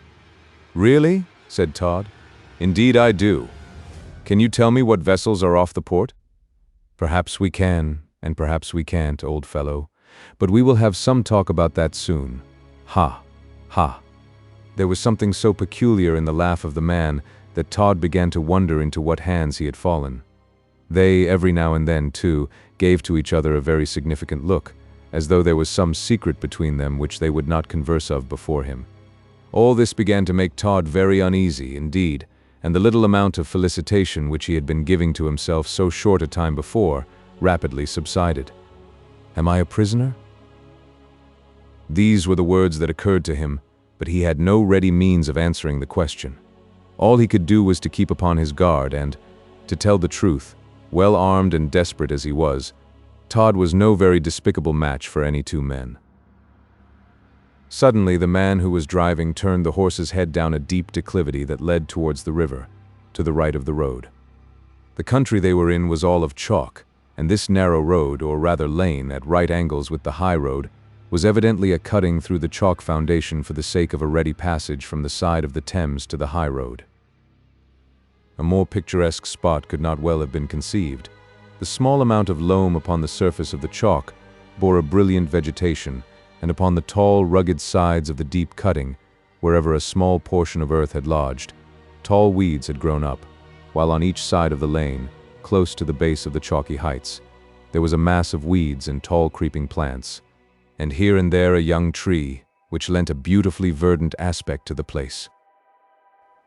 Every step that the horse now went conducted the cart and its occupants deeper and deeper into the cutting, until at last the sky overhead looked only like a thin streak of light, and the gloom of a premature twilight was about the place. "Halt!" cried the man who was not driving, and the horse was stopped in the gloomiest portion of the lane. Todd turned ghastly pale and kept his hand plunged in his breast upon one of his pistols. "What have you come down here for?" he said. "Why do you come to a stop in such a place as this?" "We will soon let you know," said the man who had not been driving, knitting his brows. "No doubt you thought you had nailed us nicely, my fine fellow." "Nailed you?" "Yes. You need not put on such an innocent look, I can tell you. We are pretty good judges in these matters, and it's quite sufficient for me to tell you that we know you." "Know me?" "Yes, to be sure. Did you think we were taken in by any such nonsense as your being tired and so on? No. We know you, I say, and this hour is your last. You have placed yourself in our power, and we will take good care of you now. There is a well in this lane which keeps secrets capitally." Todd drew his pistol and held it against the breast of this man. "Attempt any violence," he said, "and I fire." "Oh, indeed. You are well prepared, are you? I must say that, for an exciseman, you are a bold fellow." "A what?" "An exciseman. You know well you have been on the lookout for us for the last week, so it is of no use denying it. You thought you nabbed us when you got into our cart." Todd lowered his pistol. "This is a foolish enough mistake," he said. "I am no more an exciseman than I am commander-in-chief of the forces. What could have put such a thing into your heads?" "Say you so?" cried the other. "But how will you make us believe it? That's the question." "Well," said Todd, putting on a very candid look, "I don't know how a man is to set about proving that he is not an exciseman. I only know that I am not. The real truth is that I am in debt, and being pressed by my creditors, have thought proper to get out of their way, and so I want to make the best of my way to Gravesend. That is all. I fancy by your anger at the idea of my being an exciseman that you are smugglers, and if so, I can only say that, with all my heart, you may go on smuggling with the greatest success until the day of judgment, before I would interfere with you in the matter." "Dare we believe him?" said one of the men to the other. "I hardly know," replied the other, "and yet it would be rather a sad thing to take a man's life, when it might turn out that he was not what we took him for." "How on earth am I to convince you?" said Todd. "Where do you want to go to?" "I want to get on board some vessel, I don't care what, so that it is bound to some continental port. My object, I tell you, is to get away, and that is all." "Would the port of Havre in France suit you?" "Perfectly well." The two men now whispered together for a few moments, and then one of them, turning to Todd, said, "The fact is that we are somewhat connected with a vessel bound for Havre, and it will sail tonight. If you are really what you pretend, and truly want to leave England, you can come with us, and we will give you a passage. But we expect to be paid for it." "Nothing can be more reasonable," said Todd. "I will pay you a liberal price, and as I wish to go on board as soon as I can, you may feel yourself perfectly easy regarding your suspicions of my being an exciseman by keeping me in your company, and placing me on board your own vessel as quickly as you can." "Hang it, that's fair enough," cried one of them. "Come on, then, and let us get to the Lively William as soon as we can. It's rather a mercy we did not knock you on the head, though, at once." "I am very much obliged," said Todd. "Oh, don't mention it. I always myself mind, defer anything of that sort till the last. It's a very rough and ugly way of settling matters, at the best. But when you can't reasonably, you know, do anything else, why, you must, and there's an end of it." "Exactly," said Todd. "I perceive that you are quite a philosopher in such transactions. So now that we have a better understanding together, the sooner we get on board this Lively William you talk of, the better." "Not a doubt of that. Come up." The horse's head was turned up the lane again, and in a very few moments the high road was gained, and they went on at a rapid trot for Gravesend. The town was soon reached, that town what is all dirt in winter, and chalk dust in summer, and the two men, by the manner in which they kept their eyes upon Todd while they passed several throngs of people, showed that it was a very difficult thing indeed to get rid of suspicion when once it took possession of them. After, however, getting right through the town, and finding that Todd did not attempt to give the least alarm, but, on the contrary, shrunk from observation as much as he could, their confidence in him was complete, and they really believed him to be what he pretended to be. Whether, if those men had really known who and what he was, they would have altered their views with regard to him, is a matter difficult to give an opinion upon, but as it was, they had no scruples whatever, provided he would pay them a good price for his passage to Havre. "Now," said one of them, "we know that you have not deceived us, and that it is all right. We don't mind telling you that we are the captain and owner of the Lively William, and that we are in the regular smuggling trade between the French ports and this country. We don't make a bad thing of it, one way and another." "I am glad to hear it," said Todd. "Ah, you view this sort of thing in a Christian-like spirit, we see, and if you have no objection to a drop of as pure champagne brandy as ever you tasted, provided you have tasted some of the best, you can have a drop." "I should like it much," said Todd. "Just look out ahead then, and fix your eyes on that old tree yonder while we get it." Todd did not care to know what mode of hiding spirits the two men had in their cart, so he did as they required of him, and fixed his eyes upon the old tree. After he had kept his eyes upon that object for some few minutes, they called out to him, "All's right." Todd looked round and found one of the men with a small bladder of spirits and a little horn drinking cup. "Here," he said, "you can give us your opinion of this." Todd tossed off the contents of the cup. "Excellent!" he cried. "Excellent! That, indeed, is brandy. I do not think that such is to be got in London." "Scarcely," said the man as he helped himself, and then handed the bladder and the cup to his companion. "But we are going to put up our horse and cart now, and if you will be so good as to look at the old tree again, we will send the brandy away." "Certainly," said Todd. The brandy was soon, in some mysterious manner, disposed of, and then the cart was stopped at the door of a little country-looking inn, the landlord of which seemed to have a perfect understanding with the two men belonging to the Lively William. "Now," said one of them to Todd, "as you have no objection to go on board at once, we will put you there." "Objection?" cried Todd. "My objection is to remain on land. I beg that you will let me feel that I am on the deck of your vessel as quickly as possible." "That will do. This way." They led him down a narrow lane with tall hedges upon each side, and then across a straggling, mangy-looking field or two, such as are to be found on the banks of the Thames, and on the northern coasts of some portions of England, the Isle of Wight in particular, and then they came at once to the bank of the river. A boatman hailed them, and upon their making signs to him that his services were required, he pulled in to the shore, and Todd, with his two new friends, were in a few moments going through the water to the vessel. The Lively William did not look particularly lively. It was a slatternly-looking craft, and its black, dingy hull presented anything but an inviting appearance. The genius of dirt and neglect seemed to have taken possession of the vessel, and the nearer Todd got to it, the less he liked it. But still it was a means of his escaping, and had it been 10 times a more uncomfortable-looking abode than it was, he would have gladly gone on board it. "Here we are," cried one of the men. The boat touched the side of the ship, and in another moment, Todd was upon her deck. Chapter 171. Todd meets with a little rough weather in the Channel. Todd almost thought that he was saved when he felt himself fairly upon the deck of the Lively William. It seemed to him such a miracle to get so far that his faith in completely getting the better of his enemies increased wonderfully. "Oh, this is a relief," he said. "This is indeed a vast relief." "What do you mean?" said one of the men of the cart to him, as he eyed him keenly.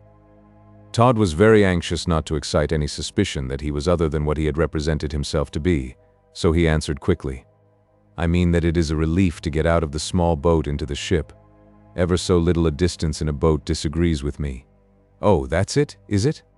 "Yes, and if you have no particular objection, I will go below at once. I dare say the cabin accommodation is very good on board the Lively William." "Oh, quite wonderful," said the captain. "If you will come with me, what's your name?" "Wilkins," said Todd. "Oh, Mr. Wilkins. Well, if you will come with me, I shall have the very great pleasure of showing you what a capital berth we can give you." "Thank you," said Todd, and then, rather timidly, for the staircase down which the captain dived seemed to Todd better adapted for poultry than for human beings, he carefully followed his new friend. The cabin of the Lively William was a woeful place. Any industrious housewife would have sneered at it as a linen cupboard, and if it had been mentioned as a storeroom in any establishment of pretensions, it would have excited universal reprobation. It had a roof which knobbed Todd's head if he attempted to stand upright. and the walls sloped to the shape of the sides of the lively William. The window was a square hole, with a sliding shutter, and the furniture would have made the dingiest broker's shop in London blush to own it. "This is the state cabin," said the captain. "Really?" said Todd. "Why? Don't you see it is by its size and looks? You won't often see in a craft of this size a handsomer cabin than that of the lively William." "I dare say not," said Todd. "It will do very well for me, my friend. When a man is traveling, he must not be very particular, as it is soon over." "That true. But now I want to say something to you, if you please, that's rather particular. It's quite clear to me and my mate that you want to get out of England as quickly as possible. What you have done or what you haven't is not much matter to us, except, so far as that, we dare say you have swindled the public to a tolerable tune. We don't mean to take you for nothing." "Nor do I wish you," said Todd. "Nothing can possibly be further from my thoughts." "Very good, then, in a word. We don't intend to do the thing unhandsome, and you shall have all the capital accommodation that the lively William can give you to the port of Havre for £20. £20? Yes. If you think it is too much, you may go on shore again, and there is no harm done, you know." "Oh, no, no. That is, I cannot help thinking it is a large price, and if I were to say I thought otherwise, you would not believe me. But as I really wish to go, and you say you will not take less, I must give it." "Very good. That's settled, then. We shall be off at ebb tide, and I only hope we shall have good luck, for if we do, we ought to make Havre, at all events, this time tomorrow." "I hope we shall. Keep up your heart, and make yourself comfortable. Here's lots of the most amusing books on this shelf. Let me see. Here is the Navy list for about 10 years ago, and here's a ready reckoner. And here is the Excisemen's Vade Mecum, and here is a chart of the soundings of Baffin's Bay, so you can't say you're out of books." "Oh, how kind," said Todd. "And you can order whatever you like to eat and drink, provided you don't think of anything but boiled beef, biscuits, and brandy." "Oh, I shall do well enough. Rest is now what I want, and a quick voyage." "Very good," said the captain. "You will not be at all interrupted here, so you can lie down in this magnificent berth." "What? On that shelf?" "Shelf? Do you call the state berth of the lively William a shelf? Well, well, I dare say it is very comfortable, though the roof I see is only 8 inches or so from one's nose. I am very much obliged." "Oh, very." The captain now left Todd to himself and to his own thoughts, and as he really felt fatigued, he got into the state berth of the lively William, which, to tell the truth, would have been very comfortable if it had only been a little wider and a little longer, and the roof higher, and not quite so damp and hard as it was. But after all, what were all these little disagreeables, provided he, Todd, fairly escaped? If he once set his foot upon the shores of France, he felt that, with the great continent before him, he should be free, and he did not doubt for a moment getting in any capital a ready enough market among the Jews for the watches and jewelry that he had about him. The ship, as the tide washed slowly by it, moved to and fro with a sluggish motion that rocked Todd to sleep, and he dropped off from a perception of the world and all its cares. How long he slept he knew not, but when he awoke all was darkness around him, and the first attempt he made to move brought his head into violent contact with the partition of his berth. Then Todd felt that the ship was tossing upon the water, and he could hear the dash and ripple of the sea pass her sides, while every now and then a loud splash against the closed shutter of the cabin window warned him that that sea was not in one of its quietest moods. "We are off," cried Todd, in the exultation of his spirits at that fact. "We are off, and I am all but free." He attempted to get out of the berth, and he was materially assisted by a roll of the sea that sent him to the other side of the cabin, accompanied by a couple of stools and several articles that happened to be lying loose upon the floor. "Murder!" cried Todd. "Hilloa!" cried a gruff voice from the companionway. "Hilloa! What now?" "Oh, nothing," said Todd. "Nothing. Where are we now? Oh dear, what a thing it is to live in a cupboard that won't stand still." The gleam of a lantern flashed in Todd's eyes, and the captain came below with it swinging in his hand. He steadied himself against the table, which was firmly screwed to the floor, and hung the lantern to a short chain dependent from the cabin roof. "There," said the captain. "The chandelier is alight now, and you will be able to see about you. Hilloa, where are you now?" "Why, I rather think I fell off the shelf," said Todd.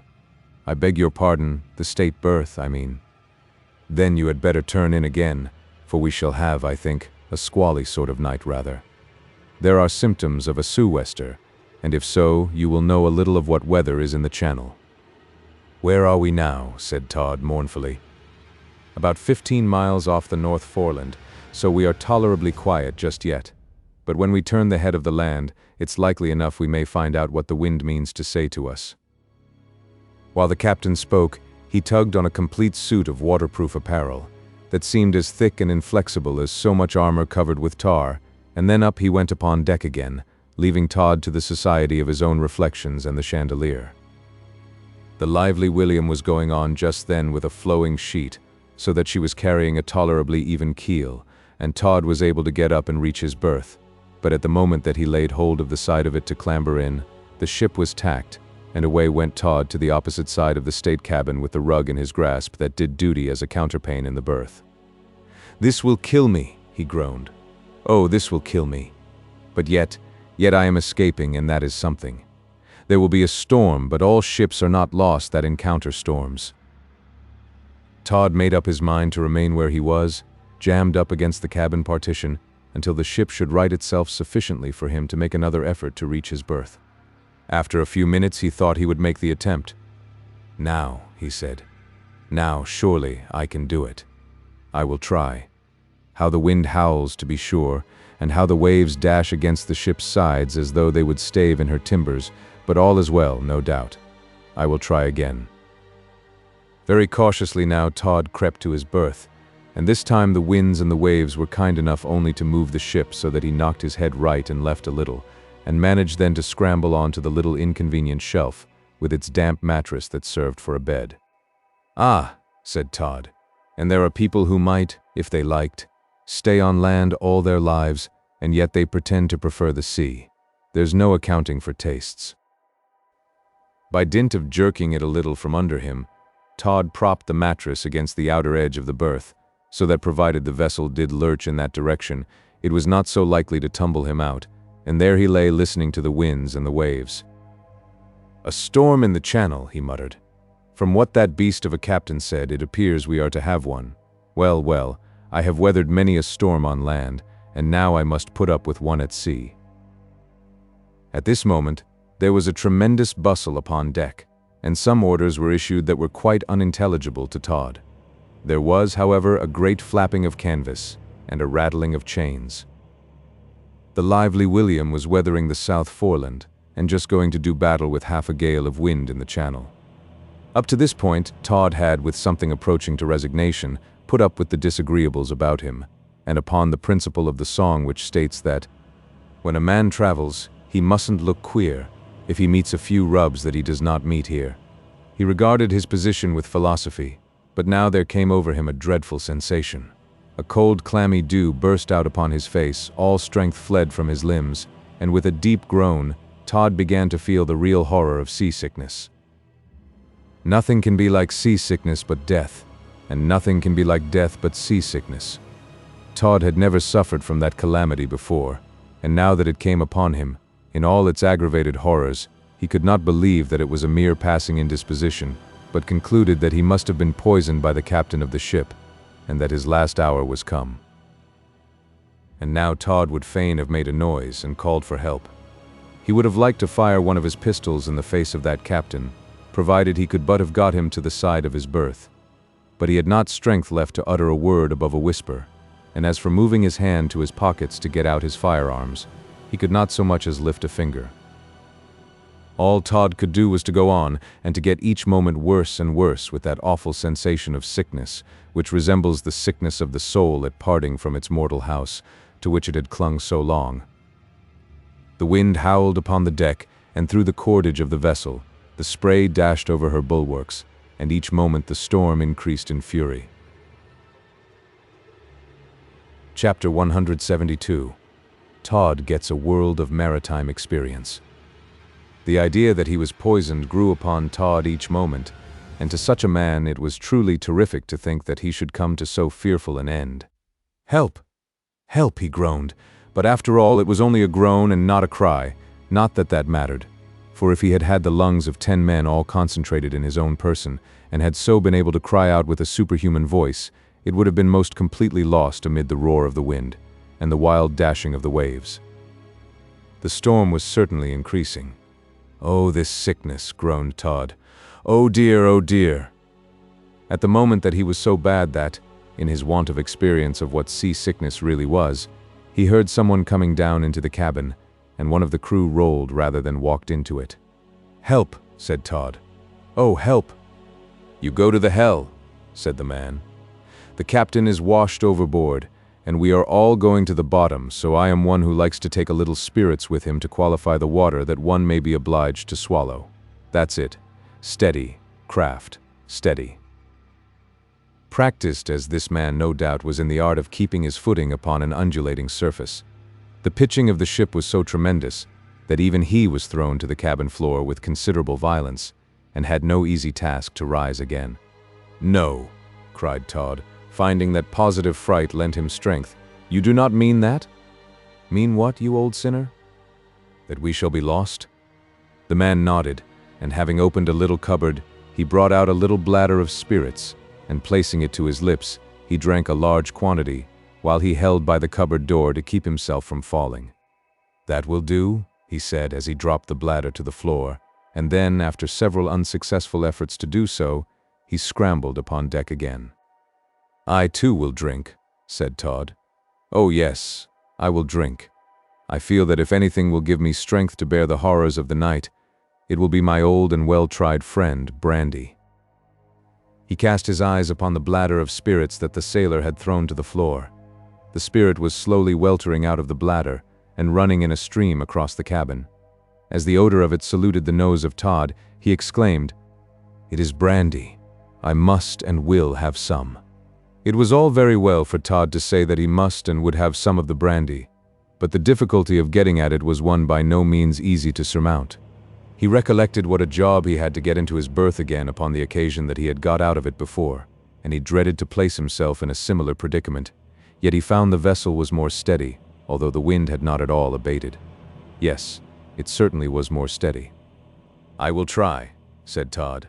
"I must have some." With a determination, then, to get at the choice liquor, which was wasting what Todd considered its sweetness upon the cabin floor, he slid out of his little bedplace, and the ship giving a sudden roll in a trough of the sea, he fell sprawling to the floor. "Oh, I shall be killed," he yelled. "This frightful voyage will be the death of me. It is too terrible. Oh heaven, it is much too terrible. Help, mercy." Todd lay upon his back on the cabin floor, with his arms and legs stretched out like a gigantic St. Andrew's cross. Something touched his hand. It was the bladder of brandy that, as the ship rolled, had moved towards him. He clutched it with a feeling of despair and brought it to his lips. With the exception of about half a pint, the brandy had made its way onto the cabin floor.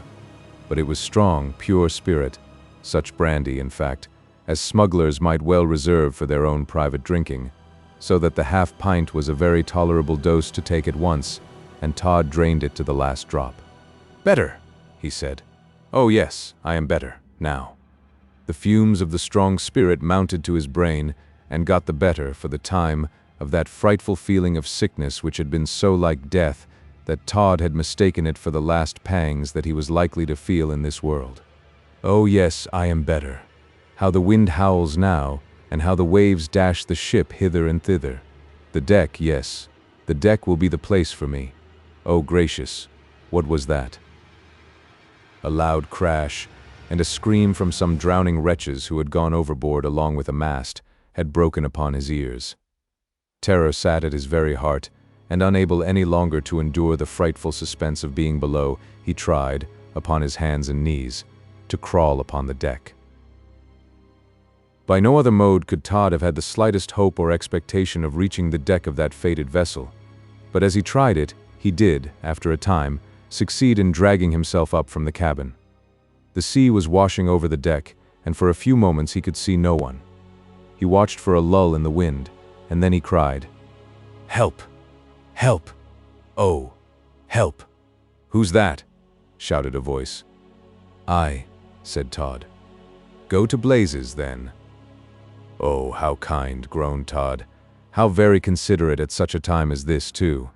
The wind that had lulled for a few moments now came with a frightful gush, and Todd was glad to find the fragments of a quantity of cordage, belonging to some of the top parts of the mast that had gone overboard, to cling to till the gust had passed over the ship. Then there came some tons of salt water over him, and he was nearly bereft of the power of breathing. "Oh, this is dreadful," he said. "This is truly dreadful." "Hands off," growled a voice. "Everybody for himself here. Hands off, I say." "What do you mean?" said Todd. "Do you speak to me?" The voice had sounded close to him, and now again, with an angry tone, it cried, "Someone has got hold of my leg." "Oh, I dare say I have," said Todd. "But I didn't know there, I have left go." "Who are you, sir, eh?" "Oh, don't bother." "Well, but is there any danger?" "Danger. I rather think there is. I suppose you are the love of a passenger that the captain brought on board." "Yes, I am the passenger," said Todd.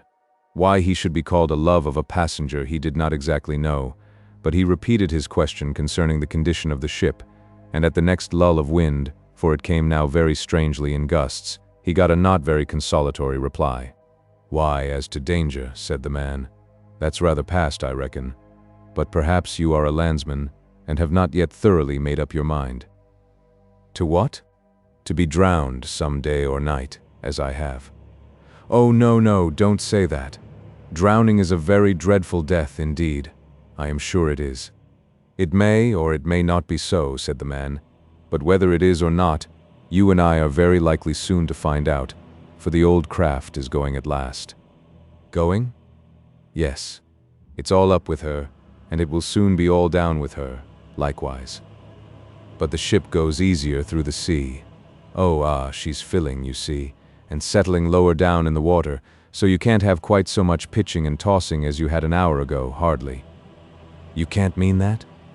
You do not mean to tell me that there is no hope?" "Oh, say not so." "Well, you can please yourself. I can tell you that the rudder has gone. We have not a mast standing. There is already 5 feet of water in the hold, and we are drifting as hard as we can upon a lee shore, so if you can make anything satisfactory out of that, I leave you to do it." "Did you say we were drifting to shore?" "A lee shore." "Oh dear, I'm glad to hear it. Any shore will do for me, if I can but get out of this confounded ship.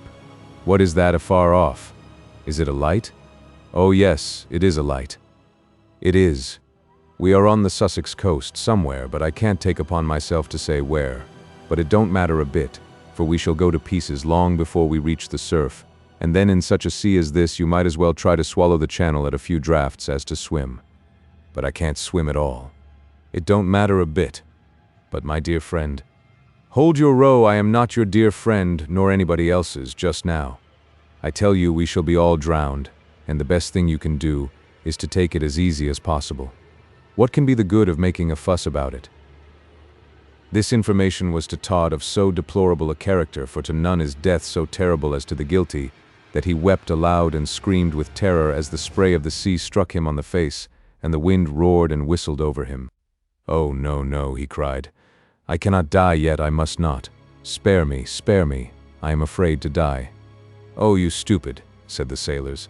"That comes now of not having had a proper sort of education. I make no doubt but your howling will pretty soon be put an end to."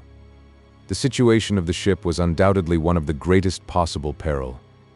Having by the violence of the tempest lost all her masts, and having had her rudder torn away, she was quite at the mercy of the winds and the waves, and the set of the sea, as well as the direction of the wind, carried her sometimes stern foremost, and at other times head foremost, and at times broadside, on to the coast of Sussex, upon which the lights were at intervals dimly visible through the thick haze of the storm.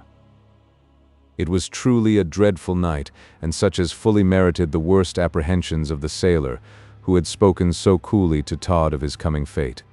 There was but one chance for those on board of the vessel, and that was that the wind might abate sufficiently to enable some boats to put off from the Sussex coast, provided they happened to be off a part of it where such accommodation was to be had, and rescue those upon the wreck. The lights that at intervals were visible rather favored the supposition that it was a populous part of the coast that the ill-starred, struggling ship was driving fast upon. Todd, however, did not know of that slender hope, and he gave himself up to despair. To a landsman, nothing could exceed the real horrors of the scene on board the ship, and, indeed, to one well accustomed to the sea, there was quite enough to produce much terror. All but 3 persons connected with the working of the ship had been washed overboard during the gale. Both of the men with whom Todd had had the meeting in the cart were at the bottom of the sea, and all their struggles and smugglings were over. Todd did not know that, though. It was quite evident to practical observers that the gale was abating, for it no longer was so steady and so continuous a wind that blew with fury over the fated ship, and although the sea still ran high, it did not break over the vessel with such thundering impetuosity. A very faint glow of daylight, too, began to come over the sea. If Todd had had mind enough left to look about him now, he would have seen that there was some food for hope, although not much. But the fact was that he had so thoroughly made up his mind that all was lost, that he did not look for consolation. How poor and how miserable appeared to him at this moment all his struggles for wealth, that wealth, for the attainment of which he had struggled through such gigantic crimes. How much happier, he could not help thinking, it would have been for him to have gone on all his life in plodding industry than to endeavor as he had done to find a short road to fortune, and only to end in finding a short one to death. One of the seamen cried out in a loud voice, "Save themselves who can. We shall be on shore now in less than 5 minutes. We are all going now as safe as nuts." Chapter 173 takes a peep at some friends of the reader. For a brief space now, in order to connect more closely the events of this narrative, we will leave Sweeney Todd to the perils and chances of the disabled ship and the storm in the channel, while we conduct the reader to the society of other persons in whom it is to be presumed we are largely interested.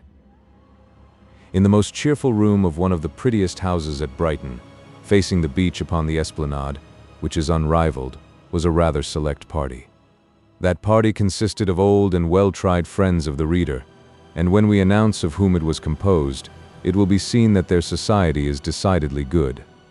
First of all, there was Ben the Beef-Eater. Poor Ben had never before been at a sea-coast town, and everything was consequently to him new and strange. Yet he felt amazingly happy, because he was surrounded by those whom he loved with all his heart, and if he had now and then a wandering thought, it was to the animals in the tower, to whom he was accustomed, and who, no doubt, missed Ben quite as much, if not more, than he missed them. Then there was Tobias. Yes, Tobias was there, looking so fresh and so well, notwithstanding that he knew Sweeney Todd was at large, that it was quite a congratulation for those who felt that they were his friends to see him. The rest of the party consisted of Mr. and Mrs. Ingestry, and Colonel Jeffrey and his young bride, and Mr. and Mrs. Oakley, so that there was really quite an assemblage in that room. The Colonel holds a letter in his hands and is speaking, while all eyes are turned upon him. "Yes," said the Colonel, "this letter is from Sir Richard Blunt, and I will read it to you, if you will be so good as to listen to it." "Oh, yes, yes," said everybody. "Very well. Here it is, then." Upon this, the Colonel read as follows. Craven Street, London. My dear Colonel, no news of Todd. We are sparing neither pains nor expense in tracking him, and it is an absolute impossibility that he should escape us long. Accident, I am convinced, much more than any design or luck upon his part, has had the effect as yet of keeping him out of our hands. But I do not think that it would be very difficult to count the time, in hours, between this and the period when he must be dead or a prisoner. I hope that all our dear friends with you are quite well, and that they will banish from their minds all fear of the revenge of Todd. Nothing is more improbable than that he should dream of finding his way to the obscure little village where you are.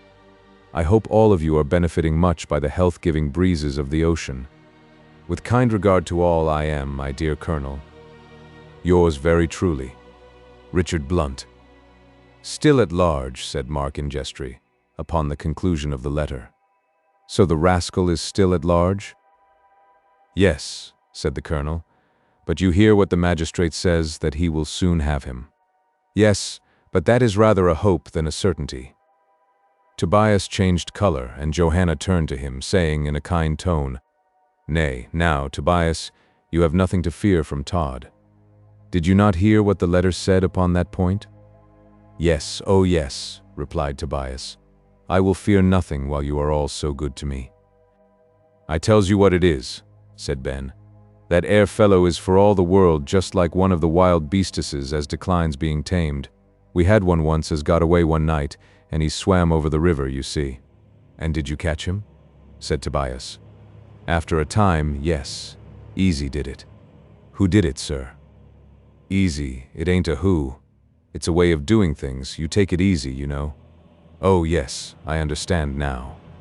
"Well, I went arter the fellow, and traced him up and down the streets on the Surrey side, till I got him into a court where there was no thoroughfare, and then I nabbed him."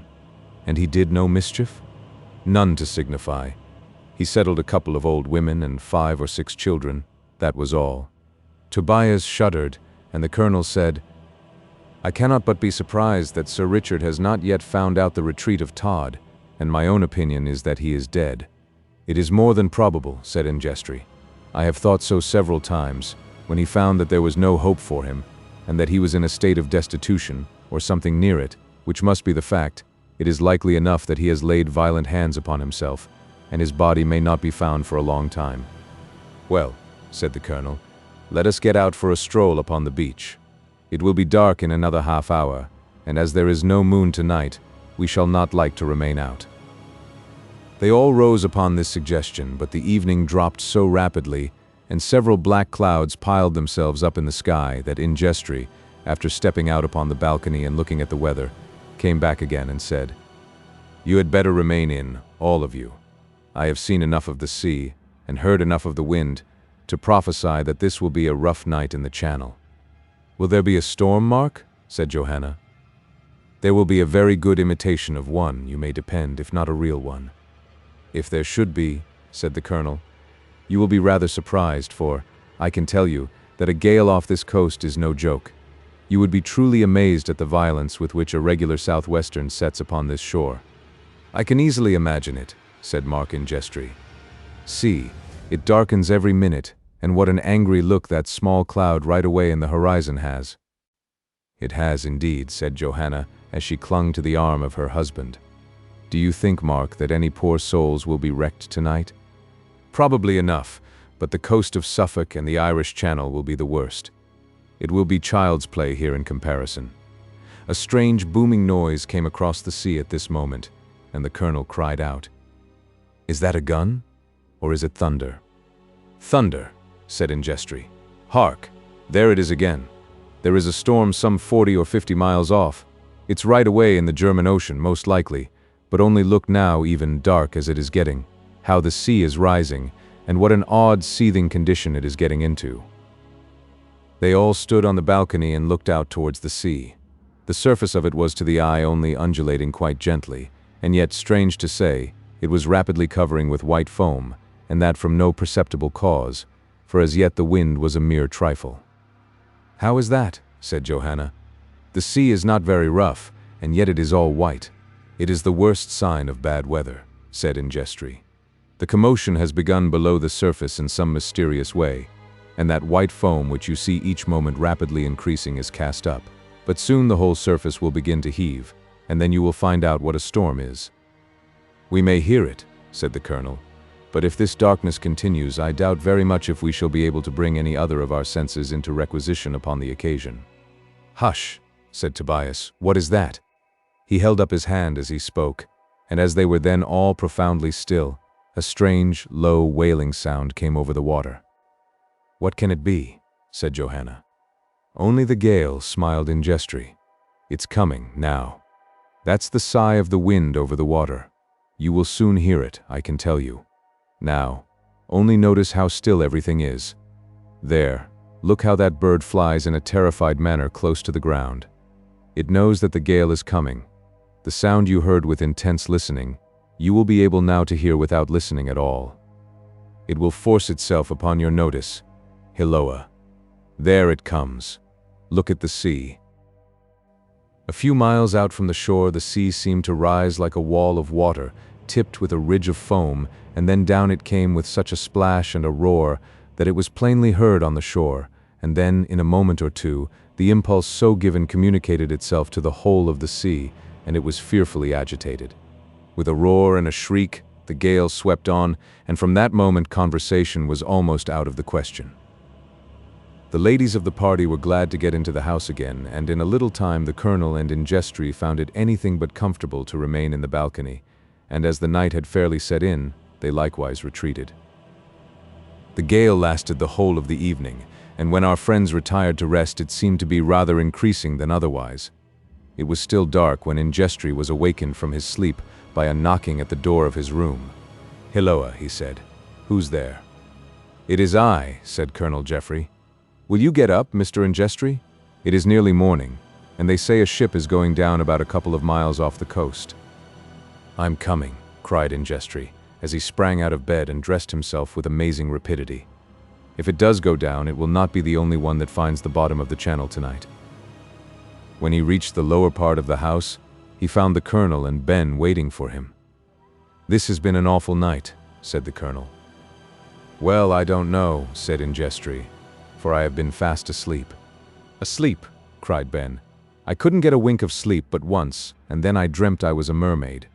Why, what with the howling of the wind, which is a great deal worse than our lioness when she wants her knuckle of beef, and the washing of the water, I couldn't rest at all." "The voice of the wind," said Ingestri, "always has the effect of sending me fast asleep. But you said something of a ship in distress, did you not?" "Yes. They say that in the offing there is a large ship, and that she is evidently water-logged, and must go down unless she drives ashore." "The deuce she must. Let us run down to the beach at once, and see what we can do." With this, they all three left the house, and made the best of their way to the beach along the execrable shingle of the Brighton coast. It was far from being an easy task to proceed, for the wind was terrific, and now and then, when they did reach the beach, there came a sea washing in that drenched them with spray. A crowd of people had collected upon the coast. Some were holding up lanterns on the end of poles, and many were prepared with ropes to cast to the aid of any of the crew of the vessel that might swim to the shore. "There she is," said Ingestri. "I see her. It's a small craft, and she is a wreck already." "She must go down, then?" said the colonel. "I don't know. She is drifting inshore, but evidently quite unmanageable. She is a sheer hulk. If they had the least control over her, they could run her in 10 minutes onto the beach, but she is going about like a log." "Then she may go down in deep water yet?" "In truth, she may." "Here are plenty of boats?" "Boats, my dear friend? There never was a boat yet that could live in such a sea as this. It is out of the question. You find no one makes the attempt, and I am quite sure that among the hardy fishermen of this place, there are many would do so if it were at all practicable, but it is most certain that death in the surf would be the result." "I fear it would, indeed." "There she goes," cried a voice. "Eh?" said Ben, turning round and round. "I don't see anybody in the female line." "The ship!" cried Ingestri. "They mean the ship. But she is not gone yet. There she is still. Do you see her, Colonel, like a tub upon the water? There, right away, by yon light-colored cloud." I do. The ship had not gone down. She had only settled for a moment or two in the trough of the sea, and it was now quite evident that the wreck was rapidly drifting towards the shore, so that there was an expectation that it might strike in shallow water, and so give the crew a chance of escape from death. Chapter 174. Mark Ingestri rescues a shipwrecked man. The scene now upon the beach at Brighton was one of the most exciting that can well be imagined. No one who has not stood upon a beach under such circumstances and seen a brave ship battling with the waters can have any real idea of it. Language is too weak to paint the feelings of such a conjunction of circumstances. It is so hopeless a thing to stand upon the shore and listen to the wind roaring in its fury, and to see the waves dashing in mad gyrations hither and thither, while a few frail and creaking timbers only keep some poor mortals from sinking into the sea, which, like a seething cauldron, seems ready to devour them, that it is enough to unman the stoutest heart. No wonder that persons with kindly sympathies and gentle feelings towards human nature, such as Colonel Jeffrey and Mark Ingestry undoubtedly had, should suffer acutely to see others so suffer. If there had been any likelihood of a boat reaching the ill-fated ship, Ingestry would have been the first to propose such a measure, and the first, with hand and heart, to carry it out. But there was no such likelihood. Our friend had seen too much of service afloat, and was by far too good a sailor to suppose for an instant that any boat could live for a cable's length from the shore in such a sea as that. "Is it quite impossible to aid them?" said the colonel. "Quite," said Ingestry, "unless they strike close inshore. Then something may, perhaps, be done." "Aye, sir," said a weather-beaten boatman who stood close to Ingestry. "You are right there. If they only drift a little further in, and are still afloat, when the keel touches ground they may get ashore, some of them." "No boat," said the colonel, "could reach her?" "Boats, sir. My little bit of a craft will do now and then things that one ought not to expect from anything in the shape of a boat. But that surf would toss it up like a piece of cork, and it would only be making bad worse to draw a few brave fellows from land here, because others are going down at sea." "You are right," said Ingestry. "Do you happen to know the craft out yonder?" "No, sir. She is so swept clear that it would be hard to know her if she were one's own, but I don't think she belongs to this port at all." "The gale is going down a bit." "It is, sir. Don't you see it's coming in puffs like it won't last much longer?" "Gone!" cried 100 voices at once. "No, no," cried Ingestry. "Don't say that." A wild shriek came across the surface of the water, and the ship that had been doing battle with the winds and the waves disappeared. "Oh, this is, indeed, terrible," said Colonel Jeffrey. "It is too horrible." "It is indeed," cried Ingestry. "There is but one chance now of doing any good, and that is in case any poor fellow should get washed on shore through the surf with a few sparks of life in him. Hilloa, my men. Get out your tackle, and let us look out for the survivors. Someone may try to fight for it yet." The sailors and boatmen upon the beach were charmed with the idea that they might be able to do some good in this way, and as they soon found that Ingestry knew perfectly well what he was about, they listened to his orders, in the course they should take, and obeyed them with alacrity and skill. He had some of the long line connected with the fishing nets, and to which corks were attached, cast out into the sea by the aid of little kedge anchors, so that the waves did not bring them back again, and as the other ends of the lines were held firmly on the shore, anyone might be struggling for life amid the surf, would have had a good chance of preservation by laying hold of one of those lines. "We may do some good," said Ingestry, as he tied one end of one of the ropes round his waist. "What are you about?" said the colonel. "Oh, nothing. Do not fancy I am going to throw myself into the waves. But if I should chance to see any poor soul struggling for life, it would take something to prevent me from going after him. But think of yourself. Oh, I cannot come to any sort of harm, you know. They will easily be able to haul me on shore, you perceive, by the other end of the rope, and I have been rather used to fighting my way through the waves. Heaven speed you if the occasion for your doing so again should arise, my gallant friend. Far be it from me to dissuade you against such an attempt, and I am sure that even she who loves you best of all would be the first to encourage you." "Of course she would." "All lost, sir," said a sailor. "No, don't say that," cried Ingestry. "Where is that night glass that someone had here a little while ago?" "Here, sir." Ingestry placed the telescope to his eye and looked fixedly in the direction of the wreck. He then handed it to the sailor and said, "Who has a good hold of the end of this rope that is about me?" "All's right, sir. There will be no lack of hands with that. But you don't mean to go through the surf, sir? I see a human being struggling with the foam, and from his actions he is no swimmer.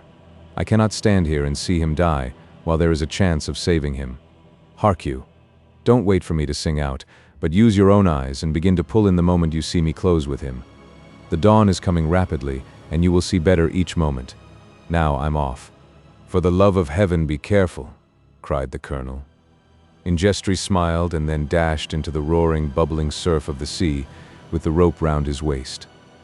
A loud cheer burst from the throats of all present as the heroic action was witnessed. If anything had been wanting, which it was not, to urge the gallant Mark Ingestry on his brave and noble adventure, that cheer would have done it. But amid the roar and din of the water about his ears, it is doubtful if he could have heard it at all, or any noise of 10 times the intensity. The figure in the sea that had attracted the attention of Ingestri was now plainly perceived by the colonel and by all who were upon the beach. To the practiced eyes of the sailors then present, it was evident that the body must be lashed to some very buoyant substance, which enabled it to keep afloat, notwithstanding the roll of the sea and the breaking of the waves over it. The person was evidently not swimming, although by the wash of the tide and the set of the wind, he was being driven into shore. Mark Ingestri felt that his only chance of getting through the surf was to dive under it, and that maneuver he executed with a skill that few could have commanded, and to the admiration and delight of all the spectators of his heroic conduct, he appeared outside the roaring edge of the sea, quite able to swim gallantly towards the shipwrecked man. As he had said, the dawn was coming fast now, so that there was no great difficulty in seeing him and in watching, with some degree of accuracy, his movements. "He will do it," said the colonel. "Do it?" said the sailor who had the first hold of the rope that was round the body of Mark Ingestri. "Do it? Of course he will. The man who has the heart and hand to try these sort of things always does them." "I believe you are right, my friend," said the colonel. "I know I am, sir. I have seen too much of this sort of thing, and if I had not been a little out of sorts in my larboard leg, I should have gone. But I'm not all right, you see, sir, so it won't do. Ah, there he has him. It's all right enough. I told you so." The progress of Ingestri was watched by many eyes with the most intense interest. Under no circumstances was distance so deceiving as at sea, and although the black object in the water, which the practiced eye of Ingestri had shown him, was a man, appeared to be only just without the line of the surf, he, Ingestri, knew that the distance was, in reality, much greater, and that he would have a good swim through those troubled waters before he could get within arm's length of the shipwrecked person. To be sure, as the body was drifting to the shore, he made better progress, and the distance between him and it was diminished much more rapidly than as if it had been stationary. Colonel Jeffrey distinctly saw Ingestri reach the body, at length, and the sailor who had hold of the rope likewise saw him, and he sung out, "Now pull away, but easy, my lads. A steady pull, and no jerking, or you will hinder him instead of helping. That's it.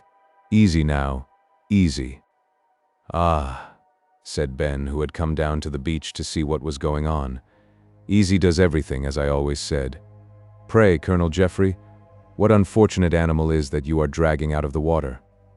"Don't you know, Ben?" "Not I, but I suppose it is some poor half-drowned fellow from the ship. It is that as well, I hope, but the person who is with him, and who is being hauled to the shore, is no other than our friend, Mr. Ingestri." "What? Johanna's husband?" "The same." "Oh, Lor! I'm afraid easy won't do it then, and that my little girl will be a widow. Give me hold of the rope. If pulling will do it, I'll soon have him on shore again all right." The idea, now, of a man, with the nicest young creature of a wife in the world, going into the sea at the end of a rope, and covering himself all over with froth and seaweed. Oh dear, oh dear. It's truly dreadful, it is, and easy certainly don't do it. Ben would have lent his aid to pull the rope, but the colonel kept him back, as it was not strength but skill and tact that in the process was required, and the rope was in the hands of men who had both. It was clear that Ingestri had got hold of the floating object, whatever it was, and that, as he was pulled into shore, he brought it with him. When he reached the edge of the surf again, a quick pull brought him at once through it, and a couple of the sailors, dashing into the waters, got a hold of him and drew him right up onto the beach between them. Half a dozen more brought to the shore the body of a man tied to a plank of wood. Poor Mark was nearly exhausted. He was just able only to smile faintly in answer to the colonel's anxious inquiries. "He must be carried home," said the colonel. "Lend me some assistance, my brave fellows, to do so." "No, no," Ingestri managed just to say faintly. "Take him. Take him." He pointed to the man whom he had rescued, and the colonel immediately said, "Make yourself easy about him, my dear friend. The sailors will carry him to the house, and if the vital spark has not quite fled, you shall have the pleasure of knowing that you have saved him. But it is yourself that I wish to have got home. "Can you walk?" said Ben. "I don't think I will try." Poor Ingestri did try, but he was really so completely exhausted by the efforts he had made that it was quite evident that he was unequal to the task of walking along the shingle. "Give it up," said Ben. "You can't do it." "He must be carried," said the colonel. "To be sure he must," said Ben, "and this is the way to do it." With these words, Ben did not hesitate another moment, but taking Mark Ingestri in his arms as though he had been an infant, he walked over the pebbly beach with him as easily as though he had been only a very ordinary kind of bundle to carry. As he went on, it occurred to Ben that Johanna might see him carrying her husband home, and might imagine that some fearful accident had happened to him, so, by way of putting an end to that idea, he kept crying out as he got near the house. "Here we are, all alive and kicking. It's only a joke. All alive, alive, oh, here we are, it's only a joke. All alive, alive, and ready for feeding time." Chapter 175. A rather important discovery is made. The man who appeared to be the only one at all, dead or alive, who was preserved from the wreck of the ship off the coast of Sussex, was carried to the house where all our friends were staying, and being taken into the kitchen, was there placed in the care of a couple of medical men, who were hastily sent for, and who quickly restored animation to the seemingly drowned person. It was reported to Ingestri that the stranger was all right, and as he himself had by that time thoroughly recovered, and had changed his saturated apparel for a dry suit, the news gave him the liveliest satisfaction. "Well," he said, "it is something that I have not gone through that tremendous surf in vain." "Yes, Mark," said Johanna, with the tears starting to her eyes, "but we must, indeed, get away from the seacoast, and then you cannot be tempted to expose your life in such adventures. Only think of what might be the consequences." "Yes," said the colonel. "It is hardly fair, although, at the moment, one cannot help admiring the heroism of the act." "I don't know how it can be avoided," said Ingestri. "If you see a poor fellow struggling for his life, and you feel that you may save him at a little risk to yourself, it seems a strange thing not to do it." "It does," said old Mr. Oakley, "and I should be the last to say no to the noble impulse. Only if there are to be many storms off his coast, I shall second the resolution of Johanna that you ought to live somewhere else." "And so shall I," said Arabella. "And I," said Tobias. "He's better, they say," cried Ben, popping his head into the room. "The doctors say he is better, and that, after he has had a sleep, he will be all right." "The sailor belonging to the ship, you mean?" said the colonel. "What sort of a person is he, Ben?" "Haven't seen him yet, so can't tell, but they have made up a good fire in the back kitchen, and he is lying on a sofa there and going to sleep, and the doctor says it will do him no good to disturb him or bother him by talking." "It certainly will not," said Ingestri. "It matters very little to us who he is, poor fellow. He is saved. That is the principal thing." "Yes," said Johanna. "That is everything, and at all events, Mark, there is one human being who through life, let his position and prospects be what they may, must look upon you as his friend and preserver." "Ah," said poor Tobias, "we should all be very happy if Sweeney Todd were but in the hands of justice. It is very strange why I tremble so today at the thought of him, and I did not tremble yesterday." "You have no occasion to tremble today, nor yesterday either, Tobias," said Arabella. "Remember how surrounded you are by your best friends, and remember likewise that, after all, Todd is but a man, and by this time he must be but a poor, weak, dispirited one, and much more intent upon devising means for his own safety than in carrying out his revenges. If, indeed, he lives," said the colonel. "Just so," said Ingestri. "My opinion will very much incline to the idea that he is dead, if Sir Richard Blunt does not very shortly get some news of him." "That will be a pity," said Tobias, "unless it can be proved past all dispute, for while it continues only a likely thing, the dread of him will still cling to my heart, and I shall never be happy." "Nay, Tobias," said the colonel, "you must pluck up a spirit. The probability is now that Sweeney Todd, let him be where he may, is much more afraid of meeting you than you can possibly be of meeting him." "I wish I thought so," said Tobias. "But only look now how sweetly the sun is peeping out on the water after the storm there. This is very beautiful." Tobias walked to the window, and his praise of the beauty of the morning caused the breakfast table to be, in a very few minutes, completely deserted. To be sure, the praise that the imaginative boy had lavished upon the young day was by no means misapplied, for a more lovely day than that which broke over Brighton, after that terrific gale in the Channel, could not be conceived.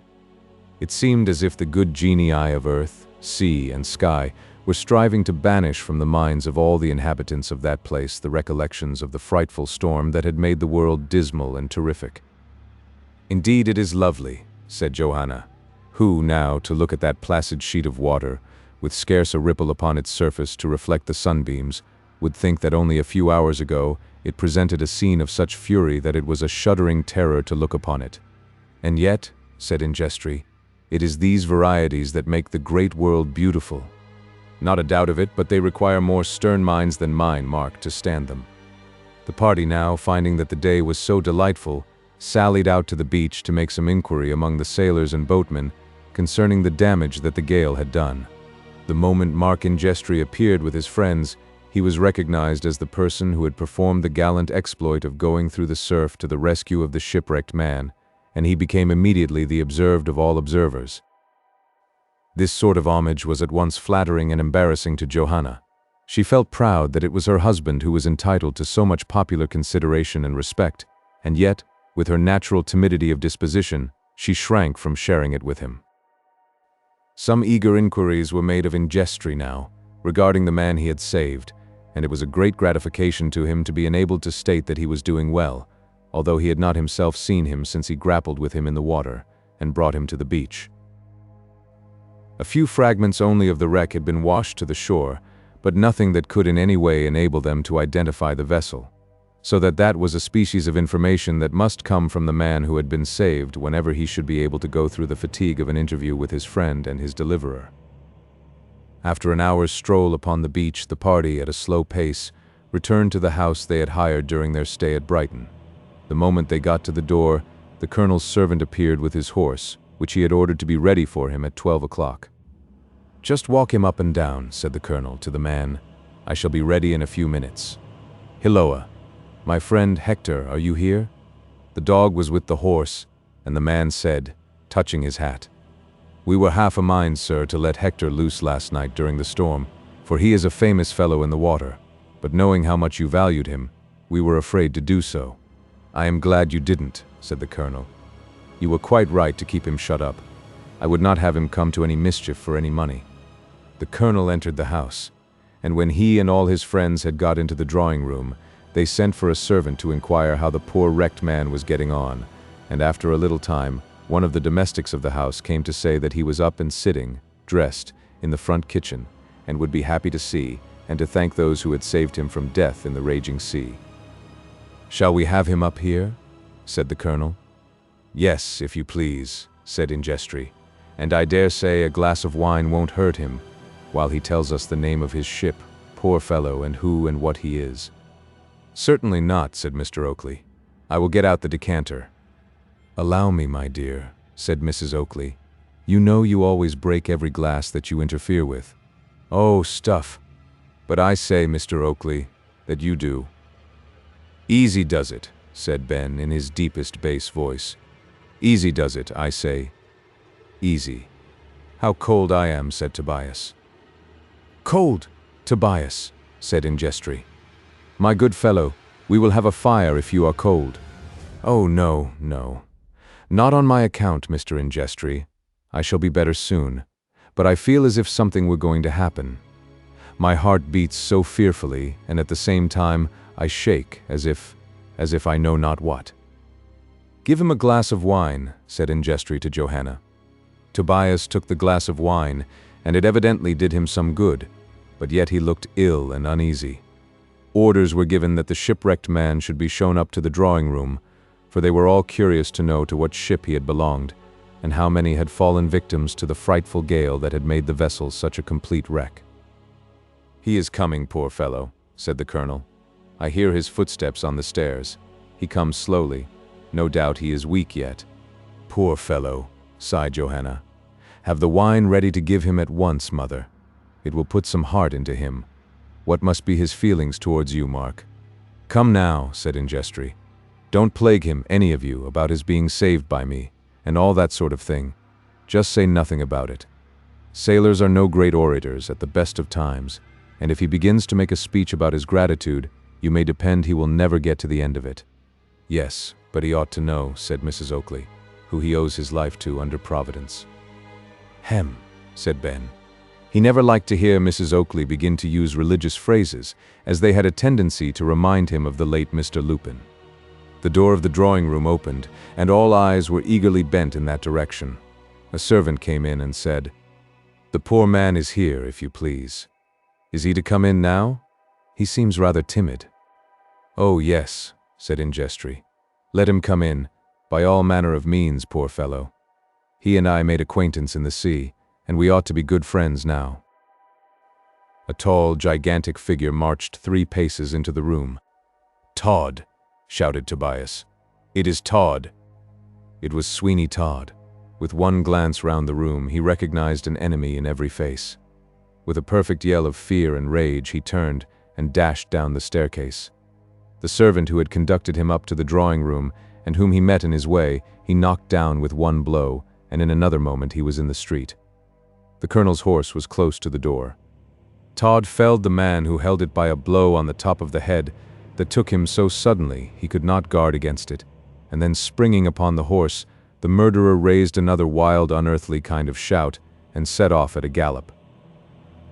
So sudden, so totally unexpected, and so appalling had been the presence of Todd in the drawing-room that if a spectre had appeared among the people there assembled, and they had had no possible means of escaping from the belief that it was a spectre, they could not have been more confounded than they were upon this occasion. Poor Tobias, after uttering the exclamation that we have recorded, fell flat upon the floor.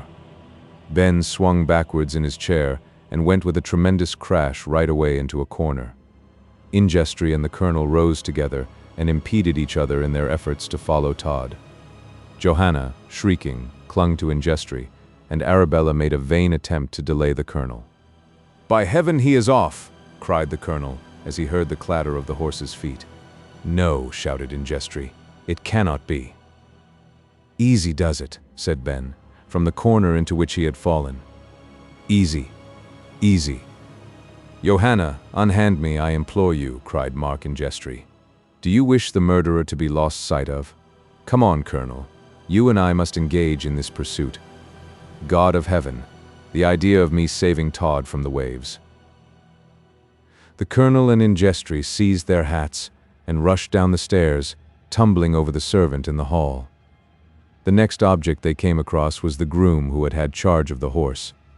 They found him sitting on the pavement, looking as confused as possible.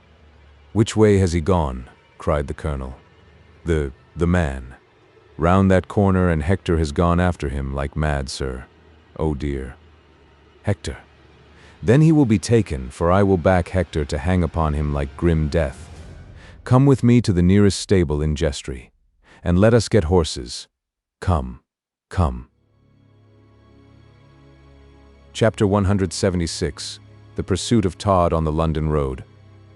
The whole of these proceedings had really come with such a rush upon the senses of Mark Ingestri that he might well have been excused had he not been able to act with the energy that he did, but the strong desire to capture Sweeney Todd, and so to put an end to all the doubts and fears that were felt concerning him upon the parts of those to whom he was fondly attached, roused the young man to action.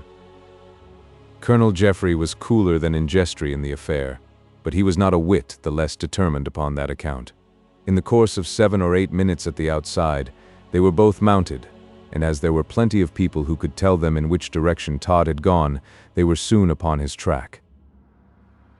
Todd had taken the London road, and had really got a considerable distance onward, and if he had been, which he was far from being, a good horseman, there is very little doubt but that he would either have led his pursuers a long distance, or possibly escaped them altogether, for the animal that he rode was one that in skillful hands would have done wonders.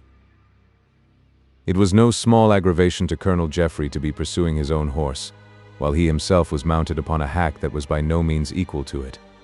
Skill, however, will get more work out of an indifferent steed than absolute ignorance will achieve from a first-rate one, so that after getting to the top of a rising ground about 3 miles out of Brighton, our friends saw Todd not 3/4 of a mile in advance, coasting a little watercourse to find a safe place to cross at. Notwithstanding the distance was great, the colonel knew his own horse in a moment. "Come on, Ingestri," he said. "There he is." "Are you sure?" "Quite. That's the rascal. Ah, there he goes through the water. The horse will carry him well across it, but he did not know that, so it is a bold step. On, on." They had let their horses come rather easy up the ascent, for the colonel was too good a horseman to break down his steed, merely with an useless burst, when there might be a chase before it of some 20 or 30 miles yet, for all he knew to the contrary, and so, as the country from the hilltop sloped very gently right away to the north, they got on wonderfully, and without giving the cattle too much to do. To keep Todd in sight was everything now, for in that case they felt certain that they must eventually have him. From his actions, it did not seem that he was at all aware of his being so closely pursued, but suddenly they saw him pull up on an eminence and turn his horse's head in the direction of Brighton. They saw him shade his eyes with his hands and take a long look, and then by the sudden start that he gave, and which caused the horse to plunge in alarm, they knew that he had seen them, and that from that moment he would strain every nerve to escape. The slight pause that Todd had made in order to look back and see if he were pursued or not had given his foes the advantage of about 100 yards, for they had pushed on during that pause with renewed vigor, but now bending low in the saddle, it was evident that he was doing his best to urge the colonel's horse onwards, and it went like the wind. "There he goes, Colonel," cried Ingestri. "That pace will do for us pretty quickly. He is leaving us behind fast enough." "He is, by heaven, and if he gets to a turn of the road, there is no knowing what fox-like trick he may play us. On, Ingestri. There is no help for it, but to do our very best." For another minute and a half now, not a word was exchanged between the friends.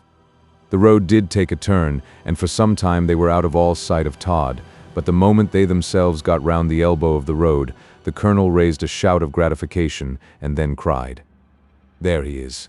He has had a fall. On." Todd was in the middle of the roadway trying to mount the horse, from which it would appear as though he had been thrown, for the creature was rearing in evident alarm, and swerving every time that Todd put his foot in the stirrup. Maddened, then, at the idea that each moment his foes were gaining upon him, Todd made such a vigorous effort to mount that he succeeded in doing so, although both his feet were out of the stirrups. He clung to the horse with desperation and kicked it violently with his heels, striking it at the same time on the head violently with his clenched fist. The animal was driven half crazy by such unusual treatment, and after plunging and rearing for a few seconds, set off at such a gallop as no one could have believed any mortal horse could have achieved. "Off again!" cried the colonel. "I could have shot him, I think, Ingestri just now." "Then why, in the name of all that's tantalizing, did you not do so?" "Why, to tell the truth, I was afraid of hitting the horse. If it had kept still for a moment, it would have been all right, but I could not be certain of my aim as it was. Now, mind, we must have him, and I think he begins to find that fact out." Certainly, if any judgment could be come to, by the desperate manner in which Todd rode, it would appear as though he considered his career as all but at an end. Oh, how at that time he roared and raved that he had no firearms, by the aid of which he might turn and cope with his foes. If he had only had but a pair of pistols, he thought that not only would he have escaped, but escaped likewise with the intense gratification of destroying 2 of his enemies. But then he was totally unarmed, and if they should succeed in coming up with him, he had not even the means of self-destruction about him. Indifferent horseman, however, as Todd was, even he could not help seeing that he was far better mounted than those who were pursuing him, and so, from that circumstance, he gathered just a faint hope that he might distance them by knocking up their steeds. From what he had already experienced of the mettle of the horse he had got hold of so providentially for him, he felt certain that if his pursuers were obliged to come to a pause only for a quarter of an hour, he should be able to place such a distance between him and them that he might consider himself to be in comparative, if not absolute safety. To accomplish such a result, then, he felt that his plan was to keep right on within their sight, and let them sooner be tired out by the unwanted exertions that they would compel their inefficient cattle to make, with the vain hope of overtaking him. But Todd had to do with a man, in Colonel Jeffrey, who was quite equal to such an emergency. A stern chase is a long chase, but an escape even at considerable speed is a weary affair, with a foe directly behind, and the colonel calculated that allowing Todd all the difference in speed between the horses, it would be yet a long distance before he could throw them back so far that they would not be in a position to take advantage of any accident that might occur to him. "Cool and easy, Ingestri," he said. "It's a question of time now. The longer we can keep our horses on their legs, the better for us. Don't urge your horse too much." Todd had now reached a very wild and romantic part of the road. It wound through a cutting in a mass of chalk, which, as it would be impossible to surmount, and a tedious thing to go round, had been very roughly leveled to the width of a road, and the sides were covered with rank vegetation, for successive rains had washed down upon the face of the chalk a facing of loam, from which had sprung up gigantic weeds and innumerable wild flowers. Todd had got about halfway through this place when, from the other end of it, there came a party of 5 horsemen. One man rode at the head of the party upon a black horse, which had evidently gone far that day. Todd and this man met face to face, and they simultaneously pronounced each other's names. "Sir Richard Blunt," shrieked Todd. "Sweeney Todd," said the magistrate. "Stop him!" shouted Ingestri, as he and the colonel just got a sight of the horseman beyond Todd. "Stop him!" With a yell, like that which might be supposed to come from a fiend, Todd swerved from the grasp of Sir Richard Blunt, who made a dart at his throat, and then, drawing up his knees, he gave his horse the rein, and darting past Sir Richard, he dashed right into the midst of the party of officers who were behind, and fairly broke his way through them. "Not yet? Not yet," he shouted. "Ha! Ha! Not yet!" "Fire!" cried Sir Richard Blunt. The sharp report of 4 holster pistols sounded in the narrow roadway. Todd fell from his horse, and terrified by the shots, the steed went off without him at a mad gallop. Twice Todd rolled over and grasped handfuls of chalk and dust from the road, and then he lay upon his back profoundly still. In an instant, Sir Richard Blunt dismounted, and then Colonel Geoffrey and Mark Ingestri rode up to the spot. "You have," cried Ingestri. "Yes, at last, Mr. Ingestri," said Sir Richard. "I had some information that he was hovering about the coast, and came here to see you all. I am sorry to defraud the gallows of its due, but there lies Todd." A couple of the officers now dismounted, while the others held their horses, and they dragged the wretched man to the side of the road. "Is he dead?" said Ingestri. "No," said Todd, opening his eyes. "He still lives to curse you all. Aye." It was evident that he wished to say more, but he was bleeding internally, and he began to struggle with the volumes of blood that rose to his throat. With a horrible shriek, he rolled over onto his face, and then, after one sharp convulsion of his limbs, he lay perfectly still. One of the officers turned him round again. One glance at the face was sufficient. The guilty spirit of Sweeney Todd had fled at last to its account. "Dead," said Sir Richard Blunt. "Let the body lie here, and we will all ride on to Brighton, and from there send some conveyance for it. Mr. Ingestri and you, Colonel Geoffrey, are witnesses of his end, and I can only say that I feel now as if a heavy weight were lifted off my breast. The good, and the kind and true, need no longer live in fear of the wild vengeance of this man.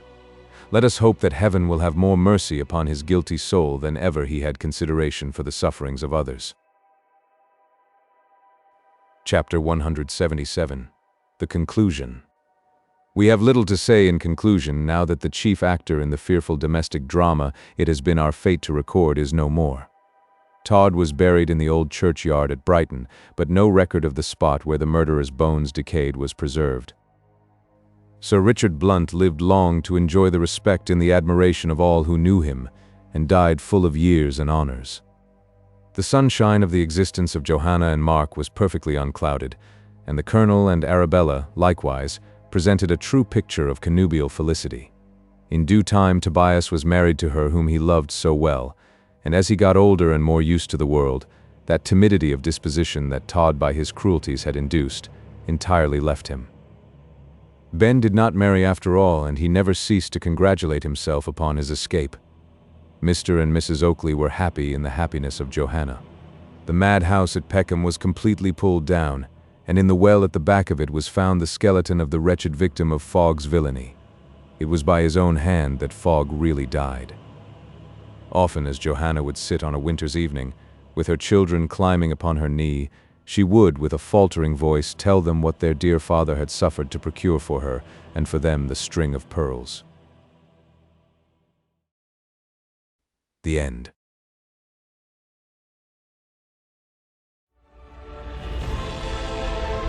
A whole galaxy to go.